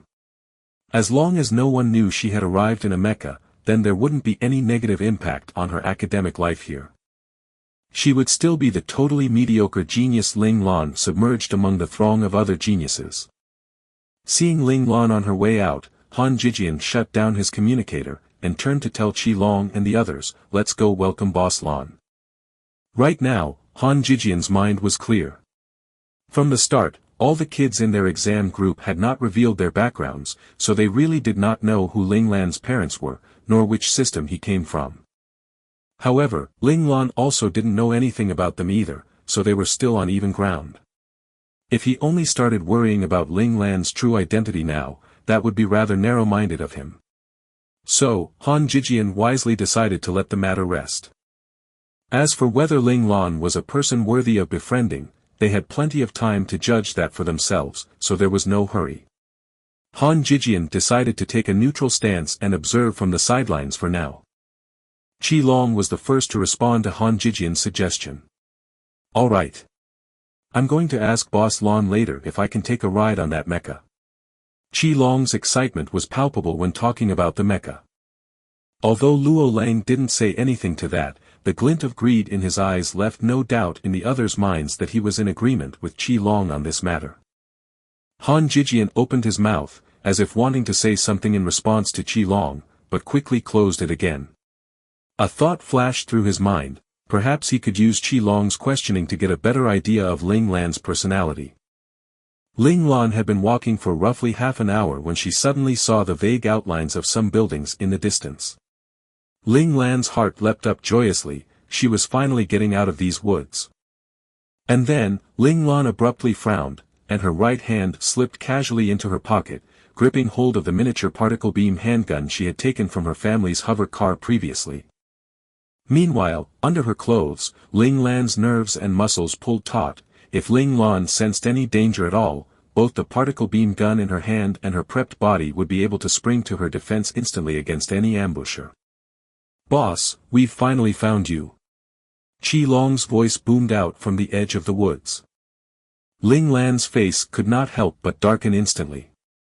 Sullenly, she thought to herself, why did she have to meet up with this fellow right when she entered the school? She had never wanted to be a boss or gather any followers. This was obviously contradictory to her personal setting of mediocrity. Just as Ling Lan was wondering whether she could get away with pretending not to hear him, or perhaps avoid him by turning in a different direction, Qi Long and his group of 5 were already sprinting towards her. Well, dodging was out of the question. She sighed, and her right hand slipped out naturally from her pocket. Then, she turned and waved listlessly at Qi Long and the others. At the same time, her tightly coiled body loosened up. Against these companions who took the test with her, she really couldn't keep her guard up. "Boss, you were just too freaktastic earlier. Actually riding a mecha to school." The moment Qi Long opened his mouth, Ling Lan's beautiful plans were smashed. "Who else knows?" Ling Lan glared fiercely at Qi Long, wanting him to explain fully. If it really turned out that everyone had already found out, then she would have to completely reconsider how she would portray herself to the public. Chapter 60, Group 072 Gathers. Chapter 60, Group 072 Gathers. Only we know, Han Jijian was the first to respond. Ling Lan's expression eased immediately. Things weren't that bad then. Right now, Ling Lan still hadn't noticed that she had actually already accepted these few children into her heart, which was why she was unconcerned that they knew about this situation. Han Jijian was carefully observing Ling Lan's expressions. He smiled a subtle smile. Ling Lan's reaction pleased him because it meant that he had also acknowledged them in return. Qi Long, Luo Lang, and the others were not as meticulous and contemplative as Han Jijian. Brimming with excitement, they surrounded Ling Lan and started bombarding her with curious questions about how it felt to ride a mecha. Facing these questions, Ling Lan was a little embarrassed. She was at a loss on how to answer since she couldn't very well say she was unconscious for most of the flight. No way.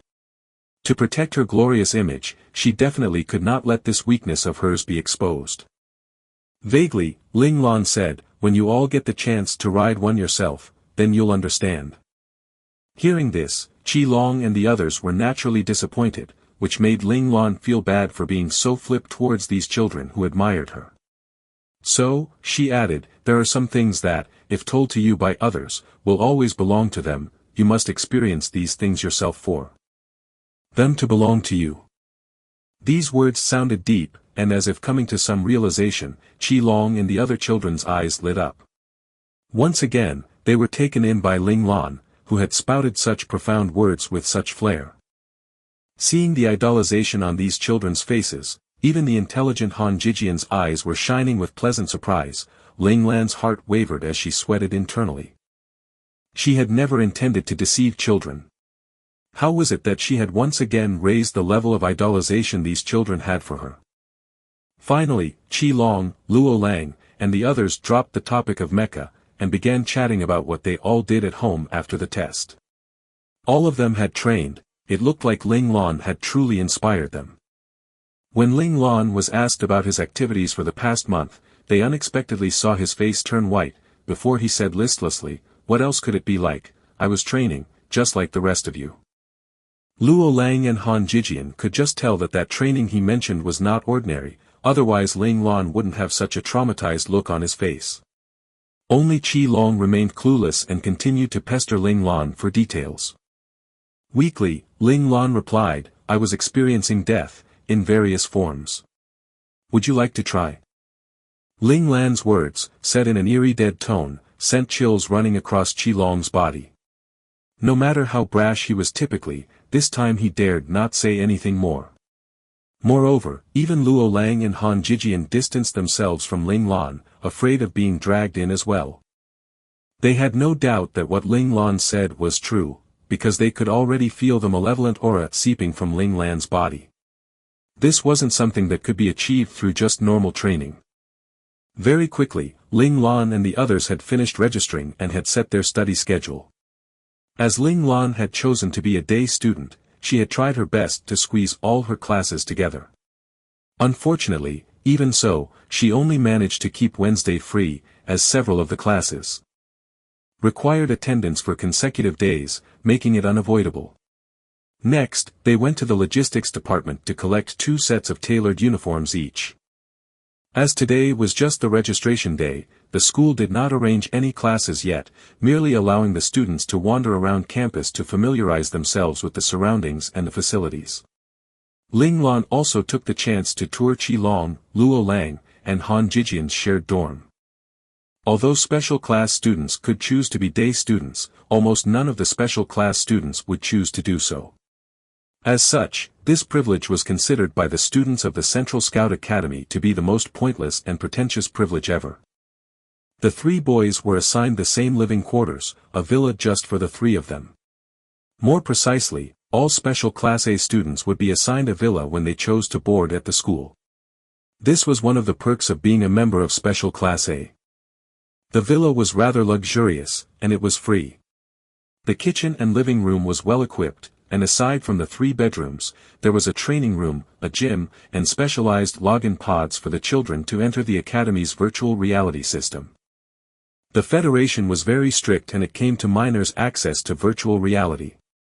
Any child below the age of 16 was only allowed restricted login. Meanwhile, young children who hadn't entered scout academies did not even have the right to enter virtual realities, and could only browse web pages on a screen. However, once the children entered a scout academy, it meant that they were now allowed to access virtual realities. Of course, this access was limited. They were only allowed to log into the closed virtual reality of the scout academies. There, the only people they could interact with were teachers and other students of the scout academy. They could receive guidance from teachers there, or have a virtual spar with the other scout academy students, but that was it. This was protection provided by the school, to prevent the children from premature contact with the complicated world of adults, which could influence their growth and development. The conditions of the villa were top-notch. Luxury and comfort, combined with a high level of integrated technology, Ling Lan was overcome with envy, almost wishing that she could board at school after all. As for the living quarters of the 2 girls, Ling Lan and the boys did not go over to look. Although the children were still small, they already knew enough to distinguish between the sexes and knew that it wasn't right for boys to simply enter the girls' dorms. By the time the 2 girls were done settling in and returned to meet up with them, it was already time for lunch. Qi Long magnanimously declared that he would treat them to lunch for today. With the commoner mentality of never passing up a free meal, Ling Lan quickly agreed, even though the amount of credits she had personally was staggering. These past few years, Little Four had become a famous online writer. Rumor had it that he had many crazed fans supporting him, and although Little Four would purchase some gene agent every once in a while, it hardly made a dent in the amount of credits Ling Lan had. The Scout Academy's canteen was very large, taking up a full several thousand square meters. Everywhere you turned, there were food options for the children's selection. It was a dazzling smorgasbord of any variety of food you could imagine. Qi Long, Luo Lang, and Han Jijian were all descendants of mid to high-rank military families, certainly not the type to lack for money. Since he had decided to treat, of course he must treat the best available. After asking one of the teachers on duty, Qi Long grandly led the way to a particular corner of the canteen. It was said that the food there was the most delicious and exquisite, naturally with a suitably steep price. When Ling Lan saw the random dishes of several thousand credits per platter, she felt that she should really rebuild Qi Long's value system. Ling Lan had already found out the value of credits in this world. 1 credit was roughly equivalent to 1 Chinese yuan in her previous world, which meant that even the cheapest dishes before her now was easily 1,000 yuan each. They weren't eating food, they were eating money. Ling Lan was determined. From now on, she would hold on to the money of all these babes. She just couldn't allow them to be so wasteful anymore. Consequently, all the allowance of the 5 children were confiscated by Ling Lan, who only gave them 1,000 credits each from that. Of course, they could ask for more if they spent it all, but they would need to report what they spent it on, and if any wastefulness was discovered. The 5 children had no idea what the consequences would be, since Ling Lan didn't tell them, but the cold smile on Ling Lan's face told them that it would not be good. Han Jijian had no objection to all this. Although he didn't know why Ling Lan would care so much about the way they spent money, he believed that Ling Lan had no ill intentions, and may perhaps even have some profound motivation for his actions. Could it be that he wanted them to become more independent? At that thought, Han Jijian visibly lightened up. That was the problem with intelligent children, they would always think too much. Ling Lan really wasn't thinking much about it at all, she just felt that the way they spent was too wasteful. Although Ling Lan was also able to be wasteful now if she wanted to, the commoner mentality embedded in her bones still felt that wastefulness was a sin. Because they knew they wouldn't be able to eat this way again from now on, the children dug in with gusto, fully prepared to consume the future's worth of food now. After all the credits had already been transferred over to Ling Lan. And so, they ate and drank, and ate and drank, and then they noticed that the other 3 people from their exam group had also come to the canteen for their meal. Qi Long thought that since his credits would be confiscated from today onwards, he might as well use more now, and so generously invited them to join in as well. Thus, the 6-person group expanded into a 9-person group, packed tightly around the round table. The lively air at their table drew the attention of everyone around. After all, they were all new here, the old students would only be here a week later, so it was rare to see a group as large as Ling Lan's hanging out together, which naturally drew the envy, jealousy, hate of various parties around them. One such example was this frowning fellow.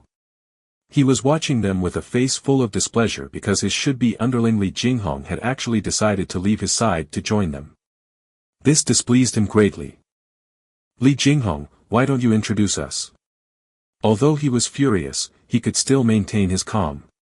Before he found out more about the opponent, he would not be so rash as to start fighting. He kept the Li family teachings close to heart. Ling Lan, Qi Long, Luo Lang, long time no see, greeted Li Jinghong energetically. With that, the companions of exam room 072 were all gathered, and Li Jinghong's arrival was met with a hearty welcome.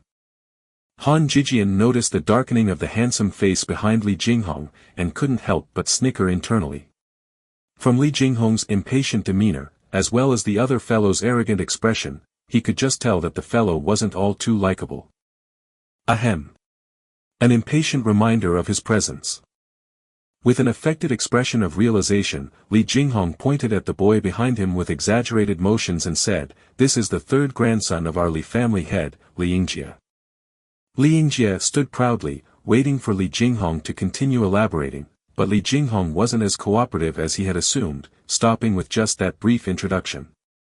This made Li Yingjie's expression turn even darker, and he looked on the verge of blowing his top. By now, even Qi Long had figured out Li Jinghong's stance. It was clear that he really did not like this Li Yingjie, but only tolerated him as another member of the same Li family. However, Li Jinghong could not outright offend him, because Li Yingjie was a descendant of the main family after all, while he was just from the branch family. At the end of the day, he was still one of the members being shaded by the large tree of the Li family. That said, Qi Long and the others did not share Li Jinghong's concerns. Since their comrade didn't like that person showing off in front of him, then they should definitely bite the bullet for him and chase the annoying fellow away. "Li Yingjie, was it? Hello. But we're eating right now, so we don't have time to entertain you. Please show yourself off." Qi Long's blunt dismissal caused Li Yingjie's expression to change dramatically. He had never encountered such treatment before. In the Li family, no one would dare to treat him this way. Mind you, he was a favored child, for his assessment results at birth had placed him securely before his 2 elder cousin brothers. Although he was not the first in line to inherit the Li family leadership, he believed that once he grew up, he would definitely be able to usurp his elder cousin's position and obtain the right to inherit. "You're way too arrogant," bit out Li Yingjie vehemently. If it weren't for the Li family teachings, he would have already charged over to give the other a good pummeling. Translator's thoughts. Ryuxinji. Oh wow. Rank 20 moving into the weekend. Thank you all so much for voting for this novel. Have a celebratory thank you chapter. Chapter 61, An Intense World of Competition. Chapter 61, An Intense World of Competition. Qi Long was not one to back down from a fight. Hearing what Li Yingjie said, he rolled his eyes and replied, "Too much." "So what if I'm too much? You've something to say about it?" Sometimes Qi Long was outright shameless because he didn't need to think about the consequences. He believed that his good friend Han Jijian would definitely come to his rescue, and now he also had boss at his back, causing him to become even more impudent. Of course, at his back, his solid shields Ling Lan and Han Jijian weren't as light-hearted. They shared a commiserating look, wry smiles on their faces. Han Jijian, in particular, was rather troubled. He found that Qi Long was becoming more and more reckless, which wasn't a good thing. He decided that he would need to sit Qi Long down and give him a good brainwashing soon when no one else was around. Qi Long's words finally set off lackey number 1 who was standing behind Li Yingjie. He jumped out raging, "Punk, do you know who he is?" The third grandson of the Li family head. Qi Long picked at his ear, indicating that he wasn't deaf and that he had heard everything clearly the first time. He's also the #1 ranking student in this year's special class, the most promising scout student in the Federation this year. The pride on Lackey #1's face made it seem as if the #1 rank belonged to himself. Li Yingjie's face was also full of smugness. He was very proud of the fact that he had managed to stand out among the masses with his skills, obtaining the coveted position of first place. First place. Qi Long cast a searching look at Li Yingjie. The smug fellow didn't feel that strong, the presence seeping from his body wasn't even a match for his own, not to mention against his boss's. Qi Long had already had a taste of his boss Lan's indistinct yet menacing trace of malevolent aura, and knew that it was not to be taken lightly. Qi Long's natural gift was his strong intuition, in Han Jijian's words, animal instinct. He didn't have to think much, being able to accurately gauge an opponent's strength just via pure intuition. Sensing that the first place of this year's Special Class A was not even a match for himself, Qi Long's mood took a dark turn, and his attitude became even meaner. With clear disdain, he said, "So what?" This answer was obviously not according to script, sending the opponent into an immediate apoplectic rage. The others also burst out laughing. Qi Long was absolutely the type that could cause someone to keel over dead out of sheer anger, and the most frightening thing was that he himself wouldn't even be aware why the other died. "You, wait till our boss comes after you." Lackey #2 was also moved to help. "Is that so? Then I'll be waiting," said Qi Long shortly, still looking at Li Yingjie with contempt. Qi Long's impudence was because he had the utmost confidence in himself, and he also believed that no one could best him aside from his own boss. Furthermore, even if he did *T the bed, there was still boss to pick up after him. He had faith that boss Lan would not just stand by while his own followers were being bullied. In any case, Qi Long was already shamelessly counting on Ling Lan. Qi Long's words caused Li Yingjie's cheeks to puff up like a toad's in anger. However, he still had the mind to maintain the poise of a member of an elite family, and chose not to start a fight right then and there. In the end, he only glared darkly at Qi Long, and left with these words, "Just you wait." The waters of the Scout Academy were truly deep. Li Yingjie still remembered the cautionary words of his father. Before he fully figured out how things stood in the Scout Academy, he should not move recklessly. His father had also mentioned that the main principle in the school was survival of the fittest. It was almost impossible to dominate within the school by relying on one's family background or wealth unless you managed to buy the loyalty of some of the more formidable students to be part of your guard. Otherwise, he could only suck it up even if he were bullied by the commoner children within the school. His family would not intervene, so he could only rely on himself to resolve any problems. He had reservations because of his father's words, so he decided that he would hold off for now. After he had gained a better understanding of the school and had built up his own power base, then there would be plenty of opportunities for him to discipline that impudent fellow and teach him what's what. Li Yingjie was very confident. With his own abilities and his family background, there was no reason he would lose to anyone in the academy. Since the master had left, the lackeys were sure to follow, but the fierce glares they left behind was a clear sign that the matter wasn't over. Nevertheless, this was now a matter for the future. Li Jinghong released a heavy breath. Finally, he was rid of that annoyance. "Why do you hate him so much? I heard he was a strong contender to be the next family head." Han Jijian was curious. The struggles within the Li family had always been intense. Every generation, the crowning of the family head was always the result of a descendant of the main family stepping up to bend all the other contenders to his will by force. The so-called hierarchy of inheritance was just an empty promise. According to the survival principles of the elite families, Li Jinghong, a branch family member, should be doing his best to kiss up to Li Yingjie. Li Jinghong's expression dimmed, and he said, "I really don't like him. No matter how talented he is, I still won't like him. You all don't know, but our eldest cousin brother is really nice. All of us children in the branch families really like him, but unfortunately." Abruptly, Li Jinghong's expression hardened with determination. Regardless of the result, I will never stand on the opposite side of my eldest cousin brother. This way, won't you offend Li Yingjie? Han Jijian shook his head. Li Jinghong's way of thinking was really unsuitable for survival in a large elite family like the Li family. The consequence of being led by one's emotions was often becoming mere cannon fodder in the crossfire.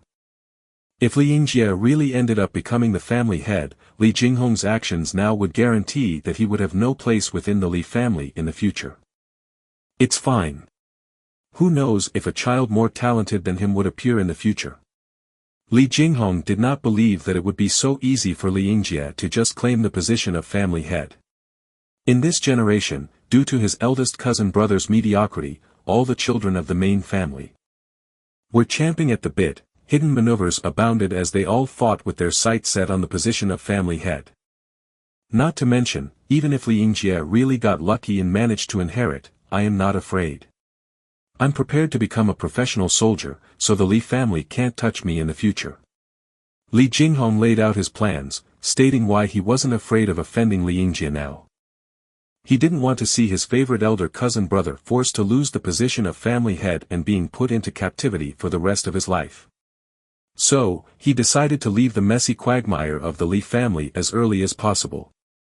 What he couldn't see couldn't hurt him.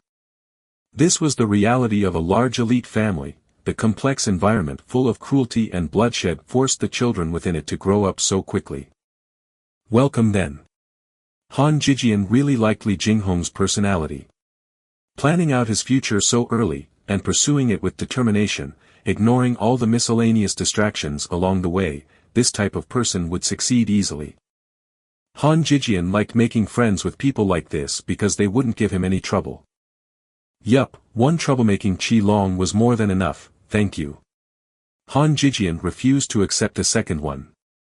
The 10 people of Group 072 did not get hung up on the matter for long and continued to feast and be merry. At this moment, Ling Lan was still unaware that her future would be full of entanglements with the Li family. In the afternoon, they toured the entire campus grounds of the Scout Academy. Halfway through, when they passed by a combat hall, Qi Long had dragged Ling Lan in for a fight. Naturally, Ling Lan pummeled Qi Long soundly. However, despite his swollen eyes and bruised nose, Qi Long continued to keep a silly grin on his face. Seeing his full mouth of white teeth on display, one could just tell he was really very simple and was a masochist to boot. After eating lunch, Ling Lan had already arranged the time for her pickup with her family. When it was about time, she bid farewell to these companions of Group 072. Perhaps it was just the way of this world that the children were so mature and intelligent, in such a way that Ling Lan did not feel at all annoyed or bored when interacting with them. Of course, she was also exceptionally patient, because these adorable children with varying personalities had triggered her maternal instincts to the max. With reluctance, the children accompanied Ling Lan to the school gates. Especially Qi Long, who strongly requested Ling Lan to convince her parents to let her stay with them at school. According to him, being able to fight with Boss Lan every day, it was awesome just thinking about it. Learning of Qi Long's plans, Ling Lan, who had originally started considering staying at the school after all, decisively dismissed the idea completely. Damn it. She definitely had no interest to cross moves with Qi Long every day. This fellow fought like a maniac, and was as stubborn as a cockroach. Although she was confident in defeating him, she couldn't be certain how long it would take, so it was overall a troublesome labor which exhausted both her mind and body. The school gates were shut tight.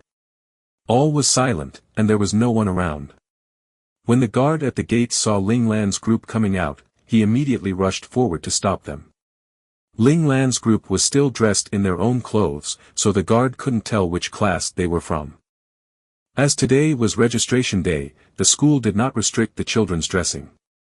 But from tomorrow onwards, the students of the Central Scout Academy would have to put on their individual uniforms, otherwise they would find it very difficult to get around the Scout Academy. With regards to the Scout Academy uniforms, there were a total of 4 colors. These colors were not for distinguishing between the lower grades and the upper grades, but were meant to distinguish between the classes. This taught the children to recognize what rank and privilege were from the very beginning, and about what survival of the fittest meant. The school uniforms resembled the Federation military uniforms and looked very smart when worn. The color of the Special Class A uniforms was a vibrant red, and the edges of its sleeves and collar were also different from the other classes. They were decorated with gold patterns, an understated nod to luxury. The uniform represented the school's hopes for these children. May they blaze as brightly as the red of their coats, and finally become one of the dazzling battle stars of the Federation. According to school rules, when facing a child wearing the red uniform of Special Class A, children wearing uniforms of any other color, regardless of their grade level, would have to give way. Of course, if someone from Special Class A insulted a child wearing a uniform in any other color, the child had the right to challenge the other to combat during the large-scale ranking every 6 months. All consequences to be borne by the involved parties, of course. Meanwhile, Special Class B had white uniforms. Special Class B consisted of children who were just a shade weaker than the Special Class A kids. In the future, it was possible that they could achieve the heights of the Special Class A kids, but they could also end up becoming a mediocre member of the military. Therefore, the white of their uniform was a message, telling them that their future was up to them to color in. What color it became in the end was all up to their own individual efforts. Then, the uniforms of the merit classes were blue, while the regular classes were green. Both these colors symbolized sources of life. The school wanted to tell the children through these colors that they were an indispensable part of the Federation. Of course, the color of one's school uniform was not set in stone. As long as you worked hard, there was a chance to move up every 6 months. The school would be impartial in rearranging the classes based on the newest rankings. The 50 slots of Special Class A were the prize being fought over by over tens of thousands of students, while the original Special Class kids would have to give it their all to keep their spots. From the very first day of school, the Central Scout Academy had already started teaching the children that this was an unbelievably intense world of competition. Chapter 62, An Intentional Arrangement. Chapter 62, An Intentional Arrangement. When the guard found out that Ling Lan was a member of Special Class A, who had also chosen to be a day student, he was dumbfounded. After so many years of being a guard at the school, this was still the first time he had met a day student. From this, we can see that the freedom to be a day student offered by the school was basically just an empty privilege. It's obvious if you think about it. With such a competitive system in place, every student would wish that they could spend the 24 hours each day as if they were 48 hours. Who'd be willing to waste time commuting back and forth from school? Although the guard was shocked, he still let Ling Lan out of the gates without comment. Of course, Qi Long and the other kids were mercilessly locked within the gates. Who asked them to choose to board at school? Upon becoming a boarder, students were not allowed to take even half a step out of school grounds outside of specified times, even if one was a special class student. Ling Lan waved goodbye to her companions and stepped out of the school gates. Right outside, the Ling family hover car was already parked, waiting. This time, the Ling family had sent out 5 hover cars, and Ling Lan's main escort was the only non-betrayer of the rescue team, Ling Yu. Chamberlain Ling Qin hadn't come because he was busy wrapping things up with the betrayers. Ling Lan got into the hover car arranged by Ling Yu, and Ling Yu got in after her, and then started reporting on the investigation results they had gathered in the course of the afternoon. It turned out that Ling Hua had betrayed the Ling family because he didn't want his child to follow in his footsteps to become a Ling family loyalist for the next generation. Ling Hua's son, Ling Yi, was younger than Ling Lan by 1 year. At his birth, he was assessed to be just a hair weaker than Ling Lan in terms of fitness and potential. In other words, Ling Yi had a very high probability of becoming an ace operator. However, the offspring of Ling family loyalists had no right to enroll and study in a scout academy, they could only accept the in-house education organized by the Ling family. This meant that Ling Yi's growth would be stunted, he would never be able to pilot a mecha better than the standard mecha, and his chances of being promoted to an ace operator were pretty much nil. As Ling Yi grew closer and closer to turning 6, Ling Hua had been tormented by his internal struggle. It was then that a chance for his son to excel beyond his station had appeared before him, and so Ling Hua's loyalty had wavered. The other party had promised that as long as Ling Lan died, the Ling family would be dissolved. Then, Ling Hua's family could become regular citizens again, and Ling Yi would be able to formally enroll and study at a scout academy, obtaining a bright and limitless future. After listening to Ling Yu's report, Ling Lan sighed regretfully. How stupid.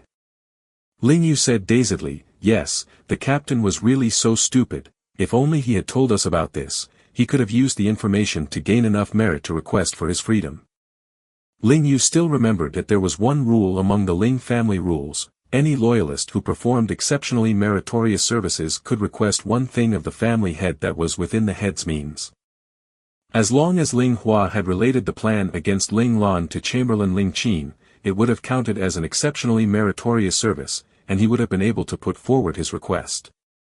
Ling Lan and Chamberlain Ling Qin would never have refused him. Till this point, Ling Lan and Ling Yu just couldn't understand why Ling Hua had been willing to walk down this dark path, finally choosing to betray the Ling family rather than use this information as a bargaining chip. However, once Ling Lan returned to the living room of the Ling family main estate, the waiting Ling Qin told her the rest of the information he had just discovered, which included the other reason behind Ling Hua's betrayal. With a serious expression, Ling Qin said, according to those three loyalists, during a fit of boasting, Ling Hua revealed that the other party had promised to provide his son with 6 tubes of gene-stimulating agent every year until Ling Yi could absorb no more. Of course, he had also promised the other 3 loyalists that their descendants would also be able to enjoy this privilege if their stats were good enough.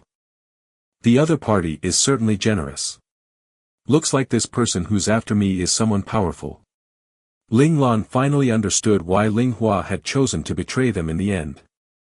Even though the offer seemed to be just 6 tubes of gene agent, it had given Ling Hua a sense of how powerful the other side really was, implying that crushing the Ling family was not too difficult for them.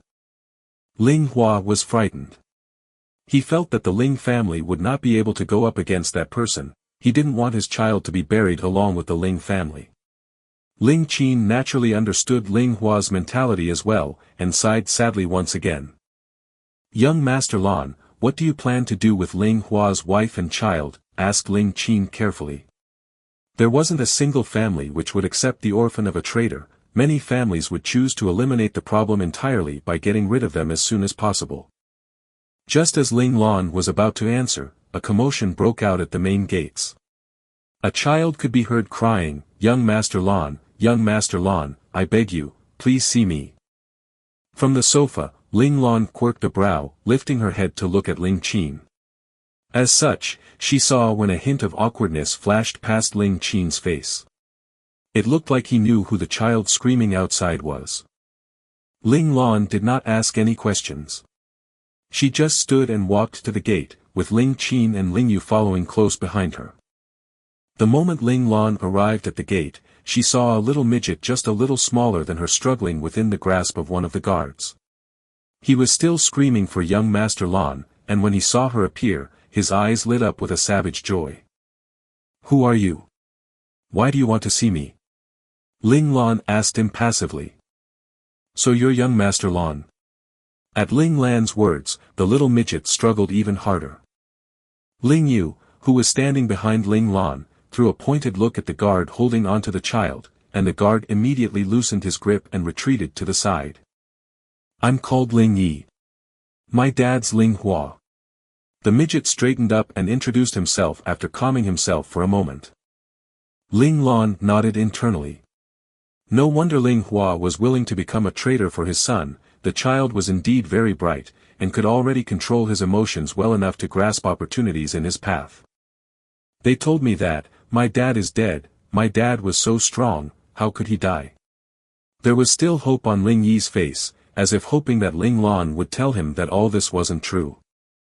Ling Lan secretly sighed. Ling Hua may have wronged her, but he hadn't wronged his son Ling Yi. A thought tumbled through her mind, and she replied, even the strongest person cannot always fend off an enemy's underhanded schemes. Ling Yi, your father is really dead. Who killed my father? Ling Yi's eyes were clouded with despair. I do not know, but we're guessing that the orders came from someone in the upper ranks of the military, and that my father was also killed by one of the opponent's plots, said Ling Lan sadly and regretfully. Ling Lan resolutely pushed the blame of Ling Hua's death onto the enemy who wanted her dead. She looked forward to Ling Yi's vengeance against the other once he grew up. After all, even though Ling Hua had died at her hands, wasn't the root cause the other party's inducement? Of course, Ling Lan's words caused a flash of surprise to pass through both Ling Qin's and Ling Yu's eyes, but their expressions quickly relaxed, as if pleased with the way Ling Lan had spun things. Gaining the answer he sought, the flames of hatred blazed in Ling Yi's eyes. Young Master Lan, I'll definitely become stronger. At that time, I hope young Master Lan will give me the chance to end the enemy with my own hand. Ling Yi's words caused an irrepressible shudder to run through Ling Qin's and Ling Yu's body. A chill settled in their hearts. Could this end up being a case of warming a snake in one's bosom? Only Ling Lan seemed unperturbed, as she nodded and said, "All right, I promise you this. Also, I must tell you, when your father sacrificed himself, he requested that you be set free, and I've agreed to it." But Ling Yi interrupted Ling Lan to say, "I don't want to leave the Ling family." Why? Ling Lan was curious. "I want to inherit my father's position. I want to become young Master Lan's most trusted loyalist." Ling Yi's face was filled with determination. Ever since he was little, he had received education telling him to be loyal to the Ling family and the family head. The thought of leaving the Ling family had never crossed his young mind. This response caused Ling Lan to fall silent. "Ling Hua, you betrayed yourself, and betrayed the Ling family, but your child had no intentions to leave the Ling family to begin with. Wasn't that just ironic? I really want to agree with your request, but unfortunately, I promised your father first. A person should not go back on their word," said Ling Lan regretfully. Ling Lan's words made Ling Yi burst out into tears instantly. After all, he was only just a 5-year-old child, facing an unknown future. Even the strongest and brightest child would not be able to bear the anxiety within his heart. Like the child he was, he wailed. "Ling Yi, if you want to inherit your father's position, then you can't cry anymore." With reddened eyes, Ling Lan comforted the boy. "Your father wished for you to enter a scout academy, and then obtain a place in a military school, and finally become a professional military man. You cannot let your father down." Then, Ling Lan patted him on the head and continued, "However, I didn't say anything about sending you away. You will still be a member of the Ling family, only a free man in name. When you've grown up, it'll be up to you whether you want to leave or return to the Ling family." Ling Lan's words reignited the hope in Ling Yi's heart. He wiped away his tears, and said, "Yes. I'll work hard, young Master Lan. I'll definitely come back." He said this with steel-like conviction. He then turned around with a serious look on his face to speak to Ling Yu, who was behind Ling Lan. "Brother-in-law Yu, I'll leave young Master Lan to you for now. Once I become stronger, I'll definitely come back to take your position from you." That said, he bowed to Ling Lan in farewell and left the Ling family main estate. With a face full of worry, Ling Yu asked, "Young Master Lan, isn't this arrangement too risky?" If Ling Yi ever found out the truth, it was very likely that he would turn against them instead. Ling Lan smiled a slight smile. "Isn't it more interesting this way? Whether or not Ling Yi becomes useful to me in the end, he is still a good chess piece." Ling Lan's words rendered Ling Yu speechless. He really couldn't figure out what Ling Lan's true thoughts were now. Ling Qin's expression was a little unsettled, but in the end, he said nothing. Ling Lan turned her head to face Ling Qin with a harsh expression. "Grandpa Chamberlain, you've already handled the traitors and those prisoners, right?" Ling Qin's heart skipped a beat, and he stared at Ling Lan intently. Ling Lan asked, "About Ling Hua's betrayal, besides the three of us, who else knows?" Ling Yu hurriedly shook his head.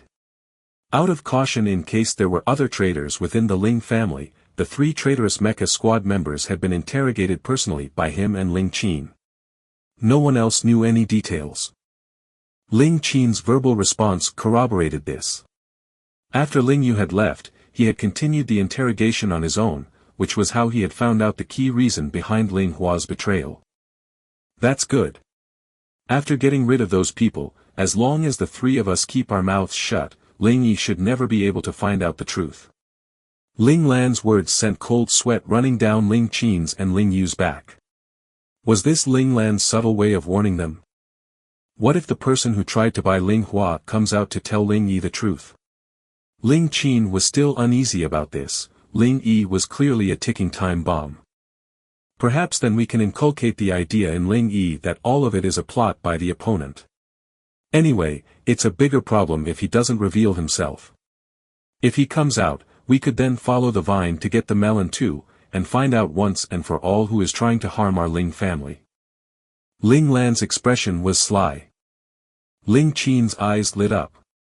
This is a good plan. If Ling Yi really managed to draw out that venomous snake from the shadows, it was worth it to take the risk. Just like that, the three of them discussed things a little more, and then Ling Qin and Ling Yu went off to handle their respective matters. Meanwhile, Ling Lan was left sitting alone on the sofa of the large living room. Once she confirmed that the two men had left, she sighed softly. To save Ling Yi, was it really necessary to make things so complicated? On the surface, Ling Qin and Ling Yu had seemed as if they really wanted to tear the weed out by its root tree, but in truth, everything they did was to salvage Ling Yi's life. Otherwise, how could the little Ling Yi suddenly appear at the main door of the Ling family main house? The loyalists protecting the main house must have received the order to let Ling Yi through to the main doors, and both Ling Qin and Ling Yu should have something to do with this order.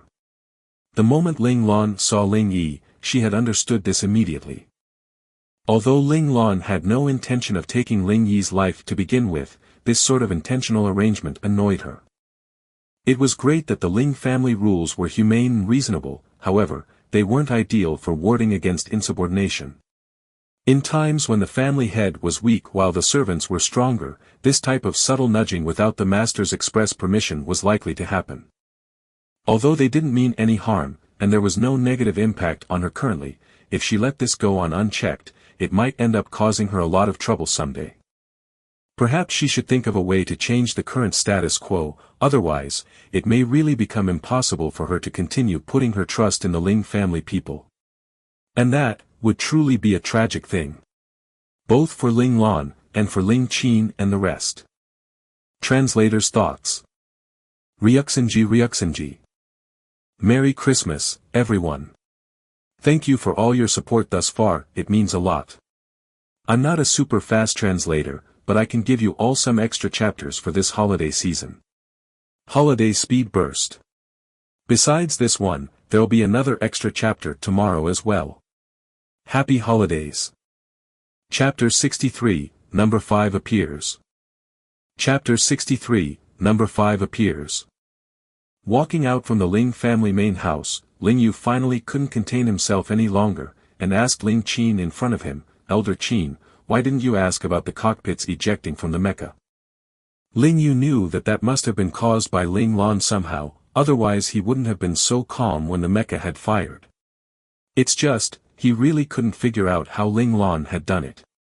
Could it really be that he could control AI? Of course, Ling Yu knew that this was preposterous, a joke. Everyone knew that AIs were self-contained systems. If a hacker was crazy enough to try and control an AI, the AI would shut down automatically, and the mecha would automatically switch over to manual controls. Even the most skillful hacker in the world would not be able to succeed. Moreover, once the AI had shut down, the controls would still be in the hands of the operators in the cockpits. It couldn't be that all three operators had made the same control error, right? Of course, another possibility was the AI itself glitching. Ling Yu naturally shied away from this avenue of thought. If that were true, it would certainly be a catastrophe of epic proportions. It would utterly destroy the entire weapons system of the Federation. The Federation just could not afford for this to be true. In front of him, Ling Qin paused for a moment before turning his head back to caution, Ling Yu, you overstep. Ling Yu's heart skipped a beat. Every generation of the Ling family head had his own trump card and last resort, and these were considered forbidden territory within the Ling family. No one was allowed to look into it, and violators of this unspoken rule would receive a bloody end. And here he had stumbled across the line unknowingly. Yes, thank you, Elder Qin, for the reminder. At this point, Ling Yu no longer held a whit of curiosity about it. Perhaps this was just one of the Ling family's last resorts. It made sense when one thought about it. Mecha were the ultimate solo weapon. Even the common standard mecha could easily wipe out a bare-handed martial expert. If he didn't keep something up his sleeve, how could the Ling family head put mecha into others' hands without worry?